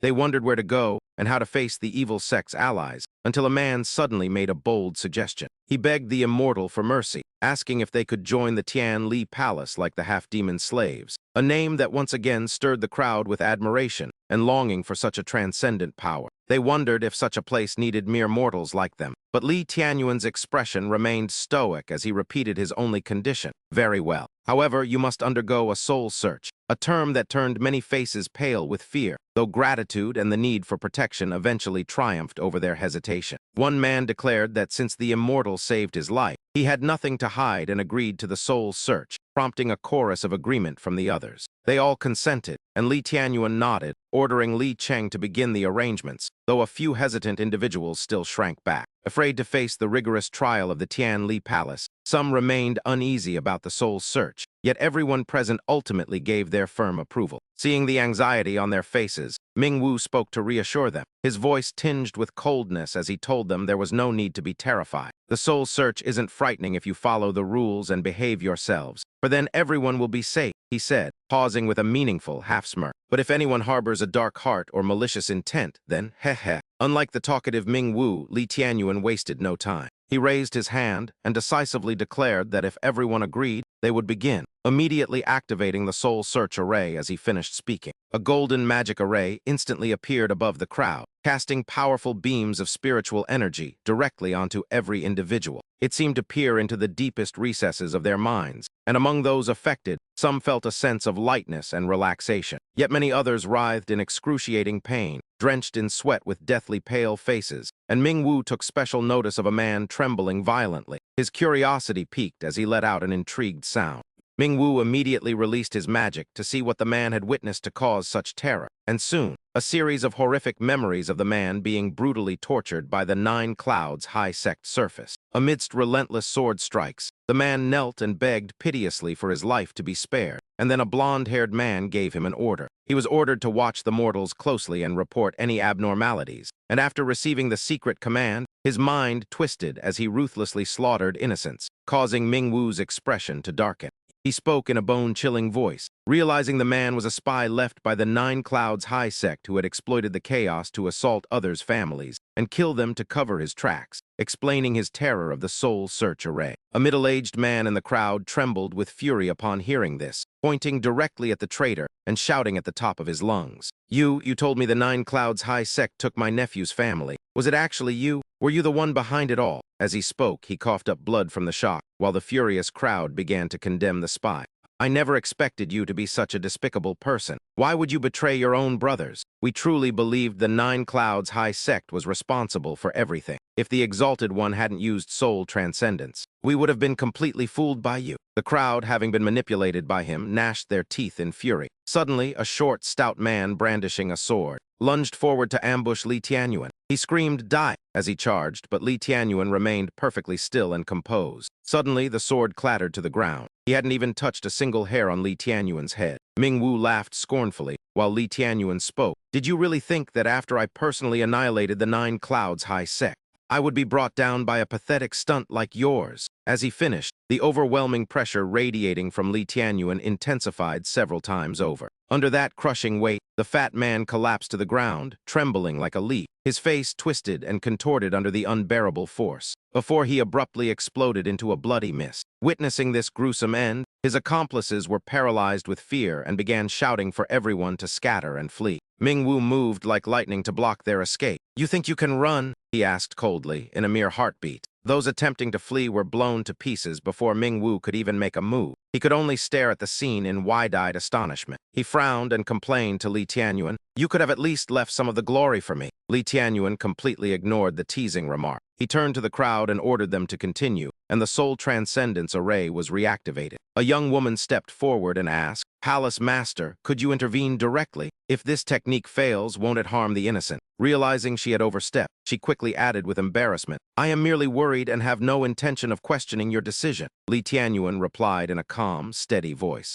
Everyone who enters my Tianli Palace does so voluntarily. I have never forced anyone. As for the soul transcendence, no matter how refined the technique, any method that interferes with memory will have flaws. If we detect hidden memories or any signs of abnormality, we will monitor them closely. Once a mole is identified, there is absolutely no need for mercy. After explaining, he told the girl, "From this moment on, you are a member of Tianli Palace. There is no need to be timid or fearful when speaking to me." The girl let out a soft sound, her eyes shimmering as she looked at him, her face flushing with shyness and admiration. Ming Wu began to tease her again. "Heh, look at that expression. Another one has fallen into the trap of love." A moment later, Li Qing respectfully reported, "Palace Master, the soul transcendence array is complete. No further issues were found." He nodded. "Good. Li Qing, take them to their quarters and begin their training." "Understood, Palace Master," Li Qing replied. Back at the carriage, Shi Yunwen and Xiao Zhai were sound asleep. Li Tianyuan walked over to Shi Yanhan, who was standing near where Xiao Dai was focused on her cultivation. She looked up and whispered a question about the girl, to which he shook his head slightly. Then Shi Yanhan asked, "What is your next plan?" He looked at his wife, his voice softening with tenderness. "We are heading to the Dong Sui Imperial City. Destiny has offered some guidance. It is worth investigating. Besides treating Xiao Dai, the seal on your body must be completely removed. In the Dong Sui Imperial City,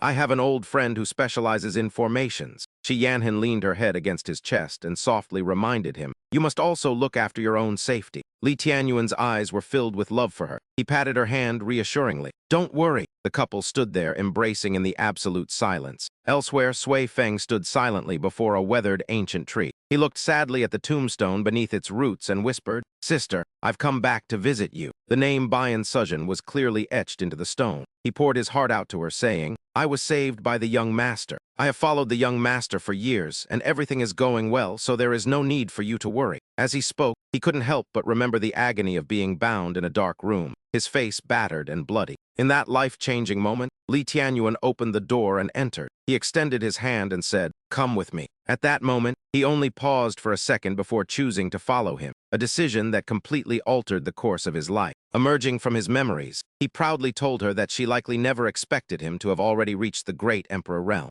No one could bully him anymore. As he spoke, he carefully wiped the dust from the tombstone when a strange noise suddenly echoed. Sui Feng's eyes sharpened as he shouted, "Who's there?" As an iron chain lunged at terrifying speed, but he tilted his body slightly, letting it graze his clothes as a cold wind whistled past his ear. A man in a black robe landed softly on the ground, looking up to say that he had finally appeared after 7 years of waiting. Correcting himself to 8 years, he claimed he knew the youth would return, while Sui Feng's face turned icy upon seeing the man's features. He hissed the words, "Life-taking ghost," through gritted teeth. The villain roared as his black chain coiled into a deadly vortex in midair, emitting a terrifying screech as he spoke coldly. His raspy voice carried murderous intent as he asked how he could finish his next mission without taking a life, while Sui Feng instantly activated the ethereal shadow heaven art, creating numerous lifelike illusions around him. Sui Feng and his clones charged together, forming a violent cyclone against his foe, causing the life-taking ghost to widen his eyes in shock. Realizing he had underestimated the youth, he never expected Sui Feng's power to have broken through to the great realm, a level he previously couldn't imagine, while Sui Feng remained silent. However, the pressure emanating from his body surged with increasing intensity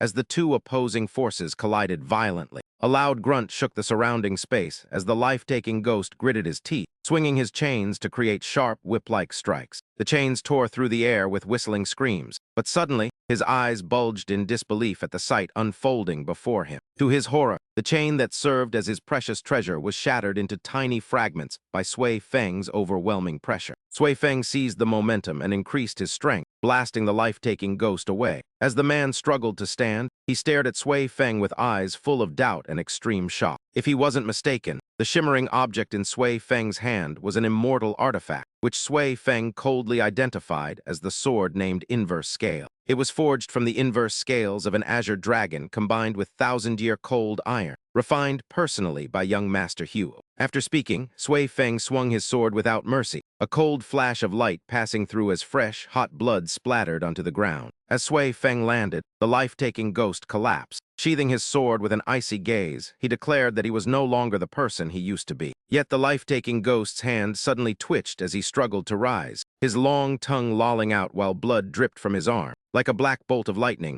he lunged at Sui Feng again, catching him by surprise. How was the life-taking ghost still alive? Meanwhile, in the imperial city of the East Sui Kingdom, Li Tianyuan's luxurious carriage began rolling through the city gates. The magnificent and exquisitely crafted carriage drew the curious gazes of the commoners, who whispered among themselves about which prestigious family owned such a grand vehicle. No one knew, as nothing similar had ever been seen even at the estates of top officials, leading some to wonder if a powerful vassal king from a distant land had arrived. Inside the carriage, Zhao sat with eyes closed in meditation, his body emitting a fiery red pressure quite different from Li Tianyuan's steady blue aura, causing Shi Yanhan to look at her son with worry. Zhao had been showing signs of pain for several days, making her fear that something had gone wrong during his cultivation of the extremely difficult 9-9 origin art. Fearing a potential mishap and sensing her mother's anxiety, Zhao timidly tugged on Li Tianyuan's sleeve and softly asked if Zhao was going to be all right. He gently stroked his daughter's head to reassure her, explaining that this was actually a good thing for her brother, leaving Zhao to stare at him in confusion. "A good thing?" she asked. But Li Tianyuan offered no further explanation as he placed 2 fingers on Zhao forehead to probe his meridians and energy before telling Shi Yanhan that their son's path was unique. Thanks to the bronze slip he had personally forged for the boy, Zhao could build his path of true power, but his exceptional talent caused his blood energy to strengthen too rapidly. Combined with the fusion of unique energies from pills or other items, the power within his body had become chaotic, which was why his cultivation was not progressing smoothly. Pausing for a moment, he gently took her hand and comforted her, saying she needn't worry because he would find some blood-chi spirit herbs in the city to soothe Zhao symptoms. At that moment, Mingwu's voice echoed from outside the carriage. "Young master, we have arrived at the Myriad Pill Pavilion," as the vehicle came to a halt before the entrance. Suddenly, a loud shout rang out, "Move aside! Do not block my young master's path," as a pair of gold-embroidered shoes stepped forward slowly. The newcomer was dressed in fine yellow silk, lightly waving a paper fan while staring coldly at the woman standing before him, causing the old lady to speak up helplessly. "Young master, how have we offended you? Why did you overturn our stalls?" He lifted his shoe, nonchalantly stating with extreme arrogance that those wretched stalls obstructed his view. They prevented him from seeing the luster of his new shoes. As the crowd recognized the newcomer, their expressions shifted to visible terror. They whispered that this disaster had returned and urged each other to stay away, fearing that catching his attention would lead to grave trouble. Suddenly, a heavy gold ingot struck a young man directly in the face, causing his nose to bleed. The one who threw it was the youth dressed in yellow. He shouted arrogantly, asking what the man was staring at before claiming he was handsome and wealthy, then repeatedly kicked the youth while yelling, "Watch your mouth! Is this enough for your medical expenses?" He barked as the victim clutched his head, pleading for mercy and crying out for help while bystanders watched. However, they lacked the strength and courage to intervene, and could only tremble in fear after he had beaten the young man within an inch of his life. He tossed a few more gold pieces for medical costs, wiped his hands with a cloth, and calmly remarked that he loathed people gossiping about him. Glaring provocatively at those nearby, he asked if they also desired medical compensation, prompting the terrified crowd to scatter in every direction. Once the crowd had been dispersed, his mood instantly brightened and he laughed gleefully, exclaiming how satisfying it felt. Opening his eyes, he spotted a carriage approaching slowly and arrogantly stood in the middle of the street to block its path, commanding it to halt. Mingwu curled his lip and picked at his ear, his voice sounding irritated as he asked if the man blocking his path wanted the carriage to be smashed. The man in yellow circled the carriage with greedy eyes, concluding that it was made of superior materials and possessed high defensive capabilities. He noted the spatial arrays that made it soundproof and comfortable, then approached Mingwu to declare that the carriage now belonged to him. "I've taken a liking to your carriage, so name your price," he stated, leaving Mingwu so incensed he wondered if the man was mentally unstable.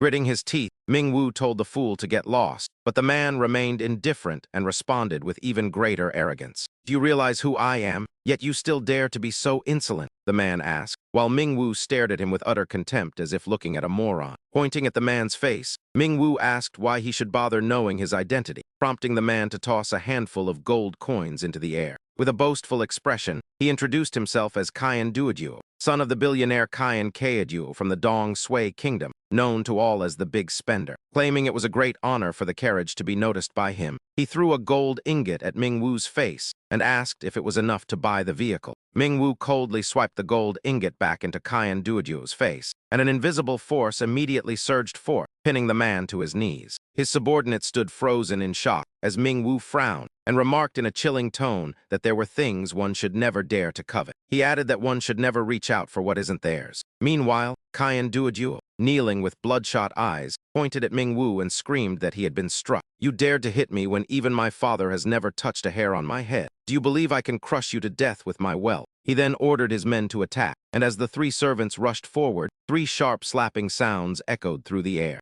Ming-Wu delivered a powerful slap to each of them, sending them flying, yet the man still failed to grasp the situation and continued to order them to strike harder. Before he could finish his command, his subordinates crashed to the ground around him, and it took a moment for Cayenne Duoduo to realize they had all been defeated. With no one left to obey him, he stared in horror at his groaning men and began to tremble violently, stammering that Ming-Wu had actually dared to strike him. He demanded compensation and vowed to bankrupt Ming-Wu, who simply shrugged and patted the man's shoulder, generously agreeing to pay him back. Cayenne Duoduo turned pale, but before he could utter a word, Ming-Wu delivered a thunderous blow that sent him flying through the air like a ball. Ming-Wu approached leisurely and pointed arrogantly at his hand, beginning a speech about how his slap was forged by heaven and earth and contained the moisture of the rain. It gathered the essence of the sun and moon. Being struck by it could clear the mind and extend one's life. Ming-Wu leaned in close and asked if this precious slap wasn't worth 1.8 million. Cayenne Duoduo clutched his cheek, which was swollen like a steamed bun, and ground his teeth while shouting, "You!"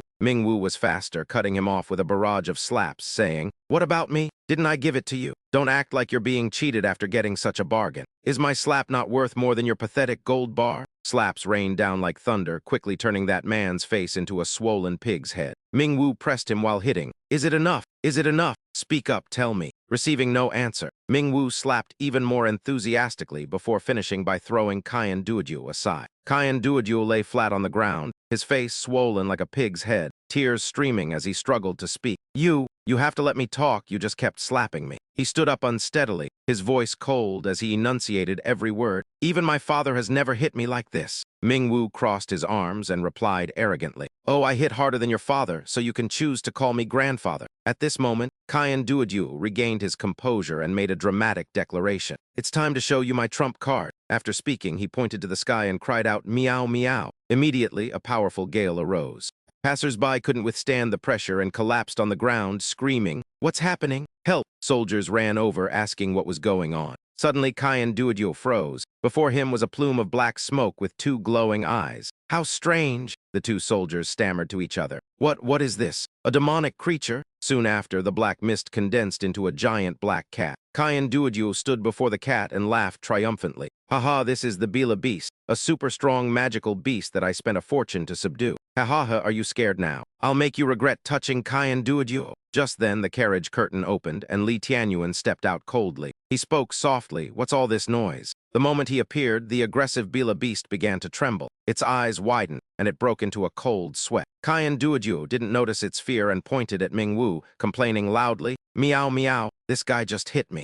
I want you to beat him into a pig's head." Nearby citizens whispered to each other, surprised that Cayenne Duoduo had such a magical beast follower. HMPH. A dog relies on its master's house, a chicken on its coop, and he relies on a cat. These words reached Cayenne Duoduo's ears, and he pointed at the two of them. He shouted, "Shut up, all of you. Do you want to pay for your own burials? I'll deal with anyone who talks too much." Then he ordered the Bila beast. "Meow, meow, attack!" The Bila beast behind him was sweating profusely. Li Tianyuan walked forward slowly, his invisible pressure so strong it terrified the beast. It groaned inwardly, "Oh my God, why did I run into this great master?" Cayenne Duoduo was still loudly coaxing it. "Meow, meow, take him down. When it's done, I'll prepare top-tier spiritual food and arrange servants to bathe you. Hurry up and hit him." Seeing no reaction, Cayenne Duoduo turned around and saw, oh no, what was this? The cat was frozen in fear. He touched it gently and called out, "Meow, meow, why aren't you moving?" Ming-Wu reached out and grabbed Cayenne Duoduo's head, warning him coldly, "Beaten into a pig's head. You brat, it seems you haven't had enough yet." He looked at Ming-Wu in terror and stammered, "It wasn't me, I didn't mean it." Ming-Wu continued slapping him while Cayenne Duoduo cried and begged for his life. I was wrong. Don't hit me anymore, grandfather, I won't do it again." Even more shockingly, seeing its master kneeling, the Bila beast immediately followed suit, prostrating itself on the ground and crying out, "I was wrong, please spare my life." Cayenne Duoduo's mouth hung open in disbelief. His Bila beast was actually apologizing. He called out loudly, "Meow, meow." Li Tianyuan told Ming-Wu not to waste any more time. Following his orders, Ming-Wu gave Cayenne Duoduo one last slap, sending him flying like a ball. He raised an eyebrow and said, "Grandson, learn some humility. Otherwise, you might turn into a pig's head every day." Seeing his two subordinates had stood up, he shouted angrily, "What are you standing there for? Let's go." The subordinates helped him away as he yelled back, "Just you wait. Next time we'll see who becomes a pig's head." As Li Tianyuan's carriage drove down the street, everyone looked up in awe. Their faces were filled with terror and they couldn't stop exclaiming, "Who is in that carriage that could make such a magical beast kneel in fear? I don't know, I've never seen him before. This person has the aura of a sovereign. He's definitely not simple." Seeing the Paila beast following them, Mingwu couldn't help but ask, "Why are you following us?" It bowed its head and let out a long, bitter sigh. Life isn't easy, and even a cat must work for a living. Mingwu teased, "I say, great one, other great emperor-level experts hide in caves. Why are you wandering the world looking for a job?" It replied dejectedly, "I finally managed to trick a fool into supporting me, but you ruined everything." Mingwu was displeased and warned it coldly, "This is because of your own weakness. Why blame the young master?" It pointed a paw at its face and spoke indignantly, "Do you know how hard it is to earn a peaceful meal in these times? I was doing fine at the Xuan Yin sect, being pampered by that idiot Kyan Duoduo with plenty of resources. Otherwise, I'd have to go out and kill for food, which is dangerous. But they provoked this master, and now I have to worry about my livelihood again." Saying this, it shed a few crocodile tears, not forgetting to cast a reproachful glance at Li Qianyuan. Mingwu's face turned pale with anger. He glared at it and questioned coldly, "If I recall correctly, you bully the weak and fear the strong. You abandoned them the moment things went south, didn't you? So why blame us?" The Paila beast immediately retorted, "How can you blame me? This is called being adaptable. Those who lack vision are already dead in the wilderness. The fact that I'm alive proves I'm smart." Looking at Li Qianyuan as if he were a savior, it tried to look cute to persuade him. "Oh, in this day and age, one will die without food. How about you take me in, great master?" Then it showed off its prowess. "Look at my powerful claws and my soft, silky fur. My spirited eyes make me the top choice for a house pet. I can even appraise treasures and sense cultivation levels for you." Li Qianyuan bluntly insulted it. "You are too weak." These words made the Paila beast cough up blood. It stammered, "I am the dignified Paila beast, weak," before it could finish. It was struck by Li Qianyuan's invisible pressure, making its whole body tremble. It immediately changed its tune and lay on the ground crying and throwing a tantrum. "I am too weak, so weak, sob, sob." Just as it was immersed in its sorrow, Mingwu spoke up. "Stop, stop, stop. Can you shrink a bit? You're scaring people." The Paila beast glanced at the frightened citizens and casually agreed. "Fine." Then it transformed into an adorable kitten. Mingwu watched this with eyes nearly popping out, exclaiming, "You can actually shrink." Just then, Xiaozhai peeked out. Seeing the kitten, the little girl couldn't help but exclaim, "Daddy, it's so cute." She then approached to observe the Paila beast face to face. Realizing this was a golden opportunity, the Paila beast immediately pounced into Xiaozhai's arms to act cute, making her very happy. It thought joyfully, "Ha, now I have a backer. As long as I protect this little girl well, I'll have a carefree life. I'm so brilliant." Nestled in Xiaozhai's arms, the Paila beast spoke to Li Qianyuan. "I am a regional overlord after all. I might not guarantee other things, but protecting this little lady is no problem at all." Xiaozhai really liked the kitten. She looked up with sparkling eyes and asked, "Daddy, can I keep it with me?" Li Qianyuan couldn't bear to refuse his precious daughter. He sighed and reluctantly agreed. "Fine. Although its strength is pathetic, it'll suffice as your pet," having gained his permission. The little girl cheered, "Thank you, Daddy." Then Li Qianyuan manifested a sphere filled with spiritual energy and threw it toward the Paila beast. It caught the sphere.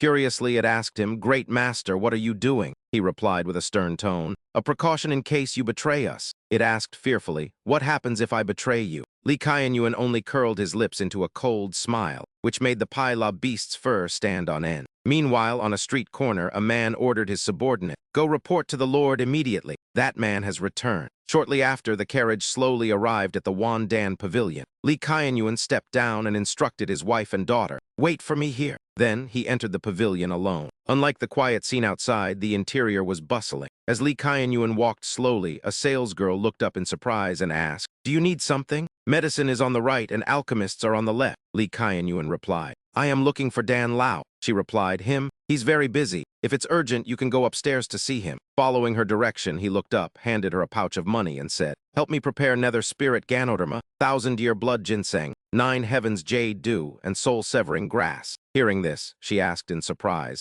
"Blood ginseng and Ganoderma combined with jade dew to boost chi and blood. However, soul-severing grass is incompatible and highly toxic. Why do you want to buy it?" Just then, a man stepped forward to answer. Speaking in place of Li Tianyuan with a sarcastic tone, he said it was clearly to get close to Elder Dan's daughter. He then told the girl that many people come to Wandan Pavilion under the guise of seeking Elder Dan, but they actually have ulterior motives. He then glared at Li Tianyuan with disdain and sneered, saying he despised wealthy, pampered young masters like him the most. You only want to spend money to win a beauty's smile, but these herbs are life-saving medicine for others, not toys for your amusement. He then handed money to the salesgirl, stating he needed the soul-severing grass to refine a meridian-reconnecting pill, leaving her staring blankly at the two men. The girl pushed Li Tianyuan's money back and politely declined, saying precious herbs must be sold to those who truly need them. Li Tianyuan then stepped toward her. He spoke calmly, warning that combining soul-severing grass with a meridian-reconnecting pill would be extremely dangerous over time,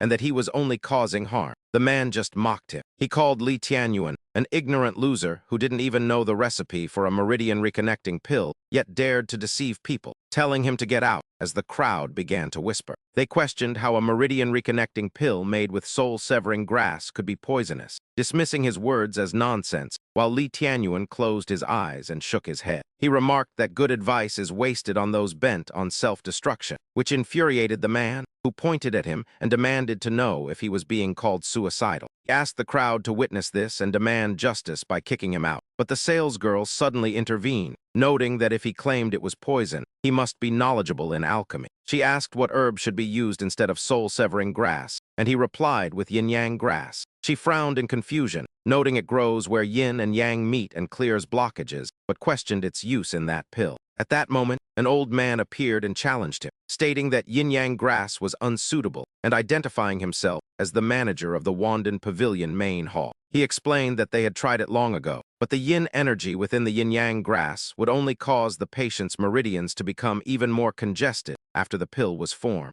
Another man crossed his arms and arrogantly declared that this was a fact known to every alchemist at Wanden Pavilion, while someone else chimed in. They mocked him for talking nonsense despite acting like an expert, but Li Tianyuan replied coldly and firmly that they simply hadn't used the correct method. The middle-aged manager looked up and questioned how it should be prepared, so he slowly explained that yin-yang grass contains the circulation of both life and death energies. He stated that if gentle fire energy is used directly for refining, the aggressive flames will activate the death energy. Instead, alcohol must be used for the refinement process. He explained that its water essence is what awakens the life energy. But as soon as he said this, the entire hall erupted into loud, mocking laughter. They laughed at the absurdity of using alcohol in a cauldron, wondering if this pampered young master was so drunk that he was just looking for entertainment. They reminded him that this was Wanden Pavilion, not a tavern for reckless talk, while the manager glared at him sternly, stating that herbs are the foundation of pills and must never be lied about. He accused him of speaking nonsense to deceive everyone, and declared that as a deterrent, any future purchases he made at Wanden Pavilion would be charged at 10 times the price. Li Tianyuan simply shook his head with an indifferent attitude, saying it was up to them whether to believe him, prompting a purple-robed man to point at him and shout for the brat to get out. He told him that Wanden Pavilion did not welcome him and to stop obstructing their business, a sentiment that was immediately echoed by everyone else in the hall. They all chimed in, mocking his lack of knowledge and calling him shameless, but Li Tianyuan completely ignored their criticisms. He slammed his money bag onto the counter and told the girl he wanted to buy herbs, causing the surrounding crowd to scoff in disdain. The girl stood there in a daze, staring at him wide-eyed and speechless, until another man interrupted loudly, telling her she had seen it for herself. He claimed Li Tianyuan was intentionally causing trouble and insisted she sell him the soul-severing grass for his pill, causing the girl to regain her serious expression. She declared that alchemy involves human lives, so the matter regarding the soul-severing and yin-yang grasses had to be clarified to avoid disastrous consequences. After a moment of reflection, she turned to Li Tianyuan and suggested that since he was so certain of his stance, he should demonstrate his capabilities. It is also to let everyone witness firsthand how water is used for alchemy. Another elder immediately agreed, saying they would know the truth soon enough. Li Tianyuan did not object, as he composedly walked toward the vessel of liquid and picked it up with ease. He then glanced around at everyone in the hall and confidently announced that he would broaden their horizons regarding the water alchemy method. The name was so foreign to those present that they began whispering in confusion, wondering if he truly intended to refine pills with water and how the temperature could possibly be sufficient. To see what he was up to, Li Tianyuan handed the girl a slip of paper and requested a full set of medicinal ingredients, which she then read aloud. High-grade yin-yang grass, extreme yin snail, and dark orchid mushroom.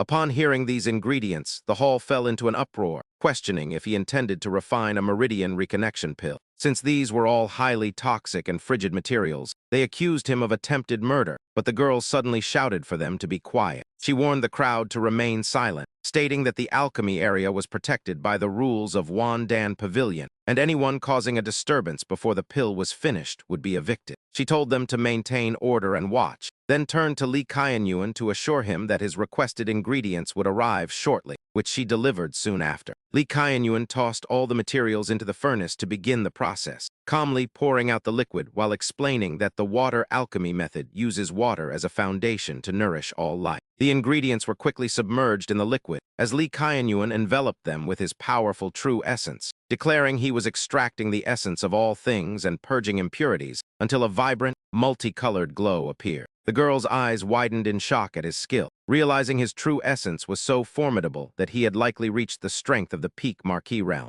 A bystander whispered, wondering if his claims were actually true, and a moment later, the various colors merged together to form a brilliant golden radiance. Lee Kyan-yuan continued reciting the incantation. Heavenly flowers gather dew. The red furnace births itself, before pointing at the golden light and shouting for it to be collected. A blinding flash of light suddenly filled the entire room, forcing the crowd to cover their eyes and cry out in pain, wondering what was happening as they lost their vision. The girl was also terrified, unable to believe such high temperatures could be achieved through water alchemy. But just a moment later, the light turned purple, and a perfect pill with intricate patterns was finished. Once the refinement was complete, Lee Kyan-yuan caught the pill in his hand, leaving everyone stunned and wondering if he had truly succeeded. Looking at the color and the pill veins, they recognized it as a high-grade meridian reconnection pill. Yet a man still voiced his doubts, questioning if it might be a fake. Lee Kyan-yuan calmly replied that they would know the truth by testing it, which made the skeptical man hesitate out of fear that the toxic ingredients might kill him,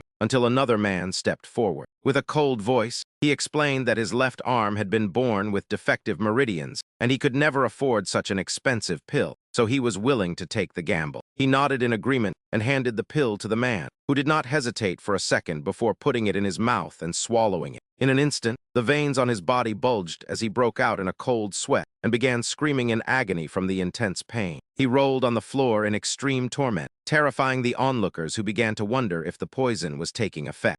At that moment, another man pointed directly at Lee Kyan-yuan and shouted that he clearly had ill intentions and was publicly murdering someone. He ordered his subordinates to surround Lee Kyan-yuan, but the girl immediately signaled them to stop and told them to look at the man's arm. Everyone then noticed the man's previously withered left arm was tensing up, and just a short while later, he was actually able to move it. The man sat up in total shock as he stared at his own hand, stammering in disbelief that he had actually been healed. He then stood up straight and respectfully bowed to Lee Kyan-yuan, expressing his deep gratitude for the gift of the medicine. Lee Kyan-yuan did not respond, but simply asked the girl if she had seen enough, leading her to admit their mistake now that the truth was undeniable. At this point, everyone in the hall was wide-eyed with astonishment, whispering among themselves about how he could have recovered so quickly. Is this 1 in 10 chance of survival alchemy method actually real? Without a word, the entire crowd surged toward Lee Kyan-yuan. They eagerly asked, "Young master, do you have any more pills? We wish to trade with you. Indeed, we are in desperate need of meridian reconnecting pills.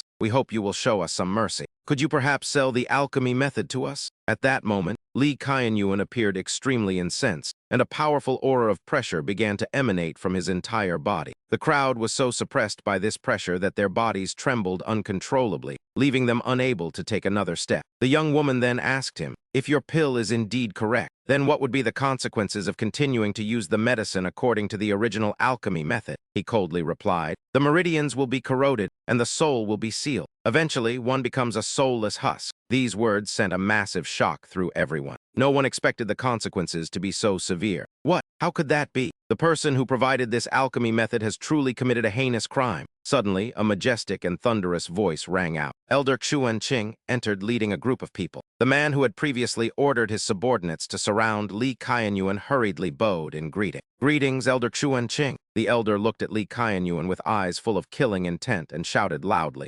"HMPH, who are you to dare come here and spread such delusions among the masses?" The method for refining the meridian reconnecting pill was collected and gifted to the Wandan Pavilion by the current Prime Minister Lin. It has been verified by countless masters, so how could you be allowed to slander it? Without Lee Kyan-yuan needing to speak, the crowd hurriedly explained, "Elder, but he truly did refine the meridian reconnecting pill. It's true, we witnessed with our own eyes that this man's arm was healed. Elder Xuan-Ching did not believe them at all and snorted with utter contempt. HMPH, didn't he just intentionally create a blinding flash of light earlier? Who knows if he used some trickery to perform a substitution act, sacrificing this man just to deceive everyone else? Li Qianyuan spoke up and requested the young woman, "Please bring the pill refining method for me to examine." Elder Xuan-Ching immediately lunged forward, unleashing binding chains while shouting, "Who are you to dare act so insolently at the Wandan Pavilion? Surrender now." The chains wrapped around Li Qianyuan's body from top to bottom, yet he remained standing calmly in place, indifferent to the techniques his opponent was employing. Every time Elder Xuan-Ching struck, the number of chains multiplied, yet before long his face had turned deathly pale. Cold sweat poured down as he seemed to be on the verge of total exhaustion. He was secretly astonished that such a young man could possess such profound internal energy. Could he be from a rival faction intentionally making things difficult for Prime Minister Lin? Just then, a man stepped forward to intervene, saying, "Elder, please stop. This young man's strength is far too profound to fathom. I fear he possesses the power of a great emperor." As soon as those words were spoken, Li Qianyuan used only one hand to effortlessly shatter all the chains. Seeing this, the young woman became extremely anxious and exclaimed, "This is not good." She hurriedly stepped between them and loudly mediated, "I implore you all, the Wandan Pavilion is a place that reveres the Tao of alchemy. If there are any doubts, please resolve them through an alchemy competition. Do not resort to violence and conflict." Afterward, the young woman turned to Li Qianyuan and said, "Young master, I will bring the alchemy method you require immediately." Having said that, she glanced briefly at Elder Xuan-Ching. He gave a cold snort and said, "Fine, if you insist that the method is flawed, then this old man will use an alchemy debate to deal with you." Li Qianyuan calmly nodded in agreement and said, "Very well." Not long after, the young woman brought the alchemy method and handed it to him, saying respectfully, "Please examine it, young master. If you can point out the flaws in this method, it would be a blessing for everyone." Li Qianyuan then began to flip through the book. Elder Xuan-Ching looked skeptical and remarked sarcastically, "The combination of stone bone grass and mysterious jade marrow is aided by the fusion of the 100 spirit fruit, with the dosage of the human soul flower strictly controlled. As for the alchemical fire, it is naturally managed by an experienced alchemist. How could it possibly be as terrible as you claim?" Li Qianyuan finished reading very quickly. He closed the book and casually tossed it toward Elder Xuan-Ching. The crowd broke into a commotion, exclaiming in terror, "Is it true? Could this pill formula really be flawed? Oh no, my young master is still taking this kind of pill. What should we do?" Elder Xuan-Ching's face turned purple with rage. He pointed directly at Li Qianyuan and scolded loudly, You are speaking nonsense and blatant slander." Afterward, he raised his voice to justify himself to the crowd. "The combination of stone bone grass and mysterious jade marrow is assisted by the 100 spirit fruit, with the human soul flower meticulously controlled, and the alchemical fire managed by an experienced alchemist. How could it be a disaster like you say? I see that you are merely nitpicking to deceive the public." However, his words caused some people to feel conflicted. They nodded, thinking that his explanation sounded reasonable. The young woman suddenly recalled the words of the pill elder, who had warned that while these alchemy formulas were effective, some of the medicinal ingredients were used in a rather perplexing manner. She began to harbor doubts, wondering if he was right. Elder Xuan-Ching sternly declared, "Furthermore, whether your meridian rejuvenation pill is actually effective. I must also conduct a test to prevent you from passing off a counterfeit as the real thing." Having said that, he pointed at the man whose arm Li Qianyuan had just healed. "Come here, I need to use the pill testing device. We will draw your blood for the inspection." Soon, a Killen-shaped pill testing machine was brought out. He looked at Li Qianyuan with contempt, thinking to himself, "HMPH, you brat. This is what happens when you don't know your place." Then the subordinate of the healed man dripped blood onto the machine. As the droplet hit the Killen's tongue, its eyes instantly lit up, its body erupted in flames, and it roared before charging straight toward the crowd. The girl fled in terror, but Li Qianyuan merely spared a glance, the pressure radiating from his eyes causing the Killen to freeze instantly in its tracks. Another man rushed forward and struck the Killen with a palm, shouting, "Watch out!" as the creature immediately shattered into pieces. 2. Subordinates anxiously ran over to support the girl who had fallen to the ground. "Are you all right, miss?" The girl shook her head and replied, "I am fine." He breathed a sigh of relief. "That is good. If anything happened to you, we would have a hard time answering to Elder Dan." Everyone present in the room was paralyzed with extreme fear, their faces pale and mouths agape in shock. Elder Xuan-Ching pointed at Li Qianyuan.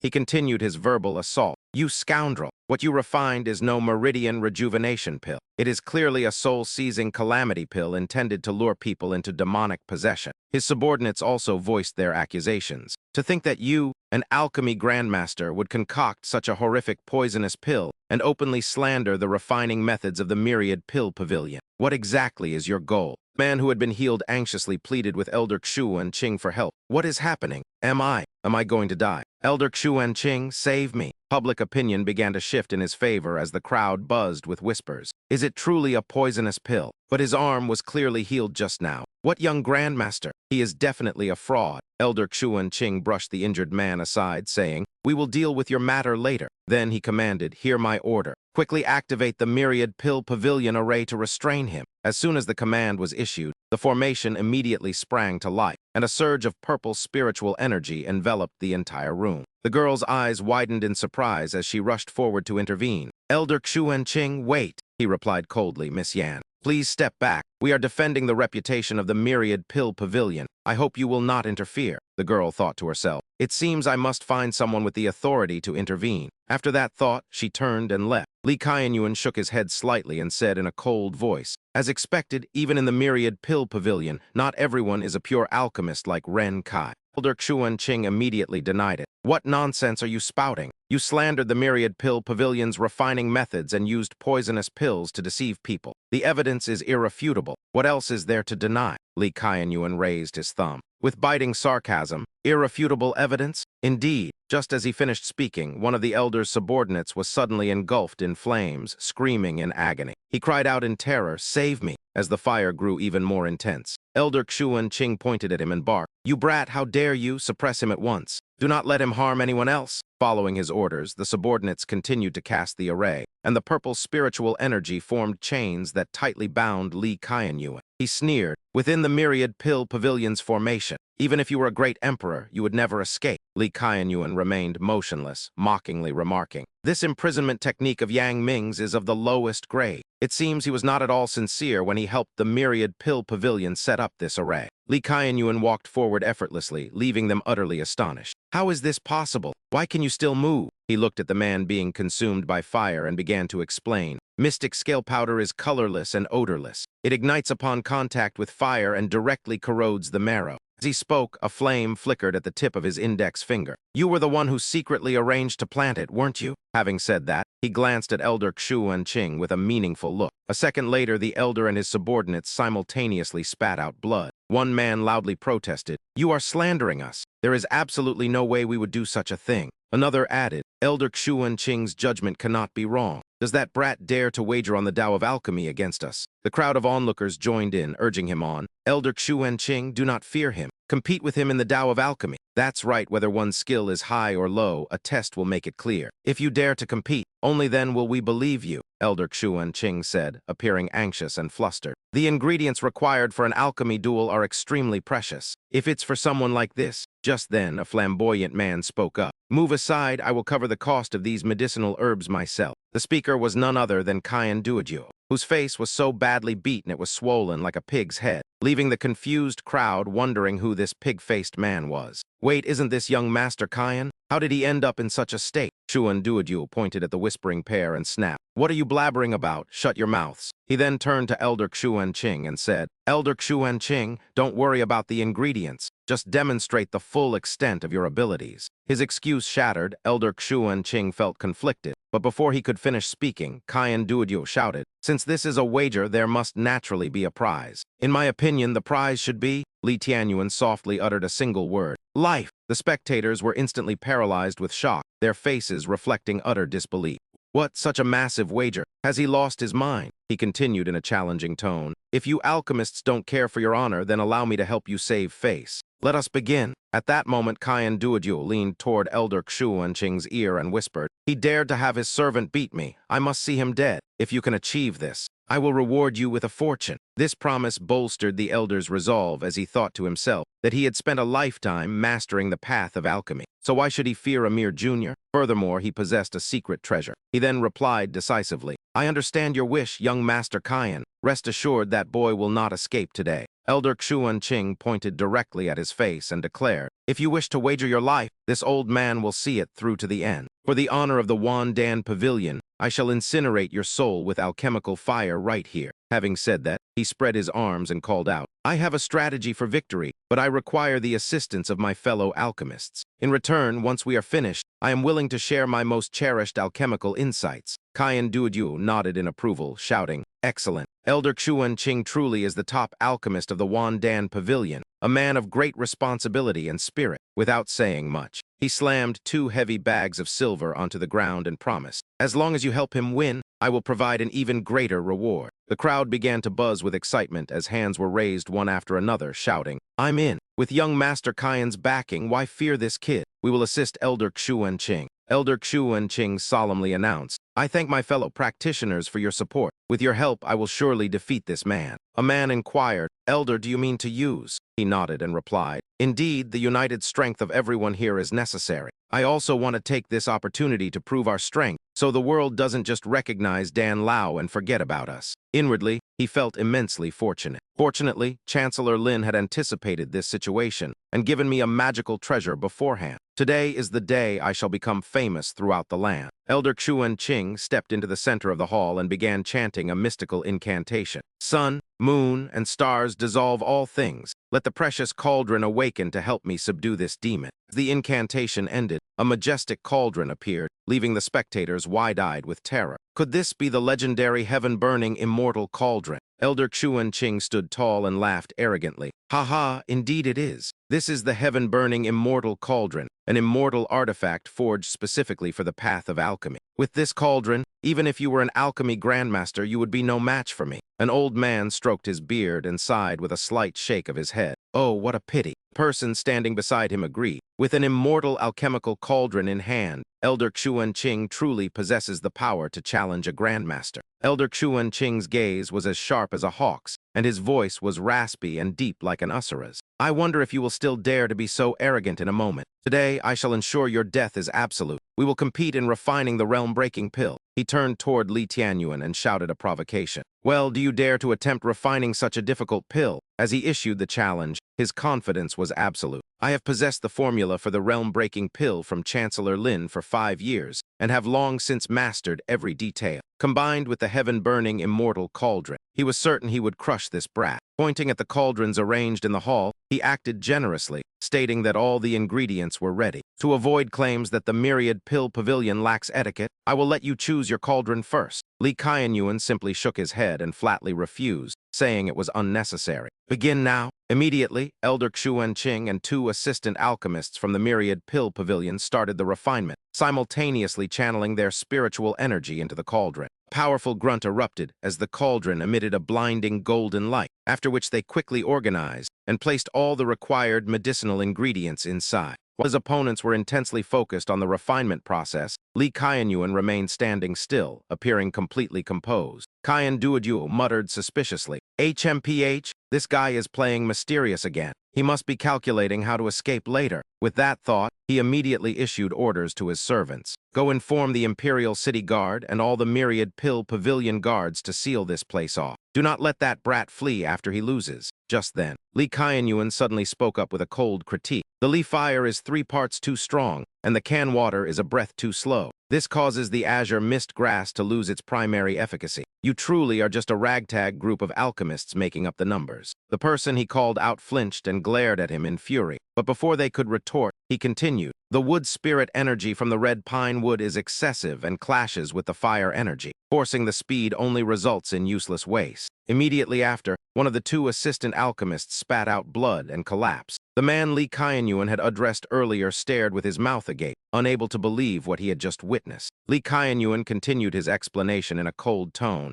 "The pill fire is unstable. The foundation is superficial, and resources are being wasted. The order of the medicinal catalysts is scrambled, and the roles of the ingredients are reversed. This method harms both others and oneself. Hearing this, Elder Qian turned red with rage and roared, "You despicable scoundrel! Are you intentionally using these words to disturb our refinement?" He replied with a tone of disdain. "You are just a bunch of clowns performing for my amusement." Elder Qian was forced to continue his work. However, he still glared at him, puffing coldly and shouting a warning. "Since you are so arrogant, do not resort to tricks to stall for time when you end up empty-handed later." A moment later, a transparent purple dragon-shaped mist rose from the heaven-dividing immortal cauldron. Someone cheered excitedly. "It's a success! The realm-breaking pill is complete." Elder Qian retrieved the pill and held the realm-breaking pill high, saying triumphantly, "Brat, my pill is finished. Where is yours?" The audience was stunned as they looked at the pill in his hand, whispering among themselves that its quality had nearly reached that of a first revolution immortal pill. Elder Qian is truly talented. Perhaps the myriad pill pavilion has found another genius capable of leading besides the pill elder. Qian Duoduo laughed gloatingly. "Aha, your act is over. Elder Qian's immortal pill is done, and there is only enough time left for a stick of incense to burn. Even a god couldn't make it in time. Are you planning to run?" He only glanced at him indifferently. By now, the crowd had surrounded him from behind. Standing in a prime position, Qian Duoduo arrogantly declared, "Now, even if you want to run, it is too late." In front of him, Elder Qian pointed at his face and barked, "Brat, surrender now and prepare for your death." Li Qianyuan completely ignored the insults, took out several pill bottles, and then clenched his fist. Immediately, two streams of energy, one green and one red, appeared, intertwining and blending together. The audience was utterly shocked and could not comprehend his actions. "What on earth is he doing?" someone exclaimed. Another person stammered in reply, "I have never seen a void refining technique like this before. This technique might be even more profound than the legendary universe palm. Could this man be more than just an alchemy grandmaster, perhaps a legendary great grandmaster?" Elder Qian's eyes widened as he muttered in denial, "Impossible, absolutely impossible. Refining pills by using other pills as ingredients. I have never heard of such a thing. He must be going mad because he knows he is about to lose." From Li Qianyuan's clenched fist, green, yellow, and red lights merged, creating a beautiful spectacle as he slowly opened his palm. Something even more astonishing occurred. A pill with exquisite patterns, emitting a brilliant golden aura, was complete. A terrified voice suddenly shattered the silence. This is a first revolution immortal pill." Those words sent a shockwave through the hall. Everyone looked at each other in amazement, unable to believe their ears. "What, did we hear that correctly?" Qian Duoduo rubbed his eyes vigorously, telling himself, "I must be seeing things, or perhaps I am daydreaming." That man hurriedly ordered his subordinate to pinch him, and the subordinate complied without hesitation, squeezing his chubby, bun-like cheek with all his might. Qian Duoduo shrieked in agony, realizing the pain was real, and in a fit of rage, that man delivered a thunderous punch to his subordinate.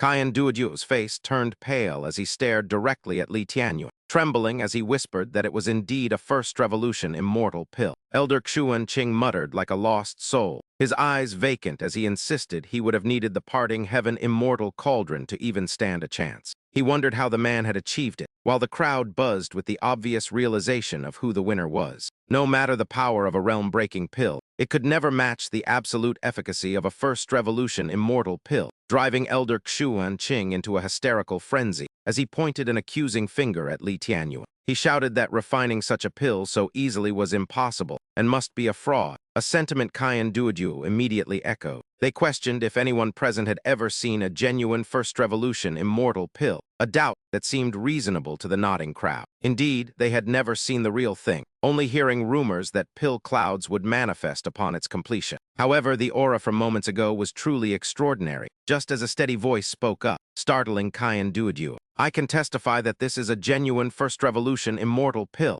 Elder Dan stated, standing before his daughter as Elder Qian immediately leveled his accusations. He urged Elder Dan to activate the killing formation and suppress the arrogant man who had slandered the 10,000 pill pavilion's refining methods. Suddenly, Li Tianyuan used his spiritual energy to effortlessly pull the pill from Qian's grasp, causing the elder to cry out in shock. In a flash, the realm-breaking pill was in Li Tianyuan's hand, and he used the medicinal power of his own pill to trigger a reaction in the other. Someone gasped in disbelief, wondering if it was even humanly possible to use the power of an immortal pill to counter a realm-breaking pill. A thick plume of black and red gas erupted from the pill in Qian's hand, leaving Kyan Duoduo frozen like a wooden statue until only a faint red mist remained. Li Tianyuan calmly explained that the refining method was erratic and the medicinal properties were conflicting, hiding a looming disaster beneath a facade of effectiveness. He warned that long-term use would lead to mutations, and the crowd finally believed him as they whispered about the truth of his words. It became clear that Elder Xuanqing's pill had severe side effects, as the clash between the two pills forced the toxins out as black vapor. Still refusing to accept reality, Elder Xuanqing stubbornly insisted that he was being slandered by the man. Elder Dan intervened with a cold tone, stating the truth was undeniable before bowing respectfully toward Li Tianyuan. He apologized to Mr. Li for the subordinate's insolence and the pavilion's lack of oversight, leaving Elder Xuanqing fuming with rage. Xuanqing gnashed his teeth and questioned if the elder was referring to him, only to be met with a frigid gaze and a condemnation of his use of poison. Elder Dan pointed out that black scale powder was under his jurisdiction before stripping him of his rank and banishing him from the pavilion forever. Xuanqing showed no remorse, threatening Xiang Kai and vowing to seek justice from General Lin as he prepared to leave. He turned to walk away, but was immediately blocked by Li Tianyuan, who stood firmly in his path. The man uttered only 2 words regarding their wager, causing Xuanqing to lose all composure and scream about whether he truly intended to take his life. Before he could finish his sentence, he coughed up a mouthful of blood as Li Tianyuan claimed his life with a single finger. Elder Dan and the onlookers watched in horror as Elder Xuanqing collapsed silently to the floor, leaving the room in a deathly hush. As Li Tianyuan looked toward Elder Dan, the young woman beside the elder whispered in fear that it was fortunate she had brought her father, given the man's lethal nature. Elder Dan shook his head slightly, noting that things wouldn't stop until chaos reigned, and that Xuanqing's bottomless greed had simply led him to his own demise. Fortunately, the situation was not yet beyond repair, so Elder Dan ordered a tray of medicinal herbs to be brought out and spoke respectfully to Li Tianyuan with clasped hands. These are the Nether Spirit Rise, 1000-year blood ginseng, 9 heavens jade dew, and soul-severing grass you require. They are all of the highest quality, so please accept them. He hoped the gentleman would let his anger subside as the rare herbs were neatly arranged, and Li Tianyuan nodded in satisfaction, while Elder Dan offered a kind warning. Sir, although Xuanqing is dead, he was backed by the current Minister Lin, a man of immense power who may cause trouble for you in the future.